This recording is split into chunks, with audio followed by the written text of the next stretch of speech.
We're live, Steve. All right. Not my name. Thank you. All right. This portion of the Podathon. Welcome back, everybody, to part 3, the final 8 hours. This segment is sponsored by the Dynasty Hot Sauce Podcast, a Dynasty football podcast hosted by @FF Larry Monkey, @RunDFF, and friends who all enjoy discussing strategy, player value, trade polls, and hot and spicy takes. At the Dynasty Hot Sauce Podcast, they let the good times roll and provide valuable and actionable Dynasty content every episode. Larry Monkey has a flair and a brand of insight that can't be rivaled anywhere. Meanwhile, Justin Rogers seamlessly reels him back in with his data-driven analysis. Listen to the Dynasty Hot Sauce Podcast today on all major podcast platforms. This segment is also brought to you by the Monocle Dynasty Podcast, a podcast hosted by John Arrington and Crescent Sorby, dedicated to keeping your eye on a championship. The Monocle satisfies all of your fantasy football needs from redraft to dynasty and even debut leagues. Each week, the Monocle hosts a live happy hour Zoom call with friends of the show and some of the best minds in the industry.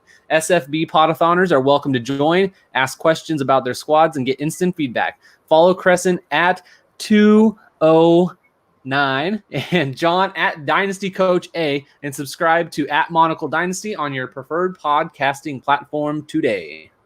All right, guys, we have made it through 2/3 of the 24 hours. We are 16 hours in, and we got 8 hours of straight fire with another guy who comes on every time we ask him to, Mike Wright, the FF Hitman. There he is in that beautiful outdoor weather of Arizona right now. Mike, how are you? How are you enjoying the morning?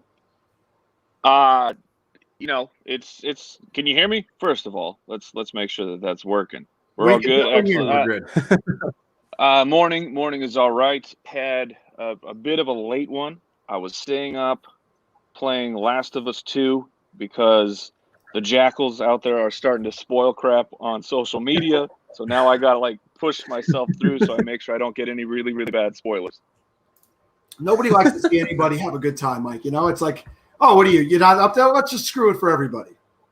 Yeah, I don't understand, man. This game, I don't know if you guys have any idea what I'm talking about, but I've been waiting for this game for 8 years, and people can't give me 2 weeks, 2 weeks with it without just posting stuff online. If just post, be like, "Hey, I liked the game." That's fine. That's all you need to post. Yeah, Wild finish. Steve might be your guy who would know that. He's more of a gamer than Kevin and myself, but.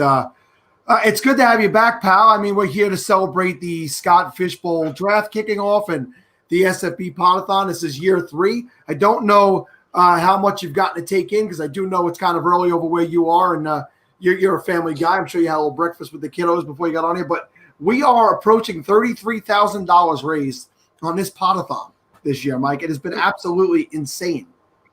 That is fantastic. And I saw. I had the idea before I jumped on, then I saw apparently Barry kind of stole my generous fire here, but I am happy to match. I'll match whatever comes in during this segment. So you guys just let me know. Very awesome. I'm gonna have to be back. We'll take it to the limit. Yeah. So let's get that tweet out. Somebody get that tweet out for me, and I'll get it retweeted. And that's very generous of you, Mike. We thank you very much. I'm a little saddened, Mike, because normally this time of year, you and I are talking right after we've met in New York City for, a fantasy football show. And because of all the madness that's gone on in the world in 2020, you guys were not able to go out on the road this year. I mean, how disappointed are you guys with that? Yeah, it sucks, man. Yeah, especially because you start getting all the time hops, the Facebook memories. I'd be like, oh, yeah, a year ago, we were out doing a live show, mixing it up with Foot Clan, having a good time, and now I've been trapped in my house now for over 100 days. So that's pretty sweet. Yeah, and how old are your kids? Are they school age where you guys have had to do the work from home, or? Yeah, so my oldest turned 11 during this, so she got to have a COVID party. My middle he'll be turning 10, and then my youngest he'll be turning 7 in December. So yeah, the end of the school year turned into us trying to figure out how to do the homeschool thing. And it was a good thing that your wife was there because it's not what you cut out for. Is that what I'm going to understand? Well, I mean, I I had to work, wink, wink. No, But yeah, I understand it. Somebody had to bring home the bacon. yeah, it fell. That portion fell like almost entirely on my wife. I was home, so I was able to help out a little bit. I came down, I did all the lunches and stuff, but she definitely did the heavy lifting. So let's talk about how things have been different for you guys. Are you guys still going into the studio, being as it's just the three of you, and you got your little circle of trust that everybody is healthy and doing the right thing? So are you still going into the studio to do everything? Yeah, mostly we are. I am out. I'm staying home this week. I'm getting some 95 masks in. Just my tilt level is raising a bit. I don't know if you guys are following the numbers of Arizona, but they aren't good. They're not going the right direction. So definitely have we do. We still have the. So I have the other two guys from the footballers, and then our two producers have been the only ones who go in, and they are definitely inside the circle of trust. I just want to make sure that I am honoring that for them. Of if we ever have to go out, not just the cloth mask. Like I want to have the full 95 protection for my wife, for me and my family, and for their families as well. So hopefully I will be back in. I believe that they're still good. They've had 95s kind of like the last month or so, so they've been more protected than me. But so I got to take it up a notch, man. Well, listen, Mike, you hit me up in a private chat, my friend, because I got boxes of N95s over here. I work for a hospital. Man. I work in engineering, and I got a hardware store that supplies me with all that stuff. And I'm not even exaggerating on that. If there's something you need, we're kind of ramping down while you guys are ramping up. Over in New York, we had our big March, April, May, June shutdown, and we've started to open back up. But I'm very tentative too. I'm being very careful. My kids are a little bit older than yours. I got a high schooler and two college students, but they're all being very careful. Their mom's being very careful. But I do hate to see that the numbers are ramping up in Arizona, Texas, Florida, and right. I really hope that we're going to get to a point here where everybody's starting to flatten out and level off, and we can get back to somewhat of a normal life. But I do mean that. It would be nice. Yeah. It would be nice because these people are threatening football. So. Yeah, we could get our crap together. We're done playing around. All right, and I'm not trying to be rude with the phone here. I'm trying to follow what the guys are saying for the Scotty Fish Bowl. We had the first pick. We took Christian McCaffrey, so we're on our pins and needles here, seeing who's going to drop to us. Nothing has gone to the mocks at all. So any plan that we had has been absolutely eviscerated. So let me ask you. So the three of you guys, you pick this, you draft this league together every year. Who gets to click the button? Who gets the final say? Honestly, all three of us, we do work together pretty well as a team. It's it sometimes it'll turn into the majority, 2/3 will vote, but we usually satisfy that or do a make good of like the next pick goes to the odd man out, so to speak. But we can usually get a pretty good consensus, and I think putting our three heads together almost makes it a better pick, because then it can help alleviate some of those personal biases that we all tend to get as we fall in love with certain players. So you're telling me there's ever a chance that he's like, I just can't take it. I know I'm smarter than these two lunkheads. I'm not going with it. I'm going to get in there first. I'm going to grab my phone. Has that ever happened that one of the guys is just overrun? I like it. You guys really – I don't believe it, but I trust you, Mike. I'm going to trust you. I mean, I like it. I need to pull that on the next time that I'm the one who's getting outvoted to say, well, too late, I drafted him. So I don't think we got what – did we get what division you're in? I am in, I think, Twister. Okay. I'm not exactly sure. And you know what number pick you have? Yeah, we had the 101. Oh, you had the 101. So you much like me, I took Christian McCaffrey, and away we go. And how do you think you guys took McCaffrey, right? Mm-hmm. I mean, you're smart, educated guys. You listen to the fantasy footballers. Did you guys think for a minute about going with a quarterback? There was Mahomes taken in a few places at the 101. Was that something you guys considered? Yeah, we considered Lamar because of the format. Just with like Scott loves his special scoring. It's not as insane as it usually is. So we considered it, but even with a format where you're playing, you can play the multiple quarterbacks. You can get them a little bit later.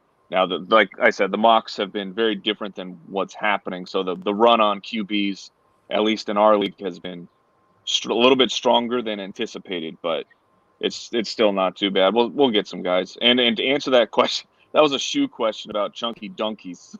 if you guys had any idea what that was, that was a pair of absolute fire Nike SBs. It was a collaboration between Nike and Ben & Jerry's ice cream, and they were just the wildest, loudest shoes.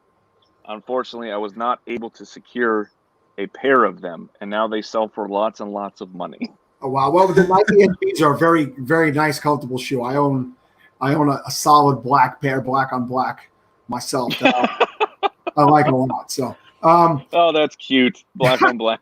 Well, Mike, I know you're a very colorful gentleman.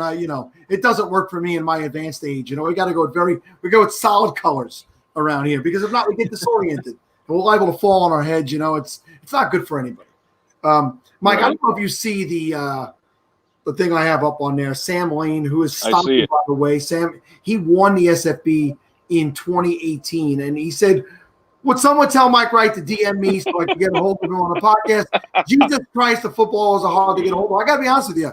I've never had a problem getting a hold of Mike, so I'm thinking that he's probably passing some judgment here. Stompy, you wore a singlet on air. You've worn a Randy Savage shorts with no top. You're not a thin man. I think Mike is trying to avoid answering this. So, Mike, if you get a chance, Sam Lane, Stompy, at FFF, No Justice, No Peace. There's a lot of different names. The guy changes his name every 2 days. If you could hit him up, I will try to remember. Sam, I apologize. Sal, you were lucky, man. You got in early. You got in before I had to close the DMs to keep ruffians like you out. Well, I'll tell you what. We just had Harmon on before you and Matthew Berry. Like we said, you were the guys, season 1 of the Falafel House, which is what we used to be known as. And in 2016, you came on, man, and you helped legitimize us. I tell everybody how badly we sucked, but having people on with a name in the industry made us seem like we were somebody's. And now all the years later, people just think, we're like the furniture. We've been here now. So people think like we know stuff. We don't know anything. We've regressed, actually. We have regressed. We've designed a show based around the ability to stay up for 24 hours just so we seem important. Yeah, that is a feat that I don't think I can accomplish anymore.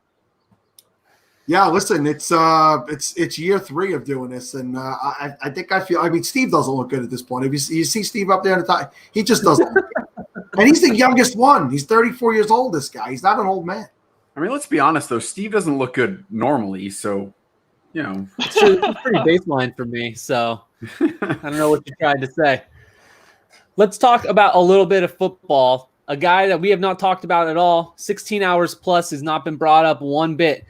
Mike, are you down? It seems like everyone's down on Aaron Rodgers this year. Are you down on Aaron Rodgers? Do you think the ship has sailed on him, or do you think he's got some more? I personally think he's got a little bit of an FU season coming with everything that's been going on with the draft and, everything how their season ended last year. Are you giving up on Aaron Rodgers, or do you still believe? I have not given up. I've given up on him being that, top 5 consistent option where you draft Aaron Rodgers, you plug and play. You don't even think about your quarterback position anymore. I have not bailed on, I think right now he's like a fringe QB1 for me.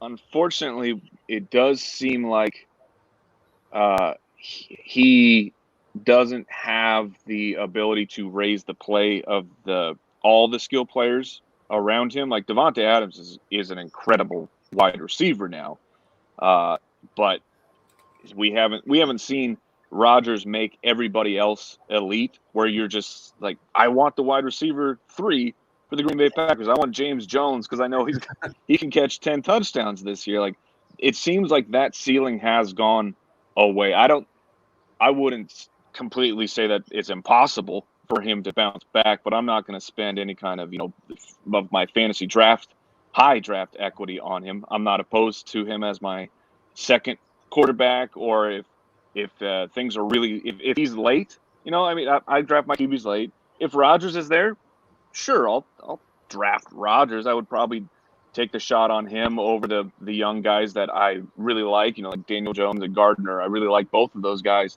to emerge as real fantasy options. But in the draft, if it's late and I'm choosing between one of those guys, I'm going to take Rodgers because I know what his ceiling is. His ceiling is the number 1 overall fantasy quarterback.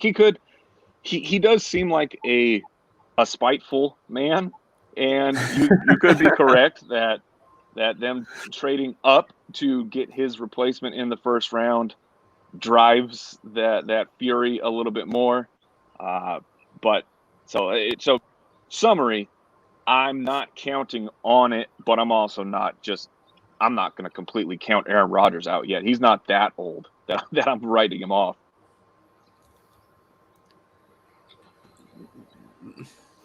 Do you think anyone will emerge as a second receiver for him this year? And more so, is it possible that Jace Sternberger actually does something this year and sort of picks it up a notch? Because he's a guy that, in a lot of places pre-Scott Fishbowl and probably in Scott Fishbowl, I'd be looking at way late just because, he obviously talented guy, got a good skill set. We'd like to think that Aaron Rodgers is going to throw to him at some point.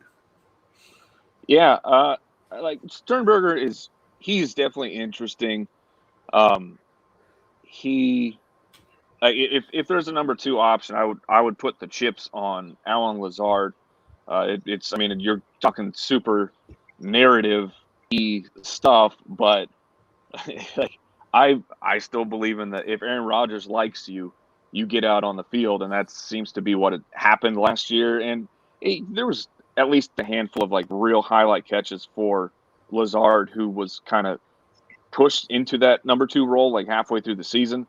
They weren't planning on it being Lazard. So I would, if I have to draft one, I'm going to go with Lazard. I know that's probably the chalky pick. And Sternberger is at least interesting, but do we have another OJ Howard situation here where it's like we just believe in the player so much, and yet the scheme, the quarterback has shown you over and over and over, he doesn't utilize an elite tight end. It was Jimmy Graham last year, of course. Like it's not like he was working with a young superstar, but we just haven't seen Aaron Rodgers really support a fantasy tight end ever, really. I know people go back to like the Jermichael Finley, and it's like, come on, man. If we're going back to the Finley, well, we are going back to a history that doesn't really exist anymore in fantasy football.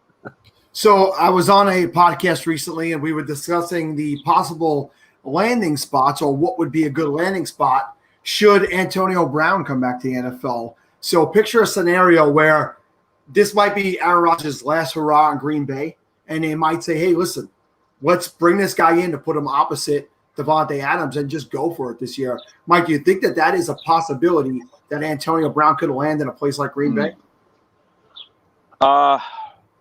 It would be awesome for football. That would be incredible drama. That would be incredible. Antonio still has it physically. I don't know if he mentally has it anymore. He kind of lost his way last year in a big way. And it just, as a bystander watching what Green Bay is doing as the ball club with LaFleur, and I don't know, what seems like the culture they're trying to build, I don't think they would bring Antonio Brown in with all the baggage that he's dealing with. I know that the drafting Antonio Brown late is surging a little bit here on Twitter in popularity, and I don't blame people. I'm kind of in on that too. But while his legal troubles are solved.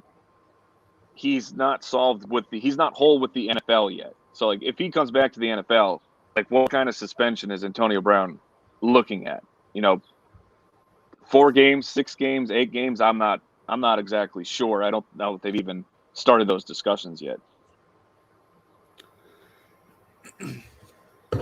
To take it away from football a little bit, you posted a video a couple weeks ago as a repayment of a bet to one of our buddies, Elliot Anderson, the water bet. He told us, I'm sure he told us what it was about, but I try not to listen to him too much. So what went into the water bet? What bet was it exactly that you lost there? And why did it take you so long to pay up? Number one, the bet was from the Eliminator Cares Leagues. I think last year, he beat me. I don't know how. Probably cheating. My team was drafted with the utmost of care. So he beat me, and it was just the reason it took so long is just I'm a forgetful man. Like I even had a screenshot of his Twitter profile with and the file was called Ode Water Bet, and I would just keep forgetting about it, and then he forced his way back into my Eliminator this year. I think mostly just so that he could come and get his payment. So I said, all right, man, you have earned this. We'll get it. And then my son threw a cup right into my jewels, and it hurt a lot. That was a lot of fun for everybody who did tune in. No, it's pretty awesome what you guys do with the water bets. That really took off. I mean, Mike, you guys have that show. It's like you got your cult following. It's spilled over to the Spitballers podcast now that you guys do, and you just have these things that your guys buy into. You're fun guys, and other guys buy into it. So, tell me where some of these ideas come from. Are they just things? Are they things that you guys did growing up, and you pull ideas from what you did with friends growing up, or is it just you guys literally sit there and just spitball these ideas off of each other in the studio? So the water bet in particular, that started. We all worked. If you know the origin story of the Footballers, Jason owned a video game tech company, and we all worked for him. Andy was the COO. I was the audio guy, and it was a really fun place to work as well, like ping pong, foosball tables, and I don't think I was there for the birth of the idea, but eventually it turned into if you ever got shut out playing one of these games, you got watered. Like that was your natural penalty. Eventually we upped it to we had an actual a physical wheel where we came up with a couple different ways that you could get watered. So you would have to spin that, and then people just started, instead of it being just if you got shut out, you got watered, it was no, it's on the line. This is a water game right here. If you lose, you're spinning the wheel. If you were a champion and you got shut out, you got a double water. So we brought that with, and then we digitized it, the actual physical wheel, and because we want to make sure that fantasy football is fun. Look, man, I like betting. I like gambling. Not everybody likes to do that though. And not everyone has the means to go in and actually put money down. So this is just a way for something to be on the line. It's dumb, it's childish, and it is really, really satisfying when you throw a cup of water in somebody's face, more than you can ever imagine if you've never done it. I haven't had the chance, but maybe one day I'll get in public with Kevin and Steve, and I can actually just throw something in their face. It's very fun. So now, if you lost a game at work, was it immediate retribution? You'd have to walk around all wet for the rest of the day kind of thing, or? Yes, you would. Yeah, you pay immediately, and so and it's Arizona, so that means that the air conditioning is cranking in the summer, which is not fun if you just had someone pour water in your pocket.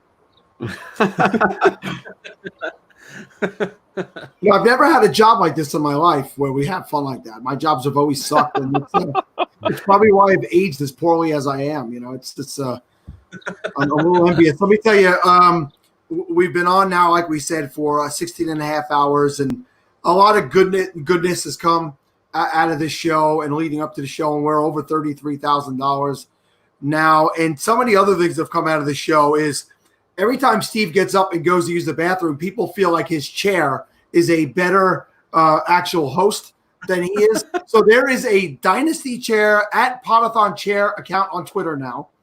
We know how he's doing. And then also Kevin Waz, Waz, Mike, he donated $25 if Kevin would be quiet for a full hour. So there is a like Kevin but quiet Kevin Twitter account now. So 2 new Twitter accounts. What is someone who's quiet tweet though? Just dots? No. The tweets were normal. During the podcast though, I wrote notes like, Okay, I got you.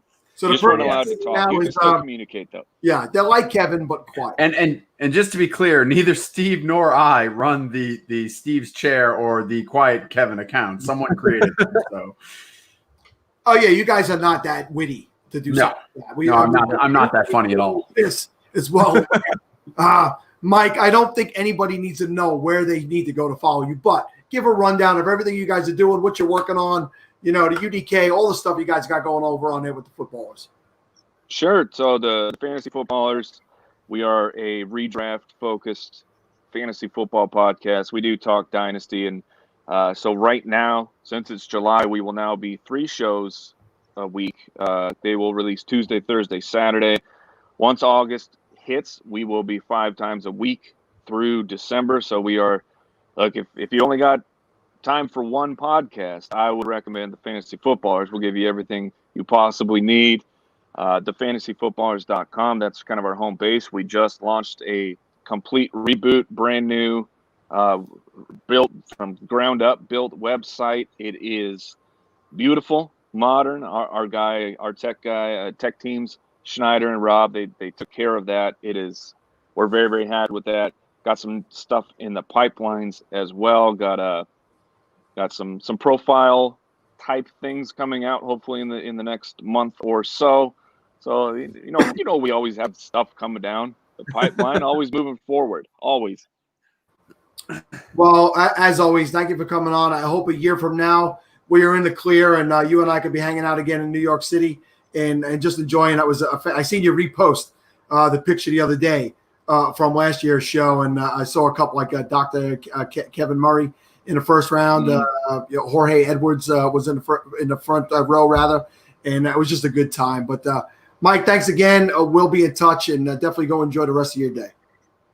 Will do. Thanks, guys. Thanks, Mike. Thanks, Mike. All right, guys, we got something really interesting that we're going to do right now. We've been doing these sponsor reads all day, and I'm going to do one of the sponsor reads, and then we're going to have a very special read done by our next guest. So this guest is sponsored by thefantasyforesight.com. Put simply, their goal is to help you win your fantasy league. Fantasyforesight.com and the Fantasy Foresight podcast is for seasoned veterans or rookie managers because they deliver easy-to-understand insight, data, and metrics to earn you the coveted trophy. Their team of @ForesightJ, @ForesightBen, and @FF_encyclopedia offer free custom metrics to quantify which players have the highest probability of scoring the most points each week. They call it Total Foresight. Visit fantasyforesight.com and listen to Fantasy Foresight podcast today. At the Fantasy Foresight, they're only fantasy football all the time. And I want to bring in now Mr. Bob Harris, and take it away, Bob. Hey, guys, can you hear me okay? Perfect. Yep. Wow, listen to that. So, hey, listen, this segment is presented by the Flex Network, a podcast and YouTube platform provides actionable data-driven analysis throughout your dynasty, best ball, and redraft seasons. Their Flex crew will help you maximize your roster construction and extract the most value out of your draft trades and waiver wire transactions. The Flex Network consists of passionate, experienced fantasy football players that interact directly with their listeners through Twitter, their live weekly YouTube show, and their live sit-start show on Sunday mornings before kickoff. Listen to the Flex Network today so you can flex on your competition. Flex on them. Hashtag flex. Awesome. Those guys, they Bob is a guy that they look up to, a guy that they really have really taken to, and they wanted Bob to specifically read that himself. They requested that, and hey, why not? They donated their money to be a sponsor of this podathon, and Bob was gracious enough to jump in there and read it better than any one of the three of us have read any sponsored read all day. Bob, reading is fundamental. I don't know. I don't know if I even told you this, but there was a guy late to the game for the SFB Podathon, but nonetheless, we wanted to get him in here, and he's a Yankee fan, as I could see by the shirt that he's wearing, so he's always good in my book. Mr. Michael Fabiano asked if he could come join Bob Harris's half-hour segment. So welcome to the show, Mike. What's up, guys? Of course I got to join Bob Harris. That's my guy, man. What's up, buddy? Well, how's the cats? Not much. The cats are all good. Everyone's resting peacefully. I want to hear how much money there is being raised here. This seems like a phenomenal thing. Sal, Steve, Kevin, rolling along. Every time I turn on my Facebook, they're blaring at me. Is everyone doing well? And is lots of money being made? Well, I mean, I could speak for everybody here. I think we're doing great. We're into hour 17. I believe, of being live on air, all three of us. We have not slept, Mike. I don't know if you know that we do the full 24 hours. And the money we have made is pure insanity. Now, when I tell you that this is year 3 of the SFB Podathon, and last year we raised a total of $6,200.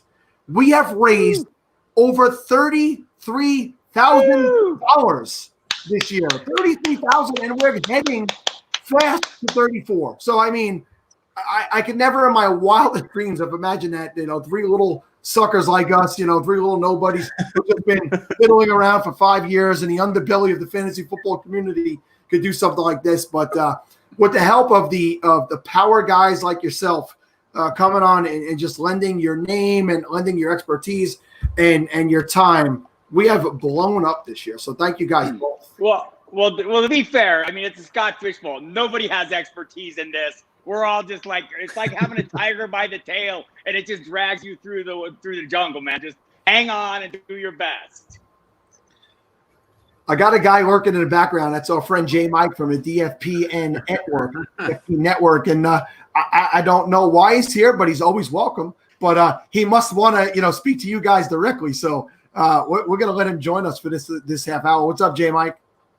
Not a ton, man. Listen, I am literally on a lunch break working from home. So the fact that I can share the time, share the screen, obviously with you three esteemed gentlemen, but Fabiano and Harris, this is good stuff. So I'm glad that you're allowing me to be a fly on the wall in the foreground as opposed to in the background. So thank you. This is good stuff. Nice to meet you. Thanks for jumping on, man. Mike, Bob has been on with me before. He did I did a 12-hour stream in March to raise money for Feeding America, and Bob came on, made a nice, generous donation, then helped us get some money in at the early part of the quarantine. But you have not joined us before, and I'm so ecstatic that you reached out and you want to be a part of this. I love you guys over at the network, and I wish I could get more of you guys on with us. Harmon, former coworker of yourself, was just on about an hour ago. And I haven't been able to get some of you other guys on there. Marcus, we got to get him on at some point as well. But how many years have you played in the SFB? And tell us some of your history of playing in this tournament. This is only my second year playing, honestly. Oh, okay.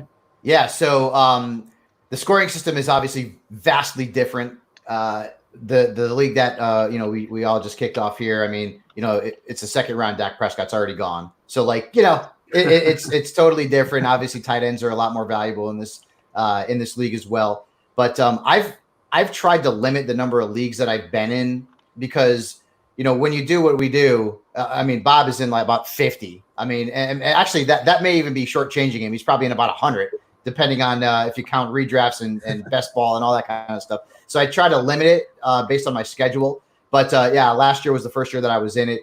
Antonio Brown basically destroyed my team.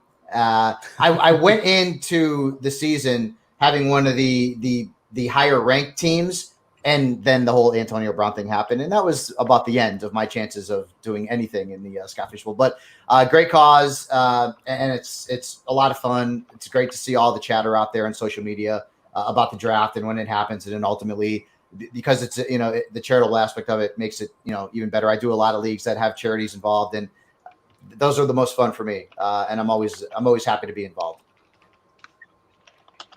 J. Mike, do you know the question that we have Steve ask every one of the guests? Do you know what it is, J. Mike? Do you remember it? Am I taking over Steven's job at this point? Is that what this I'm going to is? let you start with Bob and ask Bob that Wonderful. question. Then I'll have you on the Wonderful. mic. And then, so go ahead. Take Wonderful. Mr. Bob Harris, can you please let the world know what division you're in, what pick you have, and where you're leaning with your strategy here? Yeah, I could tell you all these things with great ease. I'm in the starting lineup division. I am the 5th pick overall. I've already made it. It was Patrick Mahomes. We're well into the thing. We're on our 10th pick now. Started out with McCaffrey, Barkley, Ezekiel Elliott, Lamar Jackson. I followed up with Mahomes. Gave some thought to Travis Kelce there. Could not resist Mahomes. He's basically my number 2 projected scorer in this league right now. So I felt pretty fortunate to get him there. Followed up with the next picks, 106, 107, 108 was Kamara, Kelce, Dalvin Cook. And then we hit the receivers. Michael Thomas and Devontae Adams came in. And I'm not going to mention the possibility of any tight ends somehow slipping down to 208 because I realize it's not possible. And I'm just setting myself up for miserable disappointment. And so I'm going to stop doing that. But I'm not really. I'm still doing it. I like that a lot. By the way, my ongoing approach is I'll be hammering quarterbacks and tight ends until I can't, and maybe the next pick I already can't. I don't know, but man, it just seems like this year the quarterbacks are obviously more important than ever. If I go, is there a way to go less than 0 RB? I'm working on that. I think if there's a way that you can formulate that, I think that you may be building a brand new strategy here in this draft, and I think that's a lot of fun too. But let me ask you this: I'm 1%, and Kevin, Steven, you guys can just relax for a second. I'll give you guys a break. I know you've been up for a long time, so I'll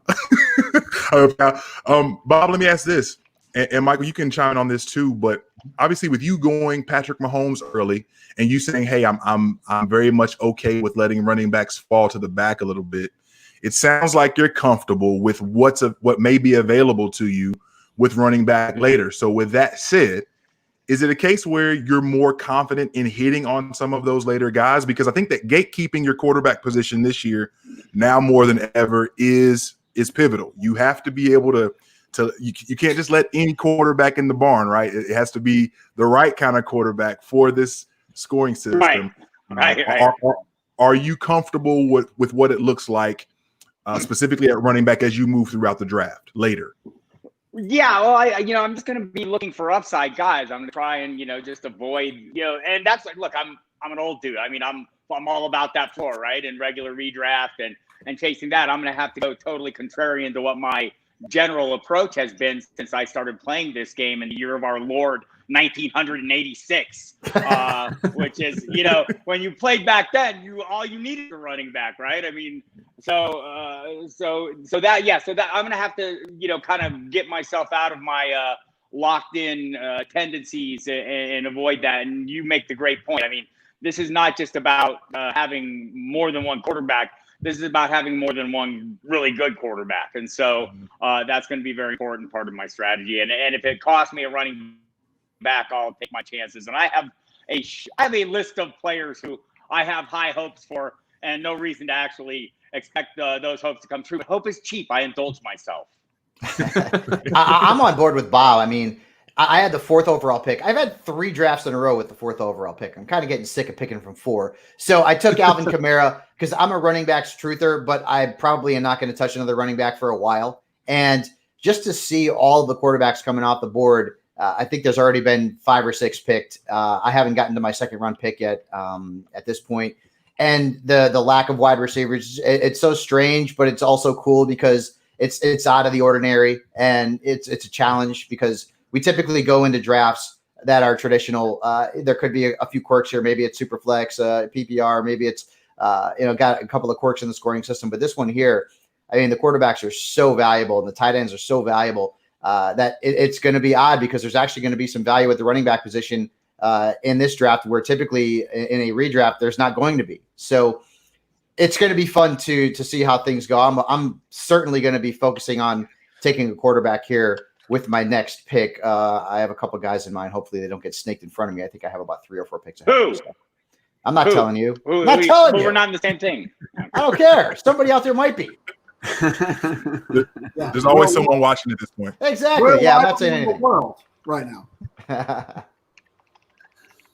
So we heard a little bit earlier that potentially the guys that are considering the punting on running back, or at least delaying the running backs, are kind of thinking maybe those running backs that are not as valuable in the dynasty world, the running backs that are being replaced by the rookies, are the guys they might be targeting. You know, like Marlon Max and Kerryon Johnson. Those types of guys are guys they might be targeting. Is that, Bob, is that something that you're looking at with your less than 0 RB strategy?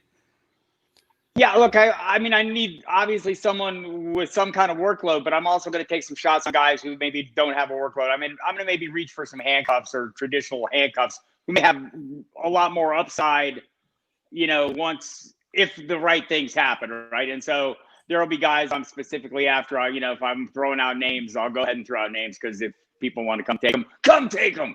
But like, you know, Chase Edmonds would be a guy, you know, on my list, you know, at some point at the right time. So I think those are the kind of guys that, you know, would go into an offense, maybe be plug and play options if the start to go down. But look, I'm going to have some established guys in there at some point because I'm lying about the whole less than 0 thing. It's going to be like 0.3 running back, not 0.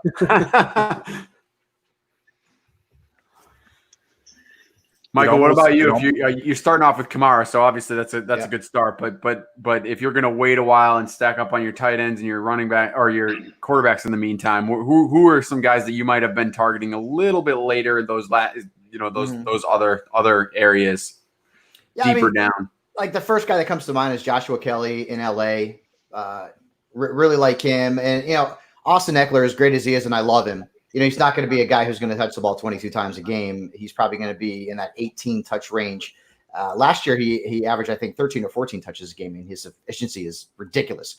And actually, there was a post. What was it, Bob? On Instagram, it was that somebody went after him, and Eckler basically fed him his lunch. Did you see that? That was great. Right. I saw that. And I know Austin, and I thought that was awesome that he actually got into it a little bit and sort of knows fantasy and he gets it, which is smart for players, especially like him who have sort of come from nowhere and suddenly are in the spotlight. But Joshua could end up seeing more work because Melvin Gordon leaves behind 15 touches a game. And even if Austin eats up, 2, 3, 4 of those a game, there's still opportunities out there, in Los Angeles. You already talked about, Kerryon Johnson. I think Alexander Madison's an easy one. Tony Pollard's an easy one. Maybe Anthony McFarland in Pittsburgh, who could potentially etch out a role behind James Conner, who, as much as I love him, hasn't been the most durable dude. Bob Harris doesn't like that. Either that or he is trying to. I like Josh Kelly. Joshua Kelly's my guy, 100%. I'm giving away the farm here. He is the guy that's going to win people titles down the stretch this season and redraft. And he's the guy that's going to be like a secret weapon in this league. I like J.K. Dobbins as well. Big fan of him. I really feel like at some point during the season, everyone knows him. He'll turn into a league winner. So how deep do you want me to go, Bob? I got to go even deeper. How about Antonio Gibson? Does everybody know him? Washington, love it. Is that a good one? All right. So listen, I'm just throwing names out there at this point off the top of my head. But Gibson, another guy who and Darius Geis, I love him. He's my guy. The injuries have been an issue, and Gibson could come in there and sort of be the Swiss Army knife, a jack of all trades, who could potentially play wide receiver and running back during the season. So he's also Lynn Bowden's another guy in Las Vegas who they have a lot of mouths to feed in that backfield. I mean, that's for sure, especially in that offense in terms of pass catchers. But another guy to take a shot on somewhere later in the draft. And let me ask this: Kevin, Steven, have you all had anyone talk through the Washington backfield at all in the 17 hours you've been doing this? No, not really. Good. Actually. That's one we've stayed away from. I think people are waiting to see what the name of the team's going to be before they talk about them. But That's I think probably they gotta fair. go. They gotta go Warriors, right? Like something like that. No.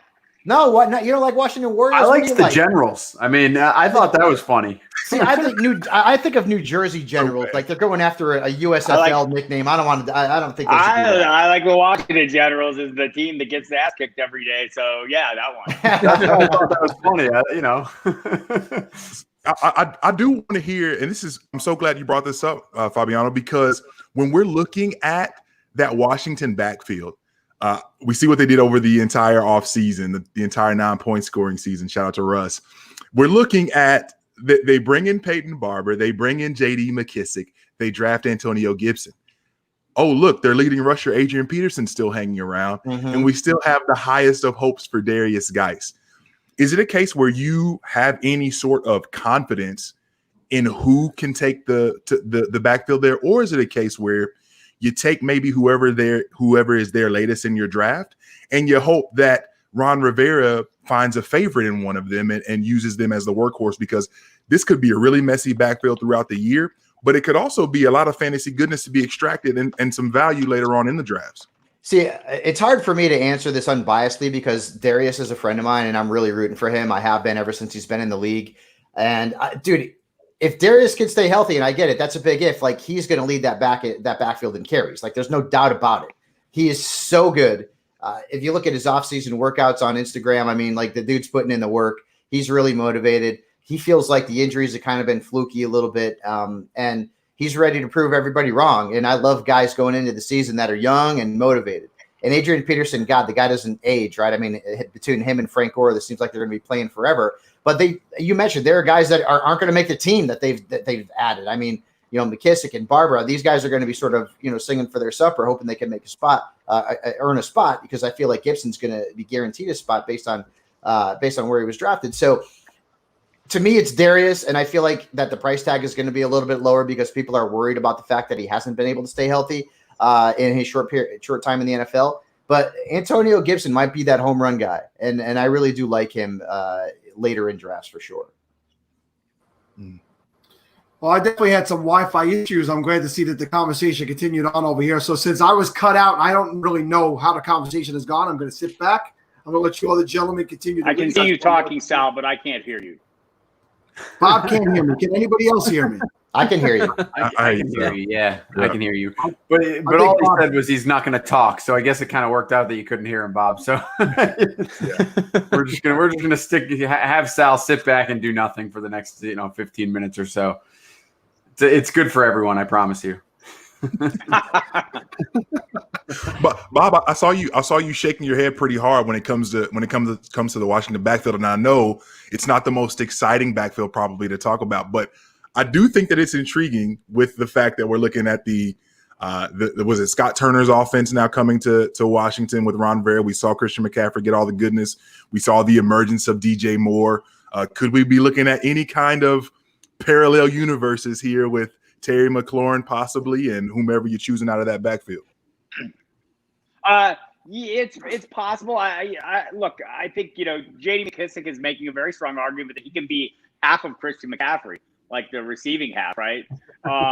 So look, I have no idea what to expect. I'm kind of with Fabs. I'm a Darius guy, but Geis has said it himself. I mean, he's the best practice player in the NFL. He's just got to get on the field, and I think it's hard for me to feel confident in him. And I'm probably like I heard somebody mention here. Sometimes I just wait for the cheapest component. I'm old and I'm very cheap and mean-spirited and all those things. So, so I'll like let everyone else buy, and then I'll see what the leftovers are, and I'll go picking through them. And I might do that if it came to a Washington running back, but I'm probably not going to be buying in because, again, I'm trying to think of more, upside plays. And I don't know that any of those guys, and maybe Gibson is it if there is one, who would have, be more of a ceiling guy than a floor guy. I think they're a bunch of floor guys, unless Geis gets it together. And I'm just not sure I want to invest the draft capital to do that. But again, everyone has value at the right point, and I'll be watching carefully and checking out my point projections. And when we get there, I'll kind of, see what I'm doing. But my general feeling is the fewer Washington players I have here, I'll be the fewer not named Terry McLaurin or Steven Sims, or I'm going too far now. What about Thaddeus Moss? He's on your list too, I bet, right, Bob? No, No, I'd rather draft his dad. So, Bob, Still, really? Wow, okay. I also saw you shaking your head pretty hard when he said Anthony McFarland. Are you a James Conner truther, or are you just not like the backfield at all in Pittsburgh? No, I just, when I hang out with Sigmund Bloom and he says mean things about players, I listen. Or no, when he's not happy about it. He didn't say mean things about Anthony McFarland. He's just not convinced, and he's a Yinzer, man. He's a Steeler guy, in addition to being a pretty smart fantasy guy and watches these things closely. He's not sure that he's an ideal fit. Maybe that will evolve a little bit. But I'll be more on Connor and take my chances rolling the dice. I know what I'm getting with him as long as he's on the field. The question is, can he remain on the field? But I think there's some upside to be had there.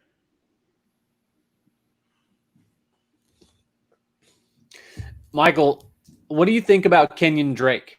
He got his opportunity in Arizona last year. He seems to be somebody that is pretty polarizing in the fantasy Twitter world. What is your take on Kenyon Drake? Do you think he can repeat the type of success and efficiency that he showed towards the end of last year in that offense? Kenyon Drake's like the guy that fantasy analysts can't quit, right? Because we have been on him forever. And that first sort of breakout that he had in the second half of the season with Miami, when all their backs went down and suddenly he was putting up monster numbers. And then the following year, we were all about him. And look how great he was in the second half of the year. And then, suddenly Miami wouldn't use him as a featured back. And, Adam Gase strikes again.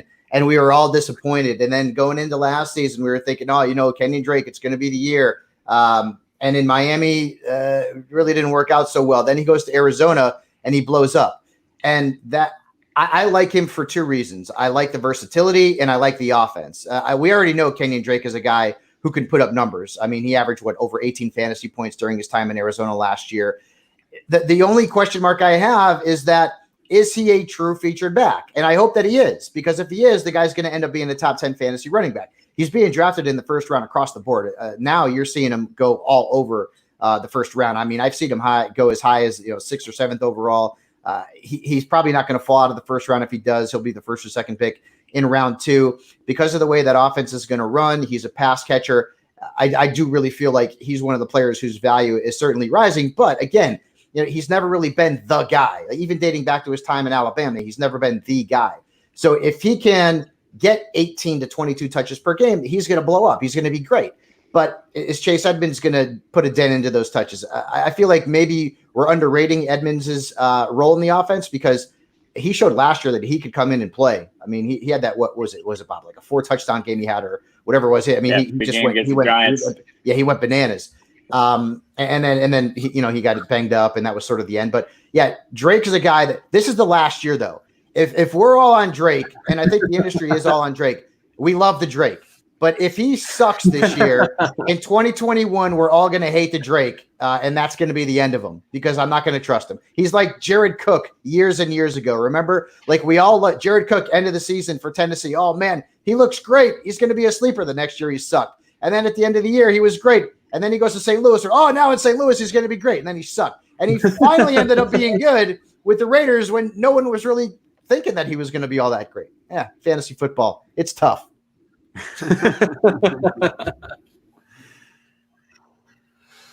Jared Cook building seasons a half at a time. 4 games at a time.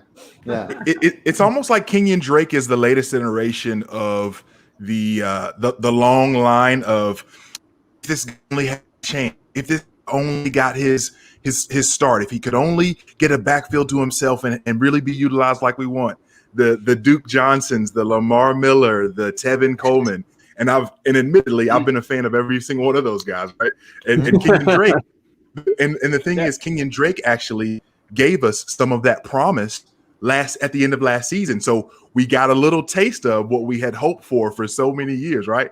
Okay, this is finally going to be the one. This is finally going to be the guy that brings us that goodness. And what we saw from him last season was fantastic, even behind a really bad offensive line to close out the season. So the hope is, even in a passing game where we're seeing him likely be leveraged, especially if there's still going to be a really bad offensive line, they're going to be able to get the ball out quick to him. And obviously the other weapons there, like you said, Fabiano, I could see Drake definitely giving us one of the RBCs we are thankful for. But I'm also very prepared to have my heart crushed. You were about to say, Bob? Yeah. I'm just, you made a really good point though that kind of carries over. You know, you talk about Lamar Miller.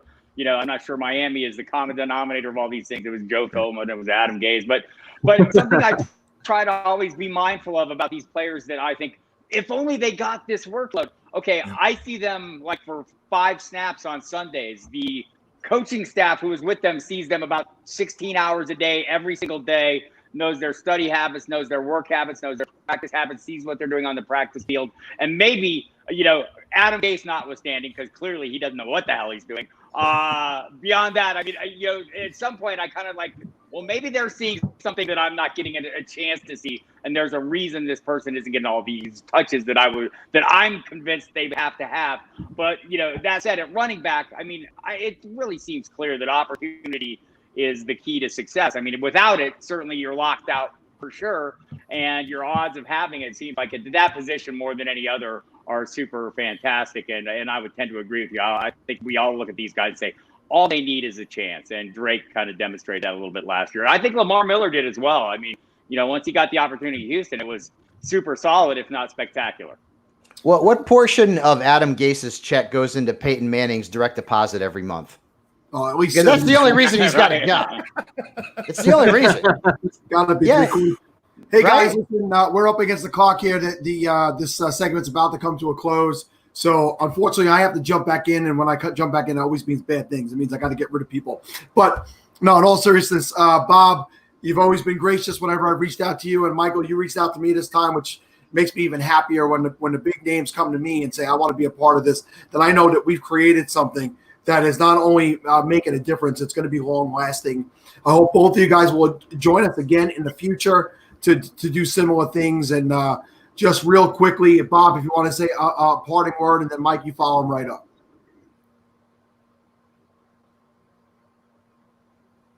Go ahead, Robert. You're up, buddy. Come on, man. I get zero words, less than I get of running back. So the lip reading was off. Kevin, tell him what I translate. I would jump in. Yeah, Bob, he was just thanking you for coming on and saying, hey, why don't you take your final parting shots before Michael does, and let us know, you know, what you got going on or anything great and anything you want to say to wrap up here.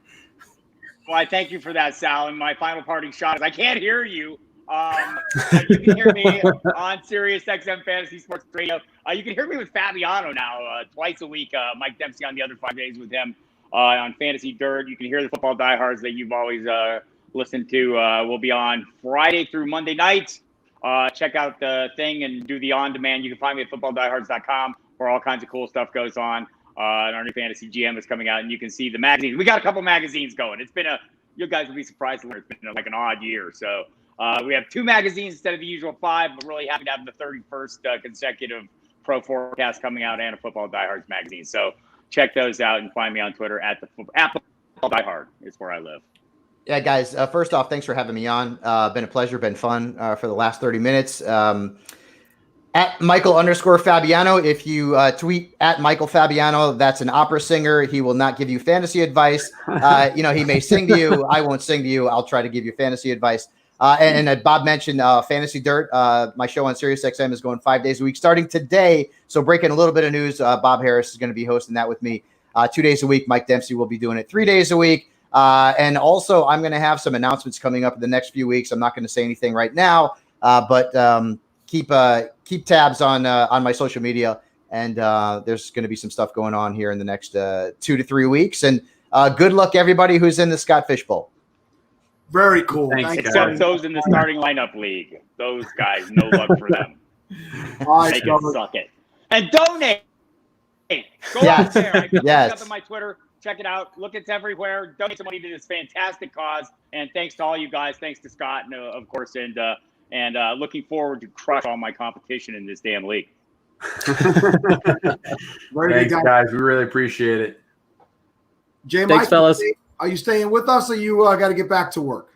I got to get back to work, but I will be trying to crash again later tonight, though, for the home Well, stretch. fun.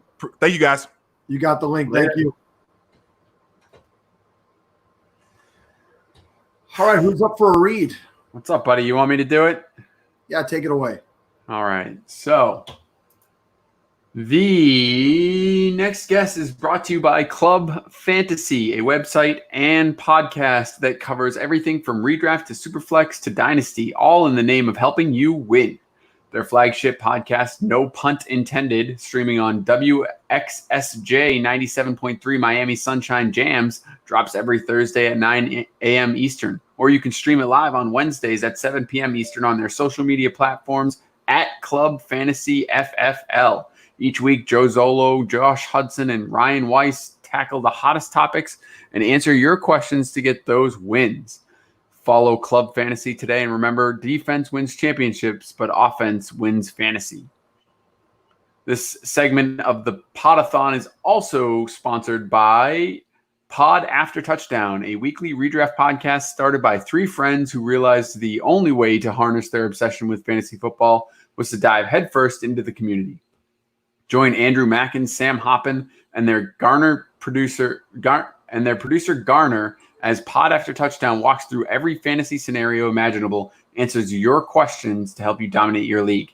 Find at Pod After TD on Twitter and listen to Pod After Touchdown today by searching Apple, Spotify, Anchor, or wherever podcasts are found. Sal, it's kind of interesting to me that those people from the Pod After Touchdown podcast apparently were friends first when they started the pod. You seem to see a lot of that, people being friends and starting the podcast, whereas we just did not like each other and started a podcast and continue to not like each other. Yeah, it's we're traditionalists and we like to keep tradition going. You're a Massachusetts guy. I'm a New York guy. I will not come around to liking you. Not to mention that both times I came up to your area, you completely avoided seeing me. I came with the file of your home. You blew me off for a 1-year-old's birthday party. So at a certain point, you're going to have to let that go. I've offered to meet you somewhere. I've offered to come to you. I'm not letting it go when this is all over. Listen, let's bring in our next guests. We have a handful of guys who are part of the Undroppables, and I'm going to go to Paulie in the middle because Paulie is wearing an SFC Podathon shirt. And that's why he gets first priority to come in. What's up, Sal? Hey, Kevin. I just put the shirt on over my work shirt. I'm in my car on my lunch break and happy to be here. I've been listening since 5:30 this morning. I mean, we got Beezy here, and we got the FF_ Terminator also. And this looks like a crew of guys you don't want to mess with. I mean, these guys, they give you fantasy advice. You take the fantasy advice. If you don't take the fantasy advice, we're going to have a problem. We might have a problem. Yeah, forget about it, kid. Forget about it. Tell us, Beezy, where are you guys from? Tell me where you're from. So I'm up in New Hampshire right now, my man. So, just kind of living up on this area, working in Boston, just kind of doing my thing. So, we're up at New England country. I hear the accent a little bit. Now, keep in mind, I just dislike Kevin. I don't dislike all you guys. It's not personal. Well, Sal, I'm Massachusetts. I mean, the greater New England area is very beautiful, and most people are lovely. I mean, we know a lot of guys. I've been to Cape Cod. I've been out there on Martha's Vineyard. I've been to the nice parts of. Listen, all of New England is beautiful. Don't get me wrong. And except for the 20, the my house, right? That just my area is right. It's like that episode. It's like that episode of Married with Children where it's beautiful out and it's only raining over one man's house. That's you. But I think Boston is a fantastic city as well. So I love it there. Terminator, what about you? Where are you from? I'm from North Carolina. Oh, nice. We should have let you get that accent out there right quick, and I would at least known you weren't from up north. Not from up north. And Paul, how about yourself? Naptown, Indianapolis, baby. Home of the Colts, the Indy 500, the Indy Pacers, basketball country, all that good stuff. Oh, we got one more guy here. Look at this white bearded. Yeah. The fantasy stoner, my man. What is up? Where are you from, partner? What's going on? I'm originally from Jersey, but right now I'm in Southern California. Oh, nice. I just had to leave a work meeting. I said, look, I got to go jump on the Podathon, and this fucking Monday morning meeting is dragging too long. I gotta get out of here. The Undroppables are in the house, baby. Let's go. No idea. I do tell you guys, I love the fact that you guys are coming from all different parts of the country. I'm in New York. Kevin is in Massachusetts, and Steve is out on the West Coast as well. So I like seeing guys coming together. We got like-minded, thoughts, and we all enjoy football. And so whoever wants to be the mouthpiece to jump off and tell us all about the Undroppables, what you guys are doing, and where we can find everything you guys are doing. I'll go if you guys won't. Paulie, we can't hear you, buddy. You can't? I'm getting them. I can hear you. Oh, then I can't hear him. Sorry. Never mind. I'll just shut up. I figured out how to mute just you, Stoner. Come to can'tcutlist.com. We've got dynasty rankings. Our rankings are super flex based, which most sites do not do. So that's good for y'all. We got tons of articles. There's an article that Jax just dropped on Scott Fishbowl drafting strategy. We're like 17 guys strong. We've got, graphics guys. We've got data guys, the analysts. We're growing, and we're all real happy to be here on the Scott Fishbowl. I think everybody in the Undroppables made Scott Fishbowl except for one guy, and he's in the satellite. So we're happy to be here. Let's raise a bunch of money and have some fun. Absolutely.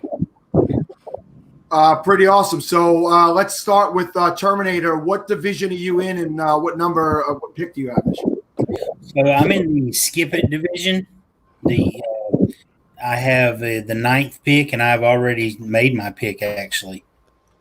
So who did you go with at 9? I chose Derrick Henry. Very nice. So Kevin, have you picked Kevin Cotillo? I have not picked. I am currently a two away right now. So far, my division, we're up to 6 picks in. Pretty chalk overall. Kelsey was the 6th pick.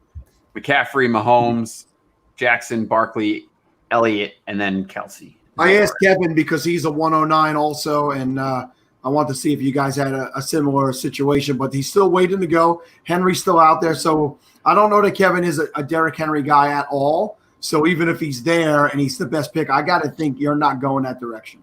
He is not going to be my pick at 109 if he is there. I'm desperately hoping that Kamara makes it 3 more spots, although Mark Hill is picking right before me, and that guy's a real prick, as you know, Sal. So Kamara was the best. Kamara was my pick. He went 108.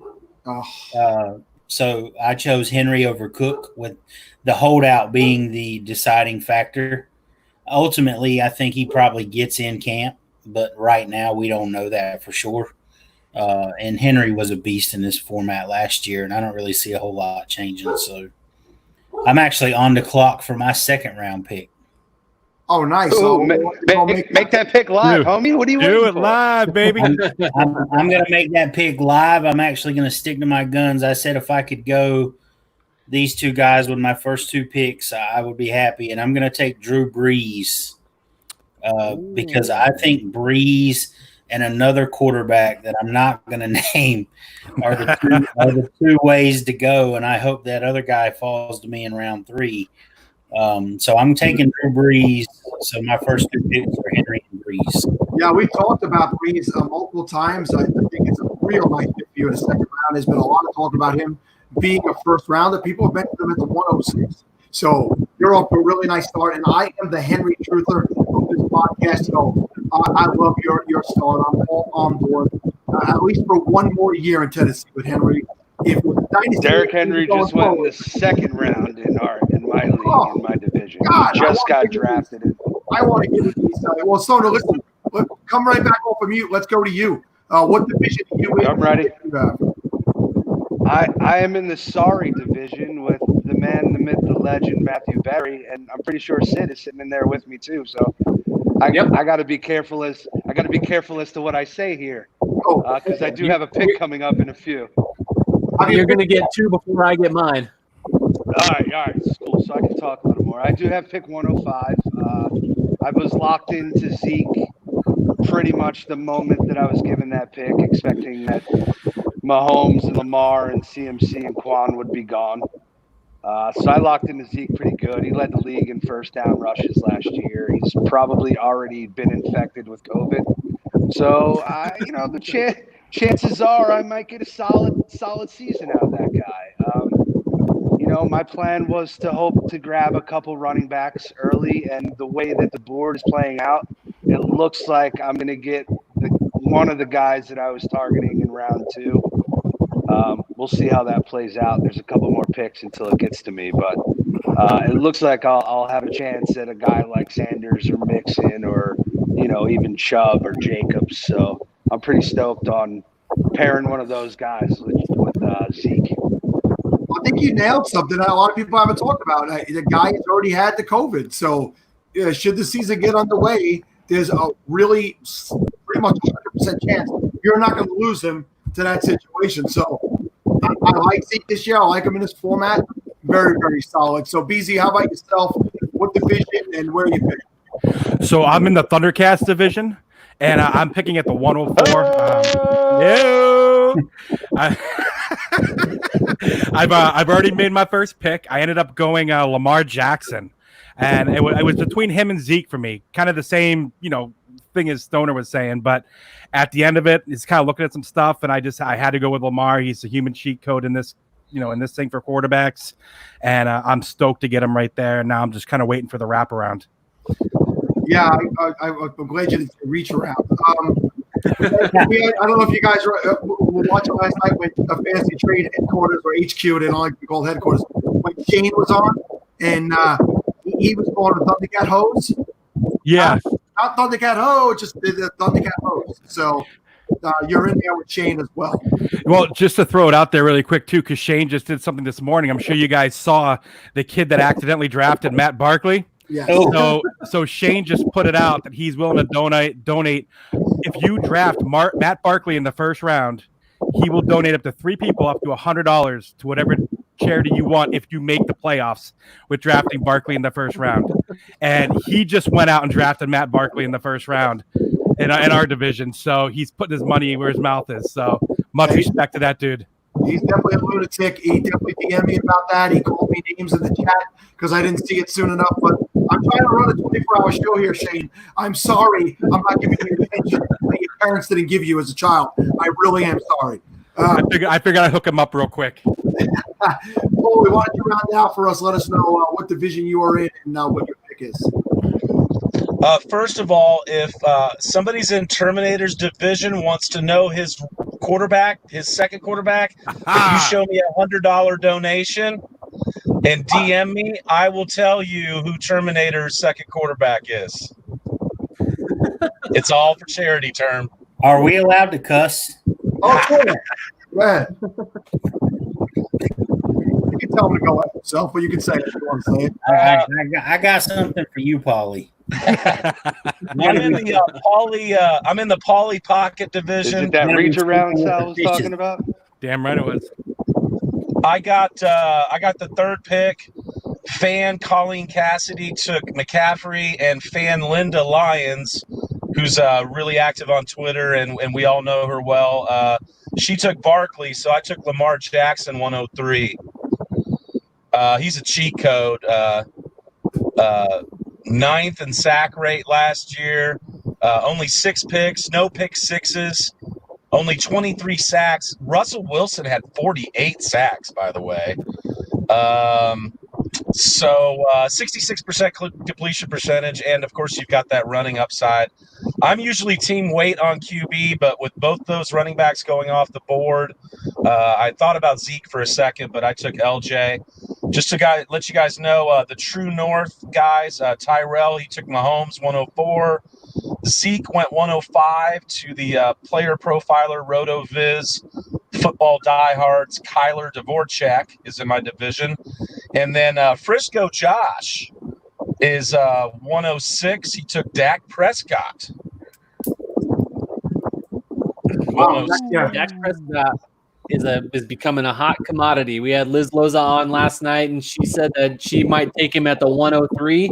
And this morning, that is exactly what she did. She took him at 103. So there's some smart people that are on Dak Prescott. Seems to be a hot pick today. 108 went Alvin Kamara to Josh Levi. He's at Gang Green. 109 is up next. Mike, he's a fan. The point after guys, Julian, he picks 110.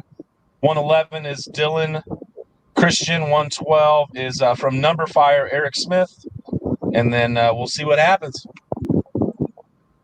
All right, very cool. You guys have any, later in the draft strategy you don't mind divulging? I know this is a big tournament. We all want to get a shot at it, but is there anything that you think you might be doing later in the draft that's different than what you've been hearing going on? Nobody wants to give them up. I can tell. That was big. I'll go. First down guys, man, like Jamison Crowder, and Sterling Shepard, Julian Edelman, the chain movers. To get those first down upsides, I think load up on running backs early and get those guys late. If you don't get pretty standard for me. If you don't get one of the top tight ends, wait on those guys too. And I'll be waiting a while to get another quarterback now. I need to round out my roster getting Lamar Jackson, so I'll probably look to get like Tannehill or somebody like that later. Yeah, we've brought this up on a few different occasions today that with the balanced scoring, not everybody is concerned with getting an immediate second quarterback, even though it's a super flex. Do any of you guys envision a scenario where you're comfortable playing a different position weekly in that super flex as opposed to a second quarterback? You're going to try to get somebody before it runs out. Nope. I'm going to want with the 6-point passing touchdowns. I'm going to want quarterbacks. Bingo. Yeah. I mean, I agree with you. We all agree with you. I would suggest that there's probably a week or two where maybe you have a position player that has a better matchup than who would ever be your quarterback too. And maybe your third quarterback's on a bye. So maybe 1 week during the season, that might be a good idea. And you don't mind taking that risk. But over the longevity of the season, I think you're making a huge mistake if you consider not drafting a solid second quarterback. Yeah, I can't disagree with you. The SMP Potiphon Poli is repping that shirt. I love it. He's posted it high and proud. But yeah, I agree with you. Sure.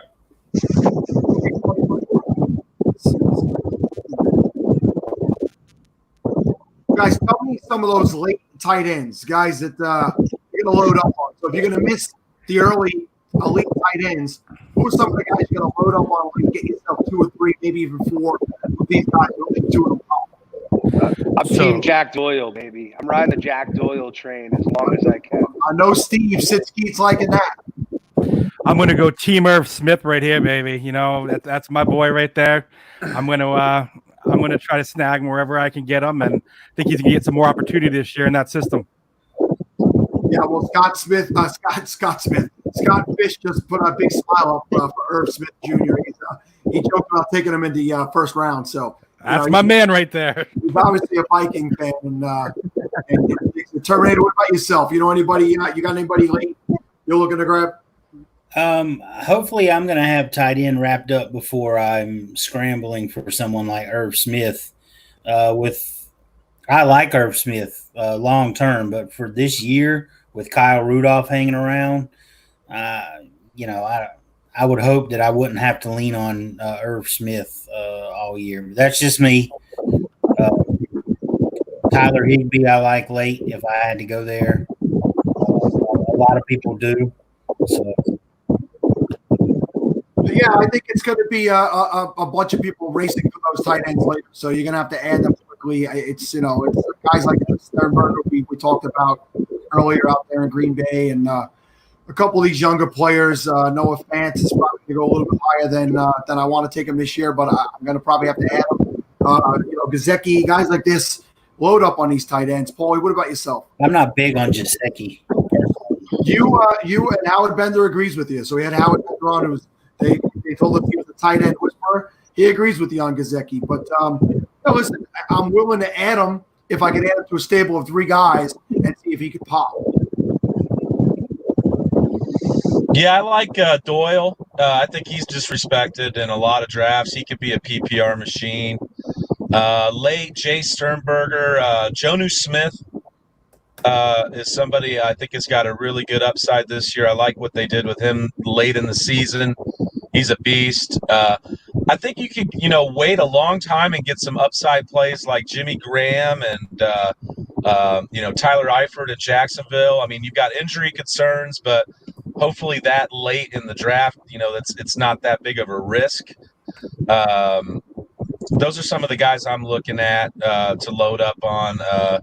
Jonnu Smith's one that I'm really targeting, and Jack Doyle as well. So we disagree on Smith because I'm off of him as well. That's cool. One of you guys mentioned Jamison Crowder with the New York Jets, he is a fantastic possession receiver. You cannot deny the amount of targets he received last year playing with Donald. So there's a comfortability level that he has there. I like that. Throw me out a late round wide receiver you're leaving with. This is a guy maybe you're going to jump around too early because he's going to make a difference. And as we've spoken at length about in the Scott Fishbowl, you need to take risks. So if there's a guy you think that can make a difference and help you win that championship, you're going to go around early, maybe even 2 rounds early to get your guy. Anybody got one of those guys, a wide receiver? Because we got to start 3 minimum every week. I got 2 guys that I don't know how late they would go, but Preston Williams and I'm big on Ayuk in San Francisco. I jumped on Debo last year as a guy who's getting those yards after the catch, and I think Ayuk can be the same type of dude. So, I mean, for me, I think the chances that I want to take are on rookies like that. I think some people are off rookies, but I was lucky last year. I drafted Sanders and Debo, and they both paid off. So I think you do got to take a chance on some playmakers like that. And even Laviska would be another guy that I wouldn't be afraid to take late just because I think they can make some plays. And if they can carve out that role in a permanent basis, you can plug them guys in your lineup every week. Very cool. BC, you got anybody? Yeah, man, I'm going to drop out Deshaun Jackson. Obviously the injuries last year has kind of got him dropping a lot. So he's a late round guy. People are concerned that he's going to get injured again. They're concerned about the age, but he showed a chemistry with Wentz a little bit in that first game where he went off. And, they're saying right now, they got Rager, they got a few weapons, but Alshon's still hurt. Rager is going to learn behind Jackson for a little bit at least. I think he could come out and make an impact right away. And he's still got that speed. So on that offense, I'll take a shot late on him. How about you, Term? I'm not normally a rookie guy, but someone who I think could carve out a nice role just for the lack of opportunities, Justin Jefferson. I might jump on him a couple of rounds earlier than normal just because I think the potential is there for him to catch 80 balls. Yeah, he lands in a really good spot for opportunity, right? Who else is there to line up in that offense opposite Thielen? So it's a really nice spot for him. And another guy, you're going to get Scott very happy. He's going to make sure you guys come back and keep taking those minutes for the Vikings. So, guys, who else is a part of the undroppables? I know 101 Chalk was the guy who stepped up to pay for the sponsorship that you guys did for the Podathon. What were some of the other names around the undroppables? You guys got yourselves a nice little buzz. I had plenty of people coming at me saying you got to get the undroppables on, and then thanking me when you guys were coming on. So you guys are creating a lot of buzz out there, and you're making a name for yourself. So who's some of the other names we should be looking for? You take that one. All right, so we got a couple guys. Hold on, my thing just died. D Brown. All right, yes. Term, on you. Yes, please. Yeah, D Brown's one. D Brown, Chalk. You got Luke, and I don't know how to say his last name. I got it now. We got Adam Hutchinson. He's our doctor. We got Jax Falcone, D Brown, Minshew Brofist, good guy, one of our design guys. Dave the Professor, Andrew Mackins, Kay, Vivek Iyer, Kyle Lawson, Fantasy Dukes, Mike Reedy, and then you guys said Luke. I don't want to try his last name. It's a little up there. So if is there one place that everybody could go and find all these guys, would that be the can'tcutlist.com, or would there be somewhere on Twitter where we could find all these guys and girls? I think there were some girls in there as well, if I'm not mistaken. Was there? No. We don't have a female. I didn't see if yet. I got a name in there that was kind of wrong, but That's high on the list. We're getting there. We're Yes, sir. working on We're working on that part. Female. So we're taking applications. I would go to at the Undroppables on Twitter, and you can find the whole list of names right there. We're always sharing everyone's content. We got guys that are writing articles. We got guys that are doing rankings. We're currently in the process of masterminding some video content for an Undroppables TV channel. It's not just a myth. It's definitely going to happen. It's just a matter of when. Obviously, these boys over there are dropping the hottest new podcast known to the fantasy community. And there's much, much more to come. It's a lot of fun working with a group of dudes that are of a similar mindset. They want to have some fun doing something that they love.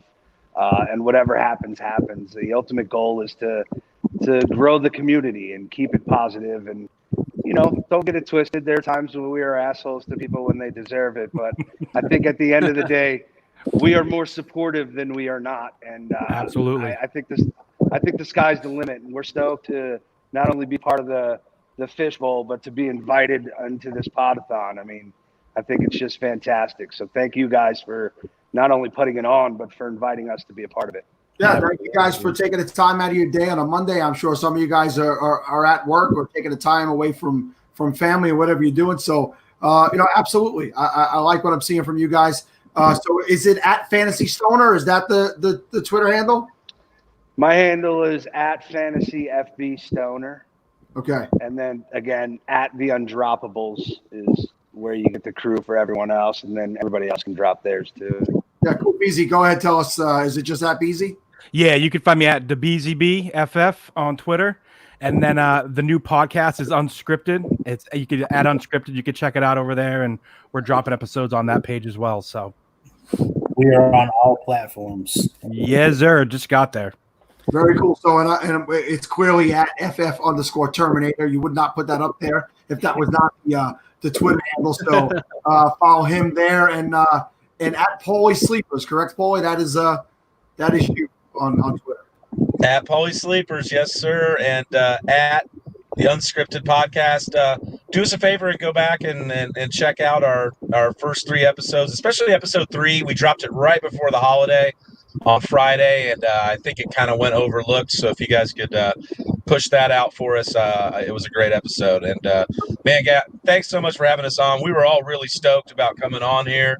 I'm doing like 4 pods this week, including our own, and honestly, this is the highlight of my day. I mean, this is like Christmas for fantasy. Scott Fishbowl, Ryan McDowell, John Bush, right? Am I saying his name right? Bosch, right? This is just an amazing event and a time for us all to get together and have fun and donate some money. So it's fantastic. Very cool, fellas. We feel the same. We're happy to have you guys be a part of it, and we'll look forward to working with you again in the future. We do these streams every year for the SFB, and I did one in March for a little COVID too. So anytime we do this, I'll reach out to you guys. I know you got a nice following. We help you, you help us, and it really works out nice. So, guys, best of luck in your drafts and everything you guys will be doing this fantasy football season. Let's hope we have a football season. Yes, sir. Man, Yeah. let's do it. All right. We appreciate you guys. All right, guys. Thanks again, man. Thanks, you have fellas. a great day. You got it. Cool. All right. We are going Am I to. up here? What was that? I said, am I up here for a read? No, we have a special guest reader. Booyah. Hey guys, you want a break from reading ads, guys? Oh, just for the next 6.5 hours. Oh no! I've got about 3 minutes in here. Then I'll sit around and talk maybe. But for the ad read, let's see if I can do them in under 3 minutes. What do you think? All right, ready, set, Podathoners. Do you want to win your fantasy football league? Obviously, that's what we do at GoingFor2.com. We play to win the game. Going for Two has the best up-and-coming writers who want to share their passion for the game with you. From redraft to dynasty to daily fantasy, GoingFor2.com has it all. Follow at Going for Two and join Jeff Lambert and Ryan Searfoss live on YouTube, Periscope, or Facebook Live every Wednesday night at 9:30 p.m. Eastern Standard Time. Visit Going for Two, that's the numeral 2, goingfor2.com today, because no one remembers the extra point. This ad, or this segment of the Podathon is also brought to you by Block in the Back, a Dynasty football podcast and website created by Ryan Paul Lish and Tyler Fish to give you sound Dynasty football advice using their experience, analytical knowledge, film study, and research to help you win your leagues. The Block in the Back podcast leaves the fluff behind and sticks to offering valuable insights from an analytical and film perspective. At their newly published and sleek website, blockinthebackff.com, Ryan and Tyler produce cutting-edge articles, comprehensive rankings, and a team evaluator tool for your Dynasty rosters. Listen to Block in the Back podcast and visit blockinthebackff.com today.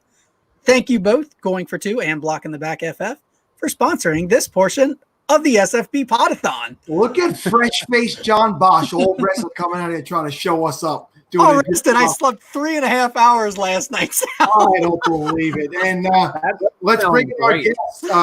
He goes by the name of none other than Adam Gase Sucks. I'm sorry, Elliot Chris here of FTN. What is up, my friend? It's kind of amazing. I didn't even realize that was the name I put in there. It's been in there for a long time, and I support that being my brand. If there's ever anything I've been right about in my life, it's definitely that Adam Gase Sucks. I recently went to the pod. I hadn't been on StreamYard in a while on my computer, and when I logged in, it still said "Waz Sucks," and I'm pretty sure that was from the draft all the way back when we did Shotcast. So listen, we all have people who suck in our life, Elliot. But listen, man, we're happy to see you. We're happy to see that you landed on your feet quite nicely with the guys over at Fade the Noise. And so just jump right into what is going on over there and all the exciting stuff that you guys have coming up. Yeah, absolutely. So we launch tomorrow. Actually, we've been really hard at work doing a lot of really unique things. 3 websites, a betting website, a daily website, and a fantasy football website. We've got like 50 different people who are contributing, cover every single sport, a bunch of unique tools, a couple betting things that have never been seen before. I'm really excited to launch one of them tomorrow. That is just going to allow people to make sure that they're always getting plus EV, allowing themselves to make sure they always get the best line, always win the most money on their bet. And, it's hard enough to win when you're betting, right? So you might as well make sure that you're actually going to win the most money. So we've got split sab, air yards. We're going to have a couple offensive line tools that have never existed before. By the time the NFL season gets underway, we should have about 25 different NFL tools up there. We just partnered with SaberSim on the optimizer side, live streams, articles, podcasts, all that good stuff with, Brad Evans, Jeff Ratcliffe, and everybody else. So really pumped about everything. You guys have made some nice hires. We had Ray GQ on last night, and Ray. There's no way I'm bringing as much energy as Ray brought last night. That's Ray is way too modest too. He does not toot his own horn. And but the first time I got to speak with him, and he talked about watching this Podathon last year and wanting to be a part of things more. And in 1 year, he's blown past pretty much all the guys in his chats in his live feed. So more. Well, I hired him in part just so that I could be his boss. So when he shoots past me a year from now, I can at least say that I helped him get there. But no, Ray's the man. He his energy and passion, and honestly, I think it's a really good lesson for a lot of people that want to get involved in the space, is that he listens and interacts with people as opposed to tries to tell people why he's so much better than them. And it seems like an obvious approach, but I think so many people miss that mark where their goal is to try to prove how much better they are as an analyst. Yeah, so let's get into the FFB. I can't even speak anymore. It's been 19 hours. How many hours are we in at this point? 18. Let's get into the SFB talk, Steve. All right, Elliot, what division are you in, and where are you picking from? All right. I pick 102. I already picked. I took Lamar Jackson. What division am I in? I honest to God don't know, which is probably the worst answer anyone's given you so far. No, let people not know at all what division they were in, so it's happened. Yeah, I mean, MFL has a lot of great things. Sometimes figure out what division you're in the Scott Fish Bowl is like solving a puzzle. But I mean, I love the format that he did. You know, I love the fact that we're trying to get more and more people comfortable with Superflex, right? I think that's something we've talked about a lot, and is really like in my opinion, the only way to play season long fantasy football at this point. So what made you go with Lamar Jackson over the Saquon Barkley? Did you just felt safest with him, obviously? Superflex, you know, the bonuses for rushing. You have a quarterback like Lamar Jackson, and really him getting hurt is the only thing that's going to stop him from being a top 2 quarterback overall. His rushing floor, right? I think he's got one game ever with less than 16 fantasy points scored. Like his ceiling is absurd. Obviously his touchdowns will regress this year, right?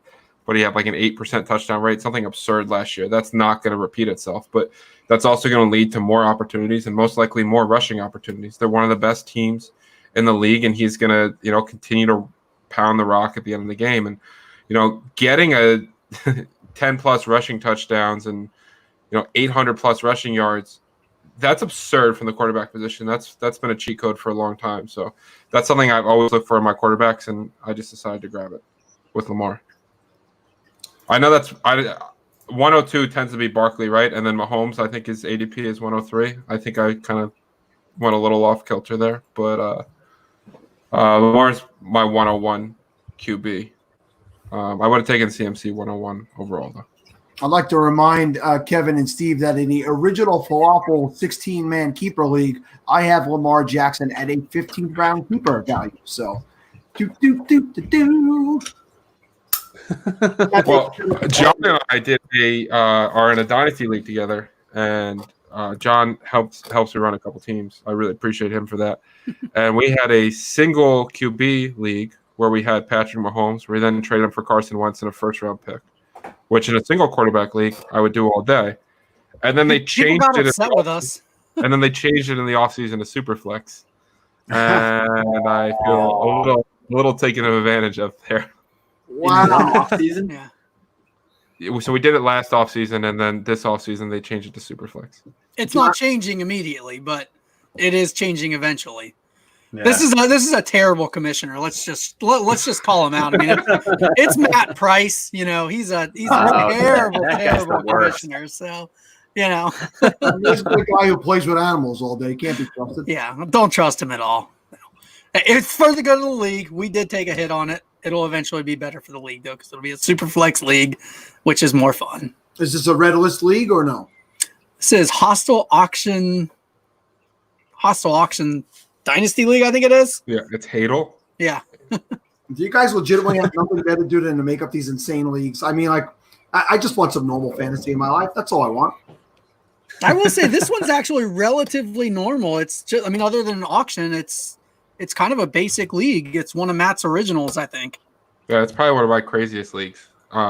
Just because I basically just do 12 to 14 team super flex, you know, 10 or 11 starters, So 30 roster spots.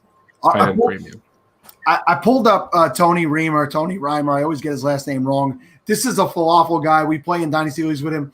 I have built a lot of my Dynasty rosters off of his bad trades.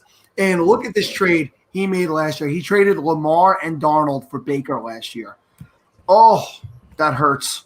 Looking back, that hurts. But that's why Tony is constantly, you know, just leaving leagues and joining new ones. He's such an awesome guy, but he's terrible at fantasy football. I mean, Baker's. I mean, I'm a huge Baker guy. If we tilt the camera a little bit, there's a Baker Mayfield thing hanging out right behind me, and it actually says GOAT. I got the thing customized because I'm a huge Baker Mayfield fan. But in fantasy football, I don't know why this is yet to be figured out by everybody. You just want quarterbacks who can run, right? Quarterbacks who have a rushing floor create so much like higher floor and ceiling for you. So we can have the Josh Allen debates year in and year out, or even Blake Bortles. But Blake Bortles was running and therefore valuable. Like a guy like Gardner Minshew is QB 26, but was top 6 in rush attempts last year per game. He's just going to have such a high floor because he runs a lot. So I get chasing the Baker ceiling last year, but at the end of the day, don't give up on guys like Lamar who have that unheralded ceiling. But I think Baker's going to bounce back in a huge way. I was trying to make him feel a little bit better. Well, listen, any of us who followed you from the beginning, we know about your Baker love. We all remember that. And I'm with you. I'm back in on the Browns this year. I think that Baker's going to bounce back. I think he was humbled by what happened last year. I think they got a better coaching staff in place this year. I think OBJ is healthy. So should we get the season started off and on time, I think he comes back with a lot to prove. I just think overall the amount of weapons that he's surrounded by and another year of everybody kind of being humbled, I think this is a big year for Baker. And with that being said, where I do have him, if they get off to a big start, I'm going to trade his ass right away. I mean, that's the key in anything, right? If you can sell a quarterback high, that's especially in a 1 QB league, I'll do it all day long. I got a super flex where my starters are him and Darnold and Derek Carr, and I got Herbert this year. So if I could sell him high, if he gets off to a hot start, I'll sell him high. I think Herbert's going to be another Josh Allen type guy where he's going to end up being a really good fantasy player because of his rushing upside. I mean, he's got legit athleticism, and I feel like a lot of people overlook that, in super flex leagues especially. I don't think he's that much further down the list than Tua in Dynasty, but he gets drafted multiple rounds later in startups and 5 or 6 picks later in super flex drafts. Hey, I don't know how much of the show you got to watch, Elliot. I know you're a busy guy and you're launching a site in one day, so I don't think you were probably watching at 1 a.m. last night, but we had Vincent Smith on from the New York Jets. Oh, wow. And if you get a chance to go back and watch that, maybe I could just get that link and just shorten it down for you, send it to you. Really insightful stuff. We enjoyed him. He was really a top-notch guest, and I was happy he came on when he did because a half an hour earlier we were bad-mouthing the Jets, and he missed it. Thank God, because when you came on with me in March, obviously it was quite a few months back already, and we didn't know at all what was going on with this COVID stuff then. And I asked you about, is this Darnold? This is a make or break year for him in New York? And unfortunately, my feelings on Darnold is he could probably be a successful quarterback in this league. It's just not going to happen with the Jets because the overturn at the top of that organization that constantly happens. We're a few months removed from that conversation. Where are you at now with the Jets organization? Obviously, you think Gase sucks, but do you think that there's a way that they could get to a semblance of a good offense this year where Darnold could, get some consistency and prove that he's worthy of remaining with the Jets? That's a lot to unpack. I still feel the same way I felt in March. I think they improved their offensive line, but at the end of the day, I think they're the only team where all 5 starters project to be new players. That's a big deal without all these practices, where they can actually, the synergy between offensive linemen is so key, and they're going to have none of that. And then you want your quarterback to have chemistry with wide receivers, and 2 of 3 are brand new.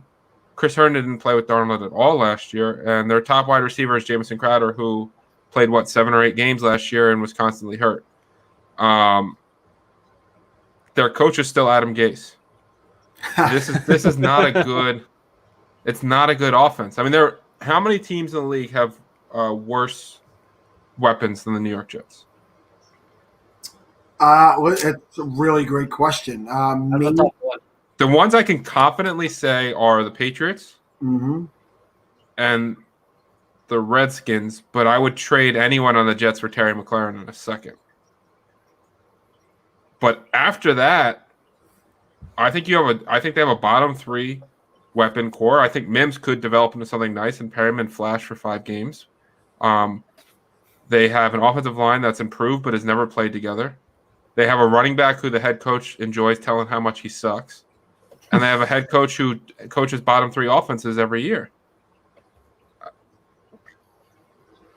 Yeah, Vincent Smith. I don't. And then people are going to say, well, the defense is great.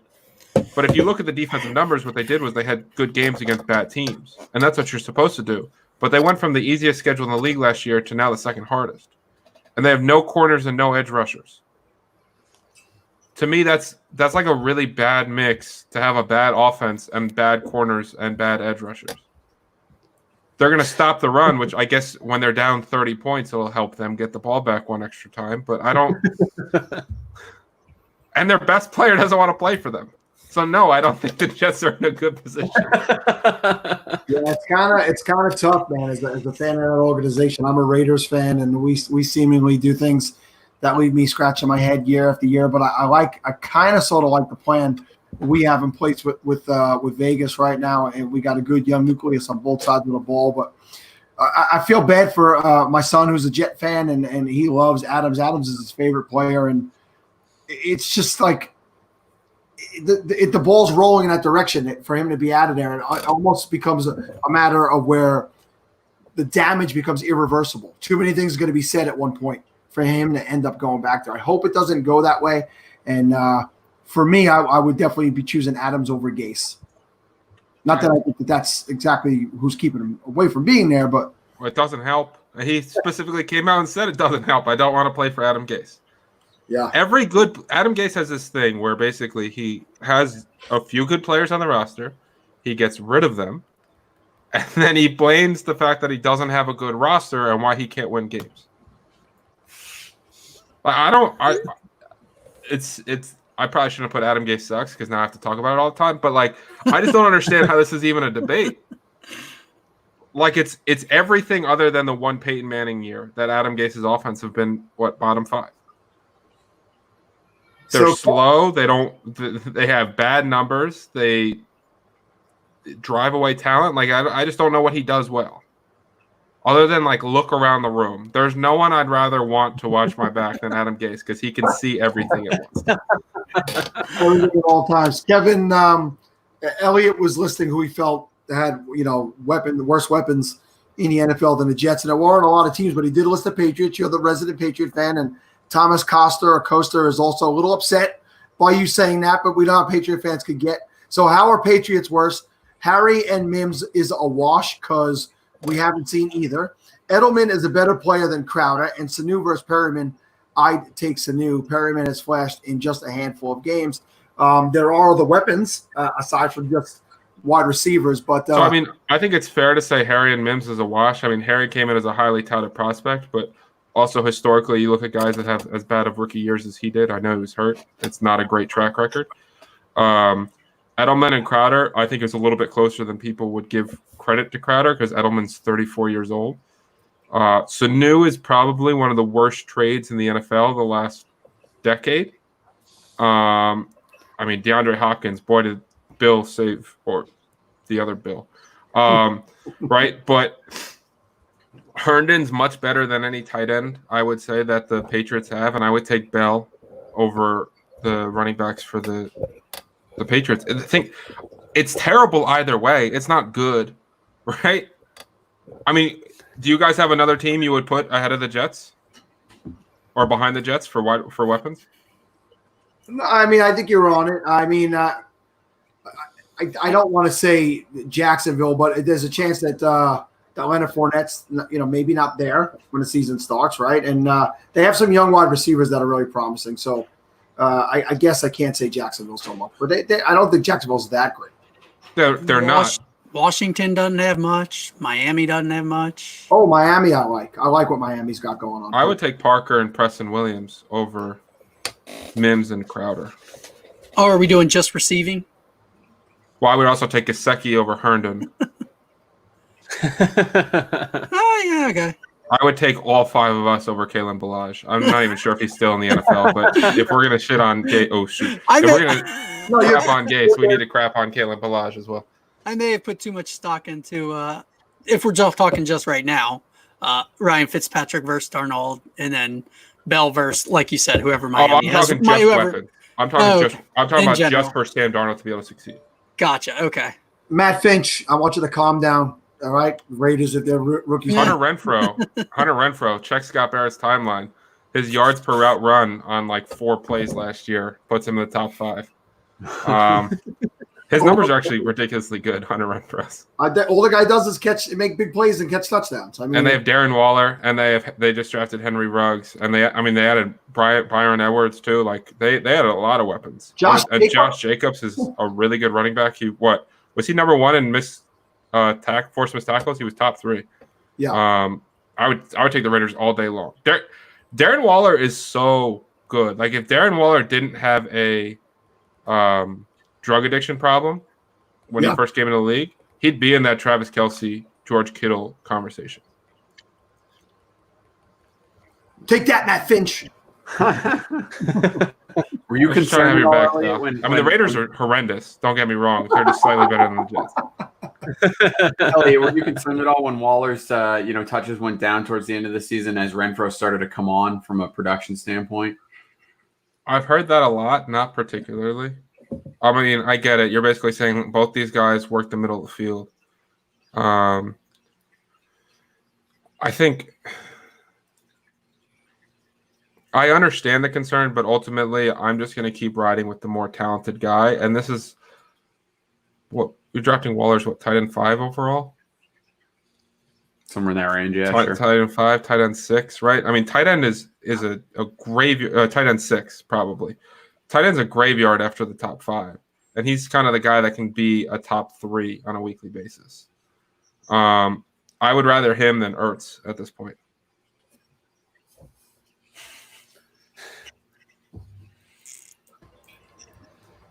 John Riley would like you to say Darnold again. Okay. Did I not say Darnold's name right? Well, now it's cute. It's adorable. I like Darnold's a name that people get wrong a lot more than you Darnold. Expect. Darnold. It's just like Arnold with a D at the beginning. I don't know. You'd be surprised how little time I put into remembering how guys' names are actually pronounced. Steve, go ahead. I know you want to talk about your dumb Broncos. I actually was not going to ask any questions about my dumb Broncos. Thank you. They'll be just fine. I wanted to ask. Their weapons are better than the Jets. Like, well, 100% good. What do you think about Fant, though, this year? I mean, does he take a step forward? I think Fant's overdrafted. And I get it, the athleticism. But if you look, a lot of it came on, 2 big plays. I think you're adding a lot more mouths to feed, and I think that he's a little overdrafted. I get it from a dynasty perspective because that athletic profile and what he did his rookie year makes a lot of sense. But counting on the production, when you add that many mouths and the fact that he if you take out the 80-yard touchdown, David, I got you. We can talk about that in a second. I think Fant's a little overdrafted right now. All right, what's your hot take for David? Scorching hot take. Joe Mixon will be a top 5 running back. It's probably not hot enough, right? What do we want to do here? Hotter. We've seen Mixon go 107 in the Scott Fishbowl. Did we? Well, then that's not hot enough, is it? Michael Thomas won't finish as a top 5 receiver. Ooh. I think a hot take. Seeing as we consider the consensus number 1, I think that is a very hot take. So I like Michael Thomas. I think he's one of the most overdrafted players. And people are going to point out to his year last year. I think his target share is going to drop a little bit. And I think that you rely on that much volume and you lose some ADOT. I think it's going to get him in a bit of trouble. You look historically before last year, most of his big games were when the Saints were trailing. And they had to all of his big games basically came when the opponent scored more than 24 points. So I think that the Saints defense is better than people give him credit for. I think adding Emmanuel Sanders and having Jared Cook and a healthy Alvin Kamara, I think they're going to spread the ball around a little bit more. I think Thomas is still going to be fantastic. I just wouldn't take him where he's going. Steve, I want you to read the name on the screen. Tell us how it's said. I just call him Albert OK. That's all I call the guy. I don't even try to go for the rest of the name. Ogunwanam. Yeah, Albert O. Oh, man, those guys are the worst when all you do is you're doing film study on mute, and then all of a sudden they ask you on a podcast about one of those guys, and you have to try to do it for the first time. I go Albert O, but for fun, I'll say Okwe-Abunam. Am I even close? Okwe-Abunam. Anybody know? Everyone I know calls him Albert O. Yeah, if I just said it with confidence, I'm sure nobody would question it. That's it. If you look confident, people think you're smart. Okwe-Abunam. That's obviously it, right? I'm sure that's way off. Albert O. Here we got Josh Bricknell. Looks like he got a good value in the SFB. Getting Joe Mixon at the 205. I mean, Mixon really he crushed the second half of the year, right? Once they basically got his snaps over 70%. If you look at all of his metrics in terms of broken tackles, forced missed tackles, like he's phenomenal. And I think that this team's skill set is really going to mesh with him. I think Joe Burrow looks to dump it off a lot underneath. I think they said like 42% of his passes were within 6 or 7 yards of the line of scrimmage. That could do a lot of good for a guy like Joe Mixon. So I think Mixon is a guy that could do wonders this year with the Bengals being more competitive. Andy Isabella outproduces Larry Fitzgerald. The Andy Isabella fan club is a very interesting bunch. Also, is that an accomplishment when you outproduce someone that's like Sal's age in the NFL? No, that's a good compliment to me. Thank you. Well, listen, let me ask you a question. Let's go over to Arizona. We know that Nuke is over there this year, and aside from Andy Isabella, let's address Christian Kirk. So Christian Kirk is the guy we would have liked to have seen make that leap this year. Larry Fitzgerald may be old, but he's pretty much reliable and consistent, and he's the grizzled vet there, and I don't think he's going to go away until he actually goes away. So is Christian Kirk a guy you're going to try to buy low this year if he's not being used? What's the future still hold for Christian Kirk in Arizona?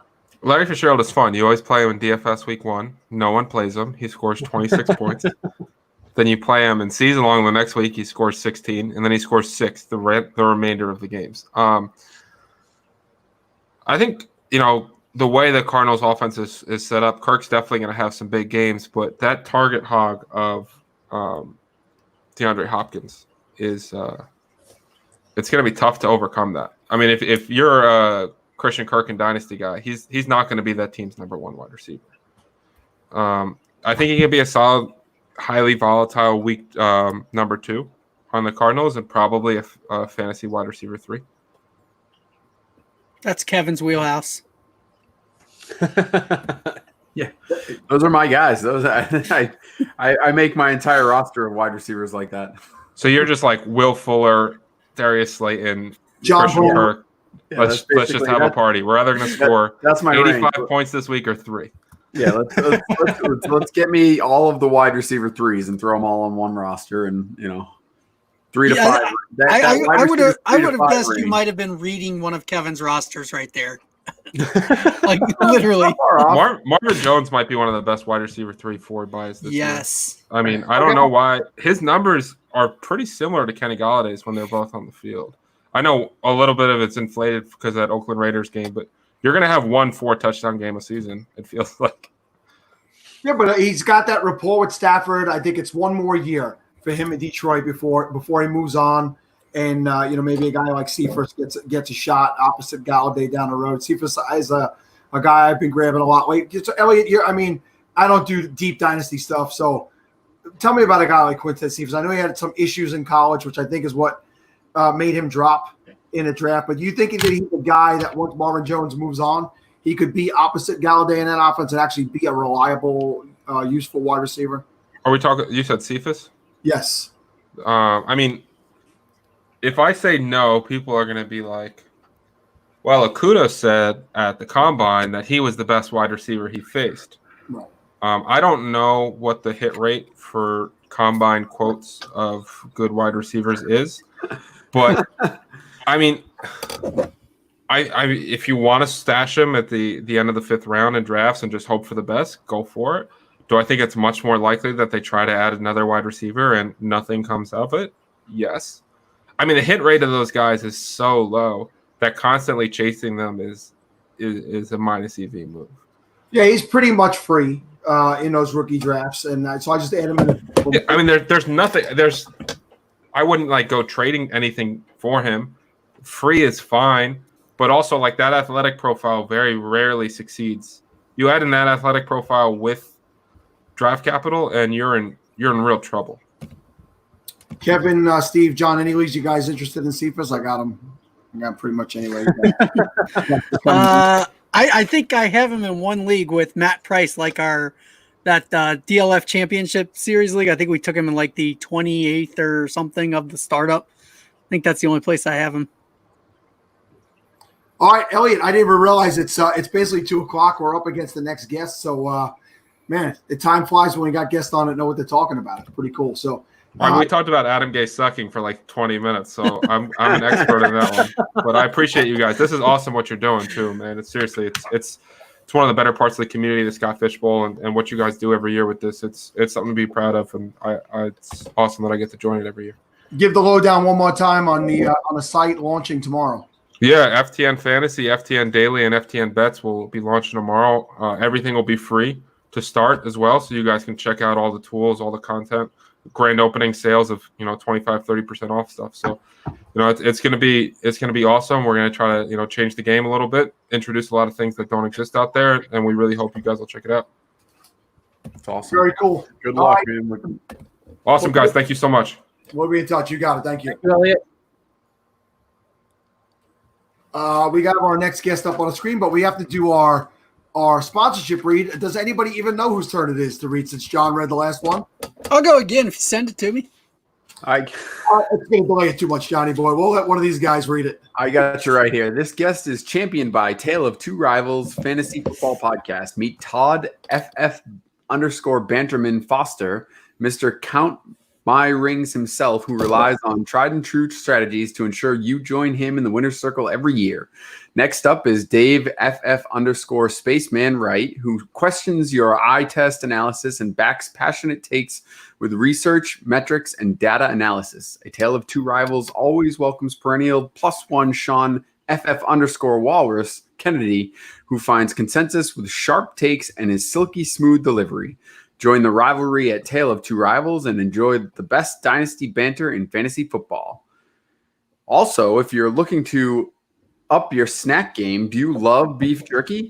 Get your fix with John's Market Beef Jerky. Since 1880, John's Market has been serving up the best in beef jerky and snack sticks with over 30 varieties to choose from, including barbecue, teriyaki, black pepper, hot and spicy, venison, elk, buffalo, boar, alligator, and of course, the traditional mild beef.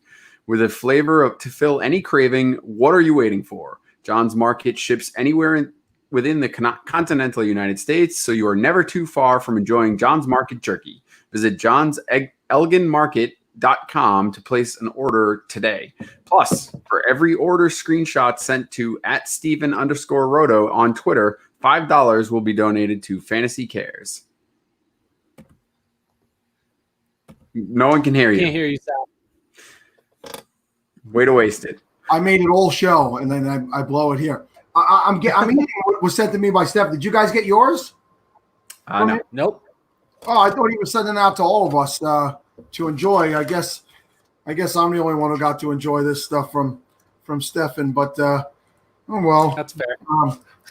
JJ dropped off the show. He was so upset that he didn't get any. Yeah, I don't blame him. I mean, to be quite honest with you, that was kind of rude to not offer any to our guest. Couldn't deal with your incompetence. So Steph sent this out to me, and I actually specifically asked him not to send it to you guys so I can screw with you and eat it while I was live on the air. But listen, I put out a tweet yesterday from the SFB Podathon account. Stefan and G-Man Jay are coming together for a $65 package of this beef jerky. What you need to do is go find that tweet, follow both of those guys that are listed in that tweet, and tweet at them the word brisket. They will then randomize all the people that enter that, and one of you guys is going to get $65 worth of this fine-looking jerky meat right here. I thought it was odd when you chose to give Steve so much shit about eating jerky on the podcast. I mean, we discussing snacks that he might have. Steve brings up jerky and you tell him no, he can't have jerky. So I thought that was kind of odd, and now it all makes sense. I mean, Steve, you know what I said. I said just keep it off air. That's what I said. That's right. I've done my part. He's free to shove whatever he wants in his mouth. I just don't want to see it. JJ, what's up, man? It's great to have you back. What's going on, fellas? How are you? Well, we are in our, let's see, 16, 17, 18. Going into I was gonna ask, like, at this point, you guys are probably all sweating downstairs and having issues down there, and like, I mean, this is the tail end of this. Yes, it is. We got 6 hours left to go here. So we are I can still consider this a home stretch. I feel like we're closer. We are closer than we've ever been. So just gotta get powered through. I mean, if you guys want mathematical statistics done by Sid Skeet, I mean, he's obviously a genius at what he does. That's right. While I got a second here, big shout out to my buddy Sean Heffern, who's watching me at home right now. What's up, Shawnee? He's a young guy who we want to get into some fantasy football this year, and so maybe I'll introduce him to JJ because then he'll be successful. He doesn't want to run from me, but JJ, everybody by now should know exactly what it is, who you are, what you do, but give them a quick rundown of what's going on and where they can find all your stuff.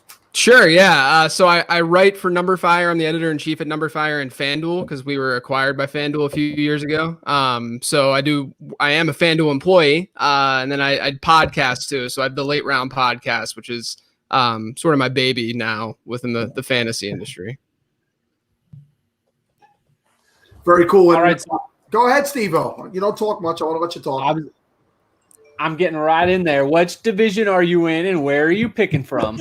I am in the Play-Doh division, which is fitting because I have a 2-year-old daughter now, so she's into that kind of stuff. And I am in the 102, so I ended up taking Saquon at 102. Has it come back anywhere close to you yet? It's like mid-second right now, so I'm still kind of waiting. It's been pretty chalky though. I feel like every year in SFB, I'm in such a chalky league, and it's kind of annoying because I want like crazy stuff to happen, and you want like crazy values to fall, but you're just I walk away, and that's why my record is like super mediocre every single year, just totally average. Because I feel like it's just the way that the drafts kind of unfold. But this year, hopefully, I'll throw some curveballs. Did you consider a quarterback at all at 2, or was it always Barkley? I did, but I had to stay on brand a little bit. I considered going Mahomes at 2. I think you can make a case for Lamar Jackson too. My projections just really like Mahomes this year. So I definitely considered going that route, but I ended up going Barkley. A lot of it is just because of the way that the quarterback position, we see the position sort of turn over year over year more than other positions. And, of course, Patrick Mahomes is going to give you a nice advantage, but I think I can get some values a little bit later. I had to call JJ out in the XFL draft. He did not wait late to draft a quarterback. Mm-hmm. So, and I was so mad. I was so mad too because I did want to go the PJ Walker route, and I decided against it because he went later. Because we did team quarterbacks in that. But yeah, guess who had him? Yeah, I know you did. I know you. But I will say, so Sal dominated our league, but I was the one team that beat Sal in that league. So I'm sort of the champion of the league. I'm like the number 2 in the league, but Sal got it. Sal was the victor. Between you and Matthew Berry trying to steal my thunder, he will not. He was the AAF champ, but he will not allow me to be the XFL champ. He's a champ of everything. This guy. I mean, look. My AAF team was awful, but this one at least was super competitive because I'd Cam Phillips, and Cam Phillips was awesome. But yeah, I mean, I'll give it to you. You were the champion of that league. It was actually a really fun league. We were having it's a good group of guys. It's like a bunch of big fantasy guys, and then me in the chat. I just sit there like this, like a fly on the wall. Like don't make too much. And the only guy I'll take shots at is Secret Squirrel because. I'm like, if there's one guy who can take a shot out here, it's that. yeah, he gets it all the time. But no, I really appreciate it. Scott included me in that. You guys all treated me like I belong there. So you do, man. You do. Really good times, man. But let's get back to the NFL. Listen, we haven't gone deep into it. We've talked to a couple of people. We spoke to Ryan McDowell. Talked about it. I think Liz Loza mentioned a little bit. What are your feelings on the possibilities of it getting the season kicked off? Yeah. So I feel better about it being kicked off on time than I do what's going to happen, once the season starts going. It's easy to sort of shift our dates a little bit, cancel preseason games and change things that way on the front end. But my bigger worry, I see the Bethany Peters shout there. But my worry more so is what's going to happen when we hit October, November, where you're going to have teams that, let's say there's some sort of outbreak within a team, How's that going to be handled? Are there going to even be enough players? Do you shift games around? I think that's going to be the bigger headache. So my brain says it will start on time. I mean, this is the NFL. I know we're watching Major League Baseball right now just completely screw things up already. It's already a disaster. But I do think that given the amount of backing and money involved with the NFL, you can feel a little bit more confident. But I'm certainly not, if you were to ask me this a month ago, I would feel way better about the season being fine than right now. So I would say, I do think that we kick off on time. I'm just worried about what happens while the season goes on.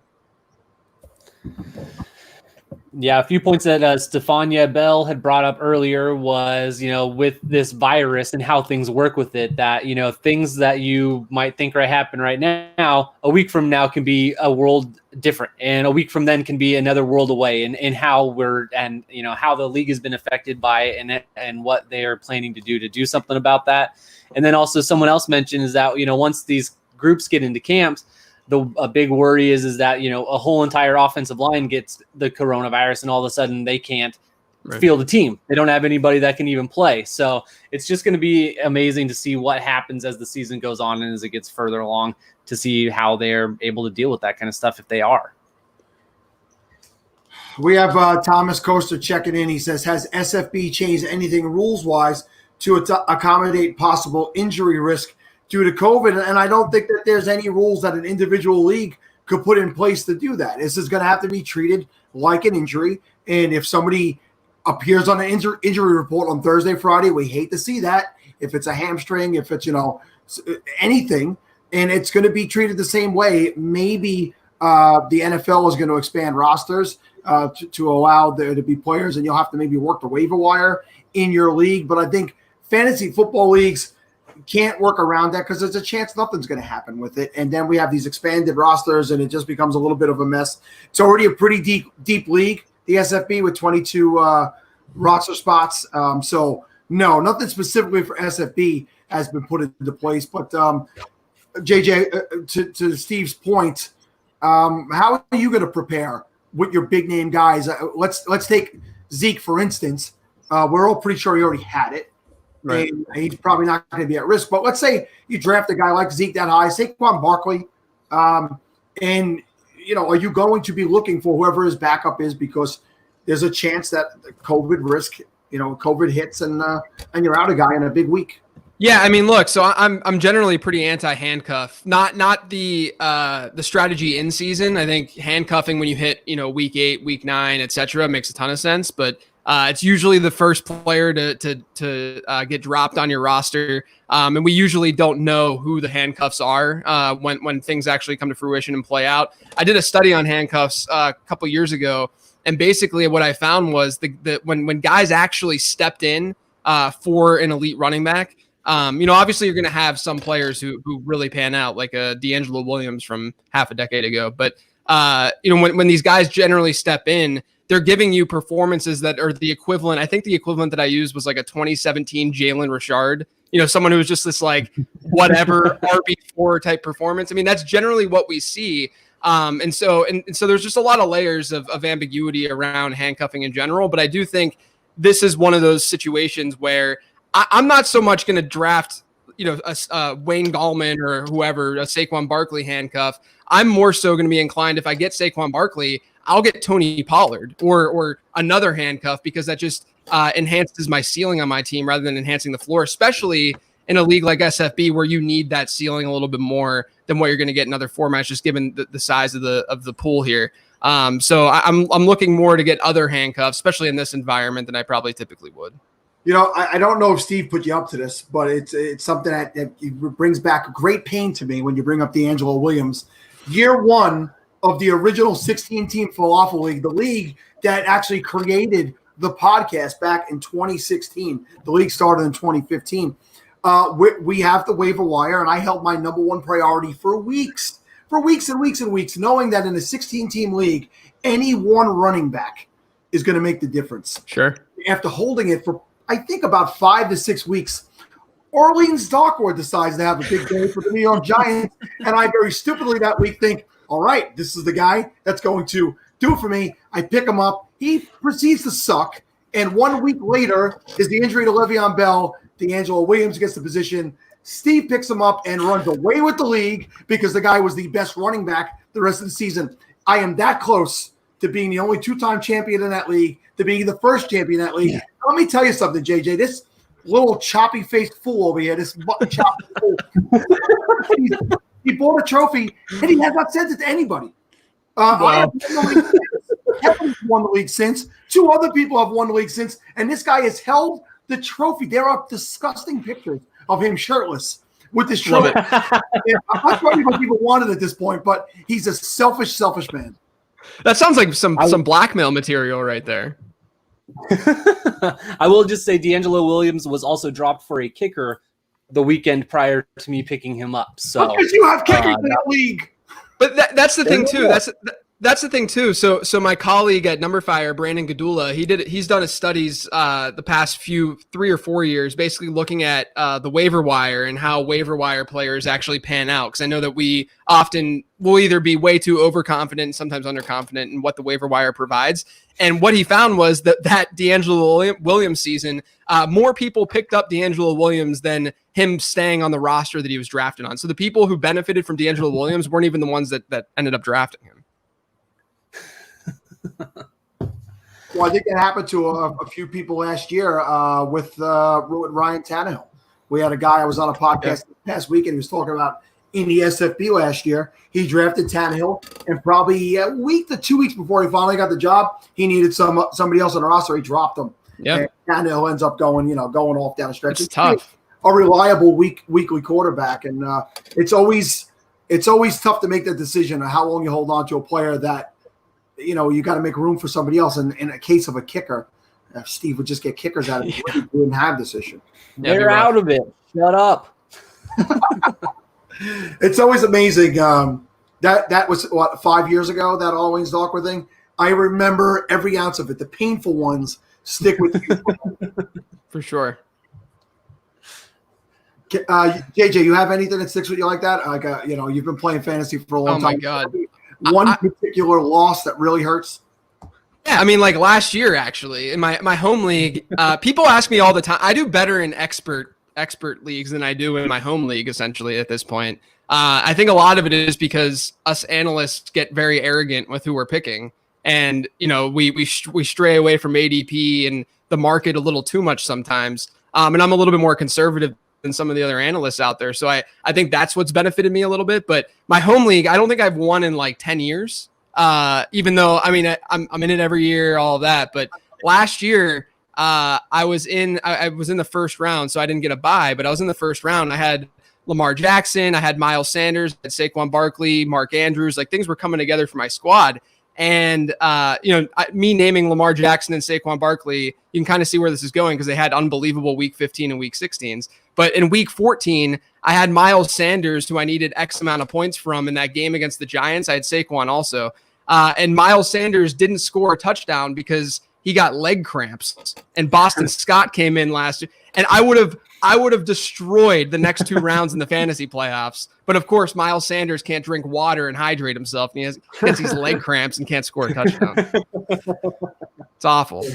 It's like when the team's winning and the guy and the running back is running to the end zone and just decides to lay down at the 1. Oh, it was. I haven't had a tilt like that in season long in so long, man. It was very, very, and it was an island game, a primetime game. So it was bad. It was bad. Dominate Nate Hamilton's checking in with Miles Sanders with a big thumbs down. Now I'm going to do this, Nate. all about some Miles Sanders. Nate's going to be coming to the show with us at 7:30. Miles Nice. Sanders or Josh Jacobs this year, JJ? I'm into Miles Sanders. I think that there's a realistic chance that Miles Sanders is this year's Dalvin Cook. That he takes on that kind of workload. Of course, people have talked about Doug Peterson, his usage with running backs in the past, but very easy argument to make that Miles Sanders is the best running back that he's had on that roster. I know you look at the splits when Jordan Howard went down last year. There's no one on that roster right now that can compete to Jordan Howard's level, in my opinion. So you can see, in a projection, his projection comes out about where his ADP is. So I don't think that it's like this screaming value situation, but you can really see a path to a ceiling for him where I'm a little bit afraid of Jacobs. Although if Jacobs slides in my draft, I might get him in round 2 here. But with Jacobs, my fear a little bit is the pass catching component. With them getting Lynn Bowden, them re-signing Jalen Richard, where is that ceiling really coming from? But I love Josh Jacobs. I think he's strong too. Jacobs went at 203 in mine. Yeah, I would love for him to slide in mine. Miles Sanders went in I was, because a lot of the ADP in the mocks, you had, because I'm in the late second, since I had the 102. But there were some strong running backs that fell at times in some of those mocks. So I was hoping that maybe one of those guys would fall. But now that I'm talking about it, hopefully my league mates aren't listening right now, and I'll be able to snag one. Would any of you guys, or JJ specifically, would you go with Miles Sanders over Aaron Jones? Yeah, I have Miles Sanders ranked ahead of Aaron Jones. I think there's an argument to make that Miles Sanders is in that like Joe Mixon tier, but I understand if you don't want to go that far. But I have Sanders at least at the top of that next tier, which to me, includes like a Kenyon Drake. You can throw an Aaron Jones and Josh Jacobs in there. I think we all understand why there's some downside with Aaron Jones, just with the added competition, the touchdown regression.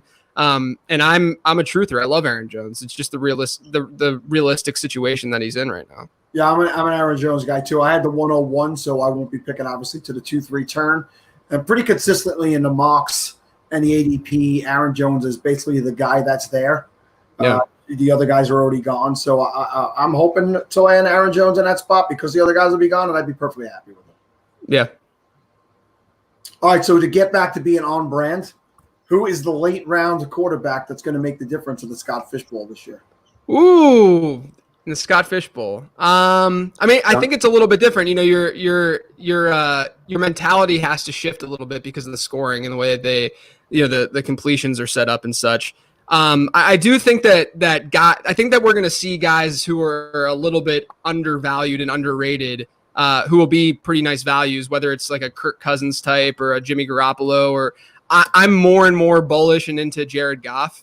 And some of it is actually, I talked about it on a regression episode that I did today on the Late Round podcast, but Goff has a lot of positive regression that's hitting. He only had a 3.5% touchdown rate this past year. That's like over 2 percentage points lower than what his average has been the last 2 years with Sean McVay. His yards per touchdown was a lot higher than what we typically see from Goff. He's stable and he's going to have his job, and that he's probably not going to kill you. But I do see, the environment there and the situation there. The Rams also had a pass to rush touchdown ratio that was way below average last season. So that should boost Jared Goff a little bit too. I think there's just a lot of boring guys like that from an SFB perspective that could be, just general values as opposed to true league winners. And the other thing too, I just see the quarterback landscape this year as being it's been probably the most efficient market that I've seen with quarterback ADP ever. Maybe. I mean, the way that fantasy analysts and that the average fantasy manager is looking at these quarterbacks, I think that they've understood and started to understand the rushing component and how important it is, SFB aside, but how important that is. And now we're seeing these unicorn players who can throw the ball really well, but also run really well. And you see those guys literally listed atop ADP. That's it. They're in their own tier. They're in their own. We don't see that every year. The last year was, to me, it was fairly obvious that Lamar Jackson was a decent value. I know it's a hindsight take, but I was there. I promise I was there. But I'm not even saying that like Mahomes was an obvious call 2 years ago. But this year it just seems like there aren't as many obvious calls. There's just a lot of guys that you can choose from that, sure, they have that kind of ceiling, but we're not seeing that consensus like we've seen the last couple of seasons. JJ, do you buy into the tight end scoring in the Scott Fish Bowl? Because I just saw something interesting with Russ Fisher, Dynasty Outhouse, who was on with us a little bit earlier, helping us host. And in his first pick, he went with Kelsey. In his second pick, he went with Andrews. He managed to get Eckler in the third round, which I guess is a good running back if you're going to go tight end. Is that something you would be willing to do in a league like this, or is it just too risky? It's just a little risky. I understand, obviously, that the tight end scoring is going to be really strong. And to me, tight end is always a go big or go home strategy. Either get an elite guy or just wait. I always talk, the one stat that I love to throw out there is that over the last 10 years, essentially, the correlation between ADP and points scored at the tight end position among top 12 tight ends is 0, meaning the tight end 12 in that sample has just as good of a chance to be the tight end 1 as the tight end 1 does in ADP. But the reason why that correlation is so weak is because the mid-range tight ends, those, the Greg Olsons of old, the guys who were always drafted in like round 5 and 6, they were just horrible bets. So if you look at tight end 1 to tight end 6, there is a correlation because, Travis Kelce and now George Kittle, et cetera, are consistently giving you that production. So I understand going elite tight end and wanting to go that route, especially in a format like this. My thing is, I think a lot of times what's ignored, slightly ignored, is just the demand for the position in a lineup. You're going to be forced to start more at other positions, at running back and wide receiver. So the supply and demand formula still is favoring going running back and wide receiver. And that favors them a little bit, even though tight ends are scoring more and you might see a little bit of a points edge at the tight end position. All right. Last question before we let you wrap up. Kevin Steele's checking in. He wants to know, what are you guys doing with rookie running backs? And I'll assume that he means for the Scott Fish Bowl. We'll focus on that. And anybody could give their take on this. We can start with JJ. If you guys, John, if you have any opinion. Are rookie running backs, something you're going to take a chance with in here? I mean, there are guys that have, paths to getting touches in offenses this year. So. Yeah, I mean, I'm a really big fan of the rookie class for a lot of reasons, because I think the way that the market's reacting is that these guys are going into these committees, and as a result, their ADPs are a lot lower. I mean, David Montgomery in redraft last year was like a round 3, round 4 guy, and he was a day 2 pick. But there's a lot of day 2 running backs this year that you can get in the 6th, 7th, Keyshawn Bonds into the 8th and 9th round at times. So I like them from that standpoint, because a lot of times we overrate what we know right now in the moment with how these backfields are sort of going to play out. And so I'd rather just throw darts at these ambiguous, we don't know what these guys are really capable of doing, but maybe they're really good. But then on top of that, I'm not as worried about rookie running backs as I am rookie wide receivers from a redraft perspective with all the coronavirus stuff and, not getting camp, not getting reps, all of that. We know that running backs can sort of step in and just kind of go. Whereas, at the wide receiver position and obviously the tight end position, but at the wide receiver position, I'm just a little bit more nervous because of the lack of reps. You guys got any opinions on the rookie running backs in the SFP? I'm not afraid to take them. I don't know. Based on kind of where they seem to be going, I don't get them because I'm at the 101. So obviously I took CMC. I'll probably take another running back going around this turn. And then when it comes around to me the next time, it's going to be that, oh, crap. Okay, now I have to get some other positions. So I then they end up kind of being gone before I go back to running back, unfortunately. I end up with a lot of the other side of that committee because those guys are going fairly late too. So I don't really care which side of the committee I get. Like JJ said, I mean, I'll take a shot on one of them. And if it hits, I mean, you kind of have to get a little bit lucky to win the SFP. So you're going to have to come out with some running backs that you weren't really expecting production from. I'm okay taking a shot on either.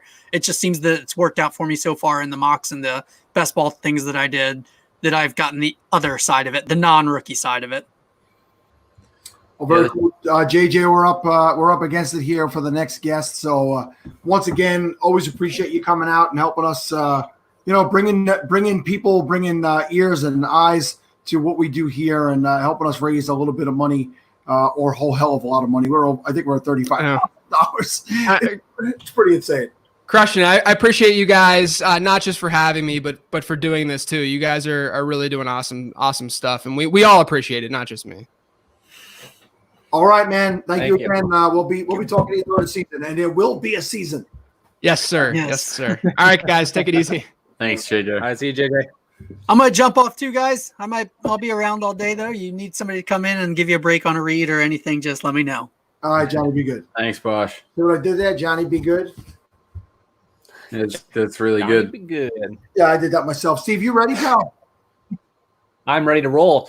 So we are coming up on the 2:30 segment. This guest is brought to you by the idpguys.org and dynastyfootballdigest.com, the only source for Dynasty and Devy information required to win your leagues. At IDP Guys and Dynasty Football Digest, subscriptions for as little as $1 a month will get SFB Podathoners updated ADP, fresh rankings, and a chat channel that provides personalized advice catered to your fantasy needs. Don't forget to grab the IDP guides and Dynasty Football Digest's IDP and offensive rookie draft guides with over 120 prospect profiles, rookie rankings, and mock draft data. Subscribe today and never miss another valuable fantasy football insight from the IDPguys.org or DynastyFootballDigest.com. This segment is also sponsored by Fantasy Football. Is supposed to be fun, and in the Fantasy Players Club, it is. From Brent Hut Hike's love affair with timeshare running backs to Levi Valentine's obsession with athleticism, there is something for everyone in the club. Join the dozens of creative listeners who routinely roast the hosts by leaving Fantasy Players Club a voicemail today. Find Fantasy Players Club on all major podcast players and follow along on Twitter at Fantasy Players C, that's the letter C, for video clips of the best moments on the show. Nothing is more fun than winning, and the Fantasy Players Club will help you win big in Dynasty, Devy, Redraft, and DFS. You know, I appreciate what Coin Flip caller is saying, that one of the best things about this pod is no commercials, but those are actually our commercials. We're just doing them while we're live. But yeah, but what comes with no commercials comes with no breaks. So yeah, we're definitely burning both ends of the candle here. But up next are we got ourselves a couple of nerds. We got ourselves some Dynasty nerds, and that is Rich and Garrett, two guys that joined me for my stream back in March, and we were on with Sam Holt, and there was a little Steelers Browns thing going on, which was heated. So we don't have Sam with us here today, but we do have a Patriots fan, and we all could agree we hate Patriot fans, right? Fair. Absolutely. Hey, Kev, say hello to the boys. What's up, guys? How are you? Doing well. How you guys holding up during this this long day of talking fantasy football? We're getting there, you know. Hour 19. I know, and I know what all the viewers were thinking too. Like, wow, I never thought they'd get a bigger guest than Matthew Berry or the fantasy footballers. Well, they did it, guys. Me and Garrett are here. Here we are. You're welcome. Water. I mean, you guys have a water spot and everything.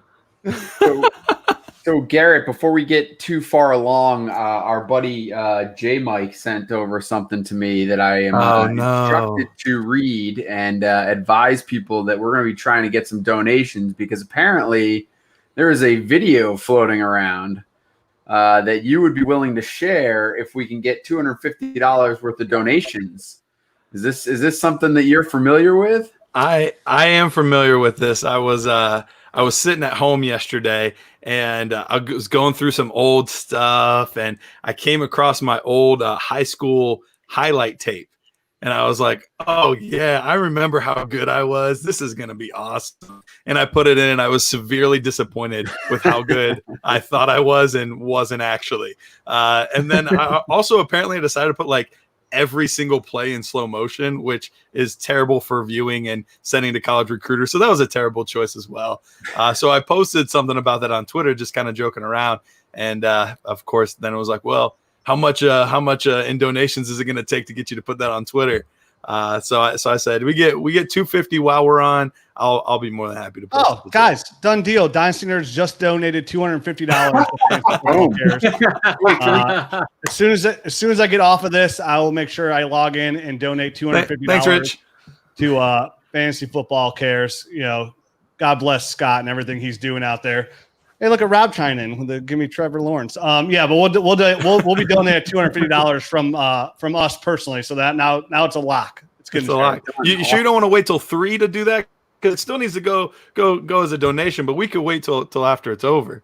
No, I'm verbally committed. It's like a verbal trade, right? Like it's locked in. Like we both agreed to it.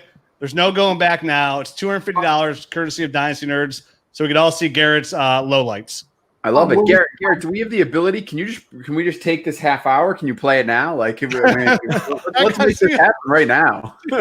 We don't even need the potathon. We're just gonna watch the old Northwestern Huskies. It'll be great. Find the link right now and donate to this bad boy. Make sure it's in before the half hour. All right.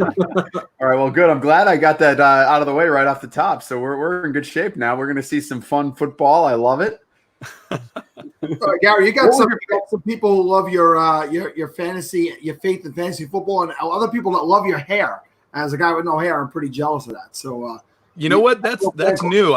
People don't usually comment on my hair. I think it's pretty average at best. But if somebody enjoys it, I'm gonna take it. I don't get a lot of those types of compliments, so I'm gonna soak it up, live it up, because we know Rich has the best feet in the dynasty industry. You know, I can't compare to his feet, so I'll take the hair. If I want to find out about that. No, nobody does. Nobody does. Guys, give a quick lowdown on everything going on over at the Dynasty Nerds. Go ahead, Rich. Oh yeah, I mean, everything we do over at Dynasty Nerds is obviously just dedicated to helping people win, their fantasy championships. There's a lot of different strategy out there to how to win Dynasty, and all we focus on is winning. Not how good your team looks on paper, not what your team's going to look like in 5 years. What can we do to help you win your Dynasty League, and hopefully over 3 years? We do the Dynasty Nerds podcast. We're in the process of building some new tools. Hopefully, be out here in the next couple of weeks that we think is going to really help the Dynasty community as well. And that's it. We're just going to take one step forward every single year just to help people win their leagues. I mean, that's all we focus on here at Dynasty Nerds. Nothing, no redraft, nothing else. Is how do I get better every single day? And when you play Dynasty, it's 365 days a year, so that's a lot of days to put in to focus on making your team better. Just a quick prop to you, Rich. Kyle Senator says, shout out to Rich. Last year after the Midwest Fantasy Expo in Canton, Rich paid for a huge buffet for everyone. Really appreciated that. Yeah, no problem. It was good to see everybody that was able to make it out to the Midwest Expo last year. Unfortunately, it's canceled this year, but it was definitely, we just want to do something where we can get all the analysts that made it all the way down to Canton together afterwards. So maybe unwind a little bit and talk non-fantasy football. Because if you talk fantasy football for 8 hours, I'm sure you guys going 24 hours. I'm sure it's something mild, but it's because sometimes it's good to talk to people and get to know them in their personal life as well. Yeah, I heard that was a great event. I didn't get a chance to make it, and now pretty much think the thing I'm most upset about is the free food. So we had too much food. We did. I came home with like boxes of wings and stuff. I don't think I ate anything else for a week. It was great. All right, it's till next August, fellas. So see you there it is. There's always next year. There's always next year. Free food next year for all that attend. As Browns fans, we always know there's next year. Well, this is the part of the segment where we let Steve take over. I'm curious, what division are you guys in, and where are you guys picking? I'm in the Street Sharks division, and I'm picking at 102. 102 is my pick. So I got Pat Mahomes. I went with Pat Mahomes. Yep. I strongly considered Barkley there, and I almost pulled the trigger, but Mahomes has been my guy the entire time. And with this scoring, I know that quarterback drops off pretty quick. So I wanted to guarantee I at least had one because I didn't know what kind of run we were looking at. I know some of them, you've had 5 and 6 quarterbacks go in the first round, and other ones it's been like 2. So it was tough to say, and especially with the long wait all the way back to 11, which the last 2 picks have been forever. It's been 2-9 and 2-10 have both taken a long time. So now I'm just waiting for my next pick. So, but yeah, that was what I had.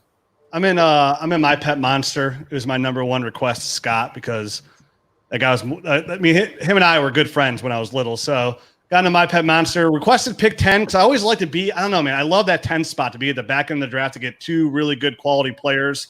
I just picked a little bit ago. I took Dalvin Cook at 110. Obviously there's a little bit of nerve going on with will he hold out? Will he not hold out? To me, it's worth. He's worth the gamble. I'm pretty sure I can probably get Alexander Madison at some point in this draft to kind of back him up. And I feel good about it, just to get a guy who's going to get a ton of carries. I mean, they got Adam Thielen to get rid of Diggs. Both tight ends aren't really high quality fantasy tight ends, at least.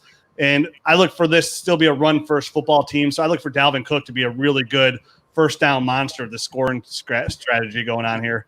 Still haven't got my second pick coming up yet. And I'm really hoping I can get, well, it's not really hoping. I'm going to get another running back.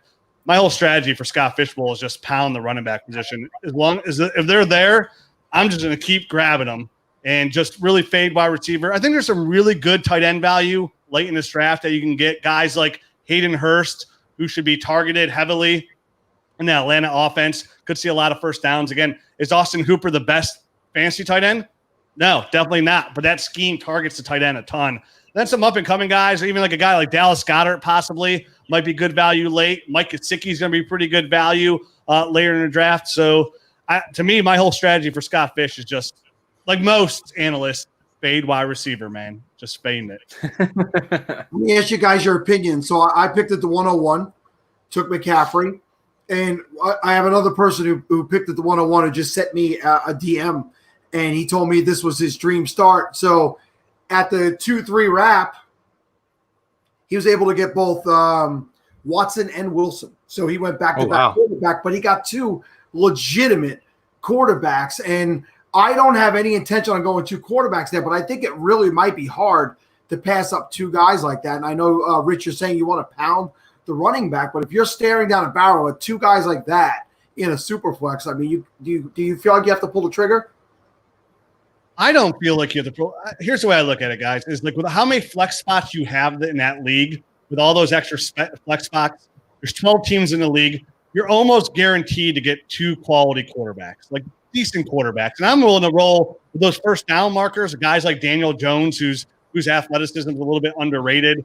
Guys like that. I think Baker Mayfield, somebody you could probably get maybe come back around who's looking for a bounce back year. Is it nice to have? I just think the running back position is going to dissipate so quickly. And with those flex spots, I just want to get as many of them as possible. I understand being super flex, like my instincts always go, get a young quarterback. That's in Dynasty. This is just basically an overglorified, awesome redraft league.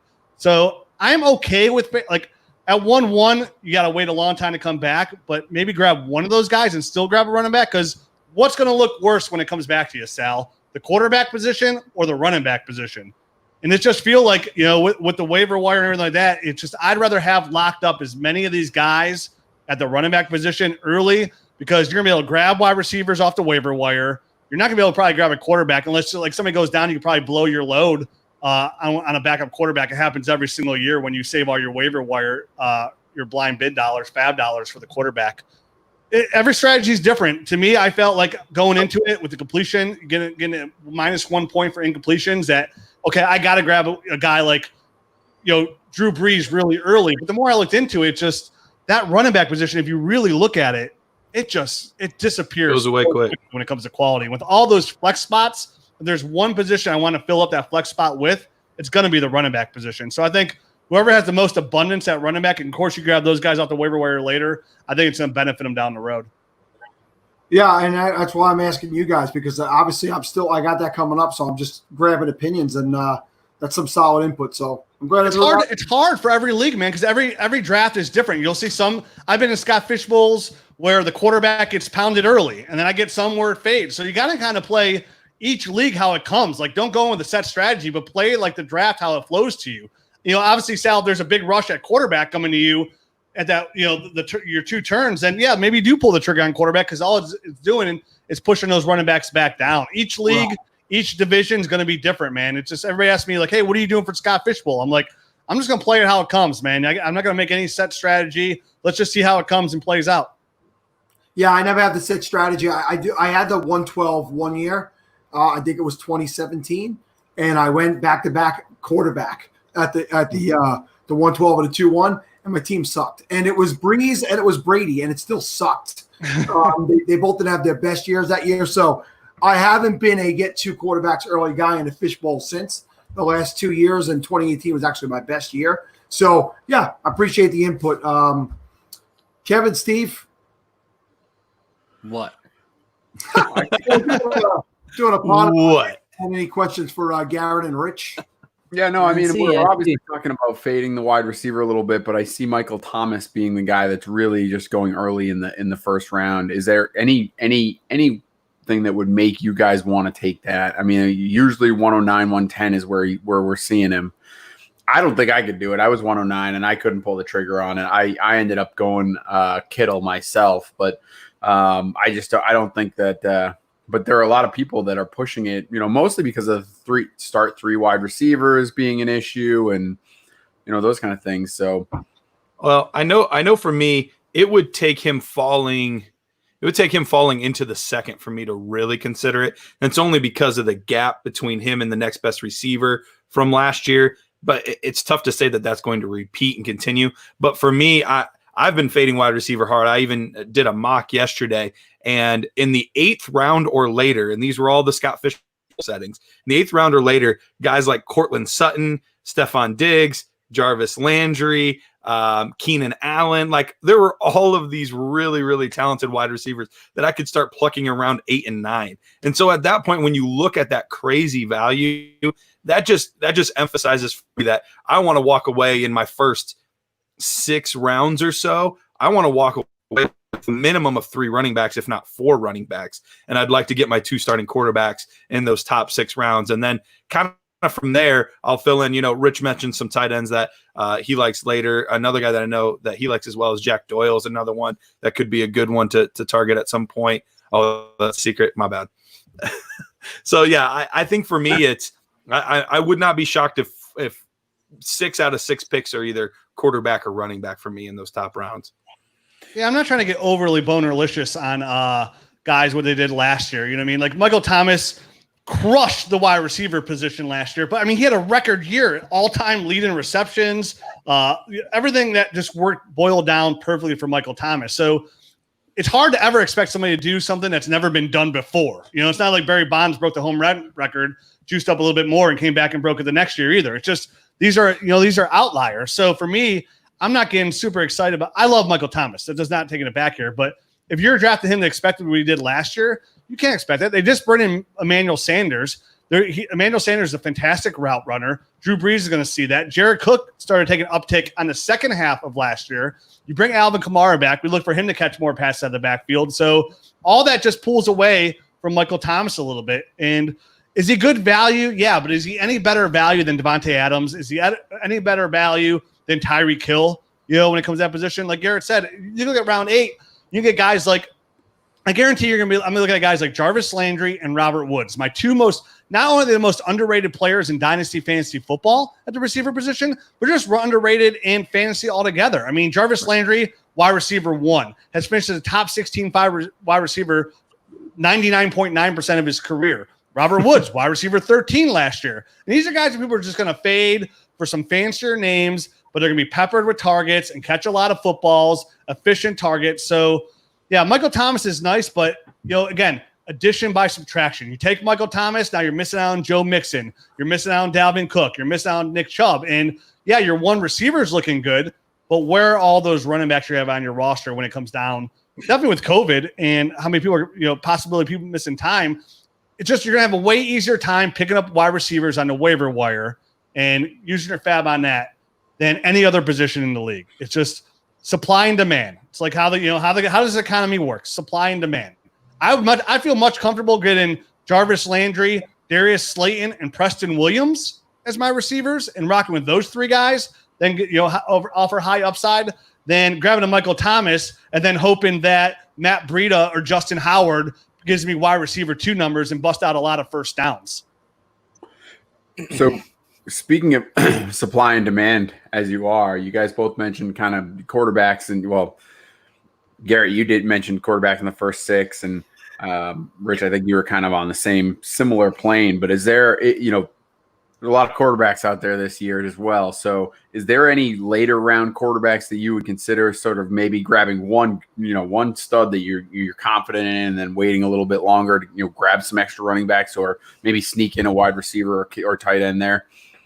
Absolutely, for me, and I hope nobody in my division is watching right now. But I picked Pat Mahomes knowing that I'm probably waiting till round 5, 6 to probably take my next quarterback, maybe even later, 7, 8, depending on how the runs go in my league and whatnot. But Derek Carr is one that in this scoring format last year would have been QB 8, I believe. And all they did was surround him with more talent this year than he had last year. And so I expect him to at least repeat his numbers, if not improve on his numbers from last year.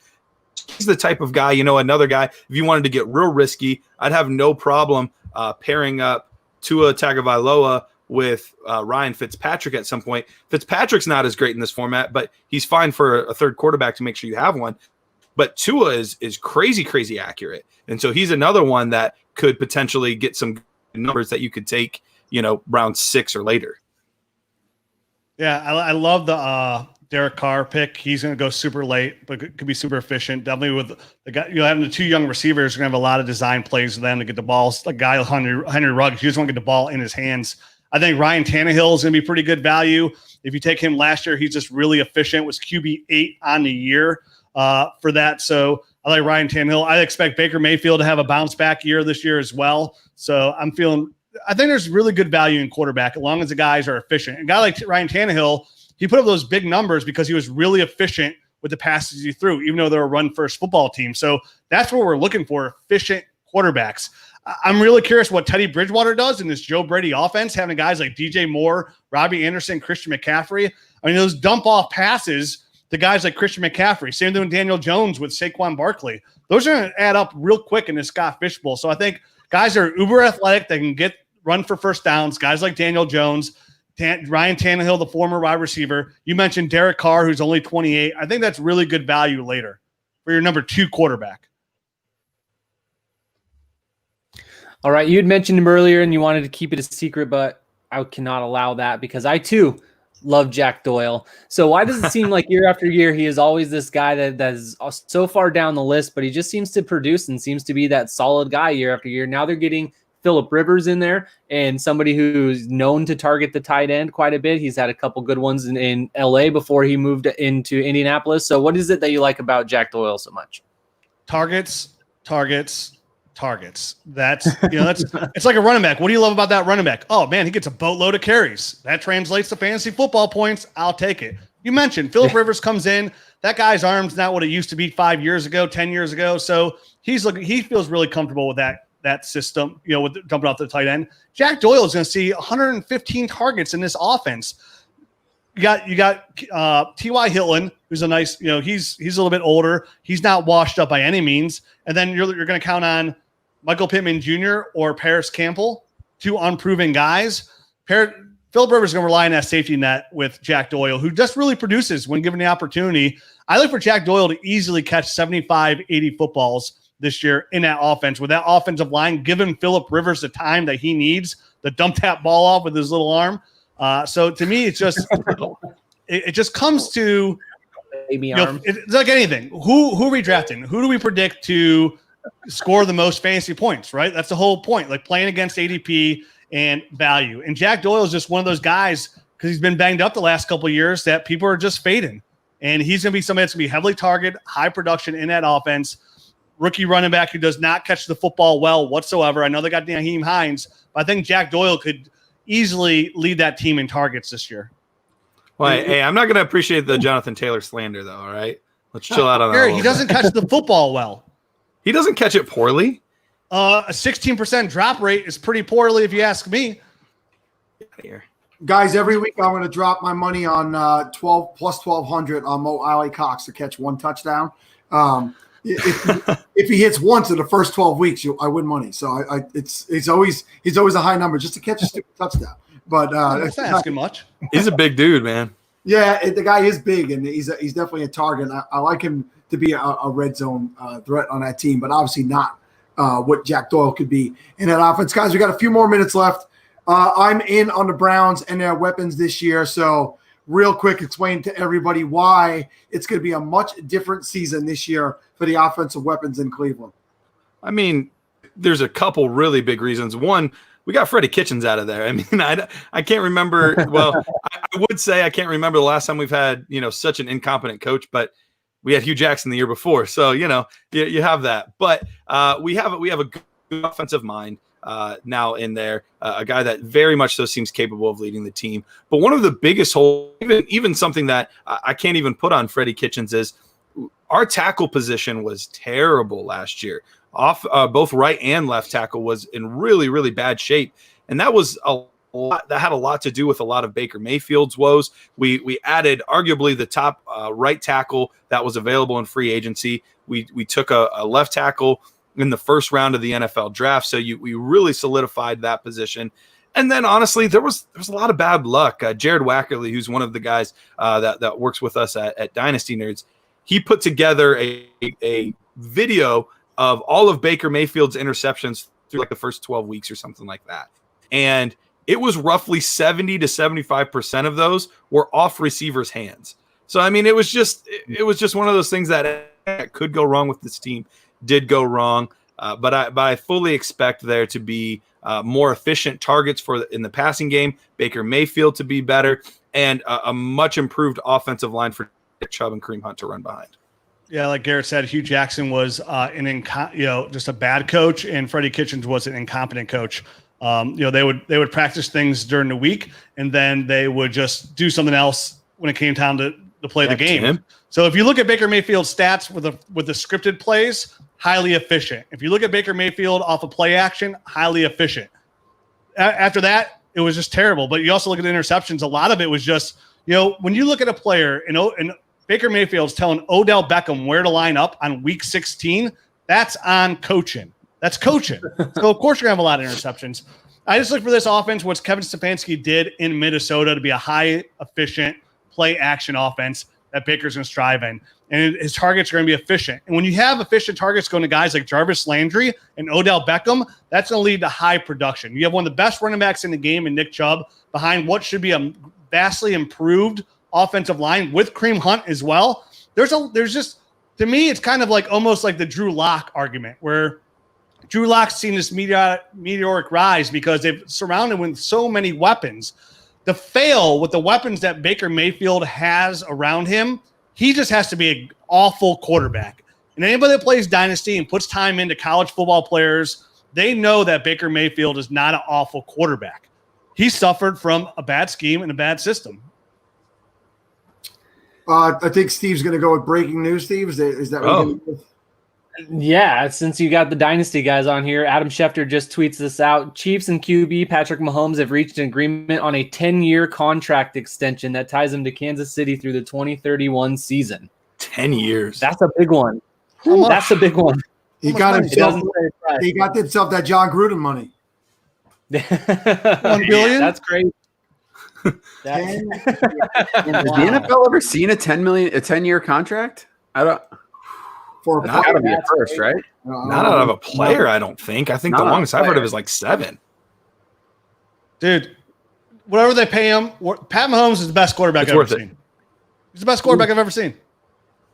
And I've seen a lot of quarterbacks. And I'm not even saying that to be like for a hot take or, hey, here's Tom Brady, Peyton Manning, Dan Marino, Brett Favre. I lived them all. Pat Mahomes is the best quarterback I know it's only a couple of years, and that's a little premature, and I'm not in the bedroom with my wife, so that's a little different. So for me, this is a well-deserved contract, whatever it is. It's got to be what, 35, 40 million a year, right?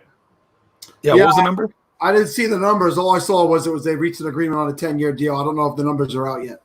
They didn't say a price. They didn't put any money on it.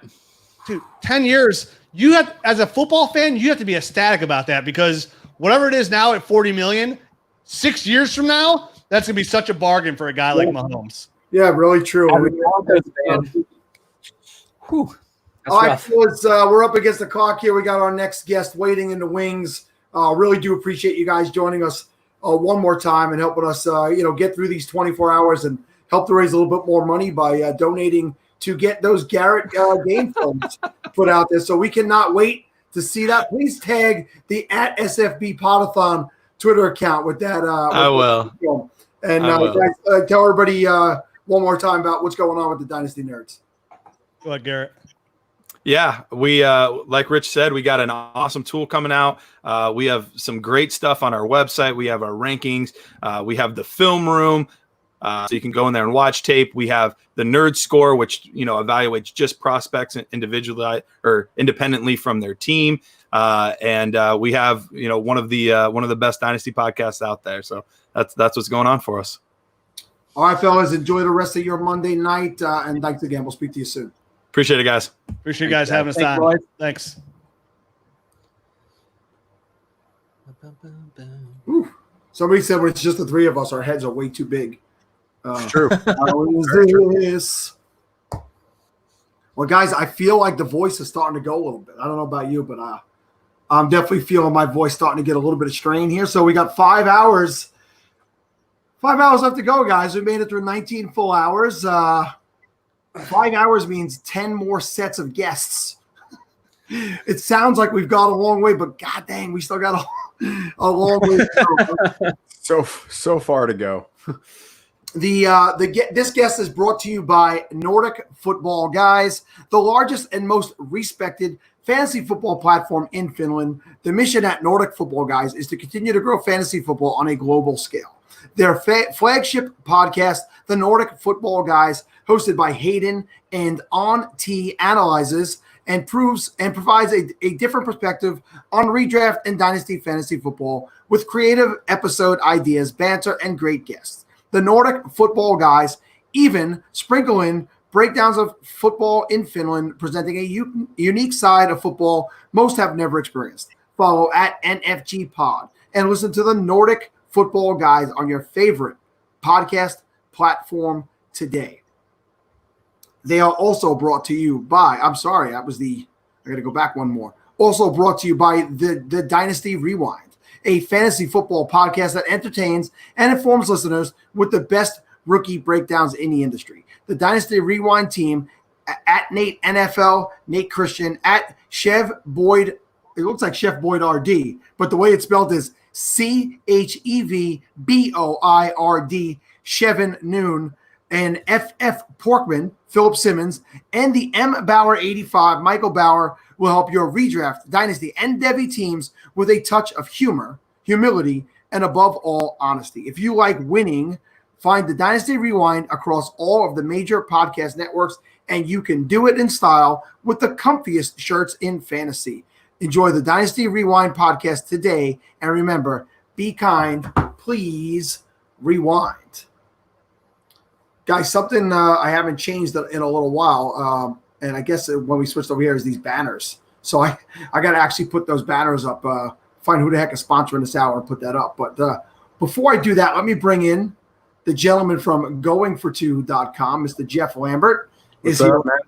And Ryan, it's C. Foss. I want to make sure. Sear Foss. Sear Foss, you got it. How you guys doing? Welcome in. How are you boys doing? What's up? What's up? Awesome, man. Great Sorry to for be the here. ugly big green screen back here, but I can't put my my backdrop up here. So No, that's awesome. And I feel like I'm in the Twilight Zone, but other than that, it's pretty cool. So have you guys been following along throughout the 24 hours? yeah, I've been popping in and out here and there. You know, I have a 7-year-old, so I got to kind of deal with that as well. I had I built her a sprinkler system today to kind of play in the outside. It's like 80 degrees outside. It's kind of hot, so I built her a little PVC sprinkler system to kind of play in. So that's what I was doing all morning, but I had the show on in the background. Yeah, Steve would love if you made him one of those. Yeah, although I just try to the way the temperature gets around here, I just don't go outside. Yeah, I just don't. That's So, where I'm at right now. It's terrible out. yeah, much to the detriment of my children's upbringing. I just refuse to go outside with them. I like how you're sacrificing the development of your kids for your own health and well-being in the heat. It's good, Steve. You know, Jeff, let's go revisit back all the way back when we first met Jeff on a Fantasy Life app many moons ago. Long time ago, yep. But back in 2016, I believe we were. Might even been 2015. We were on 2015, yep. 2015. So it's here we are, 5 years later. Still grinding. Better place, and you're growing more than one venture that you're in. But tell everybody what it is that you do, what goes on at goingfor2.com, and what other things you got going on. All right, so goingfor2.com was kind of started originally as just fantasy football, and it was just me. I was just writing everything that, fantasy football. I was writing daily fantasy. I was doing everything. And then it come up to summertime, football is done. NBA was finishing up because I was doing some NBA stuff as well. I put out a thing on Twitter like, hey, anybody want to write baseball? Because I don't do baseball. And two guys kind of jumped on, and they wrote, the whole summer for baseball. And then it just kind of grew from there. Just kept adding writers. Now we're up to about 30 writers. We cover everything from Dynasty to redraft to Devy to DFS, the whole nine. And then a year after starting the website, I kind of got into podcasting a little bit. And we started in 2016, started the the Armchair Fantasy Show, which me and Ryan do live every Wednesday at 9:30. We go once a week during the off season, and then during the season we go twice a week. We do a DFS show with 2 other guys on Fridays, just to kind of get your DFS fix in there as well. So we do a little bit of everything over there, Going for Two and the Armchair Fantasy Show, and we just have a good time. I'm trying to figure out what Zachary's saying here, the Tacit Assassin. He says it's Jeff's record 7th SFBX Podathon appearance. This is the 3rd year we're doing a Podathon. Is it your 7th year in the SFB? I think this is my first appearance, actually. I don't even think I've been on with the last 2 years, so I don't know what that means. Well, Zach, it's been a long day for him watching us. So he's starting to lose his mind a little bit. But how many years have you played in the SFB itself? This will be my 3rd year. You played the last 2 years. This is my 3rd year, so I didn't do very good the last 2 years, so I'm hoping to change my luck this year. Year 3 was my best year, so this will be year 5 for me. My 3rd year was the year where I kind of sort of figured it out, and then year 4 I sucked again. So who the hell knows what the rhyme or reason to is?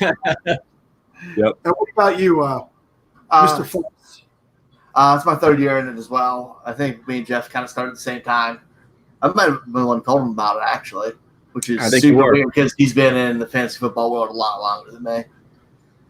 Yeah, that's true. I was more of a Facebook kind of guy. I was on Facebook a lot more than Twitter, and I didn't really get into Twitter until we started doing the podcast live. And it was kind of weird that Facebook, no one knows what Scott Fishbowl is, but you go on Twitter and it's like the biggest thing out there. It's kind of so yeah, it's 2 different worlds. Yeah, it is. It really is. Worlds. It really is. And I think Ryan was live with me one night, and he's like, "Oh man, I just got my invite to Scott Fishbowl," and I'm like, "What is that?" He's like, "Oh," he started telling me about it. I was like, "All right, let me just go in there and see if I can get in." And I went in and registered, and I got an invite as well, and I've been playing ever since. Yeah, and I don't do a lot of fantasy football Facebook, but I found Chase Vernon, FF_intervention, who we had on the overnights, a young guy who's doing some good stuff on Facebook, and I told him the same thing: get over here, get on Twitter, and get in the Scott Fishbowl. And he did all those things, and he actually pledged overnight if for every 10 followers he got, he would donate $100 up to $500. Donate $100. Wow. He donated $500, and I think he's tripled his followers. It wasn't very, very high, but it's growing for him, and nice to be everywhere. Facebook, Twitter, and then only one guy does Instagram, and that's the counselor, as we've all come the good old counselor. So about how the SFB draft has been going for you guys. I'm going to spare Steve and just go with you, Ryan. What division are you in? Where are you picking? How many picks have you made today? I got the 101 for the Transformers, and I've got 3 picks in with McCaffrey first, and then followed it up with Wentz and Devontae Adams. A little bit nervous about gun receiver early just because of the scoring, but we have to start 3 of them. And that kind of bit me in the ass last year with not having enough quality receivers, and I just couldn't pass him there at the value. But you got Devontae Adams at the 3 pick, the 301? Yeah. Wow. That's crazy. Absolute steal. The guy is going in the first round in most of these drafts. Yeah, I couldn't pass him there. I mean, the run on quarterbacks and running backs was unbelievable. I mean, even like Aaron Jones, Eckler were all gone before I was up there. So it was literally 2 tight ends went, 1 receiver. Everything else was QB running back through the first 2. That's really pretty insane, man. I'm a 101 also. I mean, he's already gone, Adams, in the second round for me here, but I'm really interested to see what falls to me at the wrap. Jeff, how about you? So I got the 112 in the Thundercats division, and I've made 2 picks today. I picked Drew Brees at the 112, and then on the wraparound got Joe Mixon. I was hoping to actually do a stack. I wanted to stack MT and Drew Brees just to be different, but MT went at the 110, so I couldn't get him. Kind of a funny thing, though. I think y'all mentioned earlier on the show, Shane Manila, at the Shane is the worst. I had a thing where you draft Matt Barkley and he'll donate $100 if you make the playoffs. Well, he's the 111 in my group, and he put a thing in our little chat group and said, if anybody donates money right now, I will draft Matt Barkley at the 111. So I was on that real quick. I'm like, all right, I'm giving some money right now because I want to get the guy that I want to get to snipe me. So he took Matt Barkley at 111. Yeah, I did see that. He's a wild man. He basically hijacked the whole Podathon last night. set the place on fire. We had to put it out and get it back to normal. Not like Shane. We've had him on our show a few times. So, Ryan, seeing as things, that's why you have to stay fluid in these type of drafts and make smart decisions. I think you're not wanting to go wide receiver early goes out the window when a clear first-round wide receiver drops to you. So how does that change things for you going forward? I mean, essentially you're going to just keep reading this draft, but tell me what you hope happens going forward. I mean, I hope a decent running back comes in, even like a James Conner or somebody like that, who's not really a sexy pick, but he's going to give me solid play. He'll get first downs, hopefully get volume. And then, more importantly, when a quarterback, I'm hoping Stafford or even like a Derek Carr, somebody like accurate, who I can just plug in there and play and be confident with, not really worry about. But ideally, be running back, quarterback, but who knows? Jeff, do you have anybody later in the draft, a few rounds back that you're targeting, that you're hoping to get back there? Anybody that if we're looking aren't going to, might necessarily. There's a couple guys that I'm looking at super deep that I think are being overlooked, and I've mentioned him. I mentioned actually on our show last night. Ryan did a mock draft for all the Scott Fishbowl. They had one person for each pick, and I mentioned it last night. But Damian Harris for the Patriots. I just think the Patriots are going to be such a run-heavy team this year that even if Sony Michel is Sony Michel, I think that Damian Harris is still going to get some work. Obviously, drafted him last year for a reason. I think even with Cam Newton there, he's going to get plenty of work. So he's a guy that you can always get for free towards the end of the draft there that I think has some great value. And then Nyheim Hines is another one I'm targeting as well. I did an article a couple months ago on the Chargers, offense with Phillip Rivers and how every year since Tomlinson left, the running back has been the number 2 targeted player on a Chargers team with Rivers every year but one season. So you look at Nyheim Hines, who's a pass catching running back. You got Jonathan Taylor there who doesn't catch passes very rarely. You got Marlon Mack, who doesn't catch a lot of passes. So I think Nyheim Hines is going to get a ton of volume in the passing game, and he's going pretty late in drafts as well.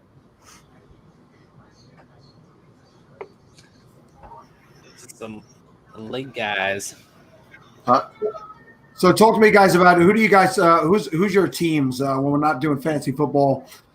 We all got into football because we were football fans originally. So who do we root for? Ryan, you go first. Can you hear me, Ryan? Yeah, kind of made my 101 very different. Yeah. I said it made the 101 really difficult for me because I'm a Ravens fan, and I really wanted to build my team around Lamar. But I made probably hopefully the right decision. But yeah, definitely diehard Ravens fan. Excited for everything about them right now and how that team's going, especially because there's offense for a change. And I'm a Niners fan. I was hoping to get Kittle at the 112, but he went about the middle of the first round, so there was no chance of me getting Kittle. But I've been a Niners fan since early 80s. So, let's talk about both of those teams. You didn't get those guys early that you hoped to get. Mark Andrews would probably be the next guy to go off the board for the Ravens. I'm sure he's gone at this point in your draft. So, Ryan, who's the one guy on the Ravens you're hoping to get a little bit later in these drafts you really feel could have a nice season? I want Mark Ingram because I think he's a guy. It's kind of boring, but he's a guy who's going to fall more than he should because he's going to get the volume. All the excitement's there with J.K. Dobbins, but that offense runs a lot. They trust him. He knows the offense. There's no rookie camp. He's going to get volume. He's going to be a 200-plus carry guy. He participates in the passing game, and he's somebody who I can get in at that 5-6 turn, which I think will help me there. But if we're going later, I don't think Miles Boykin's a sneaky play. He's somebody the team's just been raving about all year. They love the way – boringly love the way he blocks, but he flashed in the receiving game, catching the deep ball. He has legit 4.4 speed at 6'3". So he has elite playmaking talent. It's just getting involved in that offense. I think with them growing and hopefully him having a year under his belt, I think that's a sneaky pick for somebody who could perform late in the drafts. Yeah, I love Boykins. I'm a big Boykins guy as well. I love Boykins. Yeah. Those are guys. That's a guy you could definitely pull late. Jeff, with the Debo injury, is he somebody you're going to take the discount on and hope that he's back in time, or is Ayuk a guy you're looking to go for, or is it somebody else I'm missing that as a 49er fan you'd like to get later in this draft? I think the only two guys I'm really looking at, and both of them are going pretty much later, is like Debo, like you mentioned, with the discount. I do think that you may, first couple games, maybe he's not Debo, but I think eventually he becomes the Debo that he was last year, even better. I think at the discount that you're getting him at right now because of that injury is definitely worth it. And I like Raheem Mostert too. I think that offense is such a good running offense that you can have two running backs that are pretty good. Breida's now gone, obviously, so that three-headed monster is now gone.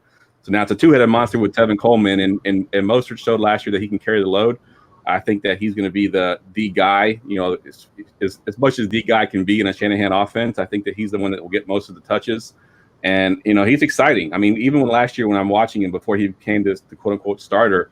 When you watch him on tape, you're like, man, this guy really pops. I mean, you feel like he's taking it to the house on every carry he touches the ball. And in that Shanahan offense, you get those kind of touches, and you're going to make some things happen. So give me Mostert at the discount as well.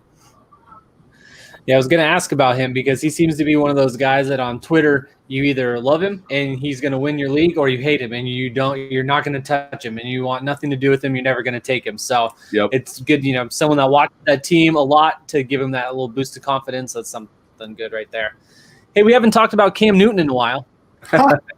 Hasn't been a while, Kevin. That perk your little ears up there? Obviously, yeah. I mean, we've been trying to talk about him on a regular basis. I think the over and under was set at 24.5 for a number of times he would come up as a topic, and I think we're right with that one, Steve. I believe we're at 21, so I think we're getting close. I know Brooksy logged out, so he's no longer running that counter. So I'll be keeping the count going forward. I'm going to keep it at 21. We'll call it 21 right now. But what do you guys think of Cam Newton this year? Go ahead, Ryan. You can go first.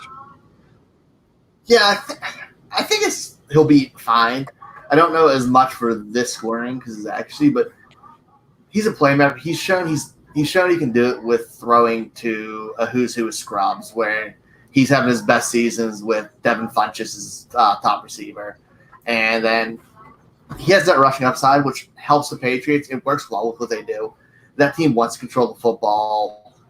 If Bill Belichick will adapt, which I'm sure he does, inserts his own read a little bit, which helps the running backs a lot, especially guys like Sonny Michel. But I love for him. I think he's going to focus on the bigger body targets like N'Keal Harry, who should have a good season with that offense because he just fits archetype what Cam Newton normally throws to.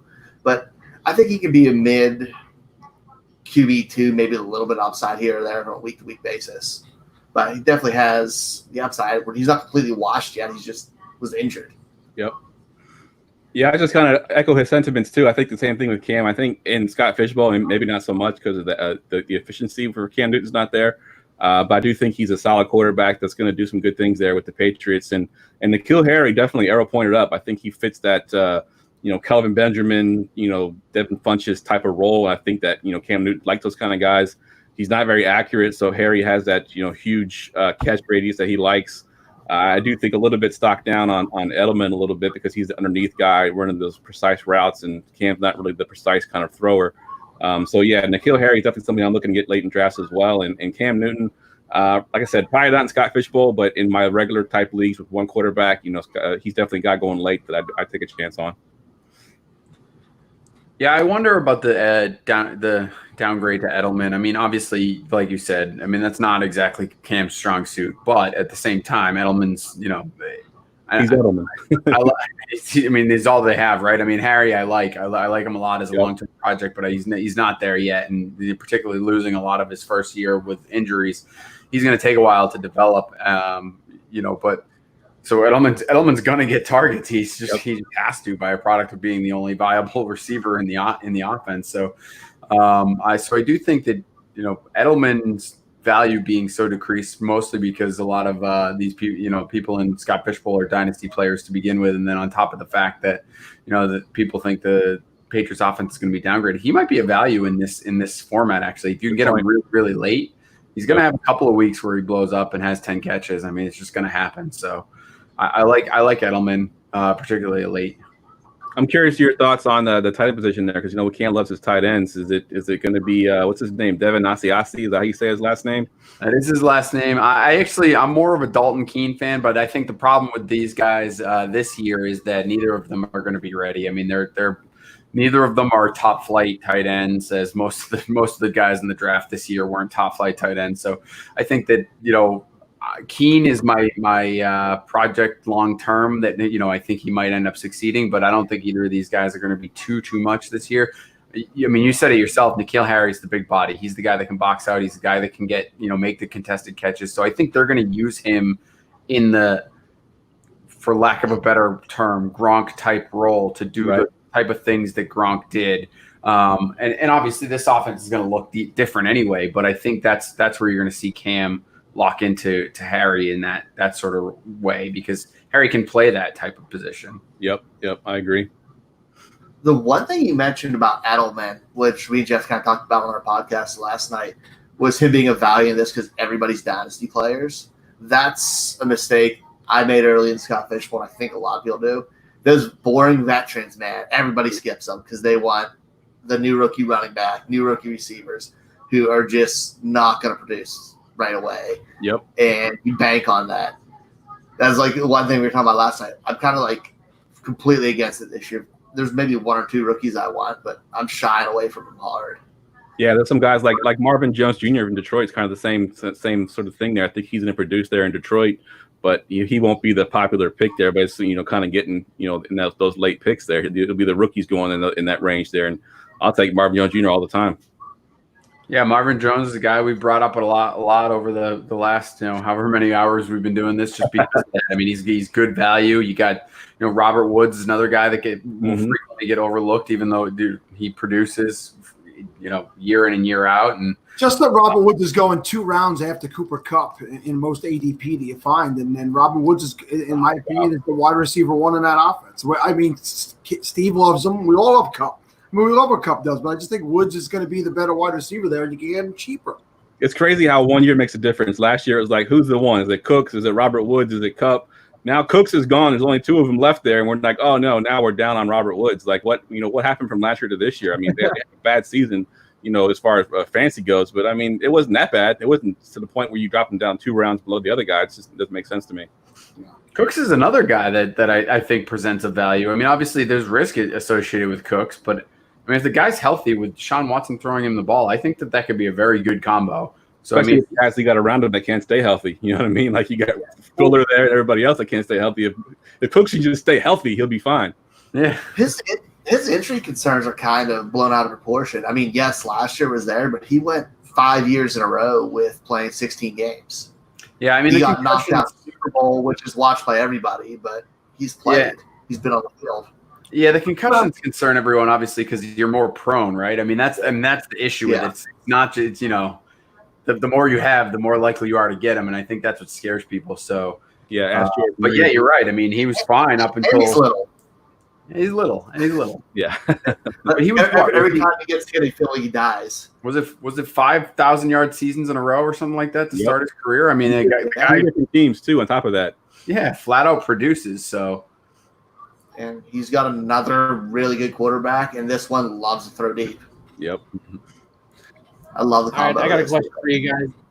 Not necessarily fantasy related, but when it comes to just watching games, you're just watching and enjoying football. What division are you most looking forward to seeing this year? Because there's a lot of changes, a lot of moving parts. What is the most fun division that you think we're going to see in football this year?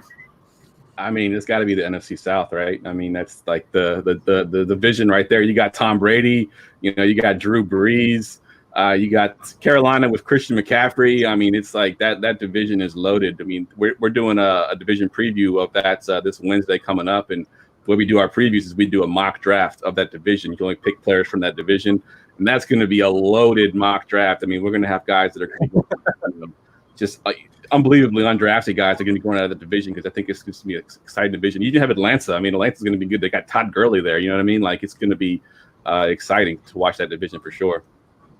Yeah, Atlanta's the boring team out of the division, and right. They have Julio Jones, Calvin Ridley, Todd Gurley, and Hayward for Hayden Hurst. Hurst. Yeah, I'm sorry. Yeah, Hayden Hurst for tight end. I mean, so there's a lot of talent there that people are expecting some stuff from this year. So. Huh?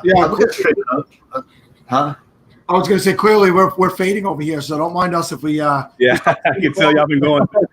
I've been going for a while. I can tell. We're hanging in there. We got about 4.5 hours left, so please forgive us. I don't know how y'all do it, man. I could not do 20. I mean, me and Ryan do an hour show, and by the end of the show, I'm like kind of comfortable sitting here.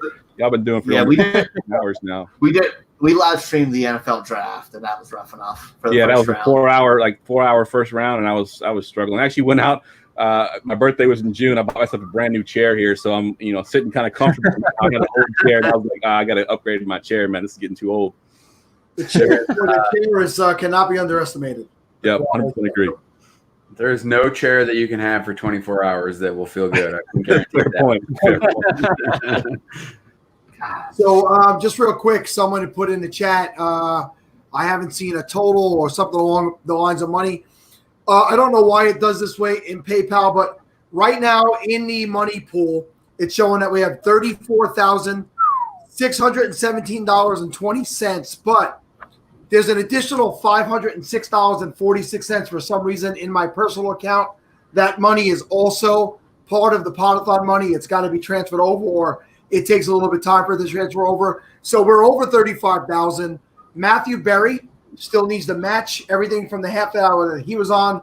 Mike Wright still needs to match everything from the half hour that he was on. Nice. It is very realistic at this point, guys, that we're going to hit $40,000. This is just, it keeps getting more and more insane as the hours go by. We were hoping to get to 10 when we started, then 15, and then we were not at 20 when we kicked off last night, and we are shooting for 40,000 by the end of the show. It's just so goddamn. That is awesome. That is Hey, awesome. Sal, I got another that's all well and 233 good. for the. I'm sorry. What was that, Ryan? You cut out for a second, Ryan. Oh, I got another 233 for the Amari Cooper helmet too. That was raffling off. Right. It got up to 233. That's awesome. Yeah, it blew up yesterday. So it got Yeah, to 33. The whole reason it got to 33 is a guy I work with, Vincent Zayola, who was a Cowboys fan, and I was at work, and he saw that somebody, I believe it was Dan, Coach Dan, who is a Cowboys fan. He was the only one at the time to have bought by $20 worth, which was two $10 entries of three. What do you get? 3 for the 10? It was $3 for 1 or 5 for 10. Yeah. Okay, so Or 3 for 10. I'm sorry. Yeah. So my buddy Vinny bought 2 sets of 10 and then bought an additional $3 entry. So he had one more than Dan, and that's the reason why you have a 3 in there somewhere. Nice. It's that gentleman, Yeah. but awesome. Nice, good stuff. Well, Are I you giving bought- that away? Are you giving that away today, Ryan? I am, yes. And I have the winner too. It's Oh, Zach sweet. Flowers. It's Zach Flowers. I have no idea what his Twitter handle is because I was real dumb since the first time I've done this. I forgot to tell people to include those. But I will find them. But please, listening, if you are, send me a DM. But if not, I'm sure I can email you or something. Nice. Yeah, if you go into the PayPal, every single donation that you have has an email attached to it, and you can email them back. So that's what I go through when I got prizes for this show. I still find it hard to track people down that way, but yeah. So Zach Flowers, that's really awesome. The name sounds familiar. I don't know if why, but He outpaid both your buddies. He threw 30 in there. good for him. Zach, congratulations. I hope he's a Cowboy fan. Good stuff. And it's the winner. Yep. I put in $10. I was hoping when I get it, I could smash it. I was really I would have hoping. done with it as well. No, I think it would have looked really poor if I actually won it, but I'm happy to contribute. I cannot put money into the money pool. I cannot donate money to my own money pool, which is kind of so. When I do make my donation, I'm going to have to make it in some other way. So at least I threw $10 in there. I've been doing, bought shirts, did this, did that. I've been throwing some money in a couple of places, but I have not been allowed to make an actual donation to my own money pool. It's crazy. Nice. Oh, guys, it is 3:27. Supposedly. What's that, Kev? I said supposedly. Hey, go on PayPal. I don't write the rules. I just read the rules. Guys, 3:27. We're up against the next guest. We want to thank you guys for coming out. We want to thank you for your generous donations, running the raffle, and just being a part of this show. And Jeff, happy to see you finding success all these years later still and continuing to grow your brand. And you're always good to us, and happy to see Fantasy Life guys thriving. Just give them one more time. Tell them everywhere you guys could be found and what you got going on. All right, you can find me on Twitter at Jeff Lambert 77. That's Jeff spelled Geoff. A little bit different spelling there. Obviously, goingfor2.com. The number 2 is the website. The podcast is live every Wednesday at 9:30 p.m. on YouTube, Periscope, and Facebook Live. You can find us by just searching for the Armchair Fantasy Show or Going for Two. You can find it all over the place there. Yeah, we're doing a little bit of everything. I did want to plug real quick. Hope you don't mind, Sal. I have the DFS version of the Scott Fishbowl going on right now. We're taking entries into that. If you go to goingfor2.com/grinder, we're giving away a championship belt, a custom championship belt, and we've got about $250 saved up right now already for donations. So that'll be going all the way through the month of August, and it's basically a DraftKings tournament. It's DFS, it's football. It's just for week 1, so it's very limited commitment. You just play week 1 tournament. Whoever wins gets the belt. So that's going on as well. So we'll be giving that to the Scott Fishbowl charity as well at the end of August. So that's all I got, Ryan. What you got for your Twitter handle? Find me on Twitter at Foss. Find me on Twitter at Foss534. Find me on the Armchair Fantasy Show every Wednesdays, and then I also write for the Dynasty Draft Room.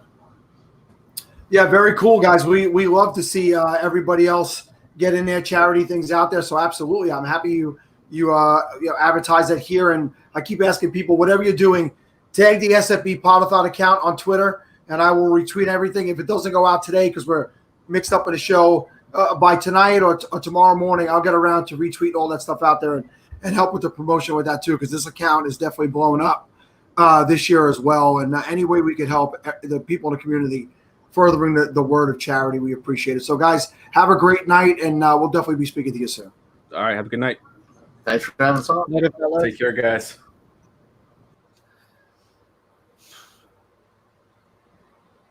Hey, Sal, I just I think it was great that you gave the update. I think they were talking about the Patrick Mahomes contract and the money. Not Don't worry about Mahomes' contract. We're talking about the money we're making right here. Dang it.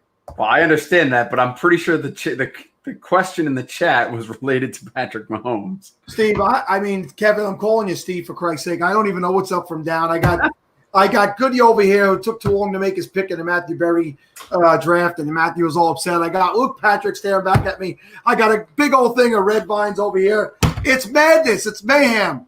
Well, listen, the next guest is brought to you by Nordic Football Guys, the largest and most respected fantasy football platform in Finland. The mission at Nordic Football Guys is to continue to grow fantasy football on a global scale.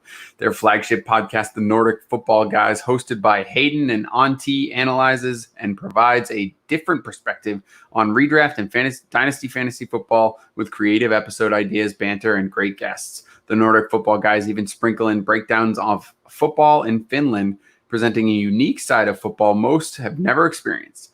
Follow at NFG Pod and listen to Nordic Football Guys on your favorite podcast platform today. The segment is also presented by The Dynasty Theory, a podcast focused on providing in-depth dynasty content to help their listeners win their dynasty leagues. Host John Bauer at The Bauer Club, Dan LaMagna at FF Coach Dan, Mitch Sorensen at Dino MC, and a lineup of top caliber guests offer unique segments each week that entertains and informs listeners of valuable insights in all aspects of fantasy football, dynasty football, I should say. Dynasty Theory is a proud member of the Ross Tucker Football Podcast Network and streams live on YouTube every Monday at 9 p.m. Eastern. Follow at Dynasty Theory FF on Instagram and Twitter to listen to Dynasty Theory on your favorite podcasting platform today. You know, speaking of Ross Tucker, I'm going to be appearing on the Hayden Hurst, Podathon.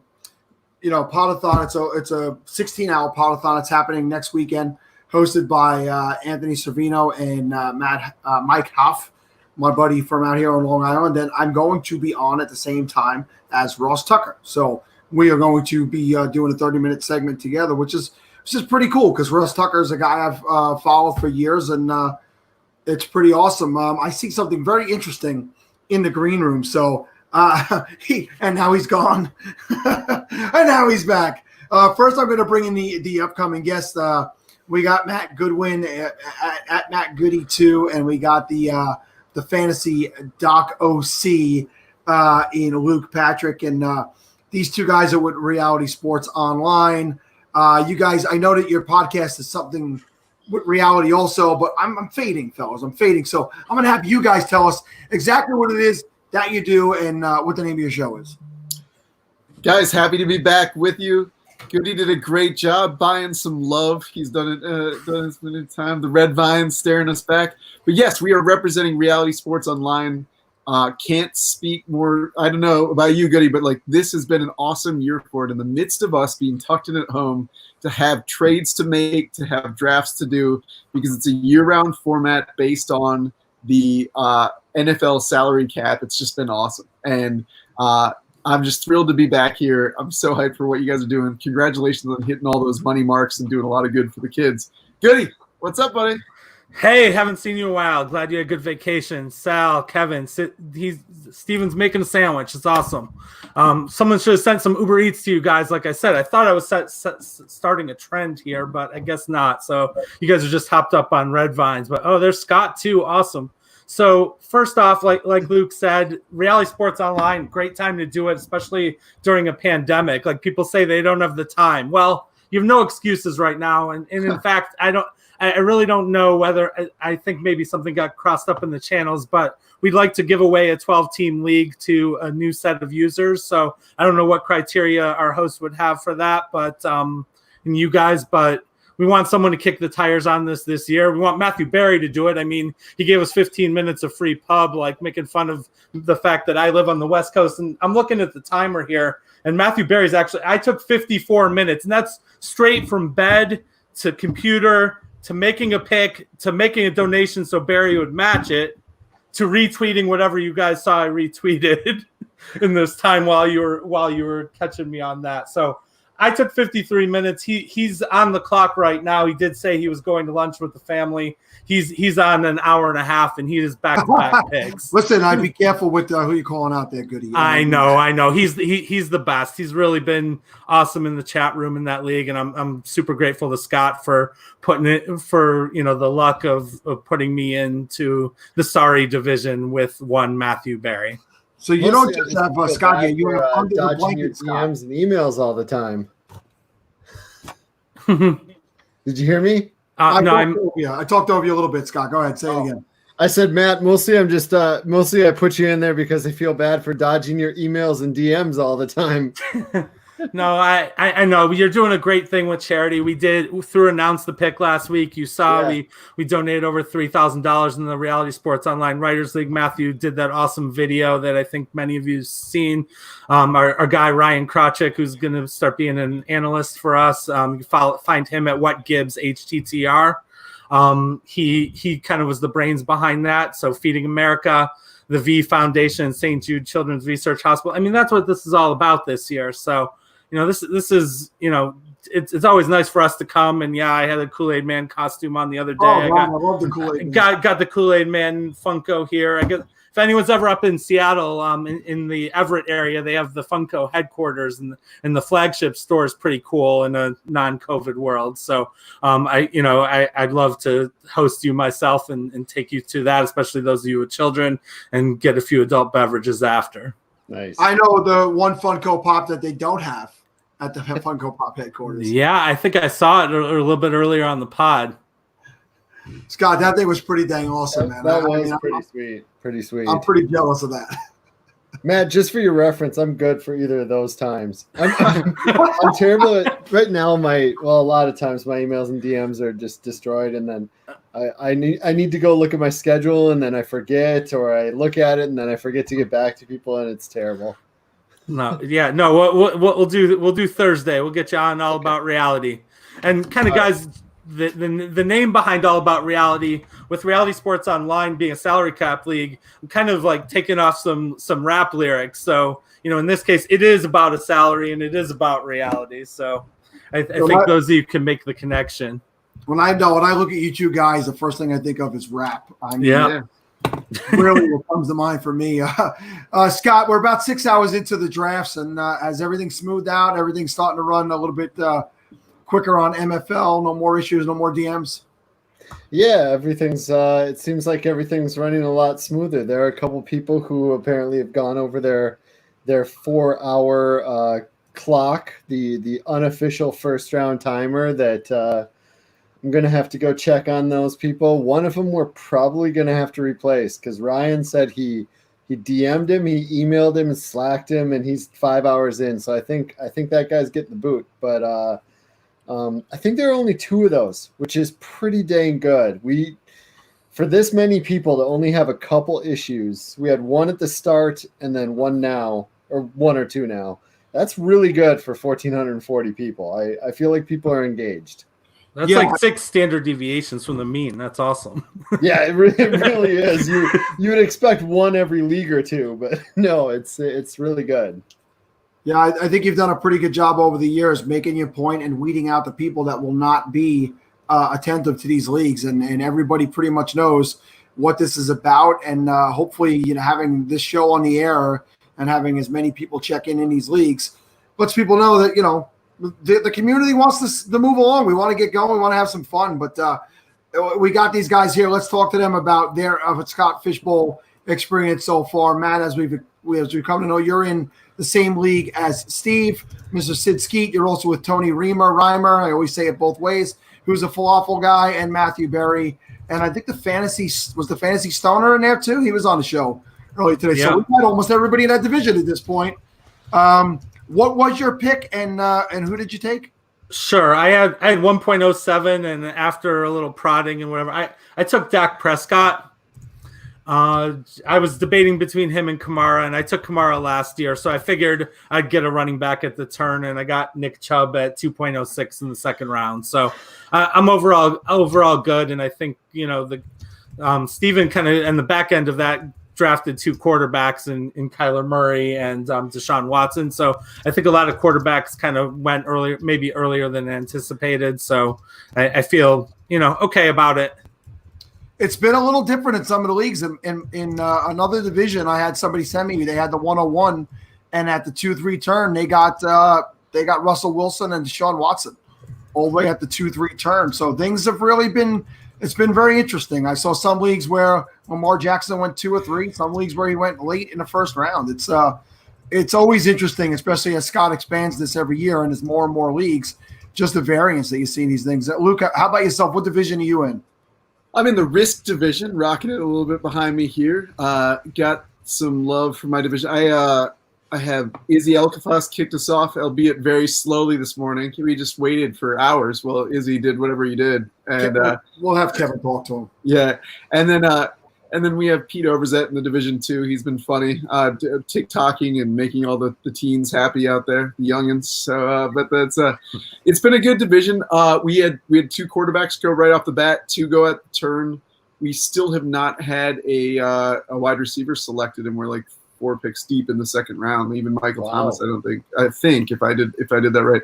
I went way off script this year. I decided last year Aaron Rodgers fell to me, and I felt like I had to do it, even as a Vikings fan, and that hurt my heart and my life, and I didn't want to do it. So this year I'm just going with guys I trust, and so I went with Nick Chubb in the first, and at the 110, and then at the 203 I went with Jonathan Taylor, much earlier than ADP. So, wow. So you went early on a couple of running backs that maybe weren't showing that kind of an ADP, but hey, they were your guys. Those are the guys you wanted. And listen, we have said it over and over again. In order to win a tournament this size, you're going to need to take risks. You went with 2 guys. Most people are not going to have at that area in the first round. Then I don't even hate it. If Taylor comes in there and just gets the bulk of the carries, and that offense is what it could be, it could be very nice for you. We've also seen. You saying no wide receivers is gone. We just had a guest on before you who got Devontae Adams at the 301.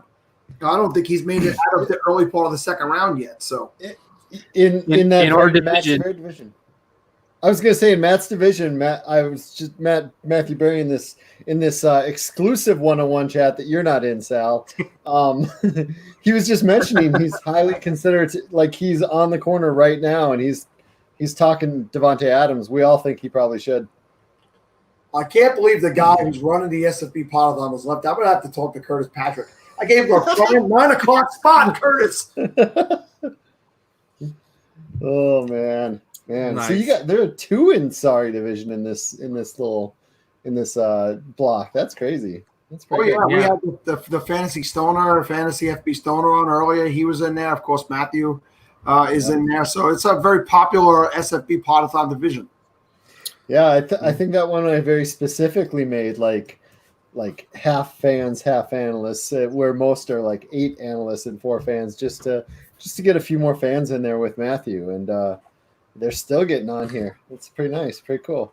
Yeah, it's fun. It's definitely fun. I know that they were talking earlier at 1.06. Drew Brees went, and I know that surprises some folks. I think Scott, we've talked about this offline a little bit. I've been in a Reality Sports Online league with similar scoring, where punitive for interceptions, pick six of the quarterback, and accuracy and whatnot. And Drew Brees for Luke and I in the inaugural season of the podcast league was that we happened to go undefeated, and very luckily, Nice. he Very was nice. he was fantasy All skill. gold. All He was skill. gold in that format. Like Yeah, so I understand it. It may have felt like a reach at ADP, but it makes sense with all the dump offs he's doing, and like the intermediate routes and whatnot, and his supporting cast. So I certainly wouldn't neg that pick. If there was ever a get the guys you believe in league, it's this, where after 12 weeks it basically becomes like a GPP, where you got to be different than others. So a league like this is the exact type of league you take your shots. Yeah, absolutely. And Scott, has there been fun tales that have come out of putting it together this year? Like it has been awesome to like see the format develop, especially close to the one that we had in the pod league. So we feel comfortable with the quarterback scoring. But has there been any like fun celebrity encounters or anything cool like that? That's like blown up for you? Those are always crazy. Like for example, Mike Mills, bassist for REM, joined about 3 days before the draft started. Dave Damashek, same thing within the last week. Both those guys within the last week, and I did not expect that at all. Or like when Shane Battier signed up, he just signed up. Yeah.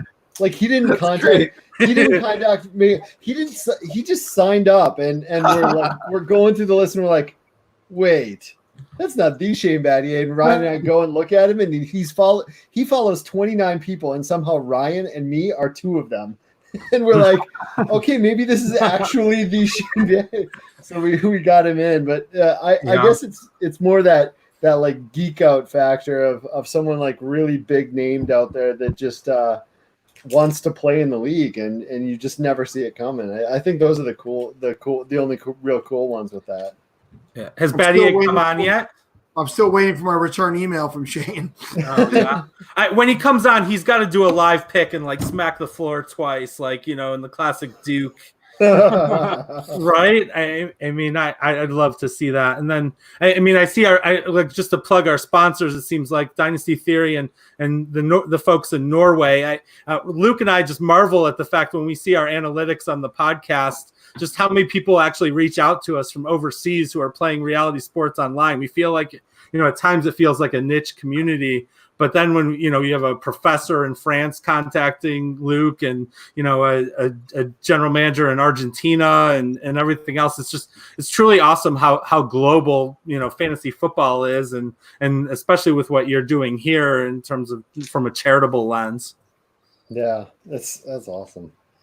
I guess I wanted to say on the celebrity front too, just not to leave them out, but Tom Everett Scott posted pictures of him drafting in his SFB shirt today. Saw that. Yeah, James Roday has, I don't think this is wrong. He has been the biggest donator to this cause over the last 3 years and played in this league. Not just the biggest donator, but he got like TV writers to play who also donated a bunch of money. They're very awesome having James Roday from Psych in it. And also Eric Young, who is a professional wrestler. He's actually a wrestler, and he's in the wrestling division this year, which is I got to imagine that's pretty cool for those guys in that division. But there's a lot of really awesome people. I just didn't want to leave any of them out because right. Yeah, they're it's really cool that Scott Porter, Jason Street from Friday Night Lights plays. Yeah, that's so cool. Oh my gosh. QB1. We gotta get Matt Saracen in next time, too, right? Yeah. So That's really great. And yes, I loved that the Norwegian folks were sponsoring this. Like, again, it felt like providential with the Vikings love coming on here and having Scott on too. Like, that's good. Nice.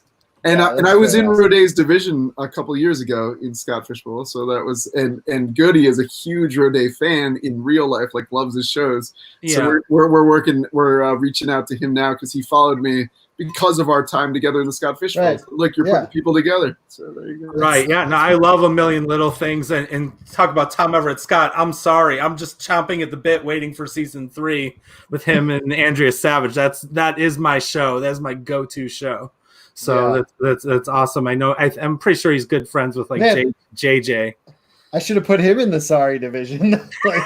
I'm blessed enough. Seriously. No, I mean just because the name of the show. Yeah, true. Yeah. Yeah.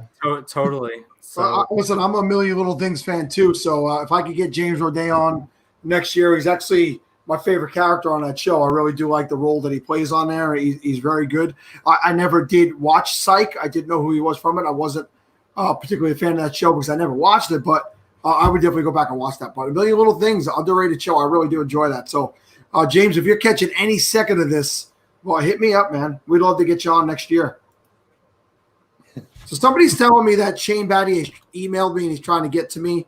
I don't see where he emailed me. I'm trying to find it right now. This is not the chat said that. This is not surprising that you have missed something from.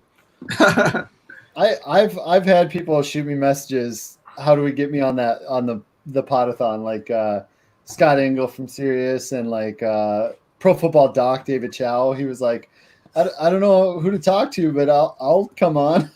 And I got to apologize to everybody because between 2 Twitter accounts with the notifications blowing up like crazy, my email, I'm trying to see everybody that's getting in touch with me, but I haven't seen that stuff. If anybody wants to come on, just all pile into the last hour. Let's go. So, I 100% feel your pain, Sal.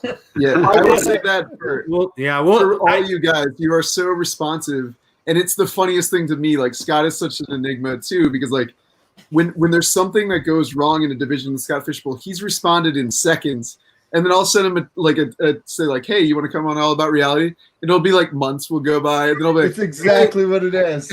and I'll be like, I misspelled a letter from my Scott Fishbowl name. He's like, took care of it for you. He responds in like seconds. It's the funniest thing. So if I'm in the neighborhood of fixing something right away, I'm on it. But if it's something I have to go look at something else, boom, it just flips away from me for some reason. But we're gonna make it happen. I got it written down right here on one of my post-its of shows.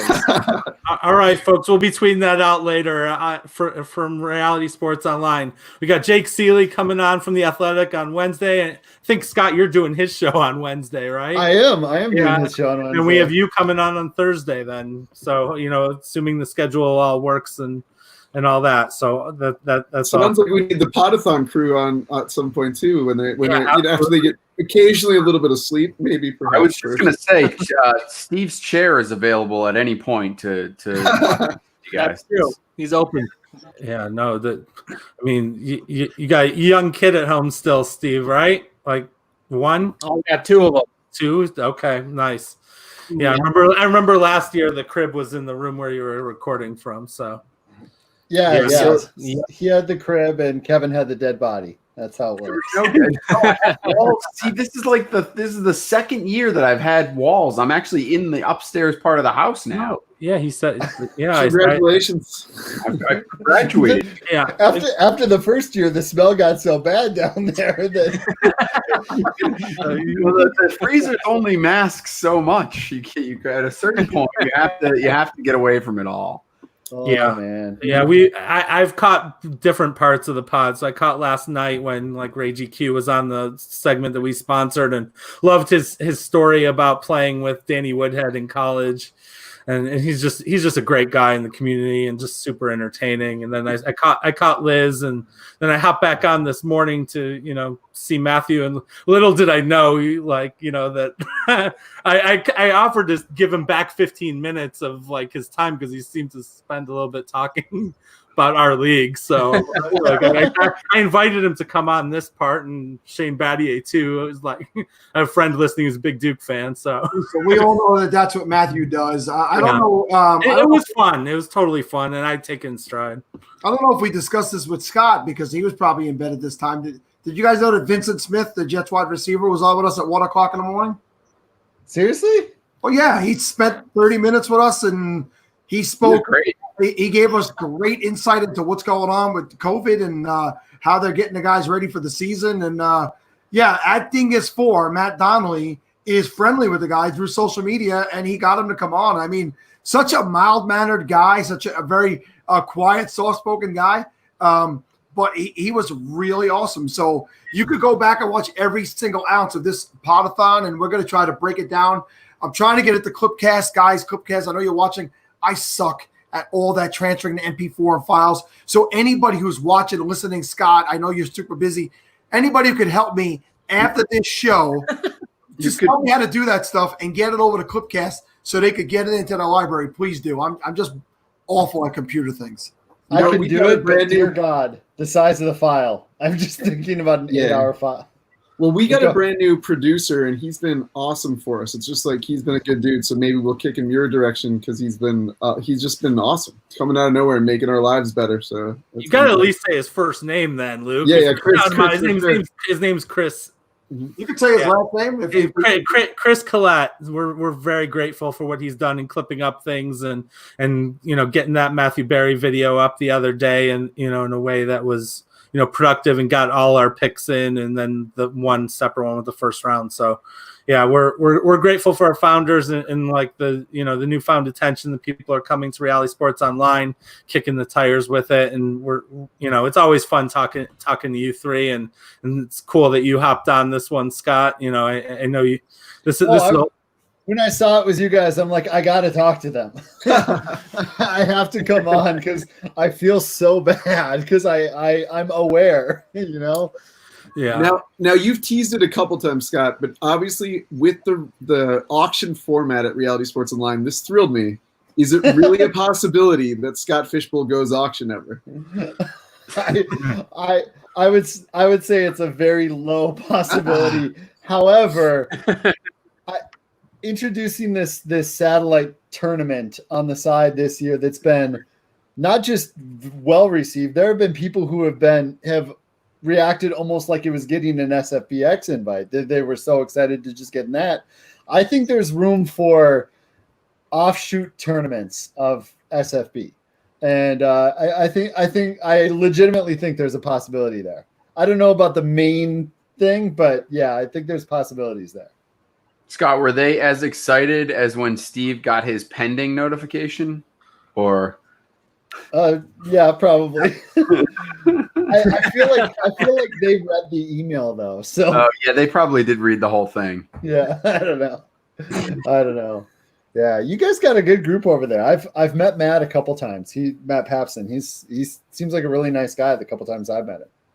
Yeah, they're fun. It's ironic because your voice, Scott. I know you're from Minnesota. Our CTO Kyle English has the exact same voice as you. So every time I hear you, I feel like I'm listening to Kyle talking about like the technology on the website and enhancements and stuff. Except nice. Like you're dealing with a little more exciting topic. Well, hook me up with him. Maybe he can take a few of these shows later this week. Yeah, he seriously could. He and his wife just had a baby themselves. So that's awesome. Yeah. So, but I know he's in the Twin Cities area. Oh, that's even crazier. Matt and Luke, we're coming up to the end of this segment here, and I can't say enough about what you guys have done this year to bring attention to us, to donate to us, to donate to all those other charities. The $3,000 that you donated, that's amazing. To send me, Steve, and Kevin each 2 containers of these things that will have me constipated by the weekend. But I love red vines. I'm a red vine guy. But you heard us talking about it, seen us talking about it. You shipped them right out. You guys are awesome. You're back for year 2. We definitely know you'll be back for year 3. One more time, tell everybody where they can follow you guys and what you got going on. Okay, you can find Reality Sports Online first at Reality Sports On. You can find the podcast anywhere podcasts are consumed. Our hub is kind of Anchor. realitysportsonline.com. You can find me at Matt Goody 2 and my venerable, better dressed co-host Luke Patrick at Fantasy Doc Ock. Goody's been doing an awesome job pumping this, getting dressed up, really living it up this year for us. And thank you guys for making something real, like charity, happen out of fantasy. It's been an awesome, fun year. I can't wait to see how this plays out. Yeah, and only one person shows up year after year with a bow tie and an American flag bow tie, nonetheless, and that is you, Luke. So thank you guys again. We're gonna let you go, and we're gonna go head on to the next guest. Thank you guys. All right, thank you. We'll see you Thursday, Scott. See ya. I'll see you, fellas. And go try out Reality Sports Online. If you want that real GM feel, salary cap, fantasy leagues, go try it out. Steve, you got anything you want to say, pal? I'll throw a plug in for them for that. They have they've been a sponsor. We've read their live reads a few times on the show today. So that's awesome. We got some live reads we got to do now, Steve. Oh shit! That's why you're talking to me. He's not realizing it's his turn. Nope. I'm in my sandwich coma. Got it. All right. This segment is sponsored by FanDraft.com, the online fantasy football draft board. FanDraft supports snake and auction-style draft formats for any league customization, including IDP, Keeper, Dynasty, Devy, and more. FanDraft.com gives your league that NFL draft feel with its streaming ticker, live draft clock, custom logos, team walk-up songs, and multiple draft board displays. FanDraft is perfect for in-person or remote drafts and is great on the big screen or for drafting online. Sign up today and try FanDraft.com for free to take your fantasy football draft to the next level. This segment is also sponsored by Fantasy Football is supposed to be fun. And in the Fantasy Players Club, it is. From Brett Hike's love affair with timeshare running backs to Levi Valentine's obsession with athleticism, there is something for everyone in the club. Join the dozens of creative listeners who routinely roast the hosts by leaving Fantasy Players Club a voicemail today. Find Fantasy Players Club on all major podcast players and follow along on Twitter at Fantasy Players C. That's the letter C. For video clips of the best moments on the show. Nothing is more fun than winning, and the Fantasy Players Club will help you win big in Dynasty, Devy, Redraft, and DFS. So that brings us to our man Nando DeFino from The Athletic. What is going up? What's going up? What's going on, Nando? It's hour 20-something, or I don't know. Yeah, right. Hour 21. What's going on, brother? Not much, man. I just made my pick. Before I came on. How you guys all doing, by the way? Oh, we're bright-eyed and bushy-tailed. Look at us. I commend you. It's good to see you again, Sal. Thank you, buddy. It's good to have you here with us today. And what division are you in, and what pick was that you made? It was I believe the 5th pick of the 2nd round. I got 2 running backs. I got Henry and I got Jacobs. To be honest, man, I don't even know what division I'm in. I just started getting the emails this morning, and I never know which button to press on my fantasy league.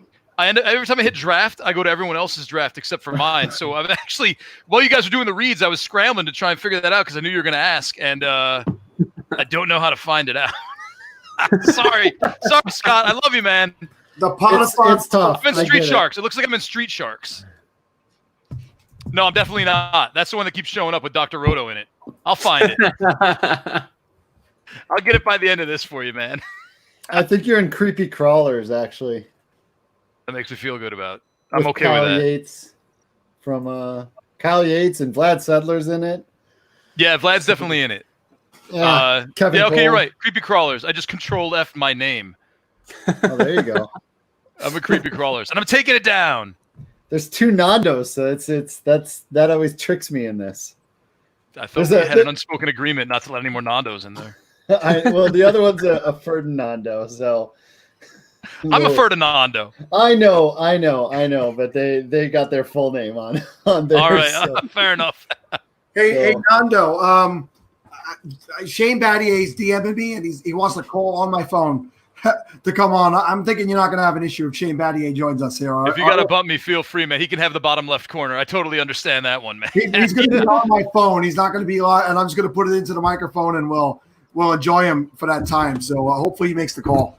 Put me on mute. Put on Shane Battier. I understand the hegemony here, man. Yeah, absolutely. I'm gonna throw myself on. That's a sick. I have Shane Battier's phone number brag too, right there. Yeah, well, yeah, right.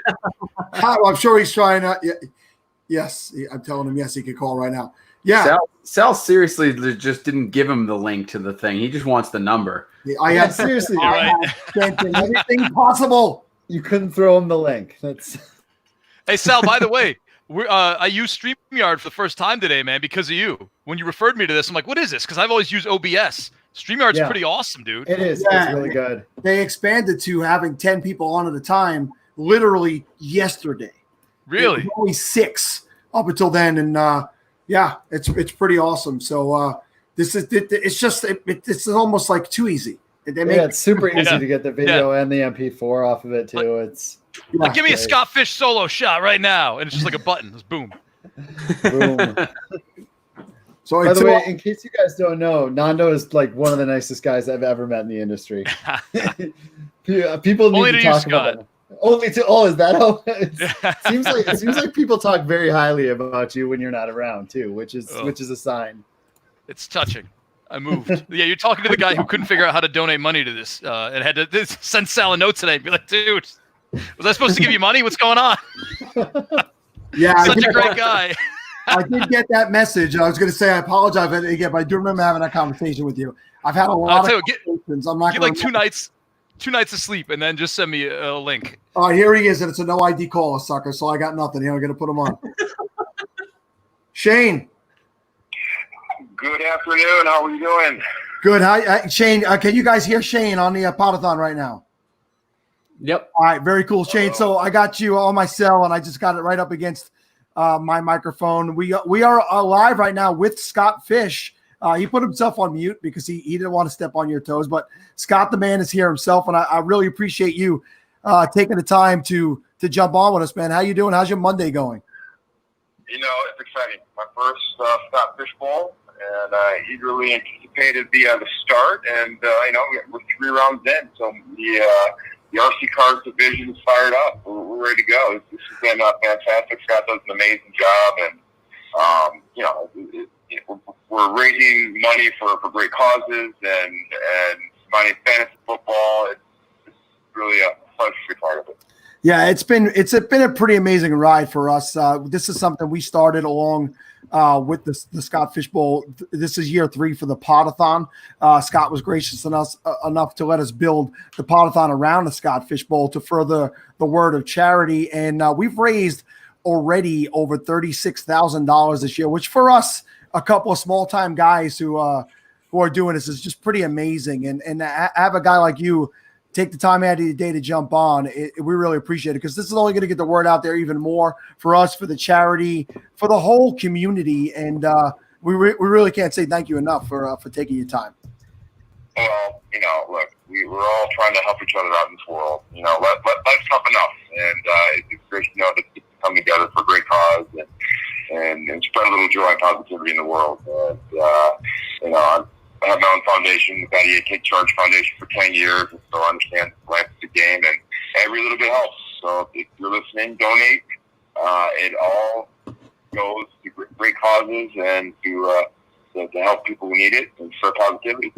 Yeah, this year we're doing Toys for Tots, so we're also splitting the money with the Equal Justice Initiative, EJI.org. That was something with Scott's blessing we wanted to do this year, so that's really awesome. But listen, we got you here. Let's talk about your history with fantasy football. How long have you been playing fantasy football?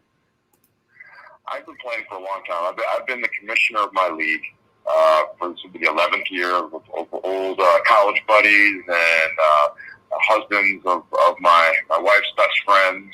And it's a national league. Mike Dunleavy, who's the assistant GM for the Golden State Warriors in the league. And you know, I thought myself I'm trying to be cutting edge. So I spent probably way more time than I should figuring out the best scoring strategies. Now, of course, my league says I'm trying to fix the rules to benefit myself every single year. But I like to look at it as innovating and honestly modern. And that's why I love the fishbowl format, tight end premium, and the first downs and sacks. They add a new wrinkle. So I am a huge fantasy football nerd.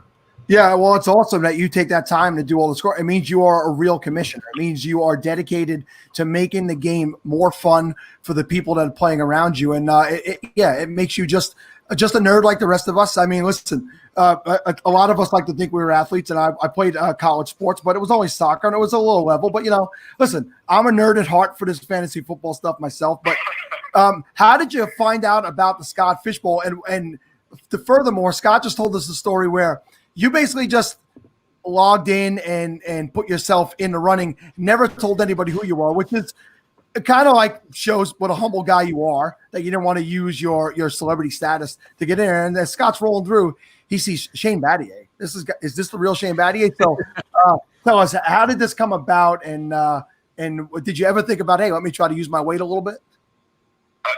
No. I played so long ago that most kids forgot who I am anyway. So I don't use that trick anymore. But a bunch of guys I follow on Twitter. Josh 88H. Frisco Josh. All the guys talk about Scott Fishbowl every single year, and I don't like to be in too many leagues. Right? It dilutes my attention. I'm very focused. So this is only the third league I'm going to do. No more. But it sounds awesome. I love competition, and I love watching NFL Red Zone every Sunday. And so, I'm honored. I've heard a lot of people who were upset didn't get in the fishbowl. So when I got my invitation, I won NBA championships, college championships. I got excited. How great is that?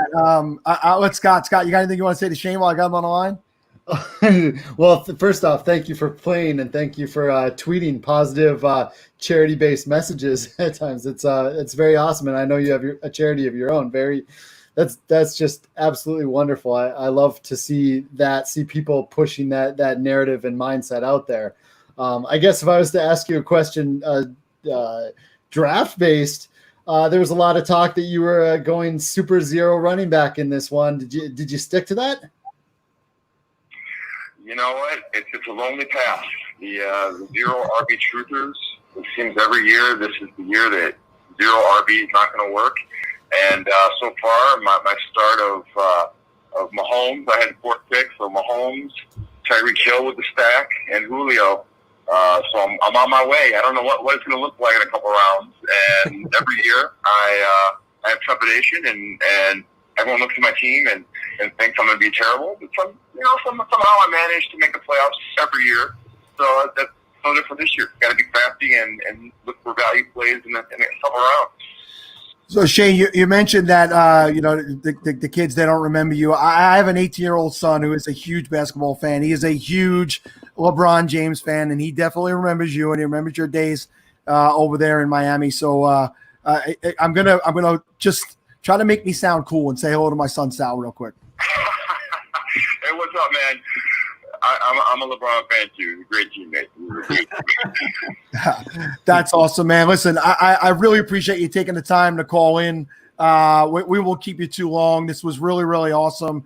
And we look forward to having you as a member of this community. It's a very loving, warm, open community. And have guys like yourself join us can only further the word of charity, Scott's message, and what this league is all about. So just one more time, man, I want to just say thank you from the bottom of our hearts. We really appreciate it. Well, from one commissioner to another, you guys do a fantastic job. It is a labor of love. It's sometimes not the cleanest, but it's in the name of a great organization. Of course, for Todd's raising money, raising positivity. So thank you for all you guys do. All right, partner, best of luck the rest of the way in the draft and in the season. And I guarantee you'll be one of the guys everybody's going to be trying to follow to see how far you advance this year. And we hope to see you back for many years to come. All right. Thanks, guys. Have a good night, partner. All right. Bye-bye. Wow, that was pretty awesome. That was a nice moment for me. That was pretty cool. Have you talked to him before? Or was that just a random, like, hey, I'll come on the show? I had tweeted at him through the Podathon account. You guys seem pretty comfortable. Yeah, I had tweeted at him through the Podathon account, and I had asked him if he would come on, and he DM'd me, said, give me the deets. I want to do it. I'm sure he's a very busy guy. I'm sure he's got a lot of people trying to jump in his DMs. So he told me to email him times that were available, and I did. Again, I'm sure the emails get buried. The community out there, people on Twitter, we're going back and forth with him, and they said he's trying to get a hold of me. He wants to call in. So I sent them my number. So I don't have his, but he's got mine, and that's got to feel good for him. Maybe it's a test. It's like, let's see if this guy's normal, and then we'll see if he gets the star 67 next time too. All right. So I was just going to say, any of those radio program directors or anything out there, if you like the job I did with Shane Battier, I am available to be hired. I think I did a pretty good job there, if I don't say so myself. But I was nervous the whole time. I'm not going to lie, trying to hold the phone steady, trying to make sure it was clear for everybody. I hope that came across nice and clear. So now I'm going to turn the show over to Steve and Kevin, because I think I got to walk away and use the bathroom.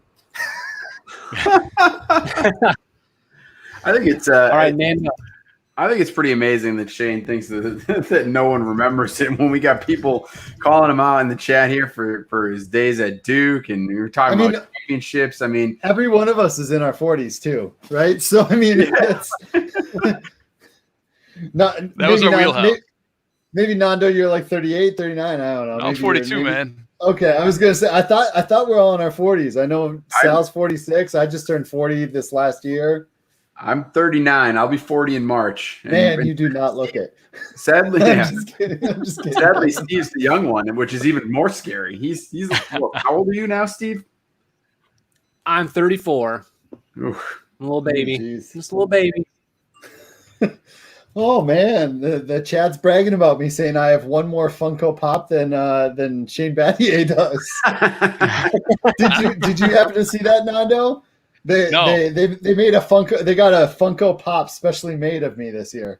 Oh, that's nice. Really? Yeah, that's crazy awesome. Are they selling it, or do they just make the one for you and send it to you? Oh, it's going to be on Funko's homepage.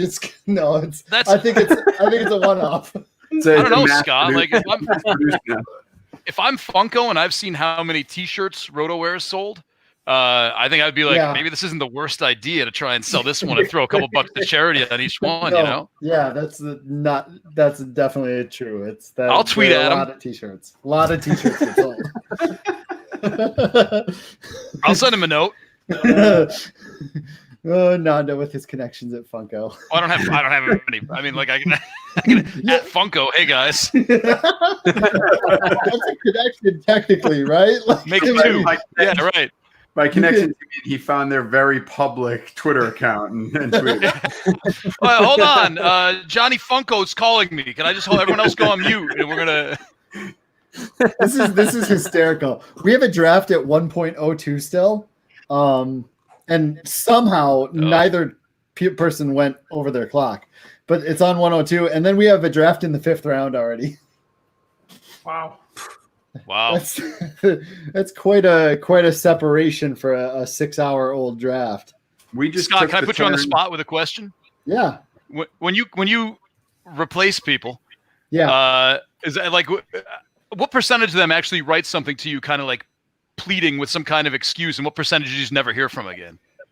I've always wondered that. I'd say 50-50. All right. I'd say half the people never respond again, and then the other half respond angry that they got replaced, even though they timed out in the 1st round. Which rules, always, man. Yeah, I'm like, just make your pick or pre-draft, and it won't be a problem. I had a guy not last year, but the year before, timed out 2 rounds in a row, and I let him slide because he's like, I'll be okay. And then he timed out later in the draft, and I'm like, screw it, you're gone. And then he still got mad at me. After he timed out 3 times in the draft, he still got mad that I said, I'm sorry, you got to go. Like three times in the first 10 rounds. Is Ziegler, is Brad Ziegler playing in Fishbowl? He is. Yeah. It's his 2nd year. I guarantee his league is probably the one in the 5th round. Cause that dude, like, if I'm on the clock for more than 10 minutes in like a 4-hour slow draft, there's like, hey man, you're up. Like, okay. Like, let me pee. Like that dude is on top of people when it's their turn on the clock. It's amazing. He's the greatest person to have in a league with you. Yeah, I don't think I could ever be that person, but I don't really complain about that person being in my league because I'm the type that drafts right away anyway. Yeah, that's crazy. That's cool. Yeah. Yeah. Julio Jones went right before Devontae Adams in mine just now, just over the 302 or 301 and 302. I don't know how I feel about Julio Jones ahead of Devontae Adams. That's a weird one, because like to win this, you want to win the whole thing, right? So you got to go for it. Like Julio's kind of on the same go for it level as Devontae Adams for me. Like it would be like Daniel Jones going as QB4 or something, and someone tried to make the argument that he's going to rush for 700 yards. Like that's a go for it move. Like Julio over Devontae Adams is just they're gonna break even basically if you're going for it with Julio. I think, right? That's an interesting. Yeah, it's not really a go for it. It's just you like that guy slightly better for some reason. I think there's more upside on the Adams side. It just I don't understand it. I agree. It's not the worst thing in the world. It's not like taking someone 2-3 rounds of ADP lower. But yeah, that is what it is. It's an oddity. They'll win now. Just watch it. Right. Yeah. It's just a blip, like how many leagues are you trying to track at the same time? There's always, there's that little, here's the line and here's that blip, it's like that. Everyone's got them. That interesting little, Matt Barkley got drafted. For reference, it's Jordan Simonette from Dynasty Draft Room. So, well, now we feel like jerks. Next, we're putting face to that. Face to the name, right? So it's easier when you don't say the name, Kevin. Just call him out like that. Yeah, that's it. Thanks. Yeah. Looks like all the drafts are going smoothly again. The guy who I was going to replace picked. So, that's good. That's good. Starting Mahomes. What are you putting up on the screen here? Drake Fantasy started Mahomes and Breeze from the 106. Breeze somehow was QB7. Projections had him at QB 2 to 3 in scoring. So he walked away with two guys that could have been considered for a top quarterback in this league. What's the most ridiculous start you saw out there? Because I saw two. Tom Everett Scott started Kamara, Kittle somehow. Those are 2 first rounders, and he somehow got both. And then was he at the end? Was he at the turnaround? No, I actually think he's like mid late, like 7, 8, 9 area. So Kittle lasted that far into the second? Yeah, somehow. I don't know how it happened. And then, even Kamara lasting that long isn't super common. And then Ben Gretsch. I hate him so much because he has the 101 and I have the 101, and I saw this. He got Christian McCaffrey and followed it up with Kyler Murray and Russell Wilson. Wow. So that's his 3-player start right now. Somebody just tweeted today, because I had Wilson queued up, and I'm like, no, because I saw this stupid tweet. It was they were quoting PFF that Russell Wilson only had like either 7 designed runs or 7 designed yards off designed runs last year. Whoa. I forget the exact number, but it was like a crazy plummet down to. I would have never expected that. Yeah, there was something like that just stuck in the back of my head. I'm like, oh, never mind then. I'll wait. But I wish I could find it. It doesn't seem like he has a lot of designed runs. That does seem, when you think about it, but that is crazy low for how much he rushes. My brain's not working, but was it last year when he was hurt and he played through, or was that 2 years ago? I've lost all sense of time. Yeah. But didn't Russell Wilson get hurt?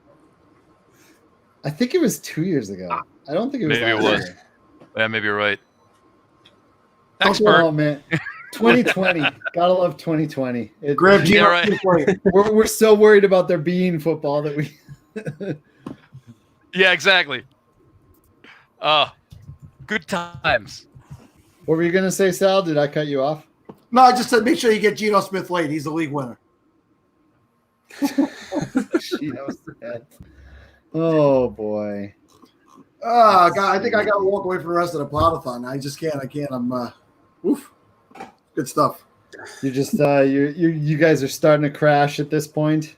I tell you, I think that rejuvenated me talking to Shane. Actually, I feel good now. We got 3.5 hours left to go after this segment. I think we're good. We're in the home stretch. Who's coming up? After this, we got Colm Kelly from RotoViz, our Irish buddy from Overtime Ireland. Nice. After home, we have. Let me open up the list here. We got the Ball Blast girls after that. The FF Face Off with Mike Hoff and Anthony Servino. Jeff Manns after that. Bob Lung, Adam Leviton, and Nate Hamilton. So that's the closeout from there. It's quite the run.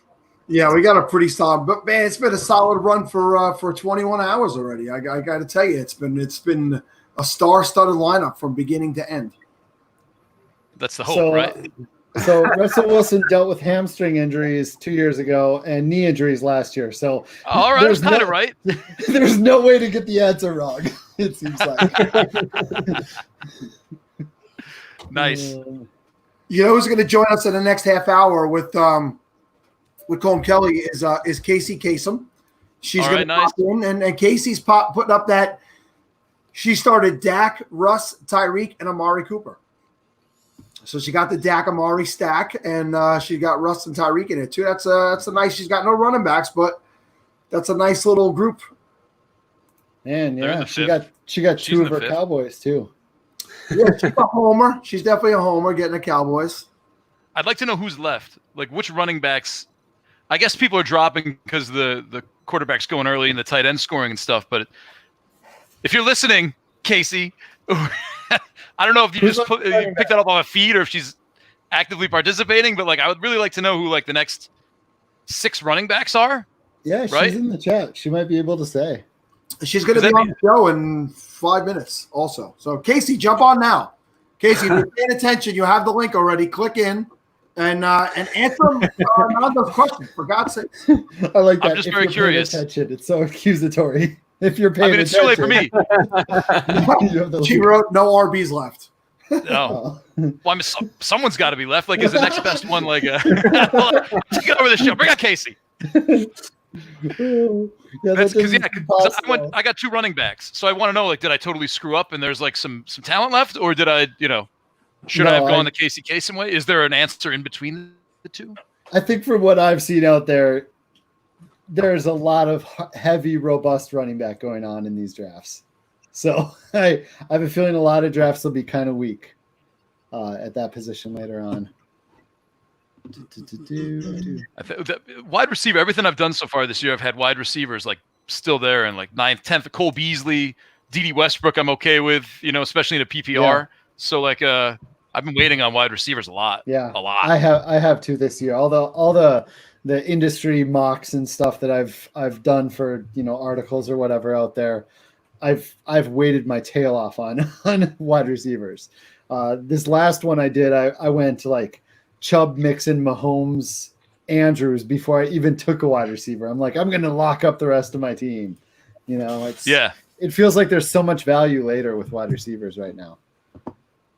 There's just that's it, man. A target passing game now, Yeah.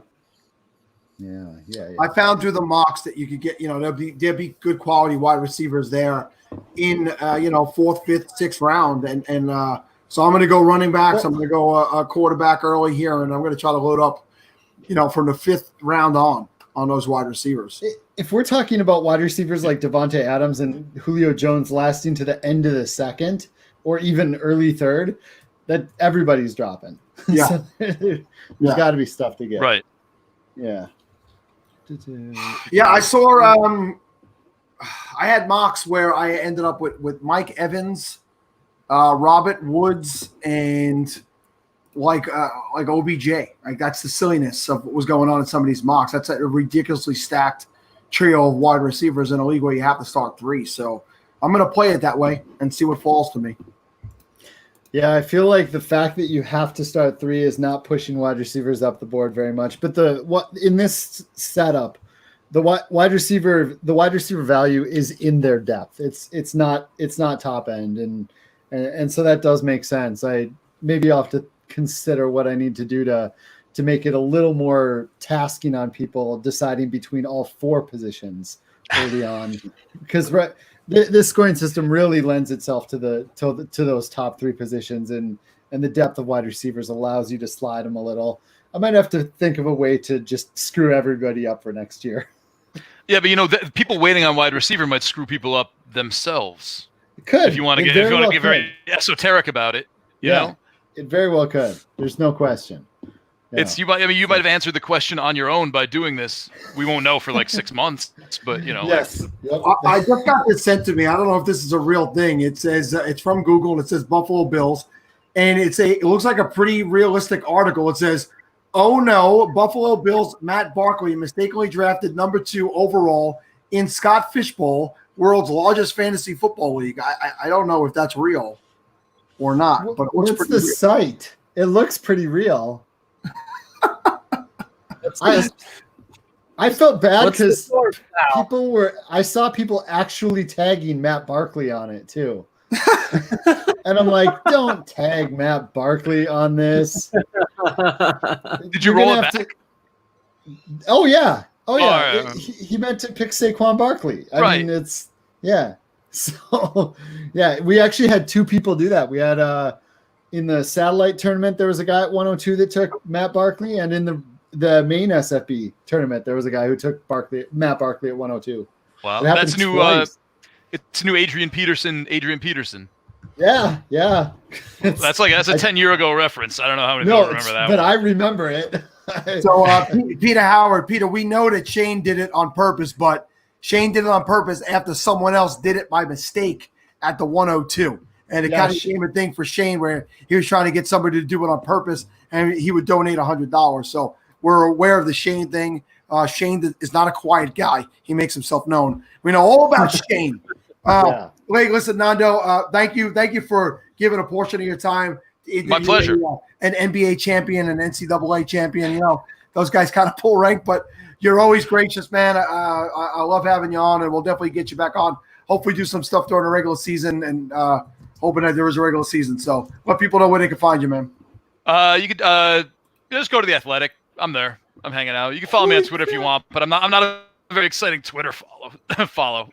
If you got a question, feel free to ask it on there, but whatever. Just rewind this over and over again. That's all you need. That's it. Just come here and keep rewinding. Yeah. But thanks for having me, man. This is great. Scott, congratulations again. And Sal, congrats on all the money you're raising, dude. Holy crap, man. Yeah, man. I mean, if I was a bad person, I'd be able to pay off a lot of my debt right now, but I'm not. This is all going to the charities that we chose. All right. Yes. Thank you and have a good night, man. Anytime, man. Good luck with the rest of the show. Yeah. Later, Nando. Yeah, this article is on Syracuse.com. That is awesome. That's insane.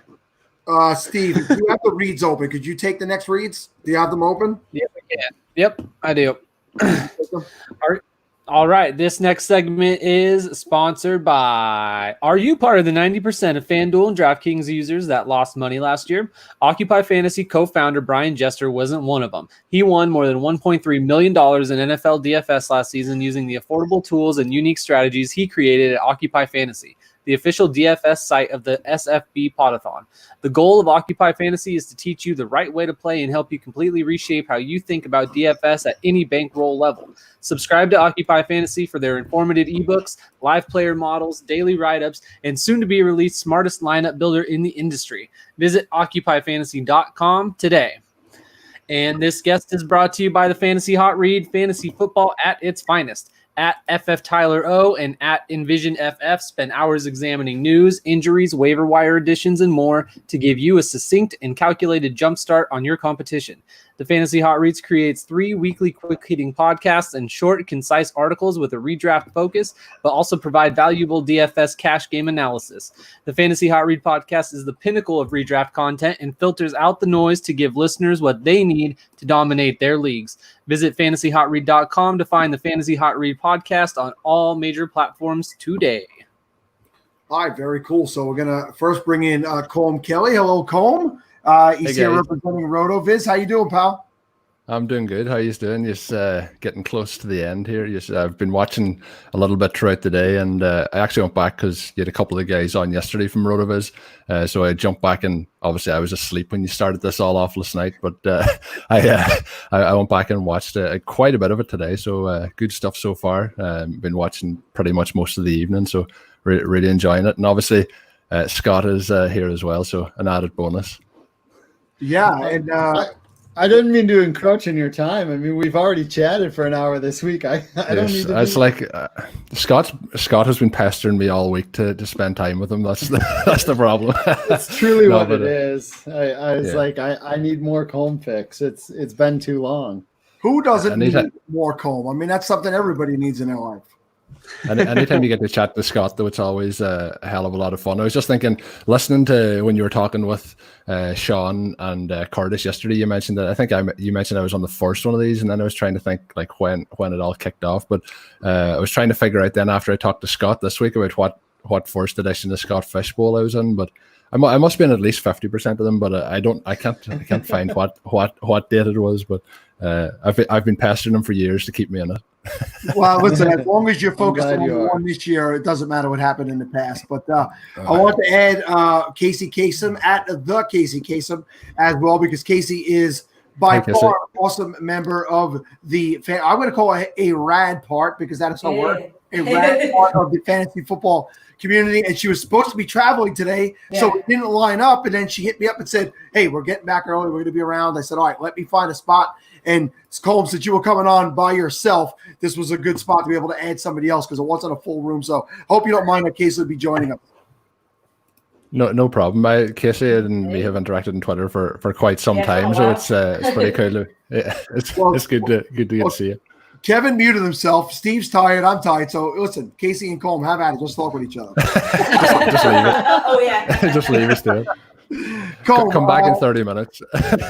Well, it's real quick, because we know so far what's going on in Casey's draft, and we'll get back to her running back situation in a minute. But what division are you in? What pick did you have? How many selections? Give us a rundown of what your draft has been like so far. I'm in the Hatchimals division. I had to actually Google what a Hatchimal was. I don't know if it was. I skipped my age. I skipped my age group anyway, but. That's where I ended up. I'm in pick number 8, so 2 rounds down. Well, not even 2 rounds. We're a round and a half in. I just finished my second pick there. So started off with Travis Kelce. Then in the second round, I've gone with Miles Sanders. So started off pretty much how I was hoping to start off. I had discussed with Scott on the podcast this week that we might have went tight end to start off. And I know Blair mentioned yesterday about possibly going 5 tight ends in a row. So I don't think that was ever a realistic possibility. But if Kettle had got back, I might have went tight end. But I do think when you look at the way the drafts are playing out, I know people complain if a draft's going slow. I like when the draft's going a little bit slow, because you can kind of look ahead to see what other people are possibly doing. So overall, it's been pretty positive. The players are falling to me. I think when you get past that midpoint of the first round, second round, there's quite a drop off in the running back position. And I think a lot of people are going to see, I think when you get through rounds, I think 4 through probably 9, there's a lot of wide receivers there that are going to be of interest. So I think not having a running back or not having a tight end after those first kind of 2 or 3 rounds could leave a lot of people, not happy with their drafts when it comes to round 8 or 9. So I could be unhappy with my draft as well, I'm guessing. But the plan is for anyone in my division listening in, I might go QB here coming up next. So it'll be interesting to see how it plays out. Well, it's perfect that you said that, because Casey, in her first 4 picks, has gone with 2 quarterbacks and 2 wide receivers. So she's 4 rounds in. She has no running backs. Casey, give us the update on who would be the best possible running back available right now in that draft. Oh, good God. I don't know. Let's see. Who do we have? We have Raheem Mostert hasn't gone off the board, but I didn't expect him to. I don't know, starter guy, David Johnson's there. We've got Mark Ingram. I like Mark Ingram this year. So Kareem Hunt's there. Le'Veon Bell's still there. Melvin. I like Hunt. I think he's a good target in this format. I think though, my thing was looking at some of the drafts that I've up in front of me. You're looking at, after you get Sanders, you go like Josh Jacobs, Kenyon Drake, Austin Eckler, Aaron Jones. Nick Chubb was actually already gone in my draft. Then it's Todd Gurley, Jonathan Taylor, Le'Veon Bell, James Conner, Chris Carson, Leonard Fournette, Melvin Gordon, David Montgomery. There's a lot of question marks in that kind of range, and I think having that kind of anchor piece, I'm not one to have that running back too early in my drafts. And, with RotoViz, we're usually hitting up those wide receivers. But I think, the wide receivers you have got are absolutely, like, they're going to be phenomenal this year. But I think there's a lot of depth at wide receiver when we look down through the draft. So the thing about this here is everyone will think they've won it come this weekend or next weekend. But then like I've had a couple of, I think I had a one-win team maybe 2 years ago, so I'm not going to get too confident. Yeah, man, I don't know. I've been mock drafting and getting running backs relatively early, but I don't know what happens when Scott Fishbowl comes to your face. You're like, let's just blow that all out of the water. Maybe I'll screw up my draft. Like my whole draft, like I've got like Russ is in the chat. Russ is in my league. Like we're like back to back. So he's sniping me. I'm sniping him. He took Eckler. I wanted Eckler, but I took Amari Cooper instead because I was like, I have Dak, right? And I said, no Amari. I will wait. I will get Gallup. Everything will be peachy. And then look what freaking happened. I think it's the alcohol. I think that's something. I think that's something a lot of people should do and will do is like stack those wide receiver quarterbacks if you can, because when you're looking at it, like, and I've heard a couple of people mention it on the podathon, you're looking to win it, and there's like so many people in it. Like you need to have a strategy that's going to be slightly different to everyone else. And if you can have a quarterback who has a big week and a wide receiver is likely going to have a big week linked to that quarterback, if you can have the two of them go those weeks, you're off to a real start with the rest of your team. So I think that's something that's going to, I think, become more and more popular in season long. It's obviously massive in DFS. I think stacking wide receiver, quarterback, or we actually had a podcast a couple of weeks ago where we were looking at the wide receiver one on the team isn't often the best stack. Sometimes actually stacking the quarterback with the running back or the quarterback with the tight end is a better way to go with it. And actually, when you look at the data, stacking, or there's no defense, thankfully, in this league, but if you're in a league with a defense, stacking the defense with the quarterback is actually the most profitable way to go if you're playing in best ball. So I think stacking is definitely something I'm going to try and do later in the draft as well, Casey. So I hope you're on something good there. That's what I wanted to do. I don't know what happened. I just like looked at the running backs that are there, and I'm like, they'll be there in the next round. Since I missed out on the guys that I wanted originally, like I might as well just blow it all up and see what I can do. I think that if I win the Scott Fish Bowl, everybody will be like, oh yeah. Her strategy, not having a strategy, worked out. I just see Tim's thing popped up on the screen here with the money update. This is insane.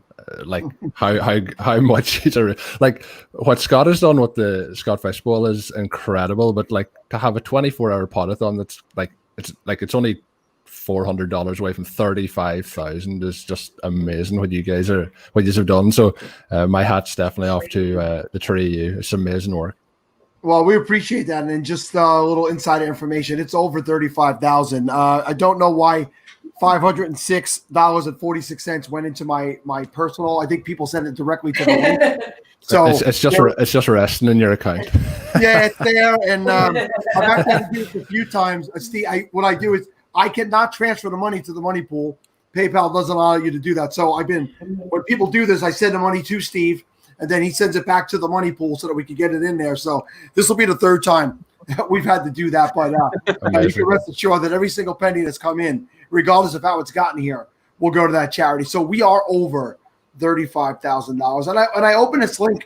I opened it up about 3 weeks before the podathon, and I'm leaving it open a full week after the podathon because people are going to go back and watch this. They're going to find out about it after this is over. So I figured let's leave it open for that week. Let's see how many more people we can get to watch it. I guarantee you at this point, and I want to act like, like I expected it, but I guarantee you we're going to get to 40. It's a train. It's a train right now that is going off the rails, and we couldn't be more excited. Thank you all for your contributions. And I think people have donated multiple times. They get caught up in that giving. They see other people doing it. And it's coming from so many different angles. By the way, not included in that money is the money that Matthew Berry pledged to match when he was on, and the money that Mike Wright pledged. So we're probably over $37,000 already. It's amazing. You mentioned trains going off the rails. Usually that's a bad thing, but in this case, it's a very good thing. We're going off the rails like a crazy train, baby. We love it. But also, Yes, right now the money is maturing in my account, according to Zachary. Oh, we don't. Yeah, no, I thought it was kind of odd. People sending money to a guy named Sal in New York that they still continue to do it. But hey, I can tell you the last place I would send money is to a guy named Sal in New York. yeah, because what could go wrong? Yeah, Boston's very legitimate. Everything going on up there in Massachusetts. All legit. No, in Boston. I don't know what you're Your talking football team's the biggest cheaters walking the face of the earth. You want to talk about? Let's not go crazy here. And that's actually there's a whole website dedicated to how that's not true. Yeah, made by a guy who's a New England Patriots fan named Kevin Castillo. I did not make a website. It's called yourteamcheats.com. Go ahead and check it out. It ranks all of the teams in the NFL and by the level of fines and cheating scandals that they've had. Is how high are the Cincinnati Bengals? I don't know. I could check for you. Hang on. Give me a minute here. Colm, let's go back and revisit. Did you play a little football in your country there for a little while? I did for a short time, maybe 2 or 3 years. I played a bit of tight end. There's actually quite a know this about big Colm? league. He's like 6'6". No, I did. I remember the story, but it was a few years back. So I figured let him revisit and tell it to the people. Yeah, I'm trying to gather all the details in my mind. But there's I think there's around 30 teams in Ireland, like so amateur teams who play full contact American football, and a team probably an hour and a half away from me set up. So I got involved at the start, and we were pretty bad. We thought we were going to go out in the first game and put up a show. I think we lost. I think it was 72-zip. I think like 2 or 3 players tore their ACLs. It was just a disaster at the start, and we kind of had a season of attrition. We played I think 7 games. We won the very last game of the season, so it was one of those kind of you could have had a Rudy film or something like that there made about it. But the team actually went on to do pretty good. We won the division the second year. Then I moved to Australia after that for a year with my now wife. So we went and did a bit of traveling. When I come back, then I never really got back into it. We got married. We had a child. So the American football, and I'm sure you guys have all played it. It kind of you don't want to get too many injuries with it, and it is quite desperately physical. Like I have a full different level of respect for the players who actually play week in, week out in the NFL, because what they do to their bodies is just insane. Like I played for 2 years. I have scars all over my body, just from that. I don't know what those guys playing college through the NFL are having. And one thing I talk about sometimes is players with concussions. I got a concussion in that second season, and it like rattled me for about 2 weeks.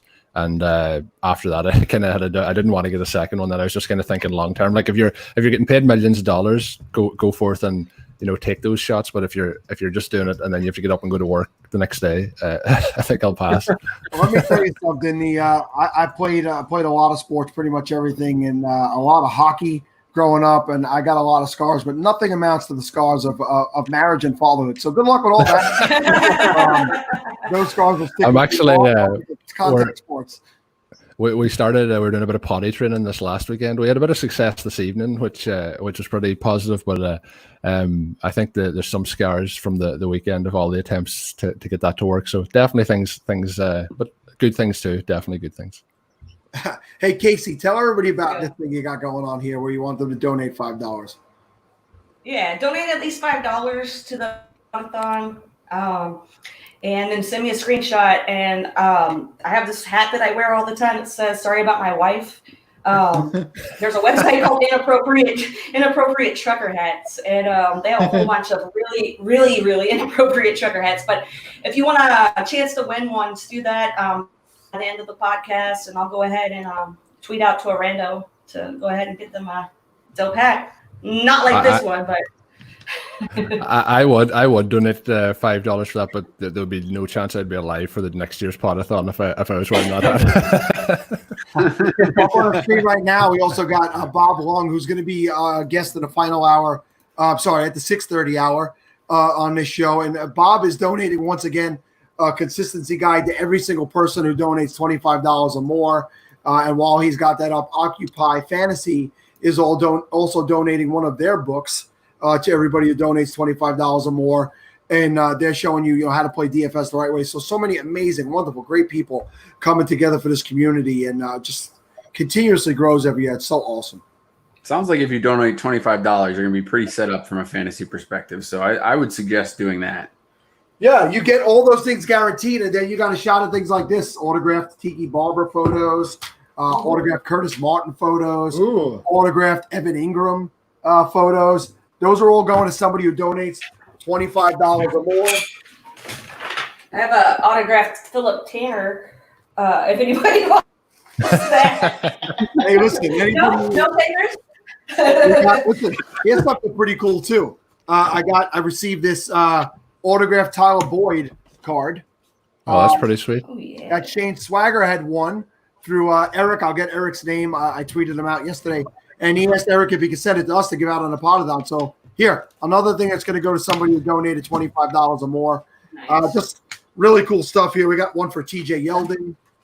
Everybody got caught up in a fever. This is a Yeldon autograph and game used jersey combo card. Got a Khalil Mack rookie card here. Stephon Anthony autograph card. So, guys, listen, people are finding ways to get involved, and all this stuff is going to be shipped out at some point to people who donated a minimum of $25 to this podcast. And for $5, you get a shot at pardon my wife or whatever the heck it says on Casey's hat. They have all kinds too. They have ones that say drunk. They have ones that say, I'm here for the party. So I'm going to add something to the pot, Sal. Here's a autographed Scott Fish Post-it note. Oh, yes. That's my actual signature right there. So do not steal it and put it on checks. We're not letting that go. No less than donate it. $50. Yeah, I was going to say $1,000 or more. The autographed Post-it note. That's really cool, Casey. That's really cool. I like that. I like all these kind of ideas. Yeah, I didn't get around. People are creative. We had an autograph Amari Cooper helmet given away just last hour. They were over $233 in raffle donations came in for a mini Amari Cooper helmet, which is gonna I think that's coming our way too from Ryan Searfoss. We had the Angry Sports Couple. If I'm not getting their name right, you guys know who they are out there. They did a raffle for or a bid for a Lamar Jackson mini helmet. It was well over $300. That's going to go to charity in the name of the Scott Fish Bowl. There was a jersey, a DJ Shark jersey given out overnight on this Podathon by Larry Monkey and the Dynasty Hot Sauce podcast. So that's guys, awesome. People are finding ways to get involved, and they're giving. So it's pretty awesome what you got going on here, Scott. It's Sal. What you got going on here, Sal? You're running the Podathon. Let's say that this is Podathon's work here, man. Yeah, well, the Podathon was inspired by your gift of charity to us, and just accepting us into this community when we were obviously bad at what we were doing in 2016, and you didn't care that we sucked. You're like, what are you talking about? I was probably one of your first 3 guests, I have to imagine, on your podcast. Yeah, you were in the first 3, and so I completely have known for years how much you sucked. I'm just kidding. But you didn't care. That's the best part about it. I love you guys. You took pity on us, which is awesome. Man, somebody just took Le'Veon Bell. All right. Sorry. Did you see the Funko Pop? Yes. That they made? That was so awesome. Yeah, I love it. Crazy. I love it. That's crazy. Scott, when you weren't on before, the Funko Pop actually just sat on a chair as a fill-in. No one can even tell the difference. No. You should do that. That's pretty cool. Just kind of put a little voiceover. It's good. Yeah, very, very cool. Man, I remember going on Overtime Ireland back in the day. I like that they incorporated the Overtime name into the RotoViz podcast you do, Cole. That's pretty awesome. That was by coincidence. Yeah. Yeah, I had a little bit of a hand in that, but no, it was pretty cool. Like I was joined up with RotoViz and we were doing different podcasts, and then Sean had talked about doing a podcast together. So we were coming up with names, and I kind of suggested it. I didn't know if it would float or not, but I was happy when it did, because I finished up Overtime Ireland then at that point, obviously, to focus on the RotoViz podcast, and it worked out pretty well. And I think it's a pretty good name. So It is. It's a really good name. Scott, a bit like Sal was saying, I think Scott was probably jumping onto my shows around 2016, 2015. So he probably knew as well. We've come a long way. I think, in those times. You know, Colm, you also had a podcast for a short time about parenting. And I did, yeah. Right? And you're doing some deep research here. You've been diving. Well, I thought we're into the last couple of hours. I didn't think you'd remember. I did that show. I definitely did that show. He was asking for names back in the day. I think Scott might have been the 101. Let me just check this. It was. There's probably not many views of it. I think it might even still be up on YouTube. But there was it was called Learning to Dad. So it was just before I had the child. You'll notice that there was no episodes ever posted after it because there was no time. So it was just focus, get the football podcast done, and worry about that later. But I think it was a lot of fun. There was obviously the Podfather himself was on it. Scott was on it. Trying to go through there. I'm trying to think who all was on it at the time. Well, that was a big thing in the Capitalist Pigs chat. I know a lot of the guys in the Capitalist Pigs chat were into that. There's a good few though. A league that we were in. So one thing I am getting older, and the guys like to tease me. You see my gray beard. I have a sick memory. I remember things. So I'll recall stuff sometimes. People look at me like, I don't know where the hell that's coming from, but you remember it. So I remember a lot of stuff you do, especially when the good guys do stuff, and you're one of the good guys. So I think that was part of what I enjoyed about it. I'm just looking here now to see if I can pull up. But so Adam Rank was on it, Matt Kelly was on it, Dave Cabin, who was on yesterday, Ryan McDowell was on it, Mike Tagliere was on it, Patrick Doherty was on it, and there is Mr. Scott Fish, the 101, back on the 6th of February 2018. So it was a fun experience, and it was pretty cool. Anytime you get to talk to those guys, it's pretty fun. I might actually have to go back and listen to it myself to see if I did actually use any of the tips that came through. That would be an interesting listen. It's funny though that the things like that that had slipped my mind completely. I had forgot all about that happening. There's just, you do so many different shows, you just forget what show was that. I love the plans you make before you have kids. Like we had a rule, like with our first one, that every time we got a toy, we'd replace it. So we didn't have too many toys. We'd have like 20 toys, and if we got a new toy, we'd replace it. And now we have 2 entire rooms dedicated to toys. That's what happened with it. That's where you get all the idea to get the toys, to get toys for tots. So many toys. When I first got married, I had a sports memorabilia room, and then I had a kid, and then another kid, and that became the playroom. And all my sports memorabilia has been in a box, rotting in my garage ever since, molded and mildewed and worthless at this point. So that's what happens. Having kids are awesome. While I got a little bit of time here, Jennifer Eakins, the Monday Mommy, her husband owns a site where he sells fishing lures and fishing flies, and he's donating a $50 gift card to his site, and that site is nervouswaterflies.com. Go check them out. Jen is an excellent part of this community, and that was really nice for him to step up and donate that to somebody who's going to make a donation here as well. So really just cool people donating from every angle. Really good. That's going to leave us up against the wall here, Colm. So we're going to have you do your sign off now and tell everybody again what you're up to, what's going on at RotoViz, and where they can find you. Well, the best place to find me is on Twitter at Overtime Ireland. People probably who do follow me probably sick of me tweeting out the links to the podcast. That's pretty much what the Twitter has become over the last couple of months, but I'm sure there'll be more chatter coming up now as we get ready for draft season, get ready for the season itself. If you're interested in listening to podcasts, I would imagine you are if you're listening to this, and you probably like fantasy football as well. So the RotoViz Overtime podcast, you can pretty much find that anywhere, and the other RotoViz podcast as well. I coordinate the RotoViz network, so there's usually 10 to 15 shows a week posted up there with lots of different people. There's a couple of them on yesterday on here, Dave Caven, Blair Andrews. I do my show with Sean Siegel. So there's lots of good stuff. So I would just recommend to check that out. If you want to check out my show, just check out the Twitter and you'll see multiple links posted multiple times to get you going there. All right, Coleman, Julian, I know it's getting a little late where you are. It's time to get off to bed for you, my friend. That is. Thanks a lot, guys, for having me, and have a good evening. I'm sure I'll tune in for the next hour or so before I drift off, and enjoy your rest after. It's well deserved. Yeah, get under the covers with us, man. It's cool. It's very awesome talking to you guys again. It's nice seeing you.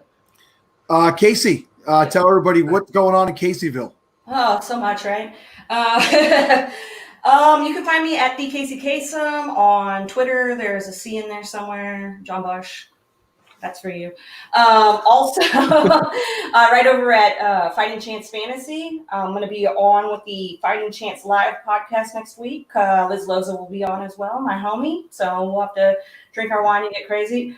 And I also have my own podcast right now that's slowly but surely coming around with my homie JJ that I've known since middle school. It's Fantasy Football JK, so you can just go and check it out. You can check me out. They got it all pinned to the top, so. And get yourself a hat. All right, thank you for coming in and living it up. Always, we always appreciate your Appreciate it. Thank you for letting me come on last night. Yeah, be good. We'll see you around Twitterville. Later. Thanks, Casey. Bye, Casey.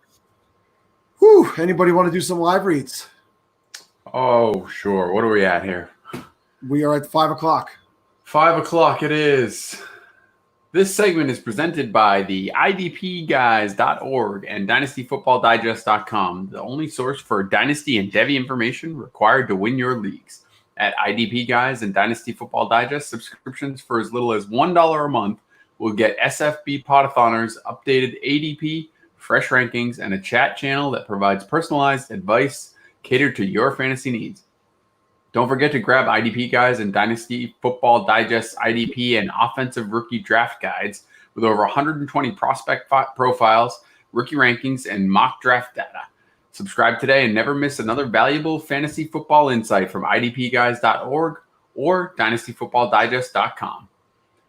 This guest is sponsored by Fantasy Football King, a personalized fantasy football consultation service catered specifically to your league. Fantasy Football King offers fantasy football consultations, weekly and full season team management, and draft support. The team at the Fantasy Football King of Patrick Murphy, Chris Sponzo, Bilal Jihad Shema, always going to screw that name up. Shemai, Anthony Servino, Alex Johnson, Clint Hale, and Michael Hoff will help you win your league. They even guarantee it. If you don't make the playoffs, you get your money back.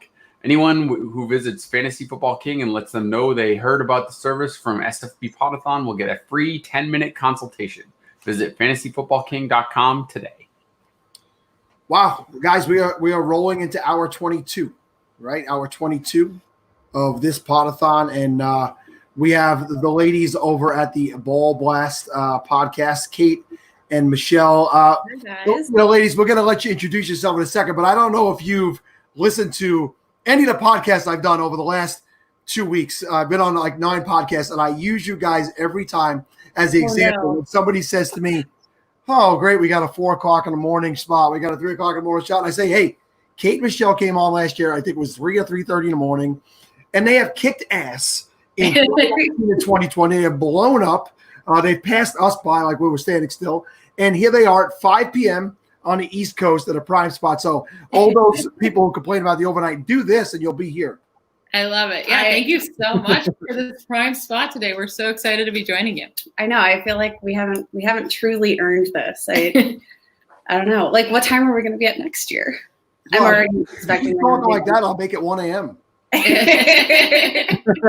who knows when we're going to host this next year, like time-wise? Because Scott, I mean, I don't know if you know what you're going to do next year. 4th of July is obviously going to be a Sunday next year. Are you going to roll in with the live drafts on the 5th? Because I think that might be a lot for that weekend, right? I don't know. Are you going to do it the following weekend?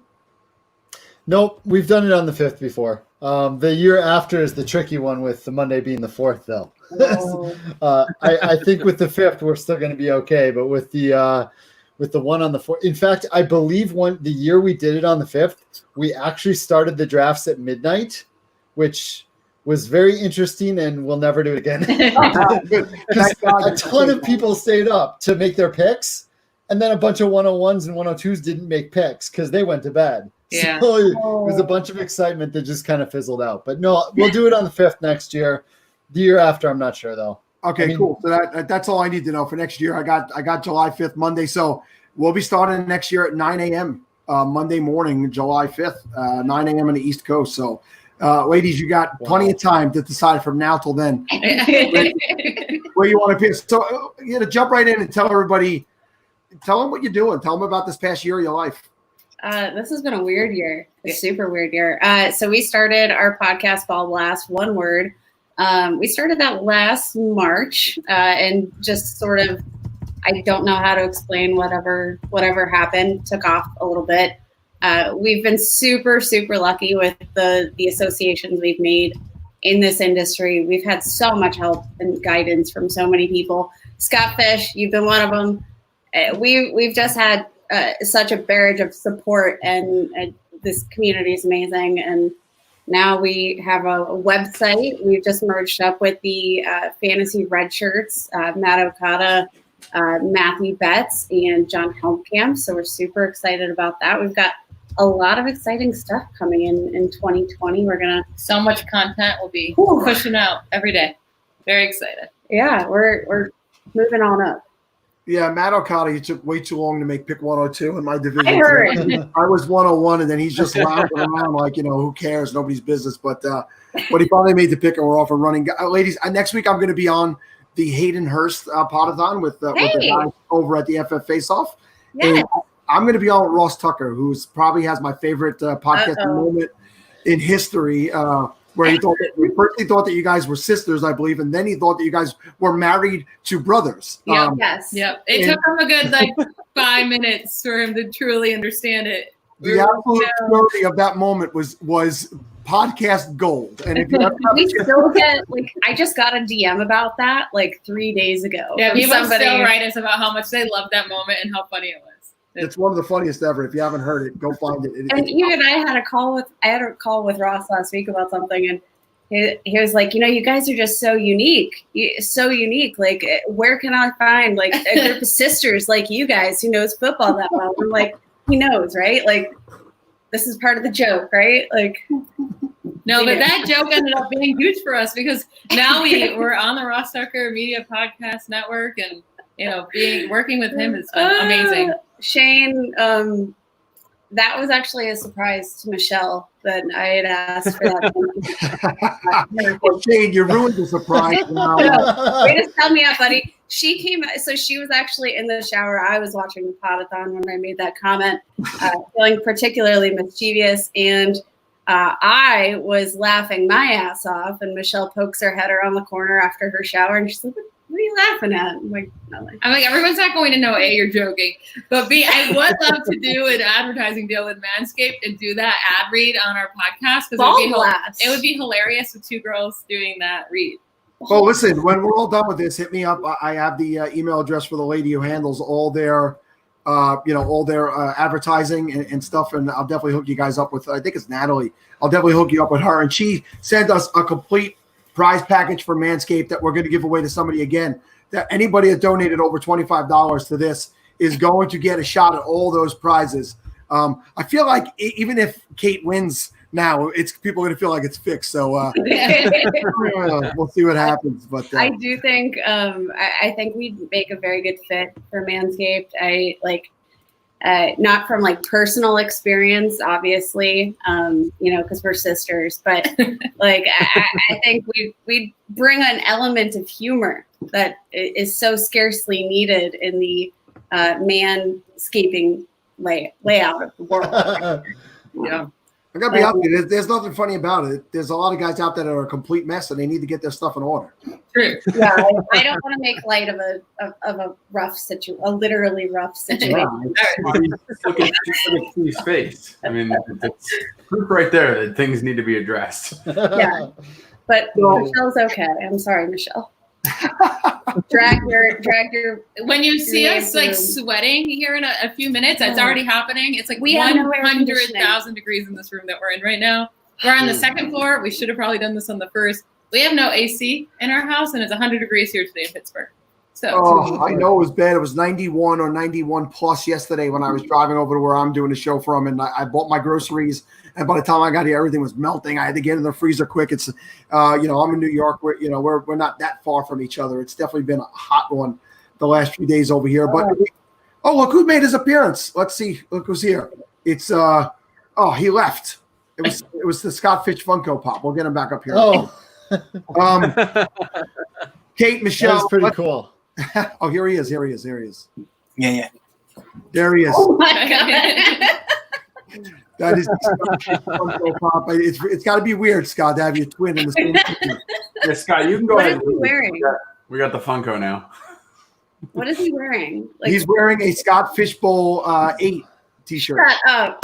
Yeah. Oh, cool. That's amazing. It is really cool. do we know who it is? Like, do you know who the person is? Oh yeah, this is Captain Huggy Face from. Oh, okay, from Captain. Twitter. I know Captain. Seth, he reached out to Ryan and myself. This was his idea, 100%. But he asked Ryan and I if we were interested. He told us what it cost. We were like, absolutely, get it made. So he's gonna mail that to Scott this week, and that's our gift to Scott because everything being toys this year. I just think it's awesome. So That's absolutely amazing, Scott. That's gotta feel so cool to see your face. I know it's unreal. I love Funko Pops. I don't have many. I showed them before. I have Wonder Woman, and then I have Ron Swanson and Ice. Oh my God, Ron Swanson! I love Swanson, that is awesome. So now, like, your wife is gonna have to write her name on the boot of your Scott Fish. I like it. I like Yeah, it. I think you're gonna have to post that one on. I saw one of you guys post a tweet earlier, and believe me, it's been a whirlwind. So I don't remember which one, saying that did you say that your pets knew that something was up today because it was a Scott? Oh yeah, there was like palpable energy. Like We were too awake this morning. You know, normally I'm like all like miserable and not having the morning, but this morning I woke up pumped, ready to go. My draft is going very slow, but besides that, it's been a great day. But mine is going quickly. So Michelle keeps Kate, what pick are you on? What you just made a pick? You just made a pick? You just made a pick? And then I tell her my pick. She's like, oh, I wouldn't have done that. Well, Kate, it's just so much further along. Why don't you tell us what division you're in, what pick you had, and how your draft has gone so far? I am in Skip It, which is obviously the best division in Scott Fishbowl 10. I'm very excited about Skip It. I almost broke my ankles like every day with my Skip It. Those were terrible, but they were so great at the same time. The only reason I got exercise as a very chubby child. I drafted from the 104. I've got Mr. Patrick Mahomes. Oh my gosh, who else do I have? Josh Jacobs and Chris Godwin. And I'm very happy about all of those guys. I was really hoping that I would get maybe a Mark Andrews to fall to me. He didn't fall to you? He did not. He's still there for me. Well, that's because we're in like round one. Well, Godwin's numbers in this format last year were fantastic. So I mean, that's They a were. really, Now we got Tom Brady under center. Like that, the sky's the limit, baby. that is a really nice start. I do, like I said before, I have a very weird memory, and that we've spoken to a lot of people today about the divisions. But I believe from the Undroppables, the FF_Terminator is in your division, and I cannot picture that guy putting a skip it around his leg and jumping. Like that. I mean, that is a big man. But shout out to Terminator. Those guys were pretty awesome. I had never spoken to any of them before. I've seen them. I've got a great division. Everybody's so friendly, so excited. We have a lot of first timers in my division. So that's awesome. Everybody's like just a flutter. It's awesome. Well, Michelle, give us the lowdown on what division you're in, your pick, and then where you're at. Yeah, so I'm in the playing cards division, and that might be so lame with all the toys I got to pick, but we play cards all the time. I played cards my whole childhood too. It's just that, so I was like, okay, I'm going to pick this one. It might not be as fun. Actually, so instead of a guest book at our wedding, we had playing cards made with like our engagement pictures on them, and we had people sign playing cards. Play with them all the time. I think we were supposed to make a scrapbook out of them. Yeah, or we were supposed to do but something. Now we just played with them. We literally play cards with them. So I had the third pick, and I went with Lamar Jackson. It was between Lamar or Barkley. I decided Lamar. I don't know how I feel about that, but right now I'm okay. My pick is, I do have a pick coming up in one spot. He's been on the clock for a little bit here. I'm hoping to grab probably a running back. Kyler Murray's still on the board. That's interesting if I want to go to quarterbacks. Kenyon Drake is there, and I love him. Josh Jacobs is still there. Mark Andrews is still there. I could do that connection with Lamar. It'll be interesting to see how I go. You actually have a deal with the devil, right? I do. If a gentleman in your division stays awake for his pick, so we're about to get to the turn, and he might be going. He lives in the UK, so it's getting close there. I told him if he stays up and makes his pick, Kev White at Dynasty. You can't give away the shout out before he makes a pick. He'll make it. It's in a few picks from now. But anyways, happy birthday to him, and stay awake and make a pick. Birthday. Stay awake. Oh, it's your birthday. You gotta stay awake. Don't go to bed, Kev. Come on. Exactly. Gotta celebrate. What better way to celebrate your birthday than with Scott Fish draft? Michelle, sell me on Kenyon Drake because I'm too afraid to take him this year. So, he's never had that volume, but he's always been high in fantasy points per touch. As soon as he went to Arizona, they used him. I don't think he's ever had more than 15 touches in a game for like the last 2 seasons in Miami. And all of a sudden he goes to Arizona and he always had 15 touches per game. I think he's going to be used in that way with David Johnson gone. I don't think Chase Edmonds is going to steal all of these touches. I think he's going to be heavily used, and as long as he can stay healthy, he's used so much in the passing game. I don't see how he's not a top 10 running back with top 5 potential. I could see absolutely what you mean, but I'm one of those guys who it scares me when they haven't done it long enough. And he didn't get the opportunity. And what you're saying is once he got the opportunity, he smashed down the wall, right? Yeah. So I think I'm going to end up being that guy who regrets not taking him this year, but I'm probably going to be the guy that doesn't take him. If I come to the wrap, I had the 101, went McCaffrey, and I'm seeing him and Aaron Jones in that area when they come back. I'm an Aaron Jones guy, so that's probably the direction I'm going to go. Oh, sorry. So for you, I hope that Kenyon Drake does it, but I'm going to be on the sidelines watching him if he does do it. Kate, what did you say to me? I blacked out. I have no idea. My brother-in-law. What's Les say? Scared money don't make money. Sal, scared money don't make money. Well, I'm broke, and I'm living that dream right now. So I got 3 kids, man. I'm broke as a joke. It ain't even funny. I definitely, you got to risk it for the biscuit. This is Scott Fish. We can't. This isn't. No low grade redraft league. This is Aaron Jones is still there with me. Aaron Jones is still there. I could take him if he's not selected here, but you want to talk about giving constructive feedback on each other's picks. Wait till you see the essay I write about Michelle if she takes Aaron Jones here. Oh, I almost think you have to do it just for the essay. Yeah, right. Make her do extra work. I'm a good writer. So what is the concern with Aaron Jones then?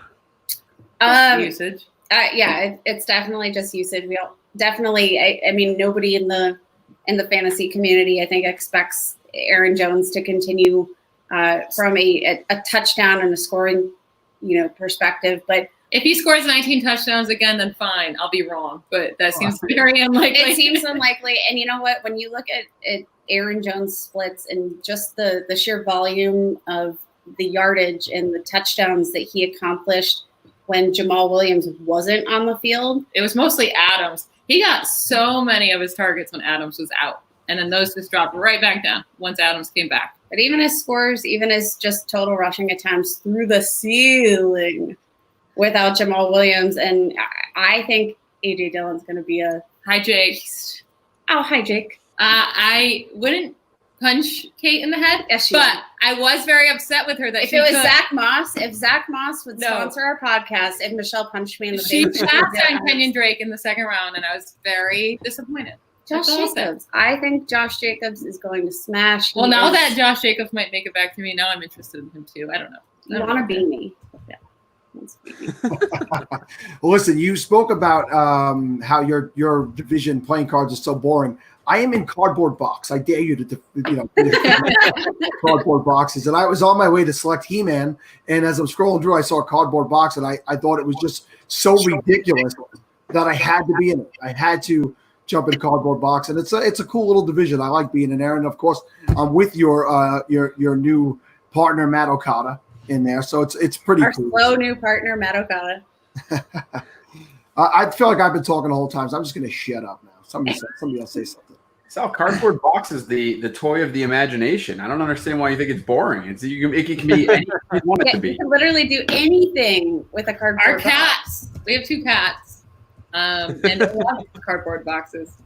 Yeah, no, cardboard box does leave a lot to the imagination. And to look at it, just it's a plain old cardboard box. It could become so many things. And as a dad whose kids are grown now, I remember building all these little Tykes things and all this stuff, stage 2 and all that crap that you guys are probably doing now for your kids, Steve and Kevin, and even Scott. And remember, I'm working 2 hours on these things, and the kids are playing in a box. Yeah. What was I doing here the whole time? So You could have just gone to Home Depot and bought one of those giant mega boxes and wrapped it up, and that's your present. Like, not a bad idea.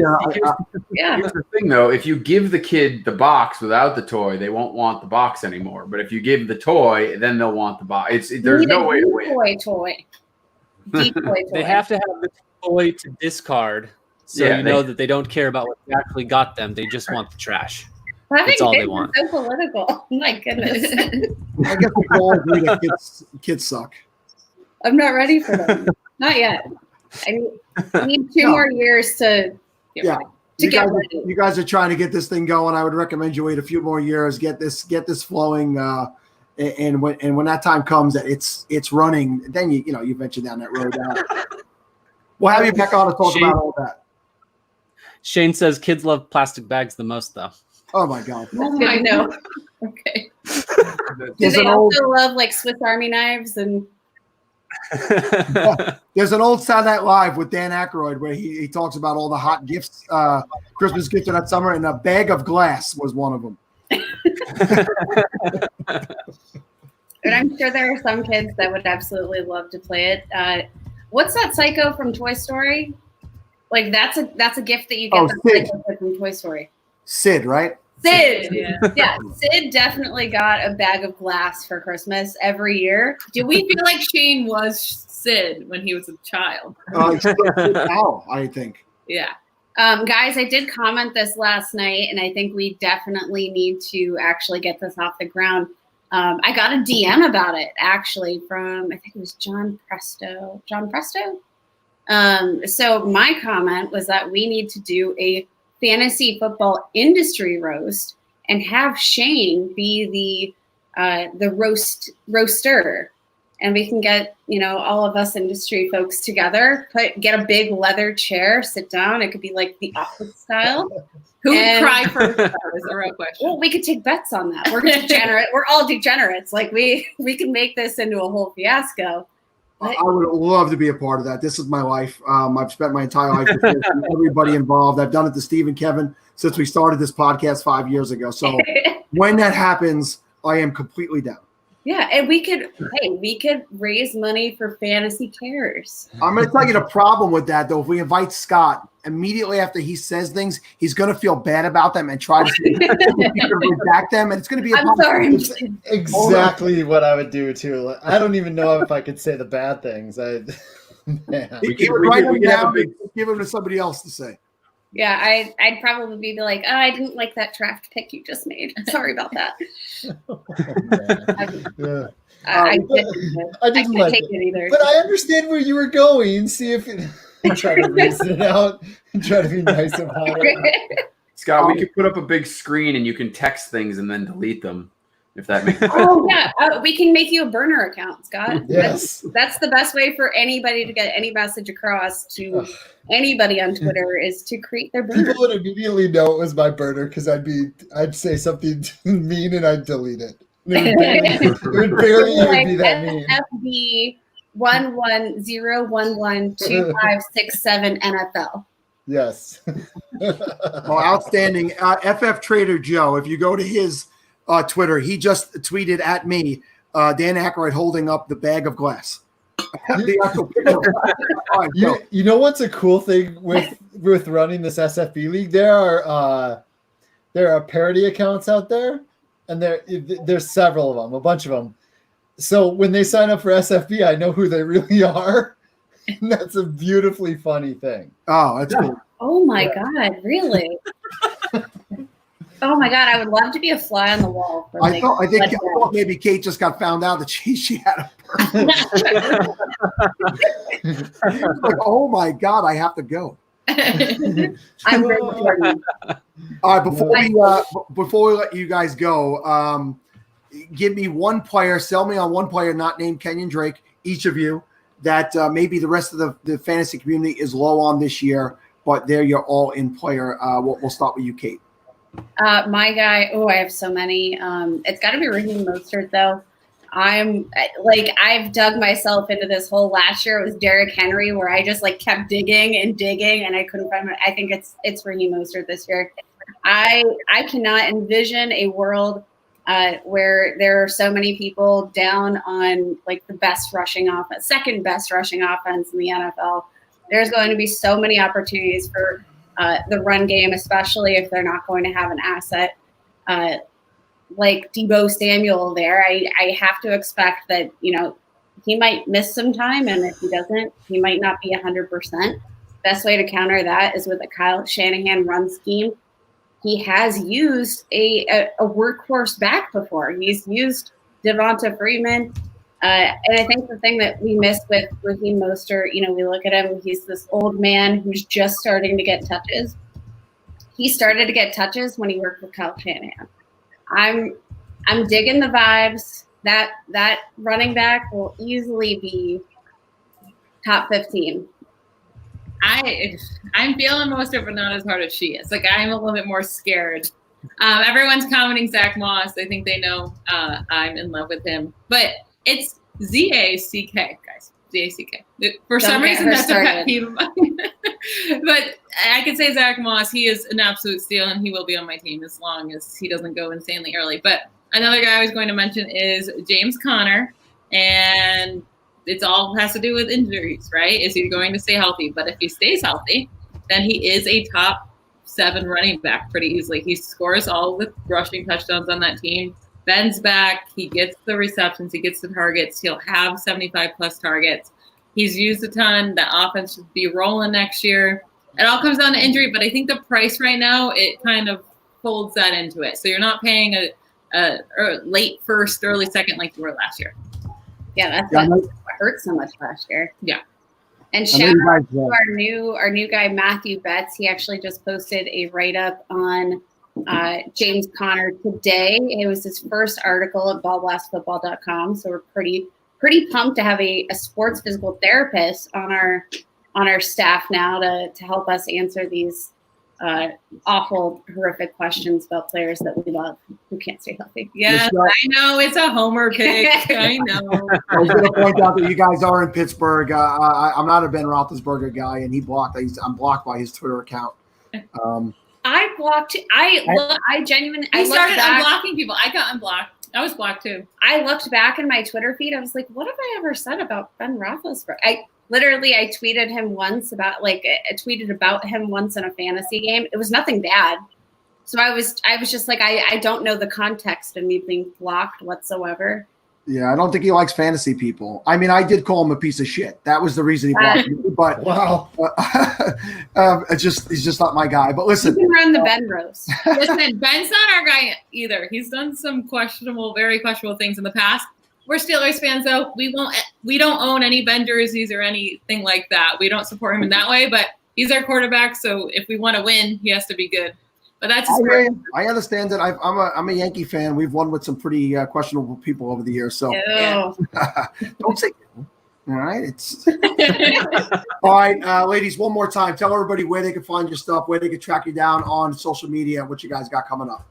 Yeah, so I'm Kate. You can follow me on Twitter at FFBallblast. You can follow our pod and our website at BallblastFB.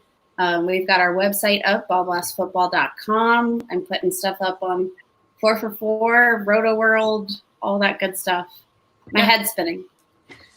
You can find my work at BallBlastem, BallBlastEM on Twitter. And then all of my written articles are on our ballblastfootball.com. I'm not as cool as her writing for Roto World, but maybe one day I'll get there. Kate, mention the Black Book.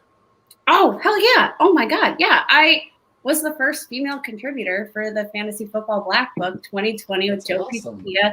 We have a like this lineup of people just absolutely killed. You can find the book on Amazon.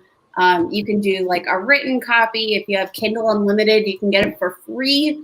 There's a lot of great advice for literally every fantasy football format. If you're new to the leagues, if you are, playing redraft dynasty, if you're looking at rookies, it's got literally a little bit of everything. IDP, check it out. I wrote the tight end and kickers chapter, so let me know what you think. Tight Very end, cool. brutal, man.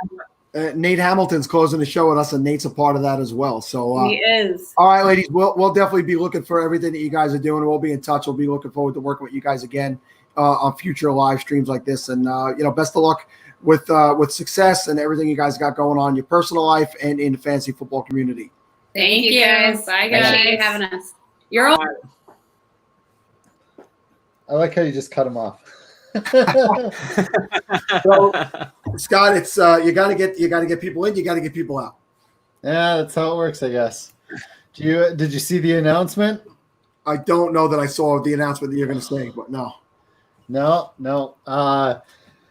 We had a problem with one of the drafts, stuck at the 107, and a friend of mine, a guy you might have heard of in the industry, he decided he was going to take this year off. He told me earlier this year, with the 2 young kids and stuff, he was going to take this year off. But I mean, things change, and so at 107, my good man Mike Clay decided to rejoin SFBX just now.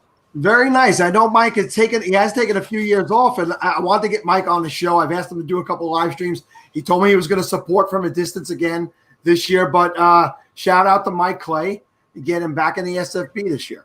Very cool.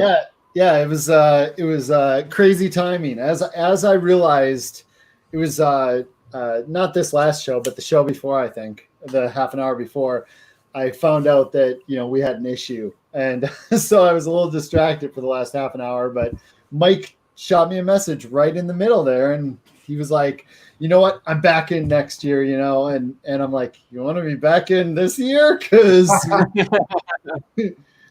pretty sure it was the excitement of the Podathon. He saw Stefania and Matthew on here today, and he was like, I'm missing out. I should have joined that league. I should have joined that with Sal. I should have listened to what he said, but Jody Smith checking in saying he was told the counselor was up next. I'll say one thing about the counselor. I tried to get him on my Getting Over the Hump fantasy show last year, and he didn't even respond to me. So he's too cool for me. I got the biggest names in the industry, but the counselor, too cool for me. Steve, am I reading these next ones? Are you one of you guys ready to go? I got them. I can read them. All right. Are you part of the 90% of FanDuel and DraftKings users that lost money last year? Occupy Fantasy co-founder Brian Jester wasn't one of them. He won more than $1.3 million in NFL DFS last season using the affordable tools and unique strategies that he created at Occupy Fantasy, the official DFS website of the SFB Podathon.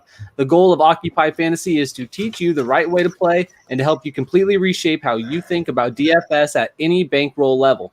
Subscribe to Occupy Fantasy with their informative ebooks, live player models, daily write-ups, and soon-to-be-released smartest lineup builder in the industry. Visit OccupyFantasy.com today. And also, this guest is brought to you by the Flex Network, a podcast and YouTube platform that provides actionable, data-driven analysis throughout your dynasty, best ball, and redraft seasons. Their Flex crew will help you maximize your roster construction and exact the most value out of your drafts, trades, and waiver wire transactions. The Flex Network consists of passionate, experienced fantasy football players that interact directly with their listeners through Twitter, their live weekly YouTube show, and their live start-sit show on Monday mornings before kickoff. Listen to the Flex Network today so you can flex on your competition. # flex on them. All right, very cool. So I'm happy to bring in these next 2 guys. These are, local guys to me.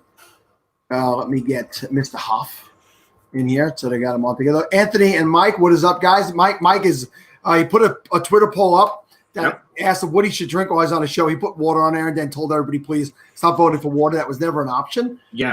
I think beer won. And what are you drinking tonight? Well, what happened was I noticed that once I said that water wasn't an option, obviously everybody's got to be the funniest person in the room, so they all started voting water. So I just deleted the poll, and I've got a Big Wave Golden Ale. So it's good stuff. from the Kona Brewing Company. So shout out. Very cool. I mean, how awesome is it for you guys to be here tonight with Scott Fish's Funko Pop?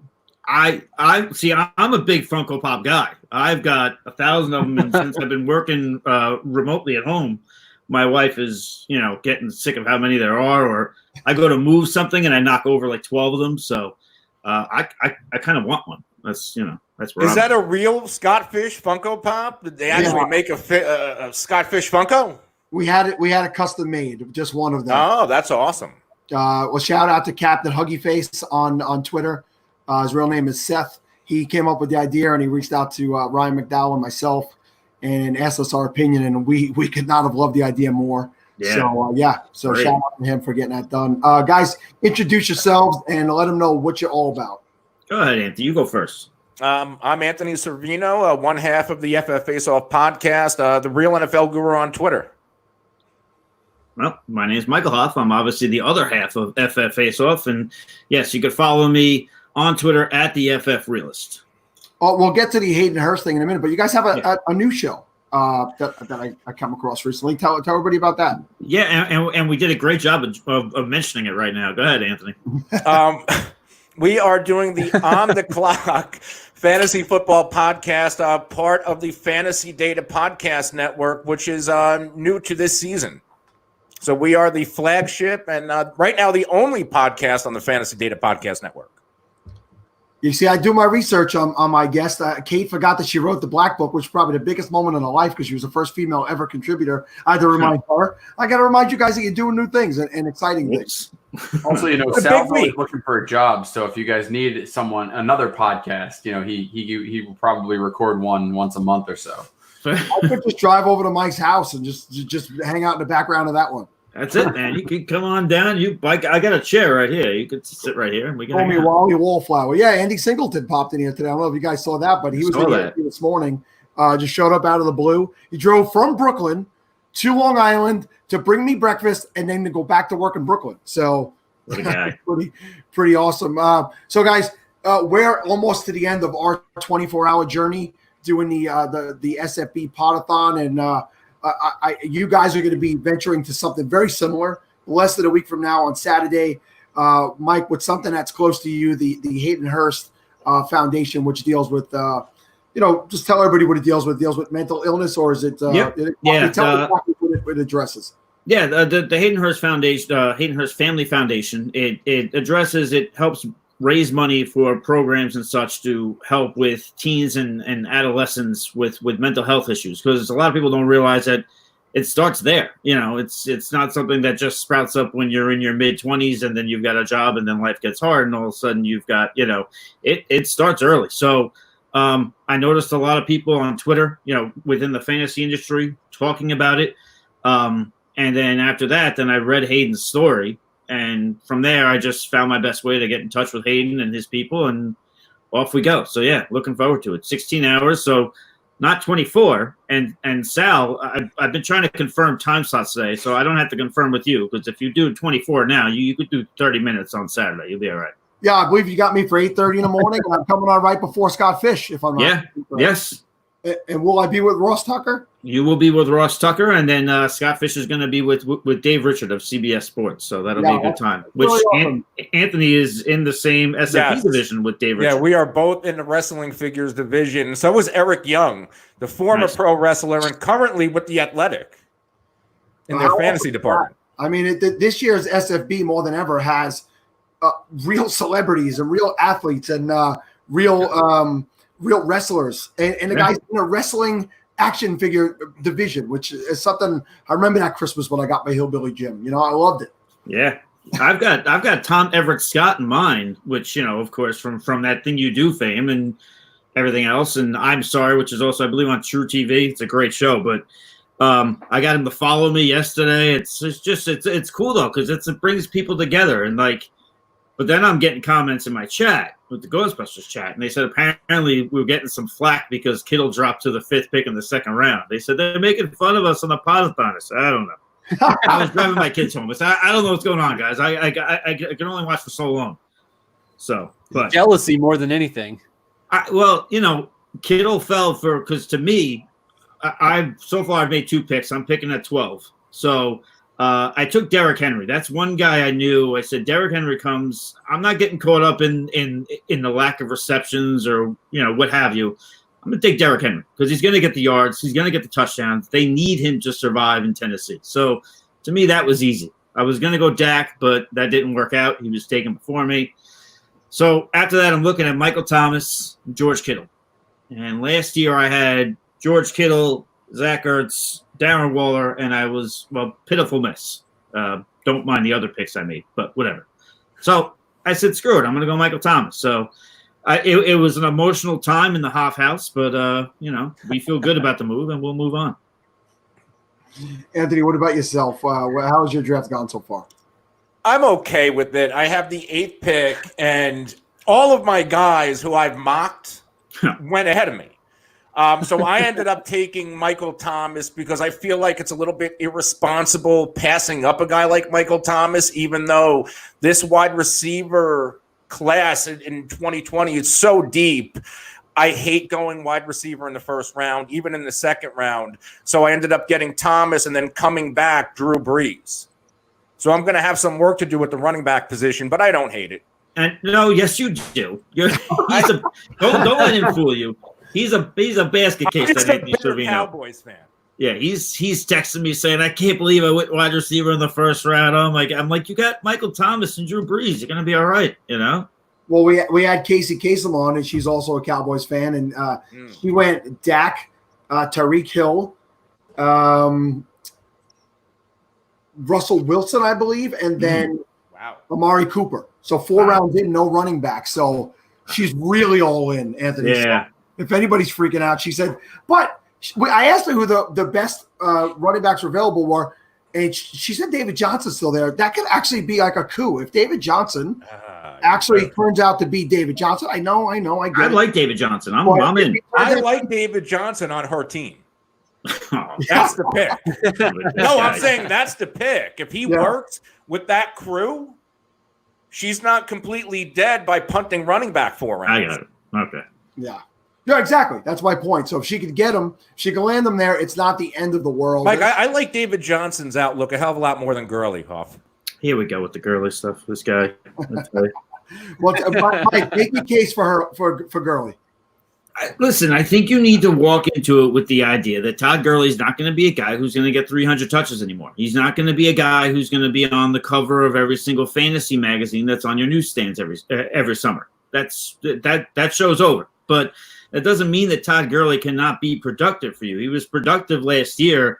I feel like he was around, I don't have it in front of me, around 260 carries or 260 total touches, whatever it was. But he played, I believe, in 14 games. He was around the majority of the season, and he was always right up near that, RB2, RB1 each week. So, he's entering a situation now here where now the Falcons know what they're getting.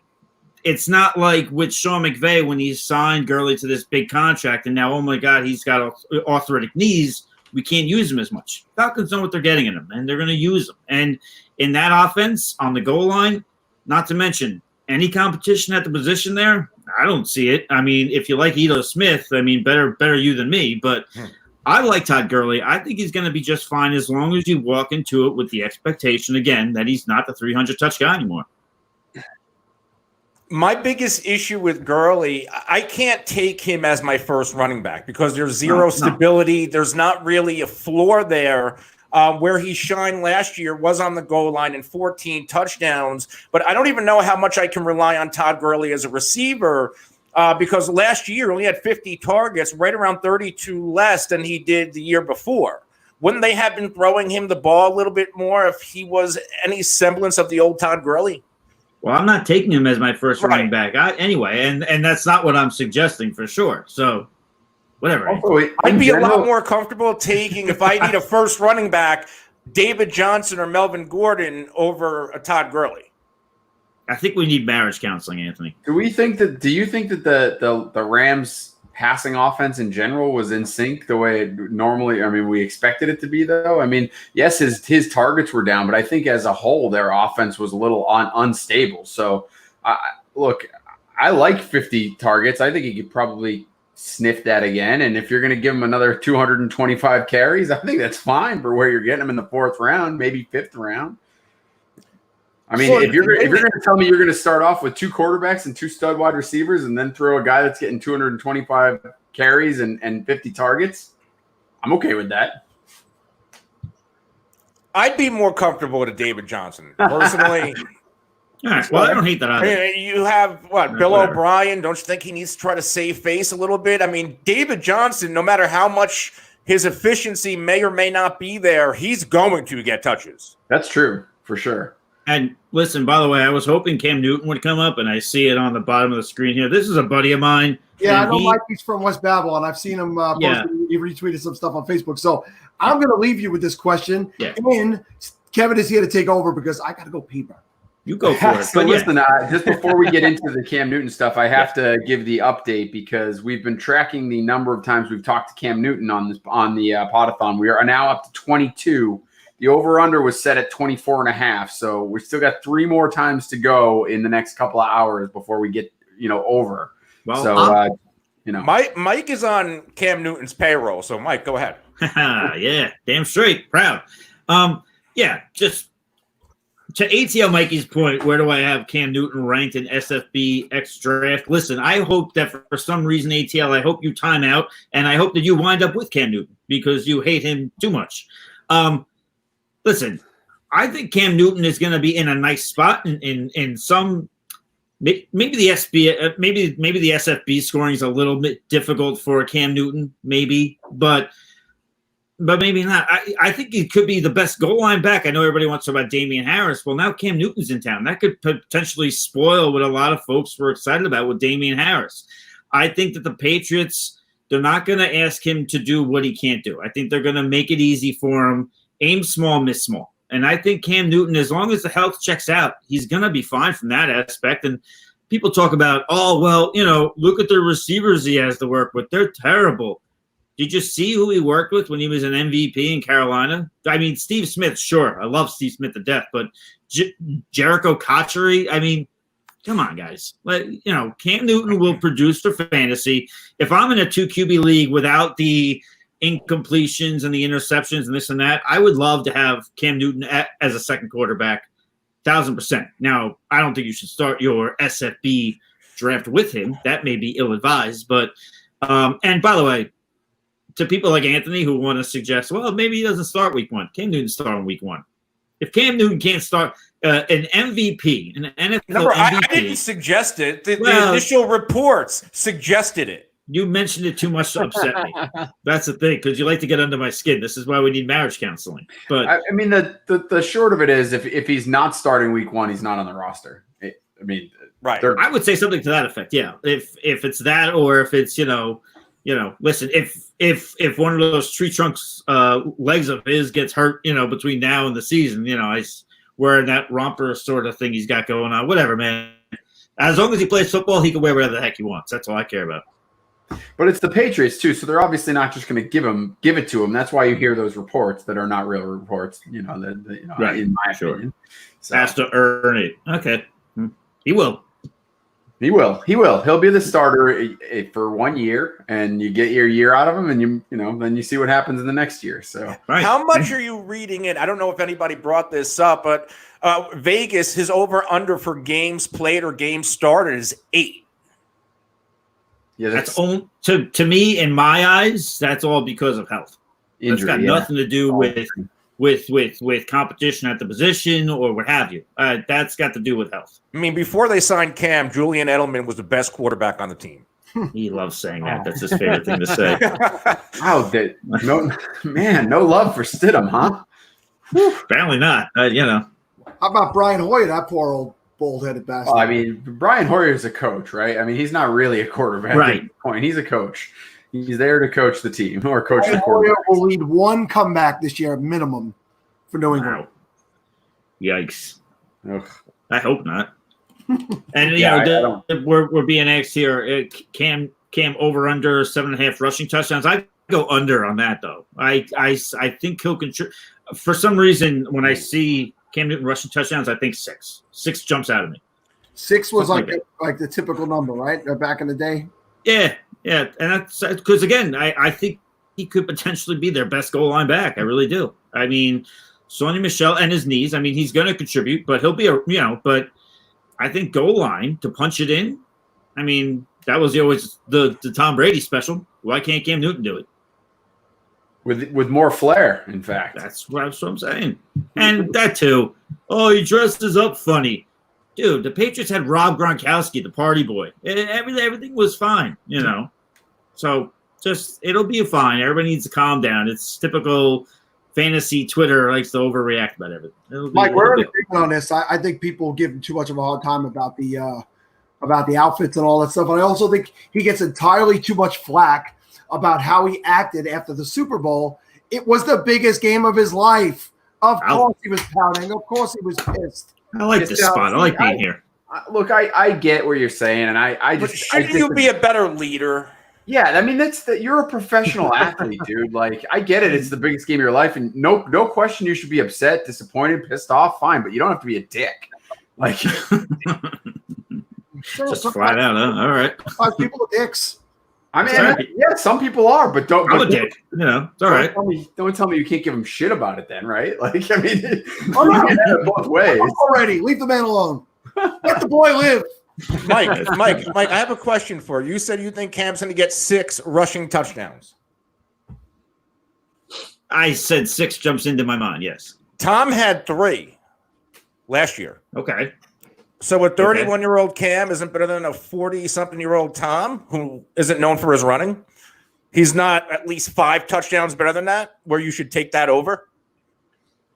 But I also think you also need to walk into it. See, much like you can't walk into it with the perspective of Todd Gurley no longer getting 300 touches. Cam Newton is still a rushing threat, but he's not the rushing threat that he was, say his rookie year, say a few years ago, say that MVP season. He still has an impact, but it much like all great players, as they get a little longer in the tooth, it becomes a little limited.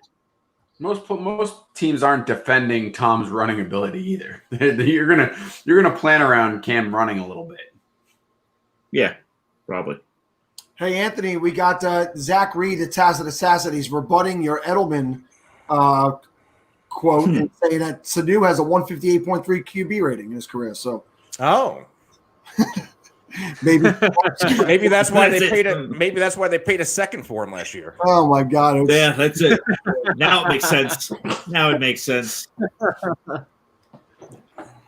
Guys, you joined me back in March for that 12-hour stream that I did. You guys are always so awesome. We're getting involved with that stuff, and we talked about some other stuff back then. Wrestling, you guys do a wrestling show, a lot of wrestling stuff as well.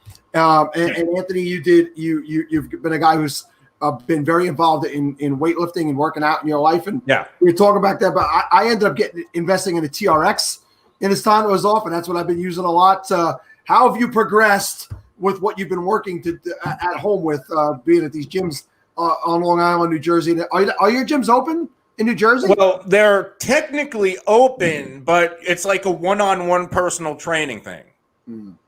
So, yeah, I'm still on the Bowflex that I bought the week I think we were on the show. It was right after the lockdown. I legitimately went to Facebook Marketplace and bought a Bowflex because I would have gone ballistic if I didn't have something to work out on.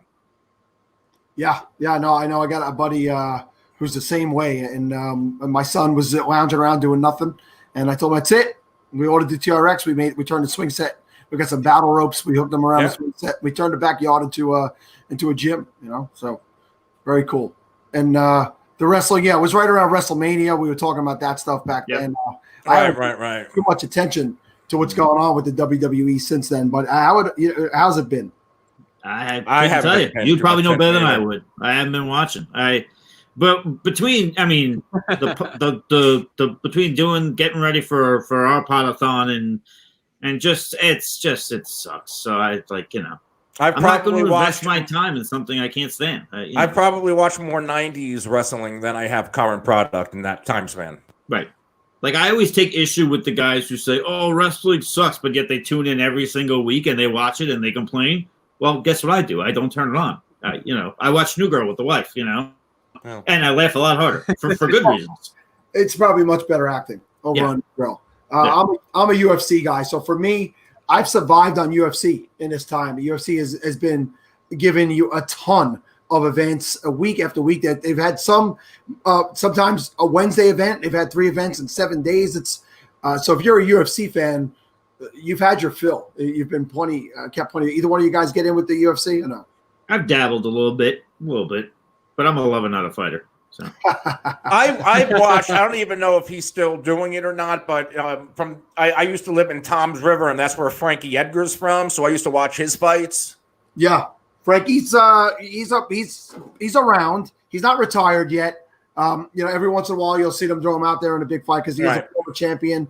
I had some great fights with Gray Maynard for years, and I got family right in Forked River, so it's right there by Tom's River. Bayville, you know Bayville? Yeah, that's where my original. So Lacey Township is where I lived in Bayville for like over 15 years. Yeah, so my original home league, I still go and draft every year back in Forked River. So yeah, man, I know the area. I got family who grew up on Seaside Heights. Okay, going every summer over to the Jersey Shore, and I'm not there that often anymore, but I'm there at least once. Right. I'm closer to LBI now. Nice. I've been to Six Flags. That's west. Exit 7A. We all know 7A if you're from this area. All right, guys, let's go one more time through the Hayden Hurst stuff, and we want to take the goodness of what we got going here with the FSB Podathon, and we have about 120 people in the live chat right now. We want you people to come over next week to what these guys are going to be doing on Saturday. Please be there. It's another very important thing that I'm happy to be a part of with you guys, but lay out the whole thing for them and where they can find it. Yeah, and I mean, really quick before I kick it to Anthony, I mean, part of us having this idea stems from this, stems from Scott Fish. I mean, I talked to Scott Fish privately on DM, and I said your fingerprints are on this. I said you're part of the inspiration to this. Obviously, it's for a different cause, but like Scott also said, he said going into this thing, if there's something else that you want to donate to that means a lot to you, and I said, well, hey, instead of donating, we just made a whole podathon for it. So his fingerprints are on it. But Anthony, I was going to let you talk, but now you got Roman in your arms. So can you talk now or no? Yes, I can. Okay, well, go ahead. Give him the lay of the land. Well, you mentioned everything we have going on. It starts at 7 a.m. Saturday morning. We are running till 11 p.m. Star-studded guest list. Our GoFundMe link is open right now, and we're really excited for it. Mike's been putting a lot of time into the graphics and the guest end. I'm making sure the production end is going to go seamless. I ran an 18-hour stream test over the weekend, so I can sleep a little bit better now that we're about 6 days away. Yeah, and by the way, that if you guys are looking for that link, if you go to my Twitter page at the FF Realist, it's the pinned tweet there. It lets you know where you can watch it on YouTube, Periscope, and then has the GoFundMe link there as well. And we'll be kicking it off. Speaking of Jersey guys, and Sal, Chris Carlin will be there at 7 a.m. helping us kick things off. If you guys listen to ESPN Radio here on the East Coast, you know who he is. Yeah, he started with WFAN, obviously, all those years with Mike and the Mad Dog, and he was a friend of your brother-in-law who, condolences. I know your brother-in-law passed away the last month, and I saw that Chris reached out on Twitter, and I was happy to see that he's going to join you guys to kick that off. He's a good guy. He's New York sports. Yeah. I loved him on Time to Shine. I'm a big Adam Shine guy. Oh, he's got Adam Shine. He's an acquired taste. Oh. But I like him. I didn't say I don't like him, but he's definitely an acquired taste. But Mike, rattle off some of the other people that are going to be joining you.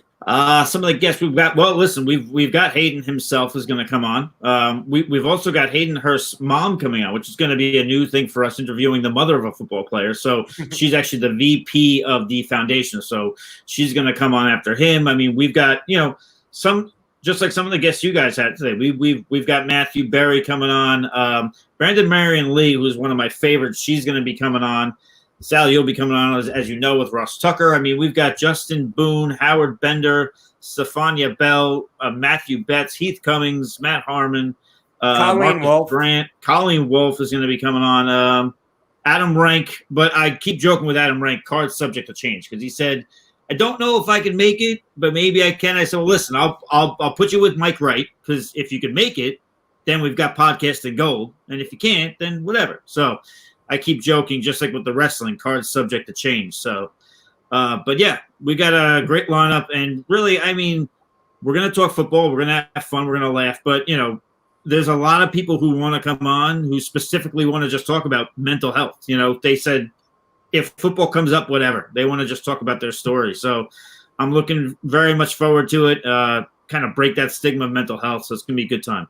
Yeah, and that's why I'm there, guys. It's something that, you know, I was in therapy for 3 years myself, so it's something it's touched me. So I'm happy to be there as a part of that. So it sounds to me like 8:30 a.m. when I'm on, and whenever Hayden Hurst on, the two must-watch portions of the show. Absolutely, yes, indeed. All right, guys, I'll be speaking to you in a week. Looking forward to it. All right. Good luck with the rest of the preparation. Good night, everybody. Thanks, guys. Guys, great job, by the way. Good job. Thank you. Here, guys. Thanks a lot. Steve, you want to join me on that? What? You want to join me on At that? 5:30. What day is that? That's why I asked you, because it's going to be 5:30 in the morning. I'm only kidding. I'm going to be with Ross Tucker. I'm pretty sure I'm not going to get much. I'm not going to have much to say. I'm sure Ross that 30 minutes. Guys, we do a football show, and in football we have the 2-minute warning, and we are at the 2-hour warning for this podathon. We're winding down. We're waiting on our next guest, which is Jeff Mans. I hope Jeff shows up. So how are we feeling? Great. We're just good. I mean, how else could we be? We got 2 hours left, closing in on 38 hours of being awake right now. So, how do you guys feel about the new Twitter accounts that came out today? The Steve's Chair, which it's the Podathon Chair, has his own account now. Steve, how do you? And it's probably got more followers than Steve already. It probably does. Yeah, no, I'm guessing more people are interested in the chair than Steve. I think Quiet Kevin kind of took a back seat, but I'm not sure here. Podathon Chair has 21 followers already. Well, I see our guest. Yeah, you want to do it? Have it. Sure. All right. This guest is presented by puffspicks.com, a website dedicated to helping you win your bets. Puffspicks.com has something for every sports bettor, including daily picks on Asian baseball, European soccer, and the UFC. Puffs Picks is also ramping up its content as major U.S. sports leagues reopen. Not into sports betting, Puffs Picks also has an information-packed blog featuring up-and-coming sports writers covering fantasy football and the NFL, NBA, NHL, and more. Sign up at puffspicks.com for their low-cost memberships and check out their daily free picks at PicksPuffs on Twitter today. Also, this segment is brought to you by FanDraft.com, the online fantasy football draft board. FanDraft supports snake and auction-style draft formats and any league customization, including IDP, Keeper, Dynasty, Devy, and more. FanDraft.com gives your league the NFL draft feel with its streaming ticker, live draft clock, custom logos, team walk-up songs, and multiple draft board displays. FanDraft is perfect for in-person or remote drafts and is great on the big screen or for drafting online. Sign up today and try FanDraft.com for free to take your fantasy football draft to the next level. So if you guys have never used this, I didn't realize until after these guys reached out to be a sponsor that Dumb Cousin Donald uses this in his league. That same league I was just talking to Anthony about, that's in Forked River, New Jersey. We've been using FanDraft software for 10 years. It really is cool. It's basically like if you got a big screen TV, it just looks like a giant draft board, except you don't got to go put the stickers. You press the name, it pops up. There's a running ticker on the bottom, similar to the ticker that we have here, which is, by the way, way behind on whoever is actually sponsoring this hour. I've been terrible with that. Those people are really getting their money's worth down there. But let's not keep our guests waiting any longer. Mr. Jeff Mans is here with us, and there he is, the guru himself. What is up, Jeff? What's up, guys? I'm pumped up. Happy to be here. Thanks for letting me join you today. Yeah, I see it's nice and shiny out there on in the East Coast. I mean, on the West Coast, West Coast. Yeah. You're in Arizona? Yeah, Arizona, where COVID-19 has run rampant because we were all we didn't believe it was ever going to hit. There was this thing about the heat hurting the virus, and turns out not true at all. So yeah, the sun is bright, but we're all indoors. Yeah, when you joined me in March, I was doing my quarantine stream, and we were getting hit hard here in New York. They had just done everything, and you guys were not quite where we were, and it seems like a role reversal at this point. And I wish it wasn't that way. I wish we were all flat and back to normal life. But tell me how you're handling it. It's not that hard for me. I'm a pretty open-minded fella, and when somebody tells me to wear a mask, I wear a mask. When they tell me to stay indoors and not go to bars and restaurants, I don't go to bars and restaurants. I have 3 kids, so like my daughter's 18 now, 18, 15, and 10. So it's like trying to keep them and explain to them, like, listen, we've never really been through this, so let's just always err on the side of caution, and then we'll figure it out. You know what I mean? And that's the tougher part. But me personally, I'm an introvert anyway, baby. It's fantasy football season. Where else am I going to be? I'll look at the sun through the window every now and then, but I'm on the keyboard typing away. I've got work to do, baby. It's Scott Fishbowl time. Well, Steve, why don't you go ahead and take this one? Yeah, speaking of the Scott Fishbowl, Jeff, where are you picking from, and what division are you in? I am in the Etch-a-Sketch division, and I drew the 11th pick, which was pretty interesting. I felt, I've done a lot of draft position analysis for this year. I obviously don't mind getting a Christian McCaffrey or even a Saquon Barkley at the top if need be, but I really didn't mind being here toward the end. And this is such a unique draft, guys, right? With the super flex and the tight end premium scoring. And there's a lot of nuance. So I was feeling, all right, what I'm going to do is hang back and just let somebody great fall to me at that 11th spot. And that's exactly what ended up happening here. So I can see that you have Michael Thomas and you have it looks like George Kittle. So yeah, that's your start so far. Yeah, what do you guys think? See, Thomas to me was a no-brainer at that point. Listen, I'm on the bandwagon of Dalvin Cook is fine. I still got him 3 overall. I don't think the contract's going to be that big of an issue. I think he's going to have a very, very good season. I love Gary Kubiak's outside zone scheme there in Minnesota, and the fact that Kubiak's more involved to me just moves up Dalvin Cook. So I was tempted, but I couldn't pass up 3 wide receivers and 4 flex guys. I mean, we got to fill a lot of space. I just need volume. Give me as much volume as I could scoop in here. And the fact that 4 or even 5 quarterbacks went before me, yeah, I couldn't pass up the best wide receiver on the board with that Michael Thomas one. The Kittle pick, what do you guys think of that at 14? It was a real tough decision at 4, as tough as any second pick of the second round decision I think I've ever made. It is tight end premium scoring. He's not quite Travis Kelce, but what do you guys think of the Kittle pick? I took him at 109, so obviously I like it. Oh, I like that. Okay. Yeah, I would have taken it at 112, but he wasn't. He was taken at the 108 in mine, so I was going to be taking him as well, and he was stolen from me. I'm not that deep into my draft yet, but I don't know if he actually went yet or not. But we've had plenty of smart people come on and say that they think he could be better than Kelce in this format this year. So I think you got yourself a nice bargain.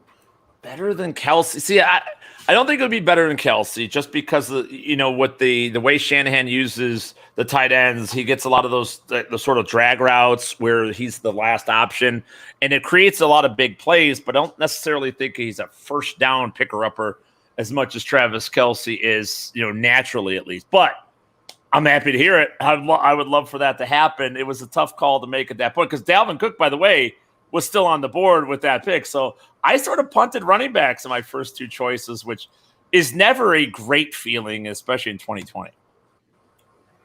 We got a Dingus at Dingus 4 who's on it yesterday, Matt Donnelly.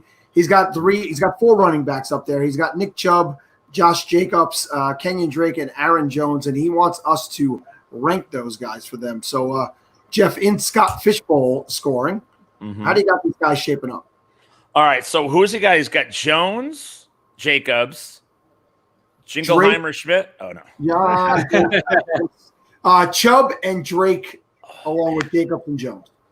Oh, wow. Okay, well, that's pretty. I mean, listen, that's a lot of running back, but obviously the flex spots, make that viable.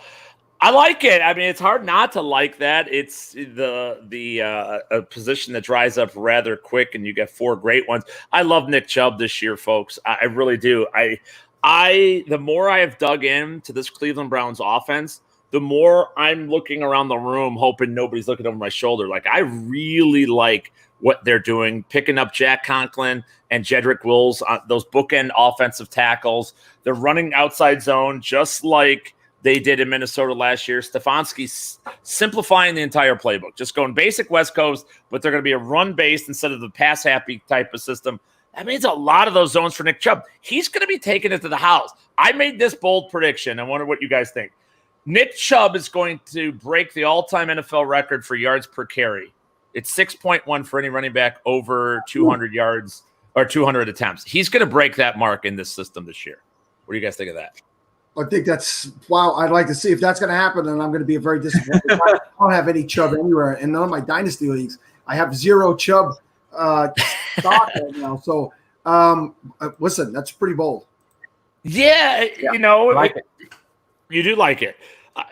It's just I love what they're doing. It's like it's one of those post-hype teams too. Weren't we all excited about Cleveland last year with Kitchens? The thing with Freddie Kitchens, he put a lot on Baker Mayfield, a lot on the protections here along the offensive line as well. And I think Stefanski, well, he doesn't bring anything bold or new to the frame. He's got a lot of new talent. Austin Hooper, another weapon for this offense too.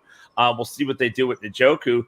I think this offense is just going to hum. And as much as people are worried about Kareem Hunt, what his role is going to be, he'll have a pass catching role. My question is, how often are they getting to third downs? Because I think Nick Chubb's in this one-cut system with that offensive line as currently constructed, I think he's absolutely going to smash this year. And I just don't know how much I think Kareem Hunt is going to be the one that doesn't log nearly as many snaps as people think. So if you had to rank those 4 guys in order that you would take those 4 guys, Chubb, Jacobs, Drake, and Aaron Jones, how would you take them? And I'm thinking, hearing you Chubb, I think you got him going number 1. I do have him. I do. I've got a Chubb for Chubb. There's no question about that. Aaron Jones right after that. Who was the third guy? Jacobs, and I keep forgetting the Kenyon Drake. Drake. I have Drake slightly ahead of Jacobs. I think that's a real tough one. Jacobs, not nearly as involved in the passing game as I think he can be and likely should be. I do worry about Kenyon Drake, that late touchdown run that he went on. My belief is that Cliff Kingsbury and Kyler Murray are, in the red zone specifically, are going to clean up. Murray doesn't like to throw in the red zone. Those tight windows, just something he doesn't feel comfortable. And if he doesn't get off that initial throw on the first read, I think he needs to tuck it and run. And I really believe that that's how he's going to be coached this year. And thus it'll take a little bit of those touchdown numbers away from Kenyon Drake. So I'm a little behind the rest of the group as far as Kenyon Drake. I've always liked him, though, the talent ever since he came out of school and went to the Miami. So I like Drake. I'll put him slightly ahead of Jacobs.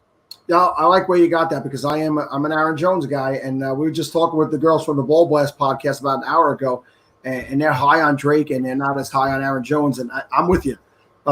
Chubb, Aaron Jones, I'd probably go Jacobs before Drake. I'd rather be on the outside looking in at Drake this year because I just think there's going to be a lot of regression to what we saw at the end of the season last year. But for the most part, we're pretty much in sync. Nice. Yeah. So are there any I have not. I've started my draft. I had the 112 and then the 2-1 at the turn there. I started off. I was planning on getting one of those 2 tight ends, Kelsey or Kittle. They both got picked before me, and so I was kind of sad. And so I kind of just did what I always do, and I just completely shifted entirely what I was planning. And I ended up going to Deshaun Watson and Kyler Murray. I just went 2 quarterbacks right there, and it actually started a little bit of a quarterback run after that.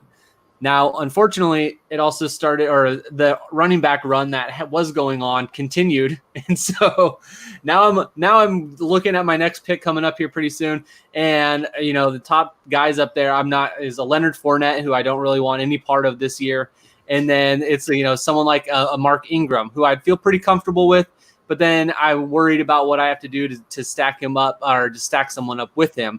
So knowing that I skipped on tight end, you've got a good tight end. Who is a later round tight end that I might be able to target if I go and try and fill some of those other positions first? See, it's a blessing and a curse to draft this early, right? Because those late round tight ends or later round players that we think right now in ADP, we can get guys in the 10th, 9th, 8th round, somewhere around that. I have a feeling a massive draft like the Scott Fishbowl is going to drive up the price. And the guy that came to mind that when you said that was Hayden Hurst. Like, I love him in Atlanta. We've seen what Austin Hooper's done each of the last 2 years. You've got those just pure dynamic Calvin Ridley, Julio Jones on opposite sides. They're leaving a lot of room over the middle, a lot of first downs to pick up. So I love Hayden Hurst. And there's nobody really to challenge him now at the tight end spot in Atlanta. Remember, he was the number 1 draft pick of the Ravens, was supposed to be the Mark Andrews of that team. Andrews passed him by. But, yeah, I really like Hurst if you can get him. The problem is it's a pretty sharp group of people, and I worry that there's some other guys that may be more hip to this and drive up that price. What do you guys think? Yeah, I think Hurst is going to be a little higher than people expect in this one as well. I think he's that true sleeper that people are looking at as they can punt and grab a guy like that, and they expect bigger things from him just based on what Hooper did. So I agree with you completely. I think there are a lot of tight ends in that back end area though that you can take your shot on, and if you go later in the draft and you're taking like 3 or 4 of them right in a row, you can get some guys and one of them's going to pop. I mean, right.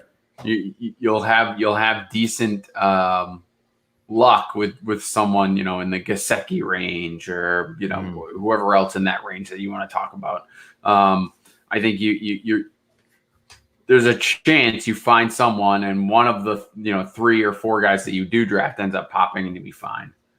I'll throw out Jack Doyle. Doyle with no Ebron. I don't think Trey Burton, the acquisition of him, means anything really. And Phillip Rivers, a good target share in previous years, not so much last year, to the tight ends. And Hunter Henry being in and out for the Chargers has sort of depleted that. But I think that Doyle could be a nice little sleeper tight end, especially in this format. A lot of first down. He's very sure-handed. And, so I think that would be my late round tight end. Jeff, 3 words: Mo Alie-Cox. No. Mo Cox. How can you fault Mo Cox, everybody? Yeah, no, I like Mo Alie-Cox. I really do. I think he's pretty solid. That's another good sleeper. I think probably more of the Ebron role / without the big plays, so thus probably more touchdowns than actual receptions. So what I was talking about earlier with these guys is what I did last year. I would just throw a couple of bucks on him every week to score a touchdown. He's usually at like plus 1,200. Oh my God! So it might be a little different this year with Ebron out of the mix, but you throw him on here. If it takes a couple of weeks, you're still going to hit. Sure, why not? I like that. What was he, plus 2,100? You said he was plus 1,200 for most of the season last year. Okay, all right. Well, yeah, take him at that odds, worth a couple of dollars. Jeff, we never got into your sites and what you got going on. So why don't you tell everybody about, what goes on at Guru Elite? Yeah, guys, Elite Sports Network is sort of the triumvirate of sites that we maintain there. So it's fantasyguru.com, a well-known site. John Hansen ran it for a number of years, and now it's myself, it's Tyler Beaker, who, by the way, Tyler Beaker finished second in this event 2 of the last 4 years, everybody. He's 2 out of 1,200 people. 2 years out of the last 4. Pretty darn good. He's one of our main guys over at Fantasy Guru. We got Russell Clay, Armando Marsal, myself, Ray Flowers, Ted Schuster, the whole group, Vlad Sedler over there. And then we have EliteFantasy.com for all things daily fantasy sports. Right now there's NASCAR, PGA, MMA, all these other sports there. And our betting site is EliteSportsBetting.com. So 3 different websites, but all under one family-friendly environment and umbrella there. So that's where you could find us. Yeah, last year when we were doing the Podathon, you were having a little family time, and I believe Russell and Armando came on, and one other, I think it was 2 of them. Tyler, Russell, and Armando. They're the 3 amigos. Like, I don't know which one is Martin Short. I'll let them fight over that one. But these guys are as talented as anybody in the business. You know, I hate sometimes. I hate the fact that, you know, I've got a national radio show and I've gotten a lot of recognition over the years, but these guys are really sharp and teach me things every single day. It's a real good group. You know, we've got a live chat room where everybody just talks. We talk ball, you know what I mean? And some of the best ideas and things are born out of conversations like, you know, the 5 of us are having here and that 4 of us are having here in Scott Fish Funko Pop doll, evidently. You know, I feel like I'm talking directly to the Fish Funko Pop. Yeah, so like, but these guys are sharp. They know their stuff, and like I said, Tyler finished second in this event. We've got another guy named Mike Horn who was second. Get this, guys. Last year, remember the Mike Boone game? For, you know, the backup for Minnesota when Cook went down. Yes. Well, all we needed was 8 points out of Mike Boone in that week. And our guy Mike Horn would have taken the overall draft championship in the NFFC. Oh, wow. And he fell whatever, 2.5 points short, whatever it ended up being. Yeah. I mean, he finished second. Second in an overall in a competition like that is pretty damn good. And it sucks that you really had it and he lets you down. But like I said, you know, surround yourself with talented people and you sound better as a result. And that's been my career objective. Listen, it's what I try to do with Steve and Kevin, you know? Right. Yeah. It wasn't successful, but it's what I tried to do. Who's the brains behind the operation? That's what we really want to know, though. I'm pretty sure we're all tied for third. Look at you, all of you like, nope, not me. Like, we let the Funko Pop do all the work. That's what we really do. I have to say a couple of times on this show, we built a 24-hour show around our ability to stay awake. That's all amazing. We stay awake. We bring little else other than saying, hey, what division are you in? Who is your? But no, in all seriousness, you mentioned about having a national radio show. Matt Deutsch reached out to Scott because we were getting a lot of buzz with the SFB and the SFB Podathon, and there was a small inclination of possibly getting part of this on, but it was a little too late this year, and I know Matt would like to have everything coming from one of their studios, but I'm hoping next year with the live drafts, and I'm just going to say, hey, Jeff, if you could put a good word in for us, let him know we do a quality job, and we'd love to get on Sirius XM next year to promote this thing or even have part of it on live. I will tell you, I'll make a guarantee the Scott Fish Podathon will be on Sirius XM next year if I get the 1.1 pick in next year's Scott Fish Bowl 11 draft. How about a little bribery here? That would be easy. I could guarantee you that right now. Yes, let's do it. Let's put it through. Yeah, man. This year, I think there was. I remember, there's been a lot of talk of doing that as well. The one thing is we only have so many live shows right now, and that's part of the problem with the COVID and the quarantine. We're pre-taping like a half hour before show. A lot of people don't even realize that probably, but we're like pre-taping and have to upload segments and things like that because they don't have any or very few producers in the actual live studio. So that's a bummer because I was pretty sure last year you guys were going to be on, and I was anxious to host a segment or two with you guys on that. But next year, I think it's pretty much a given. I mean, that's unbelievable to hear that. And any help you could have with that, and it's going to be a lot. Let's hope that we are in a better place 1 year from now. We confirmed with Scott today that the drafts are going to be taking place on Monday, January 5th next year. I thought he might move it to the following weekend, being that it's 4th of July weekend. He wants to do live drafts, but nope. They're going to be live on Monday, July 5th. So we will be doing it same day next year, but we'll go Monday into Tuesday next year because we're definitely not going to do anything on 4th of July Sunday. Right. Look at him planned all out already. Good Lord. Well, I know one thing from SiriusXM standpoint is that it's doubtful they plan anything that far in advance. They'll let you know. They'll let you know on the 3rd or 4th of July that you're on the 5th. That's my. That's what I think will happen. We'll be waiting with bated breath. I bet. I love it. Kevin, want to log in with your new podcast partner? Yeah. So for those of you who don't know, this is Mia. This is my daughter. She's nice. How old are you? 4.5 years old. We haven't gotten her into fantasy football yet, but she's getting there. She's who's your favorite football player? Daddy. No. Yeah. What's your favorite team? Someone's telling bedtime stories, huh? What's your favorite football team? Soccer. No, we don't like soccer. You're crazy. It's the original football. Come on. Football. Don't play with that. All right, say hi and bye. Good night, Mia. Thank you for joining us. Okay. Baby falafel. She's gotten Okay, so go ahead. big. Love you, kid.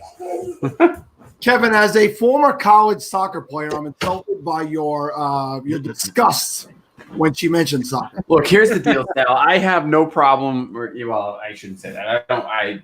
Soccer is boring to me, but the reason I could care if she was really into it, that would be fine. The problem I would have is I can't teach her a damn thing about soccer. So that would just be Sal comes in. Kick the ball hard that way. It seems like a lot of kicking and chasing, and it's just it's not for me. Soccer is the parent's guide to napping well. You sign up your kid for soccer so that they run lengths of the field. You ever notice how big like a 4, 5, 6-year-old soccer fields are? They're massive. These kids are running back and forth and back and forth. And you're like, why do you do that? Oh, it's easy because they'll get a nap all afternoon right after the big game. So I like Jeff. Yeah. I played it since I'm 5 years old, and I did play in college. Yeah. And I call it a soccer field. I love the parents that become so involved in it. They've never played a day in their life. They now know everything, and they start calling it a pitch. Listen, we're Americans. Stop trying to act like you're Europeans. We're Americans. Yeah. It may be a pitch over there. Over here, it's soccer. It's not football, and that's a field. Right. So just cut it out. And I played the damn thing. Soccer pitch. Oh my. But yeah, that's like calling a shopping cart the trolley. Like how deep are we going to go with this stuff? You know what I mean? Like really, you hear people that say you vacationed one summer in London, and now all of a sudden you've got all this different lingo. Get out of here with that. Anna went from a hairy, armpitted woman posing naked in Playboy to speaking with an English accent. That's all you need to know. I think I have that issue, by the way, but if you could block out the armpits, everything was fine. Hey man, any port in a storm. What are you going to do? What are you going to do? Jeff, we're coming up against the end of this segment, so it's one more time. Just go through everything you guys got going on, and we'll just thank you one more time for joining us. Yeah, man, I appreciate your guys' time as always. It's always one of the best events to do. The Podathon is amazing. You guys are great, keeping everybody entertained and loose during this whole thing. So shout out to you guys and everybody who's been a part of it. So you can find me over at fantasyguru.com. That's our seasonal site. It's where we have our fantasy football. And for the first time ever, we have baseball and football going on at the same time. So that's been kind of a cluster in a way, just trying to manage the return of those sports. But yeah, our fantasy football guides there. One of the things that I do well, and one of the reasons I'm on the Cleveland Browns this year, coaching, I think, plays a huge role. When you change a playbook, there's a stat, Derrick Henry, 6.1 yards per carry running to the left. Well, for one, I was on Derrick Henry last year. Why? Because they went out and got Roger Saffold, who was blocking for Todd Gurley in L.A. the year before, bring him to Tennessee. The left side of that line with Lewan and Saffold, fantastic. But knowing that that's what they're going to do, the improvements along the line, the coaching systems and all that, very, very important. I got a full coaching breakdown as part of our draft guide over there at Fantasy Guru. So all those little nuances, you want to talk about what schemes they run, who excels against certain coverages, Aaron Rodgers or Roethlisberger versus a cover 2, different wrinkles defensively on certain, it can help you with advantages during the season as well. So that's really my personal bread and butter, and you find it over there at fantasyguru.com. Oh, fantastic, Jeff. We'll be in touch. We always like working with you. We always like having you on, and you're always very gracious to us. So thanks again, and we'll speak to you soon. Absolutely. Thanks, guys. Appreciate the time. See you, everybody. Thanks, Jeff. See you, Jeff. I don't know why he's here, but why not? Let's go. Shane. I may have invited him. So I felt like last night I didn't get enough time to talk. I felt like Mike and Zach really monopolized the conversation, and I had a lot of football talk, and they did not let me get to it. And there was just so much knowledge that I wanted to impart to people, and I couldn't. So that's why I had to come back. I had to talk about, my first round draft pick. Which was? So wait, before we wait, never mind. Spin off like a top, why don't we just let everyone know that this segment is presented by the Dominate Fantasy Football Show, hosted by the one and only Nate Hamilton. Nate's a grizzled 10-year vet of the fantasy industry, working for sites like the Fantasy Footballers, Fantasy Pros, and Fantrax. Nate lives the grind so his listeners don't have to, and he always backs up his takes with well-reasoned research and analysis. The Dominate Fantasy Football Show will give you that edge over the consensus to help you bring home the title each and every year. Tune into the Dominate Fantasy Football Show on all of the major podcast networks and follow Nate on Twitter at DominateFF today. And are you part of the 90% of FanDuel and DraftKings users that lost money last year? I know that Shane is. Occupy Fantasy co-founder Brian Jester was not one of them. He won more than $1.3 million in NFL DFS last season using the affordable tools and unique strategies he created at Occupy Fantasy, the official DFS website of the SFB Podathon. The goal of Occupy Fantasy is to teach you the right way to play and help you completely reshape how you think about DFS at any bankroll level. Subscribe to Occupy Fantasy for their informative ebooks, live player models, daily write-ups, and soon-to-be-released smartest lineup builder in the industry. Visit OccupyFantasy.com today.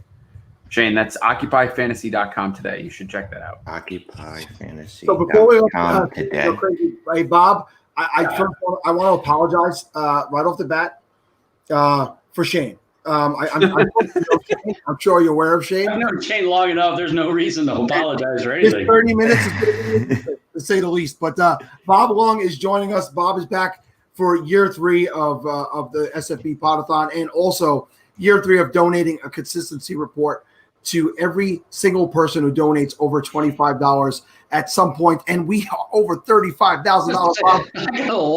I got a lot of emails to send. He DM'd me yesterday. I'm giving away a lot of these art. I'm like, oh, hell yeah. And I got to go through every one of those and pick out the people who actually did it and get you those email addresses. It's going to be pretty crazy. Make sure you add mine. I definitely did. I send you one just because you're Shane. Thank you guys for having me. As always, this is remarkable. When I saw the 35K number, I told my wife, I go, this thing just gets bigger and bigger. The Podathon rolling into Scott Fish and Fantasy Cares, and allowing me to be a small part of this and to give away something for donations and to help the cause in some way. Especially in my unique way that I can. I'm just honored to be a part of it, and you guys allowing me to be in this and help these kids and help everybody out there. So thanks again for having me. Yeah, I think we like to think that you are a big part of it because, when we were starting this thing a few years back, we needed names like yourself, people that helped, to establish what this was, to make it come across legit. It was year 1, it was me, Steve, and Kevin, and we were just a couple of guys doing a podcast and letting us wrapping around SFB, guys like yourself and other big names in the industry. People have been around a long time. Allowing coming on, making us seem legit. So you're definitely not a small part of this. You are a big part of the foundation we built here. Absolutely. I'm glad I get out. Just to be clear, none of that applies to Shane. Only you, Bob. Now, you know what? I'll say something nice about someone for once. Bob's one of the nicest dudes in this industry. One of the most approachable guys. And, how much you been drinking? A lot. Okay, all right. I was just checking. I mean, I thought this was a drink-a-thon, so I started. Oh, sorry. Yeah. No one told me that we couldn't. So every No, time thank you, someone Shane. said I appreciate that. Yeah, Thank no, you. Bob's what makes the industry awesome. People like Bob. You know what I mean? Like you could jump in his DMs and ask him anything, and feel free to go do that, guys. Oh yeah, no, please do. Yeah, and just he's always been helpful. He's always been just a great guy. Like he's a cool dude, and it transfers into the fantasy stuff too. Whatever realm, whatever aspect you could think of. Bob's great people. Appreciate it. Thank you, man. But so we getting drunk? What's going on? So I had to 35. I had to ask Shane. Like he had posted in the chat earlier that he would pay $25. He'd donate $25 to come back on if someone was bailing on us. So I reached out to him to say, "Hey, do you get along with any of the people we have left? Because I don't want to pick anyone off." And he said, Bob doesn't care. Basically, he said, "Bob's a nice guy. He won't. He'll be nice." Sure.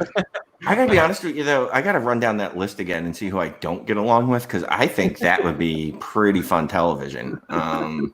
Just saying. So, how close are you to 35? Because I think we should extend this thing until you get to 35. We are over 30. How close to 40 are you?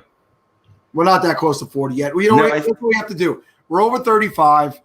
Matthew Berry is going to match all the donations from the 30 minutes that he was on, and Mike Wright is going to do the same. I have to go back and zero in on those time frames and reach out to those guys. I would say each one of those was probably over 1,000. So we probably got an additional 2,000 coming from those guys at that time frame. So we're probably in the 37.5 to 800 to 3,800 range, 38,000 range.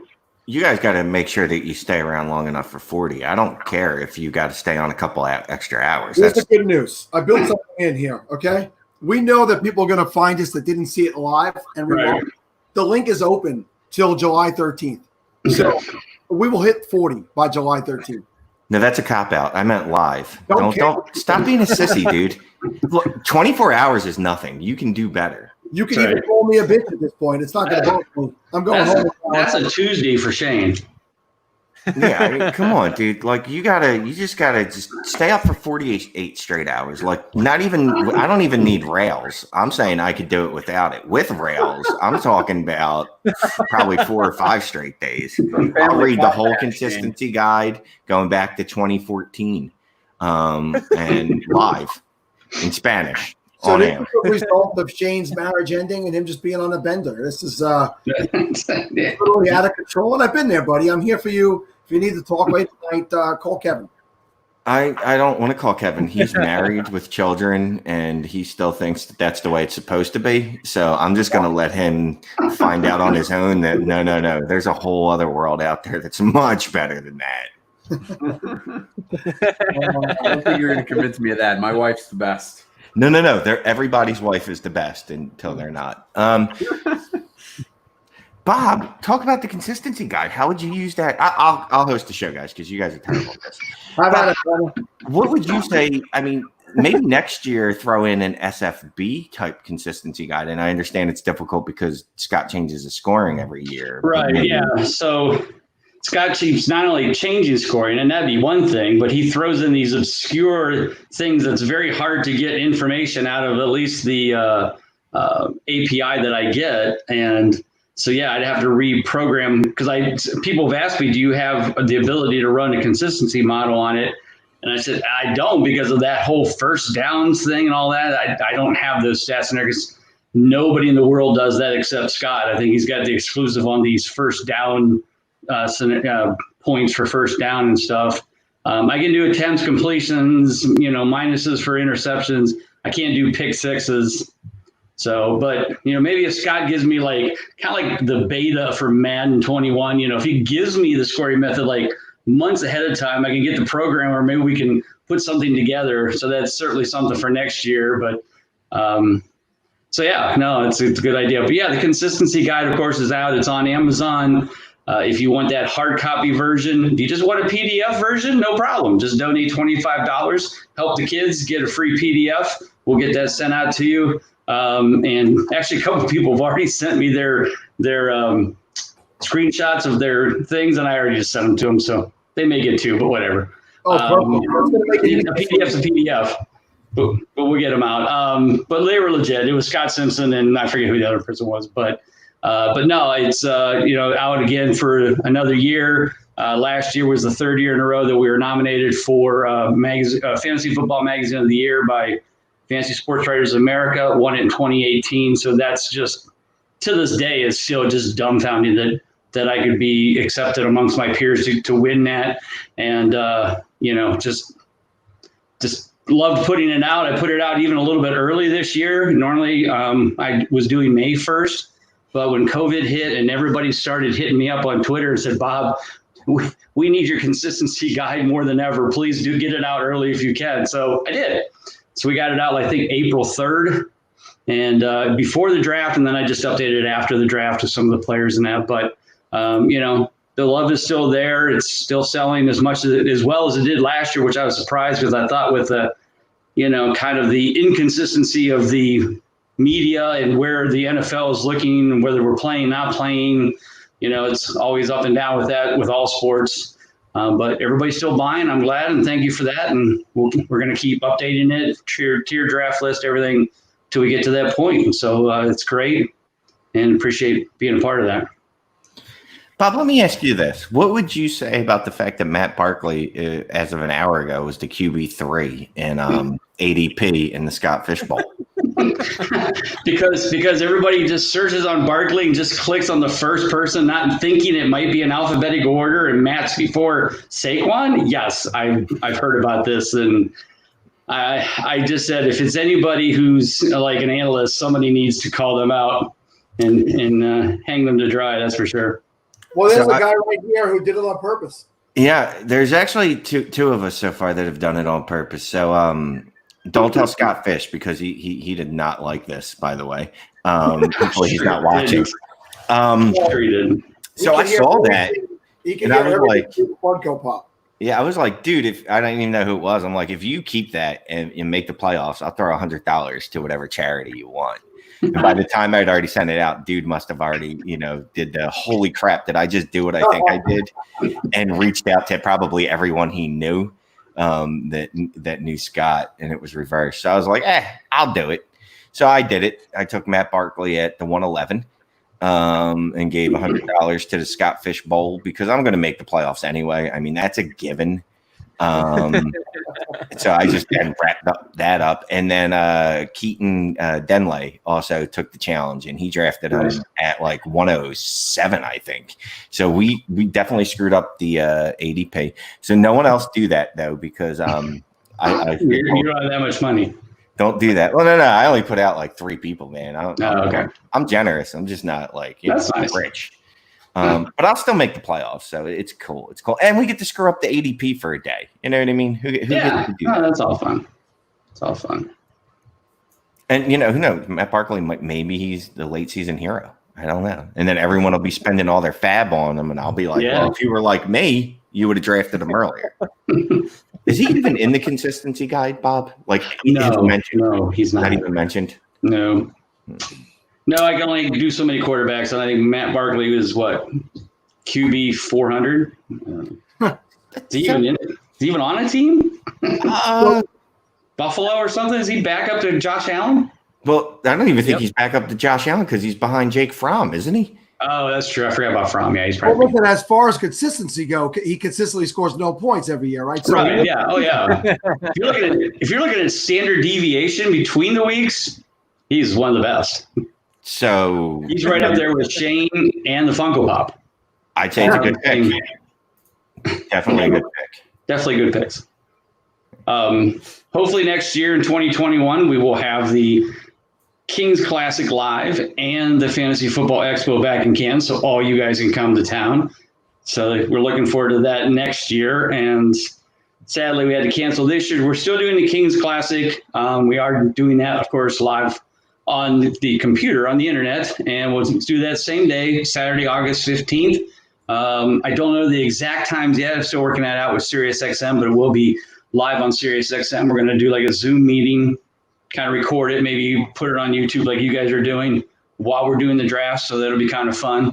And, and then the Expo, again, we'll do that live next year, so all you guys can come in for that, have a good time. It was a great time last year, but this whole little virus thing kind of threw everything in. But then they canceled the Hall of Fame weekend, so kind of like, yeah, okay, maybe this is real. So which is something you've in the past you've done some driving around the Hall of Fame weekend. If anybody doesn't know about what Bob does with that, tell them what it's a pretty awesome thing you've gotten to do in the past. So for the last 30 years, not this year, of course, but the last 30 years, I've been a volunteer driver for the Pro Football Hall of Fame, and I've driven everybody from John Madden to Al Madden, yeah.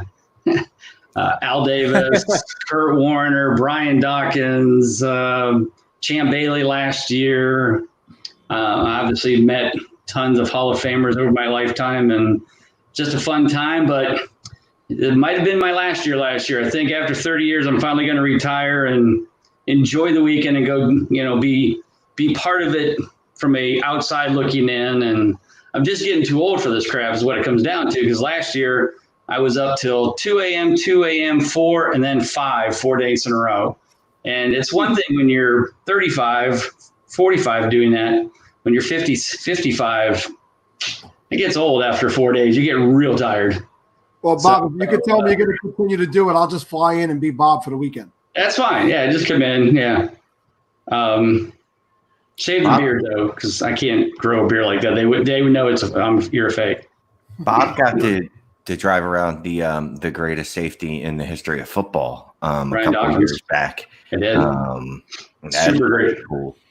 Yeah, he was a great guy. I mean, just so down to earth, so just polite. Very thoughtful of others. I don't know if you guys follow him on. He does do Twitter, but he does actually a lot on Facebook Live stuff, and just always trying to do something inspirational all the time and help people, and does a great job. So so good to have. It was great to drive him, and we kind of do our own fantasy draft for the driving thing, and I was the number 3 pick because I was the number 3 in seniority, and I could have taken Ray Lewis, and I'm like, nope. Because he might have murdered you. Yeah, because were you afraid that he was going to kill you? I have no comment to the press at this time. Okay, so I'll say it for Bob. I won't get in the car with Ray Lewis. No. Oh, my goodness. I mean, because if you do get murdered, I'm not saying Ray Lewis is going to murder you. I'm just saying the chances are higher that Ray Lewis is going to murder you. We're ready to, we'll take the check. We're ready to wrap this one up. Don't you guys have a mute thing from your side? Come on. Anyone? I'm pretty sure Ray Lewis found out you were driving and he was the one that didn't want to ride. Oh, crap. I just realized this is video. Ray Lewis knows what I look like. Yeah, no, Ray Lewis will know what you're looking at. So the Cam Newton tracker Kevin has up is at 5, 10, 15, 23? 22. Well, let's talk about him now. Make it 23. All right, so 23 it is. Sorry, I didn't mean to interrupt. That's why I held up the sign, because they're asking about the Cam Newton tracker in the chat. Of how many times he was brought up during the shows? Yeah. Yeah, over the last almost 23 hours now. Only one per hour? That's good. That's nice. 23 hours, 23 times. I think we're in pretty good shape here, boys. I think you're right. The over-under was 24 and a half. Yeah, we're almost 24 hours right now. So if you hit Cam Newton 30 times, 23 hours, I mean. What's the charity giveaway? Nothing. Nothing. And that's because you're a New England homer that you keep talking about Cam Newton and finding a way to bring him up. Basically I said at the beginning of the podathon, I wondered how many times we'd talk about it, and people seem to be interested in that, so we've done it a few times. Every year there seems to be at least one player that we repeatedly discuss. Who's the guy that held out last year and it came out right during Melvin Gordon? Melvin Gordon. Yeah. Oh, and Zeke too. Zeke was another guy that threatened them. Yeah, he threatened it, but Melvin was there. Hey, Eric Flynn's asking about the Kings Classic. He says it expanded this year, didn't it? And why isn't Sal in it? He forgot that part. Why isn't Sal in it? Well, there's always room. We keep every year we keep expanding, not because we want to, but because we have to. It seems like every year we've got more and more people that break out, start their new sites, and and names in the industry. And so we had a couple guys like Evan Silva, and I forget who the other one was. They started Fade the Noise with Brad Evans and Ratcliffe and those guys. So I'm like, okay, now what am I going to do? Now I've got these guys I need to have in the leagues, but they're in a different league or site than the guys that, so I need to keep PFF, but I also need to keep Ratcliffe. And I'm like, how am I going to do this? How am I going to do this? And then finally, I was doing a podcast with the guys from 5 Yard Rush over in England. And I'm like, oh, I got it. We're going to make a third league. Since we all have to be online anyway with this draft, I'll make a third league, and half of it will be international sites. And the other half will be some of these new U.S. sites that have been created, like Establish the Run and Fade the Noise. And so I reached out to, of course, Murph and those guys from 5 Yard Run. We got somebody from Germany, Mexico, Canada, Brazil. Now I'm missing somebody. Oh, Finland. And so, boom, we had 7, and then we had 7 new ones. And so we expanded. So that league will always draft online because obviously we can't expect the international guys to come into Canton every year. But we did expand that. But then I've already got some people who have reached out to me and said, hey, I just heard about this international thing. How do I get in? So we've got somebody from South Africa, and we've got somebody from, I think, France. All of a sudden now I might be able to build an entire international league next year. And then maybe we'll just make a third league of the of new people. And Sal, maybe you can be in it. Well, Bob, let me ask you this. So what about people from Philly? Do we count as international? Because I would like to take the Philadelphia international section of the draft. Third world countries. Yeah. No. It's questionable, but we'll see what we can do.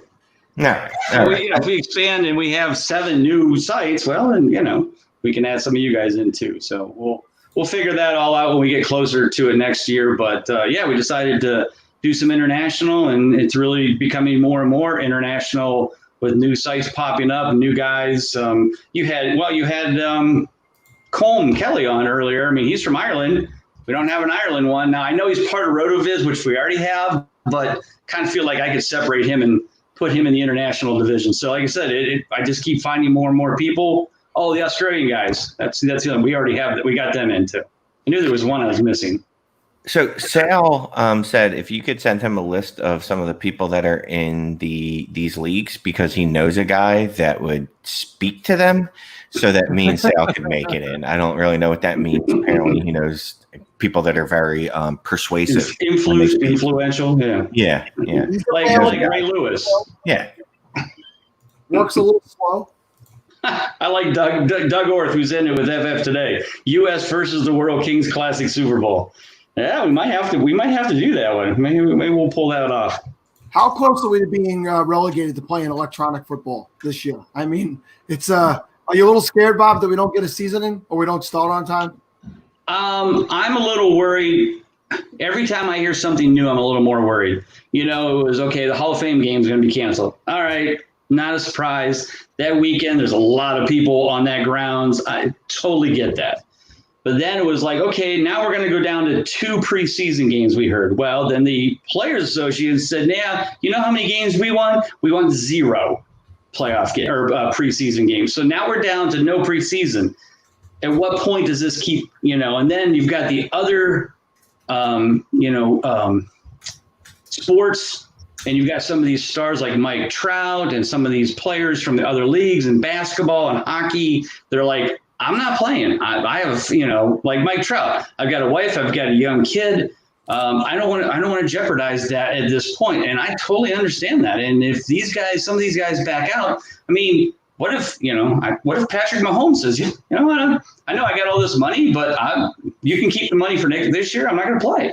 And I think the more and more we hear that from these players and more of these guys that back out, I don't know what's going to happen. So, even if you do the no fans, like I know they're doing like in international soccer, football's that's a whole different world. It's not like baseball where, guys are separated from, and that kind of stuff on the fields. And I don't know. It scares me more and more every day.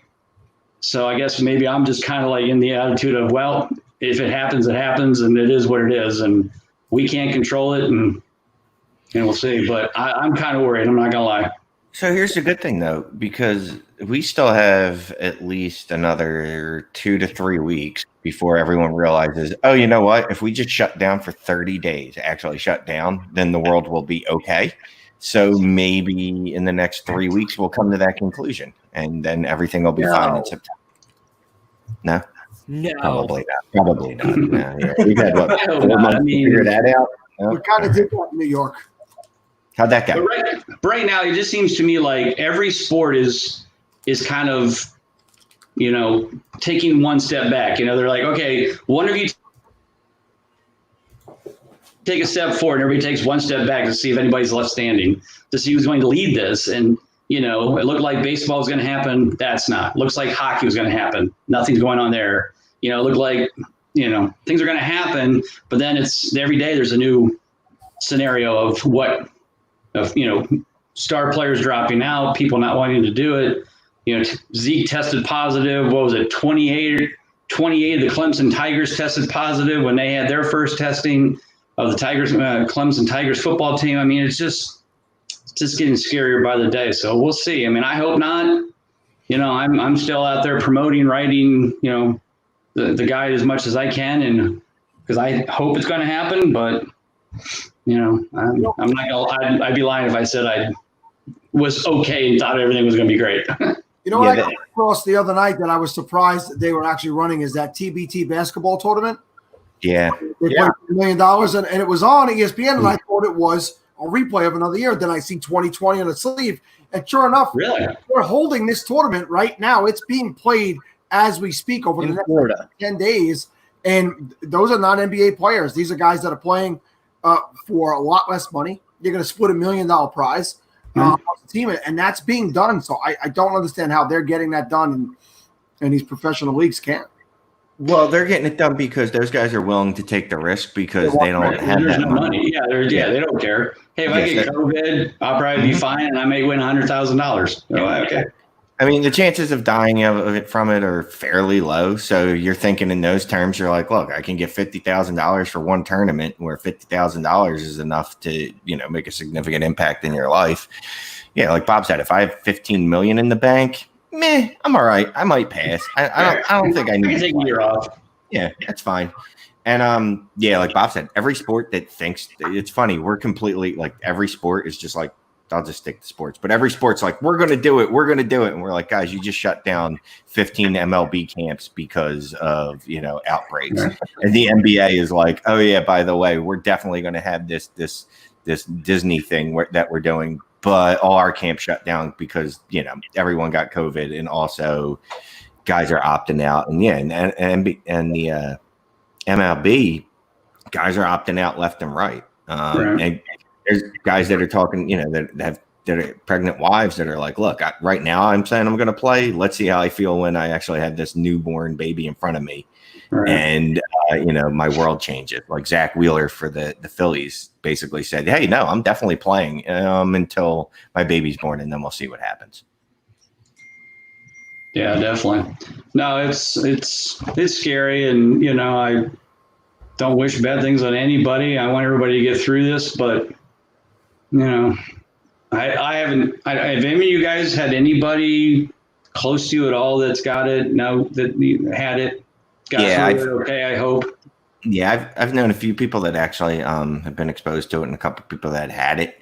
Luckily, they're in that they're healthy, so they can fight it off. So luckily, it wasn't anyone elderly, or anyone with heart disease or anything like that. But it's definitely scary when you hear it, because you're like, oh, well, now I have to go hide in a closet or something. And they're like, no, you haven't seen me in this many weeks. You're fine. And you're like, okay.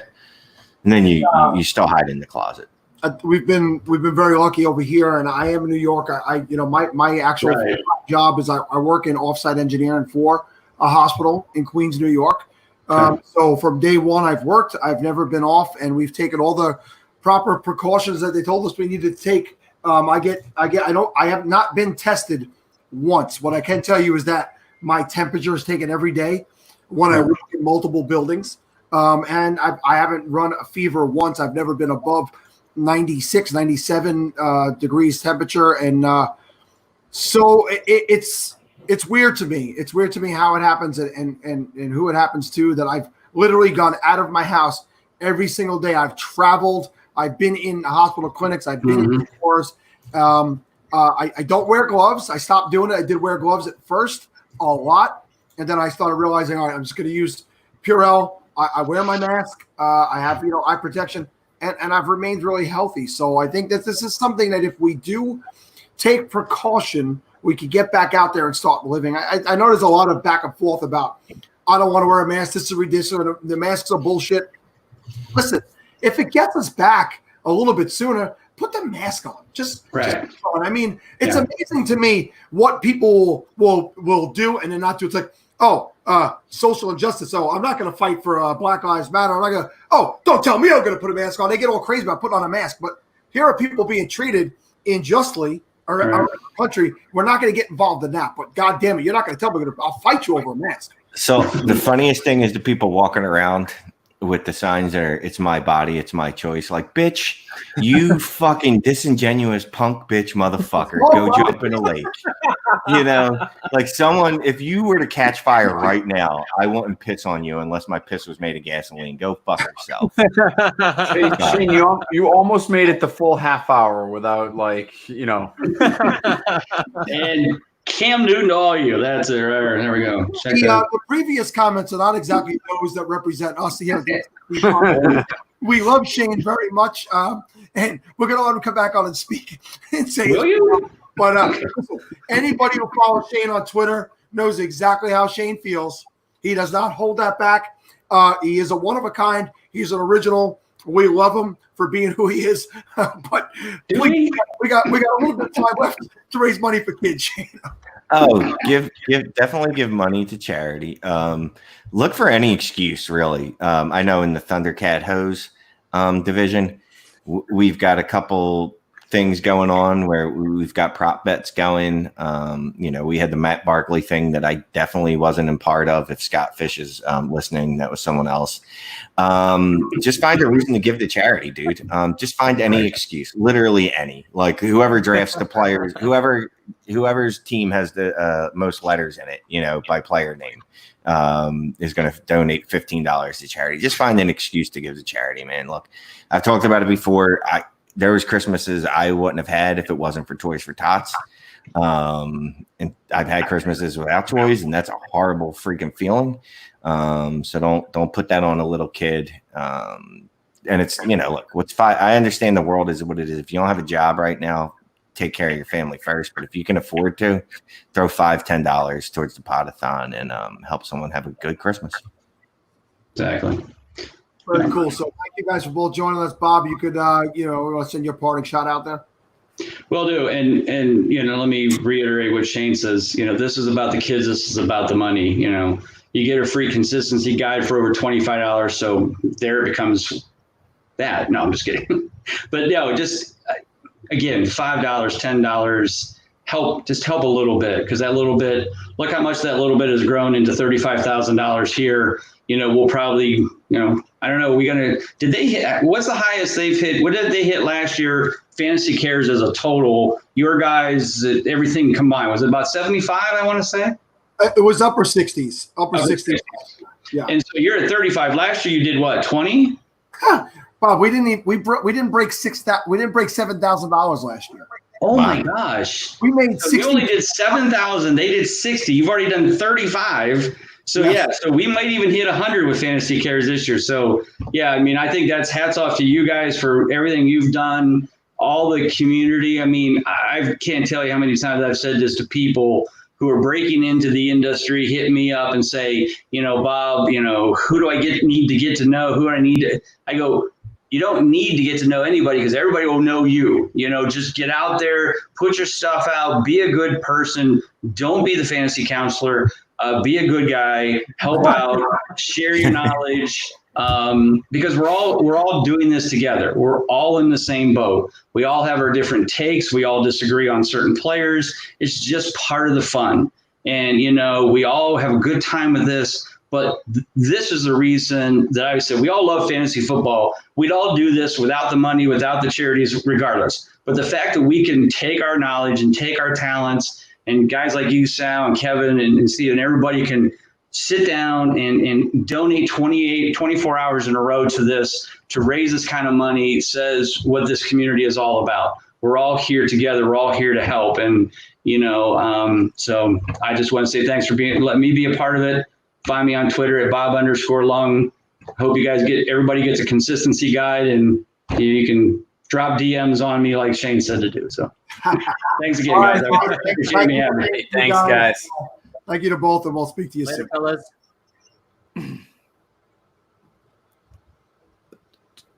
Hey, Sal and Steve. The next guest is sponsored by Drinking and Talking Fantasy Football, a podcast for non-statisticians and those allergic to tape grinding. The DTFF podcast wants listeners to feel like they just bellied up to the bar with a couple of well-intentioned, fantasy-loving buffoons.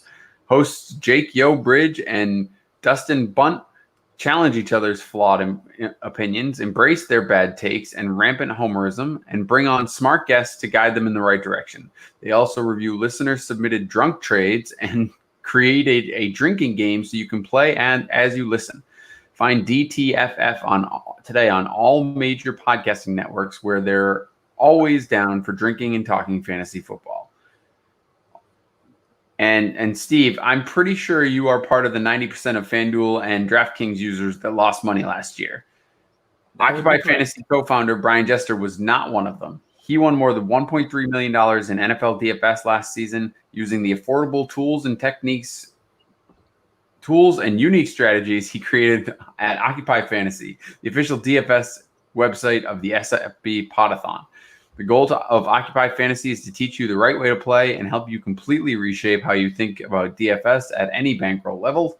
Subscribe to Occupy Fantasy for their informative ebooks, live player models, daily write-ups, and soon-to-be-released smartest lineup builder in the industry. Visit OccupyFantasy.com today. And for that, for the first read for Drinking and Talking Fantasy Football, Jake Trowbridge is in the chat right now. Trowbridge and Dustin Lunt, not Yo Bridge and Bunt. That was the attempt to rhyme phonetically so that we knew their real names. So shout out to Jake, who's been with us throughout the show. It's freaking 7. We're 23 hours in. Give me a break. Not your fault. So I want to bring in Adam Levitan. And Adam, we had Evan on last night. He made it this year, and he actually showed up. So we were very excited about that. He was driving around, so we didn't see him. He was actually driving while he was talking with us. And I said, you guys played this very smart. Evan was the second guest in. So we opened with Heath Cummings. He was second guest. So if things went wrong with Heath, they were all worked out by the time we got to him. And you're the second to last guest. So you guys, not quite bookend, but pretty damn close. The Establish the Run crew opening and closing the show with us, man. Thank you for joining us one more time. What's going on? Yo, what's up? Thanks for having me. How are you feeling? What are we on, hour 23 now? We are starting, we're going into hour 24. This is the final hour. How do you feel? Right, I think we're okay. I mean, I don't really know anymore. I think I stopped feeling. It's a little I'm not gonna lie. Doing the last read wasn't my best. That's for sure. But we're getting through it. We're almost there. Good, man. You guys are real American heroes. I went numb long ago. Yeah, I don't know the last time Steve was actually here. I don't think Steve's been here for a few hours. He's here. So Adam, what's going on with you? You keep us rolling here. Let's give us something. Yeah, man. No, nothing's been going on. I am praying that there's sports, man. Every day I wake up and pray that there's sports this year. That's pretty much it. And yeah, man, I'm working on trying to move out of the East Coast also. So I've been spending a lot of time doing that. And what else am I doing? Yeah, I've been trying to eat and exercise in a way that makes me feel good, and that's about it. You're a Philly guy, correct? So I grew up in Virginia, but I've been living in Philly since 2005. So I've been here 15 years. And so anywhere with Shane, I think is it's a good way, good time to leave. If Shane Manella is there, you should probably go. Yeah. So where are you looking ahead? So right now, the front runner is Denver, actually, like right outside Denver. But we'll see, man. Yeah, I just I've spent my whole life on the East Coast. I think at some point it's time to try something new, just for the sake of trying something new, So we'll see how it goes. Yeah, what's good with Establish the Run and what you guys are doing, it gives you the option to do that. You could pretty much go work from anywhere in the country that works for you guys. And just give us a rundown of this first year of Establish the Run. And aside from the XFL getting cut short, you guys are doing stuff with that, and what we got going on here. Have you guys accomplished what it was you hoped to accomplish in year one?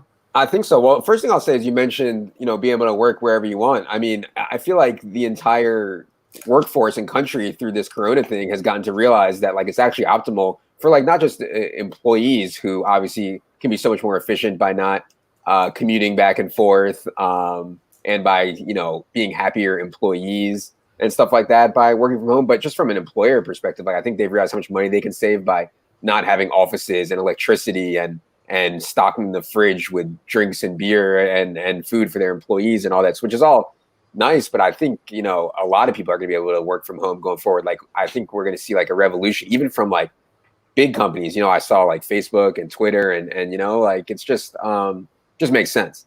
And also like as an employer, like you're going to limit your player pool, right? Like your candidate pool of employees. Like, let's say that we were only hiring people that lived in Philadelphia. Well, I mean, God, we would be limiting our candidates of employees of people that would work with us by so much. You'd have to be willing to live in Philadelphia, right? So if we say you can work anywhere, well, we can hopefully just find the best people who are the best people, not based on where they live. Anyways, that was a side note. Yeah, man, the first year was great. I mean, we just we didn't concentrate too hard on having the fanciest website or having the best back end stuff. And there was a lot of stuff that I think we're adding this year that maybe we wish we had last year. But I think from a first year perspective, it went really well. It was just kind of probably prove a concept that people are willing to spend money on a niche product, and I feel like that's the way like a lot of business is going, especially media, where people don't want to have 8,000 channels on Comcast. They want to watch the 4 channels that they watch and pay for just that. So yeah, I'm optimistic that that's like the right business model for the future. And the first year did nothing to really discourage us from that, I would say. Yeah, overindulgence became something we were living with in this country, and we realized we didn't need it, and we could cut back and make life a little bit simpler. And I know for a fact I cut the cord, and I'm just a Fire Stick guy now, and I watch the things that I need to watch when I need to watch them. It's definitely so. I think you've definitely proved that concept, and I'm looking forward to seeing what you guys got going on in year 2. And like you said, I just pray that we have something to base it off of. Yeah, no, exactly. And like, yeah, like I don't even watch TV really. I only watch sports on TV. I don't watch any shows or anything like that. If I could pay just to have sports on my TV, like, it's just, that'd be so much better. And I know that there's some of that with ESPN Plus, but now I got to have Comcast for the Sixers games, and I got to have TNT for the other basketball. You know what I mean? It's just too much. So I'm hopeful that the niche concept will extend to everything, really. Well, Adam, I mean, have you met the Scott Fish Funko Pop that's here with us tonight? You see him? No, but it's freaking me out a little bit. I have no idea what it is. So we had the actual Scott Fish with us plenty of times, but we did being that the Scott Fish Bowl this year is based on toys and the Division Roll toys. We had a custom Scott Fish Funko Pop made as a gift for him. So we don't want you to. What's a Funko Pop? I don't even know. So that guy right there, as you see it with the big head and the black eyes, this is a thing that they make for Star Wars characters, athletes, everything, movie characters, pretty much every type of celebrity thing. They have what's called a Funko Pop, and it's that big. I'll put it back up one more time. It's the regular body with that big head. It's a caricature of the person, and that is he's wearing an SFB8 shirt. And I don't know what's going on. He's moving. He's wearing a shirt. That is not Scott. That is our friend Seth, who had that made for Scott. But yeah, Seth, you can put it down, buddy. Thank you. Anyway, that's pretty cool. A large portion of the show, but you're in the SFB, correct? I am. Yeah, I was like a 9th place finisher or something last year. Put some respect. Put some respect on me. Well, listen, 2 years ago I was in the semis. Last year I sucked, so I didn't stick around to see what the hell happened in the final. So, all right, let's talk about your strategy last year and what you brought back So the scoring system is obviously different, and most importantly, know your scoring system in any of these leagues. But what did you carry over from last year to this year that you're gonna, that's gonna put you over the top? Yeah, honestly, if I'm being honest about the team I had last year, like I didn't spend a ton of time on like figuring out the scoring system exactly and grinding the waiver wire and all that. I just like drafted. I mean, obviously, like Chris Godwin was, just like guy I had on every team last year, and then I had Christian McCaffrey, and then I just like cobbled it together at quarterback. And like when you have stuff like that, it just works out. So I think the scoring system that Scott Fish always does, I always think it's just balance, right? So like there's no reason to prioritize quarterback or tight end or running back over one another. It's going to be a balanced scoring system. So I think thinking about it that way, and then just the way that I would always draft is just guys.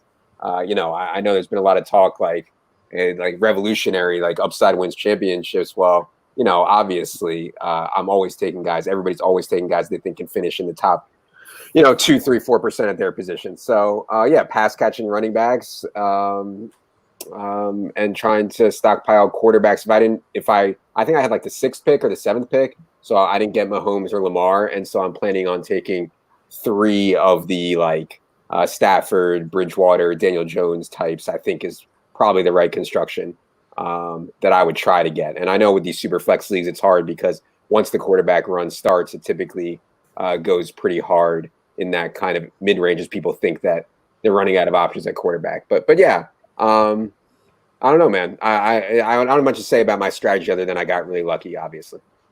Well, where are you at this year? What division are you in, and what pick did you have? Good question. I think I'm in like the Erector set division. And I believe I had like 1.07, and I think I got Devontae Adams with my first pick, or maybe, yeah, I think so.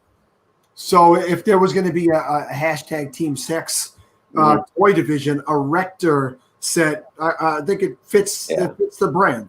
Scott Fish is just too wholesome for me. You know what I mean? I'm looking for much more interesting categories. Yeah, he doesn't want to leave it up to me to name the categories. That's for sure. No, we'd have to definitely do a rated X version. So maybe we could do the triple X Scott Fish Bowl on the spot next year. I think next year it's going to be cities because it's we're going to be live drafts, and live drafts are going to take place in different cities, and the divisions is just going to be based on the cities where the live drafts are. So that's cool. Yeah. No, that's cool for sure. So if you're out in Denver next year, Colorado, maybe you could be the guy who leads the way. Yeah, I would love to. There's a ton of, the Colorado's gotten super popular among DFS guys. So there's a ton of us out there. I'm sure that we could fill a room. Have you only gotten 1 pick in this draft so far? You know what? I actually haven't checked. I've only personally gotten 1 pick in. I know that for sure. I hope I'm not holding up the league on the clock right now. It's certainly possible though. Yeah, my league's like yours. I'm still waiting to make my second pick. I had the 101, so it's going to be a little while for me. Oh, congrats to you. Somebody said to me that like Scott lets you request what pick. Doesn't everybody just request 1.1? So it seems that way. You were allowed to pick your division. Well, you could request your division and your spot. I didn't pick my spot. I didn't pick the 101. I left, and Kevin did the same thing as me. We did pick what division we'd like to be in. And I'm in cardboard box. Because it's so stupid, I had to pick it, and I left it open. I like the randomness of where what spot I get. I like getting that spot and having to figure out what I'm going to do for that spot. They gave me the 101, and I get into the Discord chat, and it's Curtis Patrick, Matthew Berry, Ryan McDowell, Kevin EFF Engineer, like all the big analytical smart guys. I'm like, you guys all requested 101, and I guess we all wanted it to be easy this year, so it was pretty easy. First Gaffrey, and away we go. Yeah, that sounds great. I didn't know that you could request where to pick. I also would have chosen 1.1. See, I didn't pick. I like the random draw. To me, that's part of fantasy. So yeah. I got 109. I'm in the Lincoln Logs division because I used to play with Lincoln Logs a lot when I was a kid. So that's what I went with. And 109 worked out fine for me so far. I have Kittle. I have Dak. So I'm okay for right now. Yeah. Dak is on Team Sex big time. Love Dak. Big time. Was there anything that, if you did end up with the 101, was there anything that would have made you go in a different direction than Christian McCaffrey in this particular format? Yeah, I'm sure I would have looked closer, and I'm sure you could have made a case for Lamar or Mahomes, right? Like, I'm sure you could have. I would have had to look a lot closer if I was going to make that case, though, just because of, scarcity at the position and not just scarcity position, but like how fast it drops off at running back versus quarterback. Like if you can project a reasonable amount of regression for Lamar, which I think you can, then the gap between him and some of those guys that I mentioned who I like in the later rounds isn't as great. But in this, I have no idea where those guys are going to go. Like, where does Teddy Bridgewater go and Scott Fishbowl? I have no clue. Yeah, that's going to be interesting, and that's going to vary based on every single league. And there's 120 of these things. So speaking of Dak and quarterbacks going early, we had Liz Loza on last night. She talked about if Dak was there at the 103, and she did. She went and took Dak at 103 in the Scott Fishbowl. And Lamar and Mahomes went 1-2? We'd have to go back and look, but I'm pretty sure that McCaffrey went 1. I feel like she thought that he was the best, maybe after Mahomes. She felt like he was the best quarterback. Got it. Yeah. I mean, I don't think it's insane, but definitely from a median perspective, I would say there's almost no way that you could project Dak in to beat Mahomes and Lamar, but that's okay. I mean, people should have takes, you know what I mean? Yeah, and we all know that in a league this size, as you know, coming to 9th place last year, you're going to have to do things differently from other people. If you're going to go status quo all the way, you're going to have a very similar team to other people and get eliminated. Yeah. You need to make different choices. Yeah, no, exactly. And like we have an article on the site about how like people talk about stacking almost exclusively in DFS. I don't think people realize like how effective and how plus EV it is to stack in season-long formats as well. And that's regular season-long formats, not to mention formats like this, where in the end you have to beat the other best teams out of 1,200. Having correlation is so huge. So like I saw somebody had a start of like Mahomes, Tyreek Hill, Clyde Edwards-Helaire as their first 3 picks. And like, that's just, I mean, for a large field like this, that's just absolute stones. So yeah, I didn't have correlation last year, and it definitely hurt me in the final. Like I might have had Jameis. I think I had Jameis, but I didn't have like any other correlation with my quarterbacks. So, I mean, I think in a format like this, prioritizing stacking is massively plus EV if you're going for first place. I forget who we talked about it with earlier over the last 23 hours or whatever.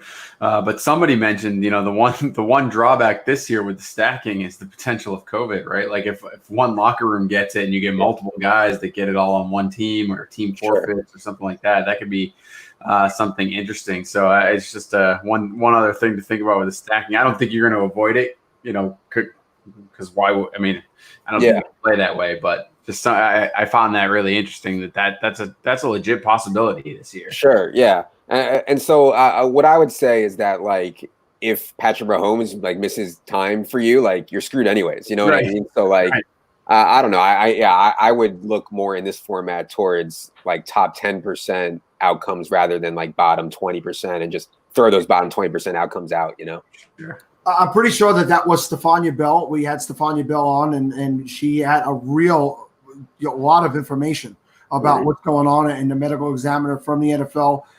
If you're watching this now and you didn't catch Stephania, she was on at 11 o'clock with Matthew Berry, and she went deep into some stuff that I think was really, really interesting. And she was the one who said that there's a realistic possibility that a team could actually have to forfeit if they lost their entire offensive line because they're all spending the week preparing that one offensive line room and they're out. So it's something we don't know what to expect. Let's hope that when we don't get to that point, let's hope that they take all the proper precautions. I mean, I'm a UFC guy. I brought up UFC earlier. They're having the events with minimal effects of COVID related issues. And if somebody tests positive, they're removed immediately and they're put in quarantine. And it doesn't seem that be having spreading effects around teams and other people. So they're managing to put on big fight cards every single weekend and sometimes twice a week. I really think that obviously there's more people involved per NFL team, right? But there are ways to get this done. Yeah, I mean, God, I don't have much to add. I'm just hoping, I'm not doctor or scientist. I am hopeful that the NFL is spending like every waking minute trying to prepare. I haven't seen anything from them that suggests that they are yet, but I would assume that they're just trying to like go business as normal so that like the fans don't get freaked out. But I would assume behind the scenes that like 24/7 they have people working on the logistics of this. So I don't know. There's just too much money at stake for them not to, be working on this 24/7. So I'm pretty optimistic, and we'll see how the NBA goes. Like the NBA guys go into a bubble this week, and if that goes well, I think that would be even more optimistic for the NFL. Yeah, and baseball as well. These guys have reported, and they're now doing. They are practicing now, and we'll see. Sports have started to venture back out there, so those are going to be the guinea pigs. Yeah, I've been watching soccer in Germany and England, and tennis is coming back. I mean, yeah, it's definitely possible. NFL is just different. There's so many guys, but it's at least possible. At the very least, we got ACL cornhole on a regular basis on ESPN. I saw that. I saw that. Yeah, I mean, I bet that gets good ratings, man, because everybody watches and they're like, "Oh, I can do that," I have seen that. That's my new jam, by the way, cornhole. I started playing it a lot more this summer, and I like it, man. I just played a ton of it on 4th of July, and I was doing pretty damn good. I feel like you're about 15 years behind the curve on when cornhole was popular. There are some old guys in there, though. If you watch the tournaments, there are some old guys. And I'm 46, man. What do you got to do? No, I don't mean your age. I mean, this cornhole guy came to public fame like 15 years ago. Oh, I'm talking to Kevin, not you, Adam. I don't want Kevin. Kevin was the one calling me up. No, I agree. I all these years I was there, and I was like, I just never took to it. I don't think I've ever thrown a beanbag before this summer, but I'm loving it now. Hey, listen, I had guys talking about disc golf this morning like it was new, and then the other guy's like, "Oh yeah, I've been playing for 20 years." I'm like, I know that's not new. It's been around forever. But we're all trying to find, like you said, you try to find your niche thing in the fantasy football community. There's all these little niche sports, and they're becoming more popular now because we can't do other shit based on everything that's going on. Oh, 100%. Yeah, I was playing golf, and I haven't played golf in probably 20 years, maybe 25 years. I haven't played golf, and I played for the first time during the quarantine thing. It was, I'm not a big golfer, but it was nice to get out there, So yeah, for sure. How much time you got left? You got 40 minutes left? Yeah, we got 37. Yeah, 7 minutes left with you, and then we got Nate Hamilton in waiting. We're going to do 30 minutes with him. And what do you do after 8 o'clock? What do you do? Just go to bed, or you go party, or what are you going to do? So for Steve and Kevin, they are at home. So I'll let them answer what they're going to do. I am at an office that's probably about 15 minutes from my house. So I'll have to pack up everything here, do a quick little cleanup, and drive home. So it'll be 8 o'clock here when I finish, but it'll probably be 9 o'clock before I'm actually in the house and settled down. And I don't know. I feel awake enough right now, but I know from past history, as soon as my head hits the pillow, I'll probably go to sleep. But sometime between 9:30, I'll probably be out cold. Okay, cool. Yeah, I mean, I have a 4-year-old, so for me, 8 o'clock is right around 8 o'clock is bedtime for her. So I'll do the bedtime since I didn't do it last night, and put her to bed, and then probably I don't know. Yeah, it's funny because with podcasting, every time I podcast, I feel like I get energy afterwards, and the fact that I can't go right to bed after podcasting, no matter how late it is. Now, being 24 hours straight is a little different, but I still think I'll probably be awake for a little while. So we'll see. Yeah. Being out here on the West Coast, it's only 4:30. We're going to finish up at 5 o'clock. So the second I get off of here, my wife has to go to work. So I get to watch our 2 children for the next 3 hours, and I'm probably going to die. That's bullshit. That's complete bullshit. Yeah, so that'll be what it is for me. But it's the least I could do. She's had them for the last day, all that kind of stuff. So, and what are we going to do? I'll just throw some chips at them and tell them I'll see him in the morning. Hey, chips and Paw Patrol and call it a day, right? Aren't we trying to raise money here? Tell the people and tell me the PayPal. Let me send some money. So if you go to scottfishbowl.com/donate. scottfishbowl.com/donate. Okay. It'll take you to our PayPal money pool, and you will see that we are at $35,000. We have an insane amount of money. Just from the Podathon. We opened it up 3 weeks ago, leading up to the Podathon for sponsors. We had over 42 different sponsors at $100 each. Some of them gave more. and then the rest of them just came trickling in as we were open, and we have it open until July 13th because we figure some people are going to find this and watch it after this happens and want to donate also. And we figured 1 month open. We started this. This is year 3. Year 1, we made $4,700. Last year, we made $6,200. This year, we blew the goddamn roof off of it. And it's amazing. I was hoping, Adam, when we came up with the concept, by year 5, it would become something that people are like, oh, we know what this is. It's the Scott Fishbowl Podathon. Nope, year 3, off the chain. I went back and looked at some of the previous episodes from earlier today because we had to do this in 3 8-hour segments. And they're up to 4,000, 5,000 views, which is huge for us in a single day. Yeah. For this event, and it's been wonderful. The community's been great. Having Scott on and wrapped around it has been really great. And we got amazing people. I interviewed Shane Battier today. Shane Battier was on with us for about 50. He's in the Scott Fishbowl. I don't know if you know. I heard because he's been like interacting with my boy Mans, Pete Manzanelli. So I am aware of Battier. Yeah, and we had Vincent Smith, the wide receiver for the Jets, last night at 1 a.m. East Coast time. He came on. He was pretty cool, but he gave us a lot of insight also as to what he's doing, what they're requiring him to do, how to stay in shape, what they're preparing to do as far as, the COVID preparations and stuff like that. It's been a really interesting year. Year 1, we tried to fill 24 1-hour spots just to get the time passed and be up for 24 hours. This year, 48 30-minute segments, and I probably had 25, 30 additional people that wanted spots. So wow. It's crazy. So you should start auctioning off the spots. They got to pay to come on and be on the Podathon. That may be year 4. I mean, we're expanding. Might have to send you a percentage. All right, Adam, well, we're up against it here at 7:28. We're just about done with this spot. Tell everybody again where they can find you, what you're doing, and what you guys got going on over at Established Order. Yeah, no, I got nothing to promote. I just you can check me out on Twitter if you want, at Adam Levitan. But yeah, send some money to these guys. I mean, you would have to pay me just an insane amount of money to stay up for 24 hours straight. So give these guys some credit and go ahead and chip in. 35,000 is an unbelievable amount to raise. You guys, that's amazing. Thank you, man. We always appreciate it. I really appreciate that. All right, be good, guys. Have a good sleep. All right. See you, Adam. Thank you. So what's funny is I was looking at the SFB, and obviously I know we got more, and you have your own personal account for some reason, and then we get the stuff that Barry's gonna contribute and Hitman as well. So I know we're more than 35,000, but there are, for the 35,000 that are on the fantasy or the PayPal pool, 665 different contributions.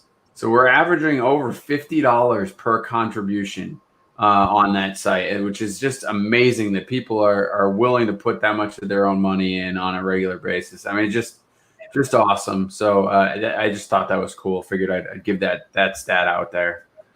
Yeah, that is pretty amazing. And looking at it now, it is at over 35,000 plus $506 and change in my account. So we are at 35.5. Really almost 35.6. And again, Matthew Berry will be matching all donations made during his 30-minute appearance. Mike Wright will be doing the same. I would imagine we're over 37,000 at this point. And, without further ado, guys, we have one more read to do. Who would like to do the last and final read of the night? I'll do it. Take it away, Steve. I'll do it. All right. This guest is sponsored by the Dynasty Rewind, a fantasy football podcast that entertains and informs listeners with the best rookie breakdowns in the industry. The Dynasty Rewind team at Nate NFL, Nate Christian, at Chev Boyard, Chevin Noon, and at FF Porkman, Philip Simmons, and at the M Bauer 85, Michael Bauer, will help your redraft dynasty and Debbie teams with a touch of humor, humility, and above all, honesty. If you like winning, find the Dynasty Rewind across all of the major podcast networks, and you can do it in style with the comfiest shirts in fantasy. Enjoy the Dynasty Rewind podcast today, and remember, be kind, please rewind. This segment is also hosted or Sponsored by Reality Sports Online, the powerful fantasy sports platform where GMs get to build and manage their fantasy team like an NFL general manager. Reality Sports Online offers free agency, multi-year contracts, multi-team trades, franchise tags, contract extensions, first round rookie options, automated contract and salary cap functionality, and more. At Reality Sports Online, fantasy doesn't take any more time than your standard league. It just requires more strategy. Haven't tried it yet? You can test out your general manager skills for free in a mock free agency auction. Use the promo code PODATHON to receive a 10% discount on your team or league today. Fantasy just got real at realitysportsonline.com. All right, so the guy that is here to help us close out the show is none other than Nate Hamilton himself. What is up, Nate? What's going on, fellas? How we doing? We're breathing. Bodies are still holding. They're still doing what they need to do to get us one more 30-minute segment home.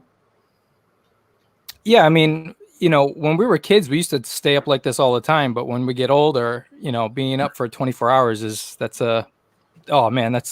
I can't imagine what you guys feel like right now. There ain't no kids here. I tell you, I think I felt worse at different points over the night. I don't feel so bad right now. You get to a point where you move past it, and I feel okay right now. There were, knowing that we're less than 30 minutes from being done, there were points where I was like, oh my God, why did I do this again? I think about this and I realize this is a ridiculous idea. I'm not young. I'll be 46 in August, which is not old, but it's just not young. And but it's worth it. It's worth seeing what this has grown into and seeing what we have been a part of here. And people keep giving us credit, and that's awesome. It's the community.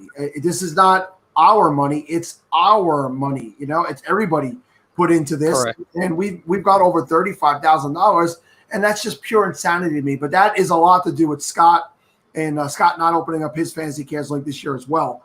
A lot of people came to us. They found us as their outlet to donate because they knew it was going to go to Fantasy Cares. And I haven't mentioned it in a little while. We spoke to Scott. We're splitting the money this year between Toys for Tots and the Equal Justice Initiative. We felt like that was something we wanted to do this year, especially with the temperature of what's going on in this country. And we're happy and proud to be a part of that. And we're really happy and proud to have you with us, man. Tell everybody who you are, what you do, and what you got going on. Thank you so much, guys. Well, before I get into that, I just want to say that I know you probably don't want to hear this, but I couldn't sleep last night. Okay. And, so I couldn't sleep, and, but I woke up, it was like 3:30 in the morning, and I tuned in to you guys for like an hour, and, I fell asleep listening to you guys. So I don't know if that's a compliment or what have you, but you guys are killing it. Thank you. So my name, no problem, man. My name is Nate Hamilton. You can follow me on Twitter at DominateFF. I also have my solo podcast, the Dominate Fantasy Football Show, which is available on anywhere podcasts are available. And I also am a writer in the Fantasy Football Black Book 2020.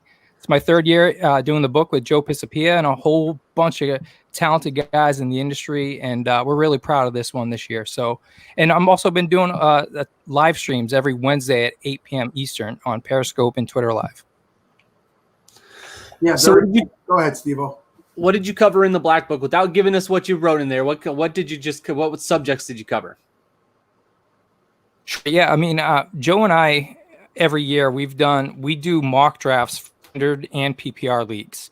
So him and I will go through 4 rounds with each other, and I basically break down those mocks, and it's for your standard strategy or your PPR strategy. I also give my what did that guy say? I miss it. I also gave like my underrated and overrated players, and I broke down the NFC North, I believe. All right. Where we could get where can we get the Black Book?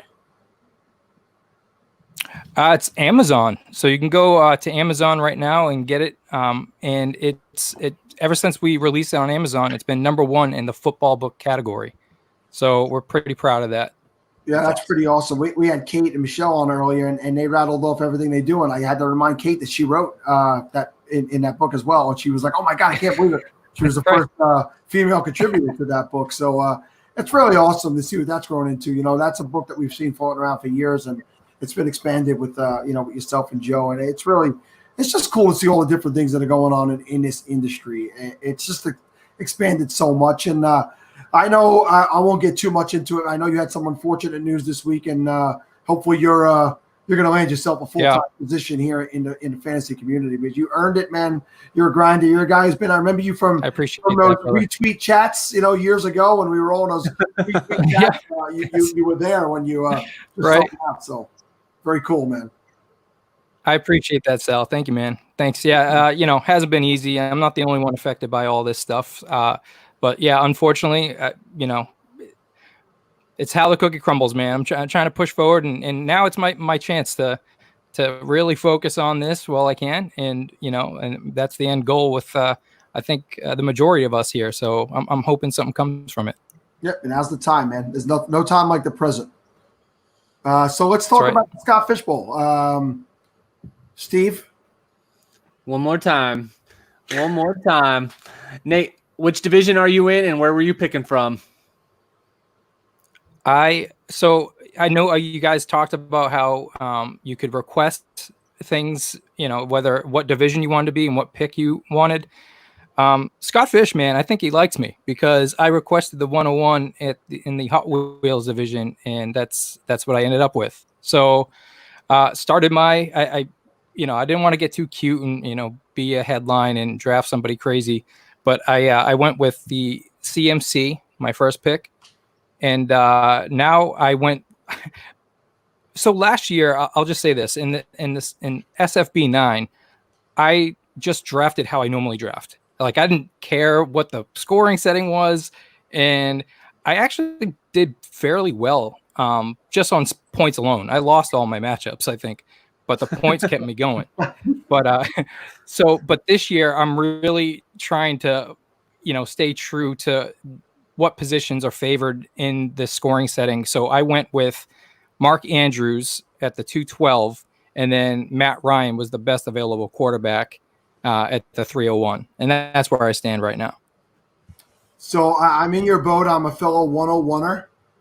And I've only got to take my first pick. I've only gotten McCaffrey so far, and I think we're at like the 2.7 or the 2.8. I'm waiting for it to get back to me. So I'm actually just logging in now to check to see what kind of quarterbacks are available there. I think I want to definitely get a quarterback. And there's some nice guys. I mean, Matt Ryan's there, and there's a couple other names I don't want to say out loud because I'm hoping they fold them. I don't want to say their names. So Nate, now I don't want to discuss future picks. I was just about to ask you. So now you've got your running back, your tight end, and your quarterback. And where's your strategy? You don't have to talk about specific players if you don't want. But how are you planning on like angling through the draft? Do you have a certain position group that you're going to hit hard at certain points, or do you have a strategy in that regard? Well, I'm hoping Matt Barkley from the Buffalo Bills falls to me and with the next pick. So he's a popular one right now. He's flying off the boards. No, I think really what I want. Yeah. Oh yeah. So what I want to do is, I'm sorry, I'm reading the comments. What I want to do is probably, thanks, man. I appreciate you. Thank you. All right. So what I want to do is now focus on trying to get some wide receivers, because you have to start 3 of them.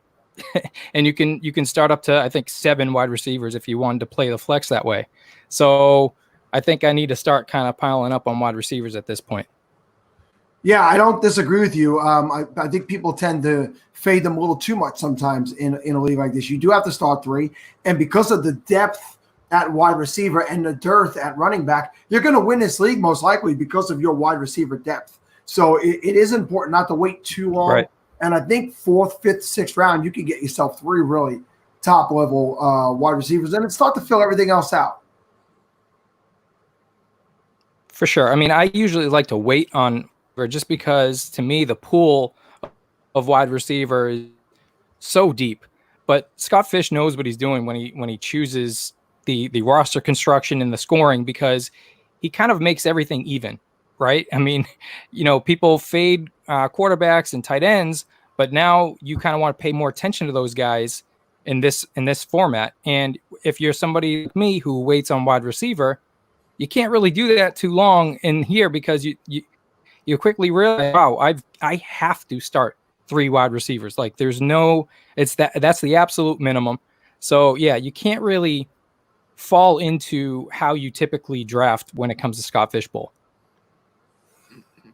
You got a lot of nice things being said about you in the chat, Nate. So Kevin Tompkins, thanks, man.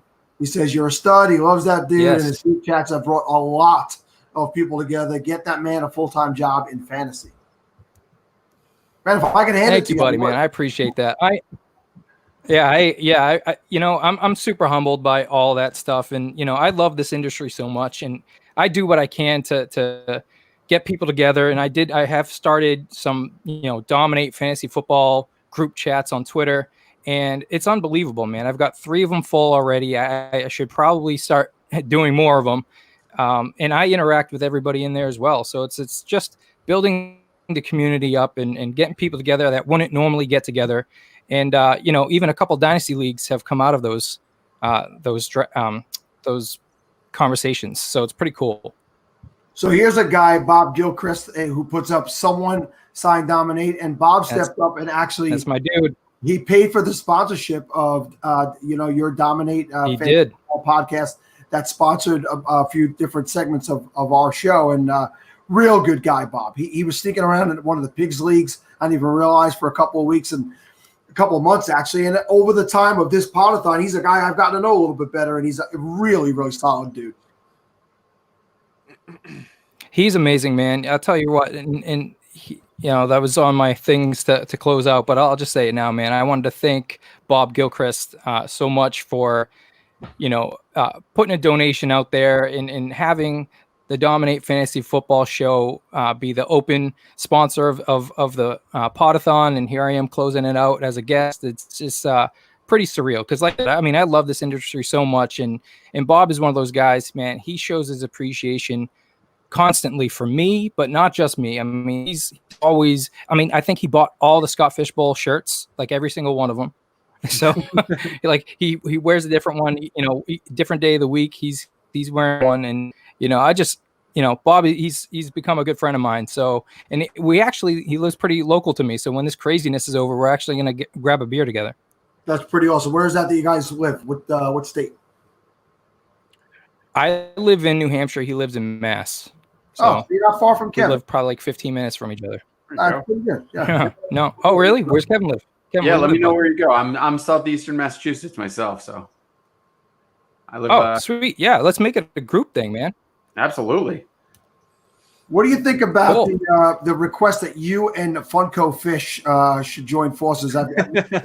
Funko Pop Scott Fish is joining us. We had the real Scott Fish for many, many hours of the podathon, but I think he's pretty much crapped out at this point. And so Funko Fish is joining us now.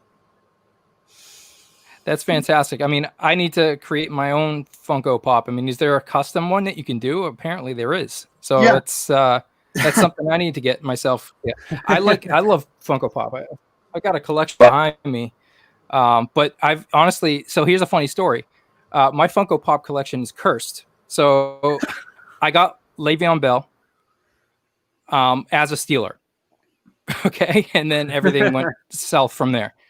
I had Dez Bryant as a Cowboy. He's next to, I think he's going to get a shot in 2020, but Dez Bryant is pretty much done for. And my last Funko Pop for NFL was Todd Gurley. And then he blew out his knee and he's not on the Rams anymore. So I'm not getting any more NFL player Funko Pops. I'm sticking to like comic book stuff and keeping it simple.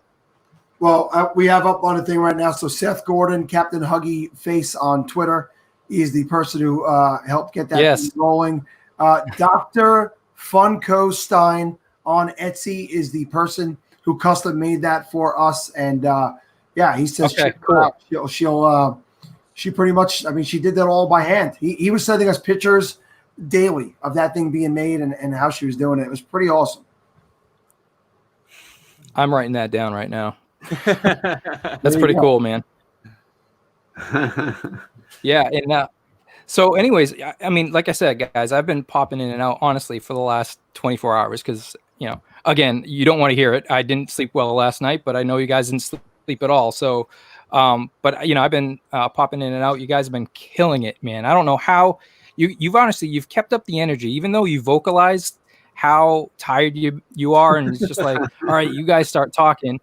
I mean, you guys, every single one, a long read for each one. I don't even know, like, I'd probably stumble through just the first one if I got the best sleep of my life. So, I commend you guys, man. Much respect to you guys. I'm very appreciative to what you've been doing. I'm sure I speak for everybody when I say that, but honestly, you got 15 minutes left. You're almost there. Almost, actually 14 minutes left. Let's not cheap change it. So, congratulations, guys. Seriously, this has been amazing.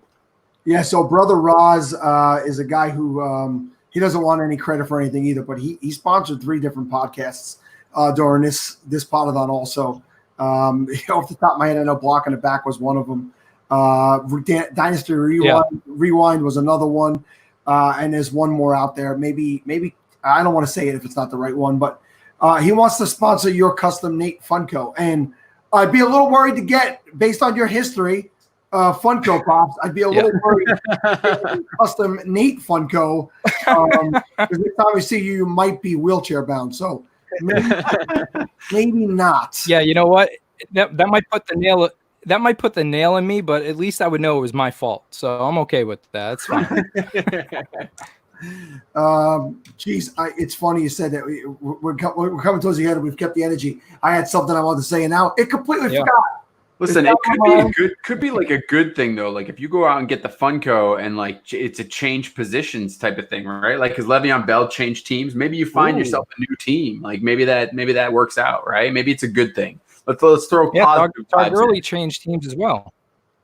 Yeah, absolutely. Todd Gurley changed teams as well, and who knows what's going to happen with Dez this year? So that's fantastic. And plus, if you do blow your knee out, you can still do fantasy analysis. So it's not like That is true.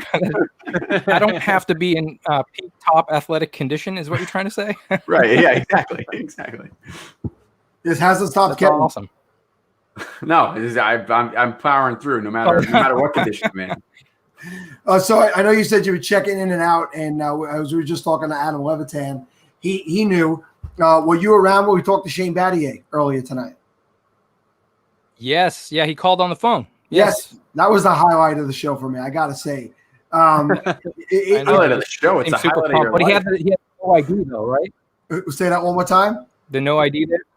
He had the no ID going though, right? It's not like I could call him and say, "Hey, let's go hang out." He gave me the old no ID. I see you, Shane, but you're in the DMs now, so till you block me, I can still hit you up. That was awesome. We had Vincent Smith on at 1 a.m. yesterday. Jets wide receiver Vincent Smith, which was a nice surprise. Yeah. So, and he gave us.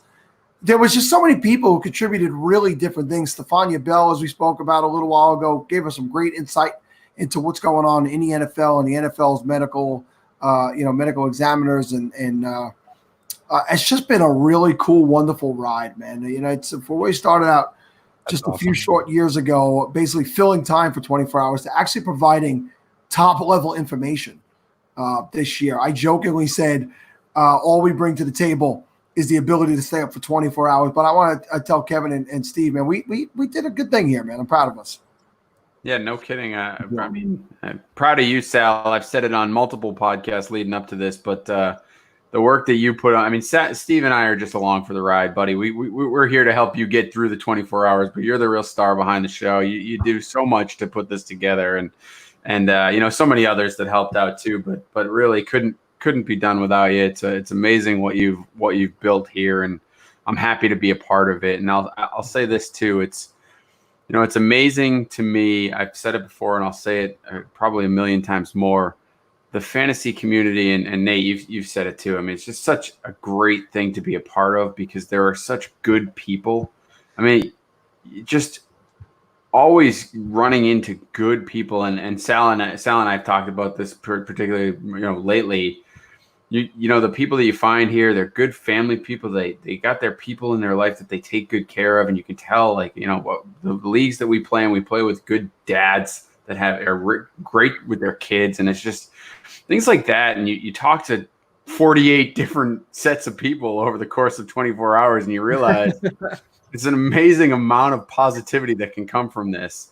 And forget the money, just the positive vibes that people are putting out there and alone is just, it's astounding to me. So yeah, it's basically all those people in Shane. Yeah. Yeah, and then Shane. No, I mean it's honestly that is my that's my favorite thing about the industry though, is just that I feel like, you know, I've met plenty of you guys, you know, at conferences and things like that. We've had fantasy football things and events that I've gone to, and I've met people in person, but I have a laundry list of people I honestly call like true friends. Like if I ever need to or talk to somebody, there's so many people out there in this industry that I can reach out to, and I feel that way better than some of my friends at home. And I hope that's the truth. I mean, you know, that's how much I'm invested, and I love this industry so much. It's just done so much for me that I do what I can to give back. And you know, that's the end of the story here. That's just, it's something that for me is just, it's on a different level. You know, this industry, I love it so much. Yeah, and Kevin, to your point, exactly what you described before is who Nate is. I think I follow you on Instagram, and I see the pictures of you with your kids and the stuff that you do. He's exactly that type of guy. So Steve is slapping himself in the face. Thanks, man. He's trying to stay awake. Not true. He's got this, man. We had a couple of people. 8 minutes, buddy. 8 minutes. A couple of people want you to fire off some hot takes. Nate, you got anything in you? Oh man. I mean, for me, it's not a hot take. I don't think Miles Sanders should be drafted first round. I mean, I don't know why that's happening. That's kind of crazy to me. It's one of those situations where, you know, I fell victim to it before with various coaches, and I'm like, no, you know, but this, you know, Bruce Arians hasn't had OJ Howard before. I mean, so OJ Howard's going to be amazing, and he wasn't this time. You know, it's the same thing. It's like now people, it's different this time. So people saying the same thing with Doug Peterson. Oh no, you know, Doug Peterson isn't gonna all of a sudden hand it off to 3 to 4 running backs and change it up and keep the defenses guessing. He's not going to do that because, you know, now he's got Miles Sanders, so he's just going to give him the ball 300 times. Like, so for me, it's like I'm not down on Miles Sanders I just don't like the situation in Philadelphia. And the Eagles drafted like all the wide receivers. So they've got a very young team. So I'm actually not even a huge fan of that offense heading into 2020. So for me, if they're going to be finding themselves down, it's going to be hard to get Miles Sanders heavily involved if they're going to have to air it out too much. So that's just, I don't know if that's a hot take, but that's something I feel very strongly about. Well, Kevin's been asking people, especially when it comes to Miles Sanders. So Miles Sanders or Josh Jacobs? Josh Jacobs for me, because I do think he's going to get the volume. Beautiful. As a Raiders fan, it makes me happy to hear this. So if you swapped, wait, because you said about the volume. So if you swapped Miles Sanders and Josh Jacobs on a team level, which one would you take? Oh my God, so it would be Miles Sanders. Yeah, because like I said, you know, I'm not knocking Miles Sanders' talent. I don't like the situation. Yeah. That's the only thing that scares me away from him. Totally with you. Yeah, Doug Peterson's the worst. But it's sure funny, Sal. Oh my God, you know, I call him the fantasy running back reaper. That's exactly who he is. So this is good news. Coin Flip Caller writes in, don't worry, Sal. You know, the Gridiron Girls SFBX Copycat League full of ladies giving to SFB Podathon is filled. You don't have to dress up like a lady to join. So it's actually kind of looking forward to caller. So I'll have to return the dress and the pantyhose now. But cool. I'm glad you guys filled up. Then those ladies have filled it. I've seen those donations coming in. So feeling like Sal is ready for a Mahomes. So funny thing. I'll take it. 50K for 24 hours. Yeah, for 50K, I'll sit here for another 24 hours for sure. Yeah, no kidding. Who's donating it? Patrick Mahomes.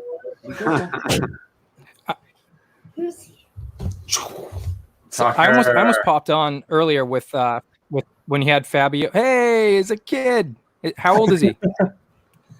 He is 6 years old. He's going to be 7. How old? This one too. Hey, Tucker. Oh. What's up, Tucker? Oh, and Posey too. Oh, you getting another one? Should I go get my kid too? I feel like I have to now. Everybody, wrap up your family. Let's make this a family show. Sal's off site, unfortunately. My kids are 16, 18, and 20, so they're not going to sit on my lap. Yeah, I've got a 5-year-old son. He's the best. I think he's going down to bed right now. Funko Fish could come sit on my lap. Yeah, there you go. There's your new newborn is what it is. Tucker is 6. He's going to be 7, and Posey is 2. Going to be 2. She's going to be 2 in October. 2. She's 1. She's 1 right now. She's going to be 2. Yeah. Mm-hmm. And that's Nate. Can you say hi to Nate? Nate. Hi. Nate's one of our fantasy football friends. Stella, what are you doing? By the way, Nate, Tucker is a killer follow on TikTok. Yeah. Tucker has a good TikTok following. You should. Oh, really? I don't have it anymore. Okay. Well, what happened, Tuck? why don't you shoot me the link? DM me the link. Well, listen, guys, we are about to hit 3 minutes before we go. One more time, so big shout out to everybody in the community. We talked before. Tim Torch. Tim Torch has been helping for the last couple of years in the background for the Podathon. It's at Tim NFL, and this year, new friend to the podcast, a new friend of mine, Dave Wright at FF_Spaceman. Absolute rock star stud. He organized all of these sponsors, all of the reads, putting them in order. I just could not ask for a greater group of guys to be surrounded by, and it's only going to get bigger next year. I'm going to need you guys even more. But shout out to him. There he is at the very bottom. Let's see what he has to say. A lot of people in this chat killed it, but hats off to Brandon, Zach, Showtime, J. Mike Dingus, and so many more. Great. This guy is giving us all the credit, but he's as big a part of it as we were online, and definitely Tim as well. So everybody, that's it. We're going to be getting out of here in under 2 minutes. Go. That's awesome, guys. Congratulations, honestly. Nate, tell everybody We got the kids. where they can find you. Say bye. Sure. Yeah. You can follow me on Twitter at DominateFF. And, my solo podcast, the Dominate Fantasy Football Show, you could be found on wherever podcasts are platformed. And you go out and get yourself a fantasy football black book. Right now, there's actually a special happening. Anytime you buy a black book, I think it's this week or this weekend, we will donate a portion to Fantasy Cares. So Team Black Book is doing their part to donate as well. That's amazing. Shout out to Joe for doing that, and all you guys over here at the Black Book. Kevin, Steve, anything you want to say? We got a minute left. I've said all I need to say this entire 24 hours. I appreciate everybody in the chat. Honestly, you guys in the chat were awesome this year. You guys kept it going. Normally, this is our first year doing this on StreamYard. So normally the chat was all on YouTube and I wouldn't even watch any of that. So having this in here and being able to read and see your guys' support throughout the entire thing has been awesome and really did a lot to help keep us going, I think. Yeah, man. Thanks. Big thanks to all of the guests, all of the people in the chat. There were people that were in there for like 16, 18 hours. And I mean, just amazing. Thanks to everyone who donated. And yeah, that's it. I don't know what else we could say. All right. With that being said, good night, everybody.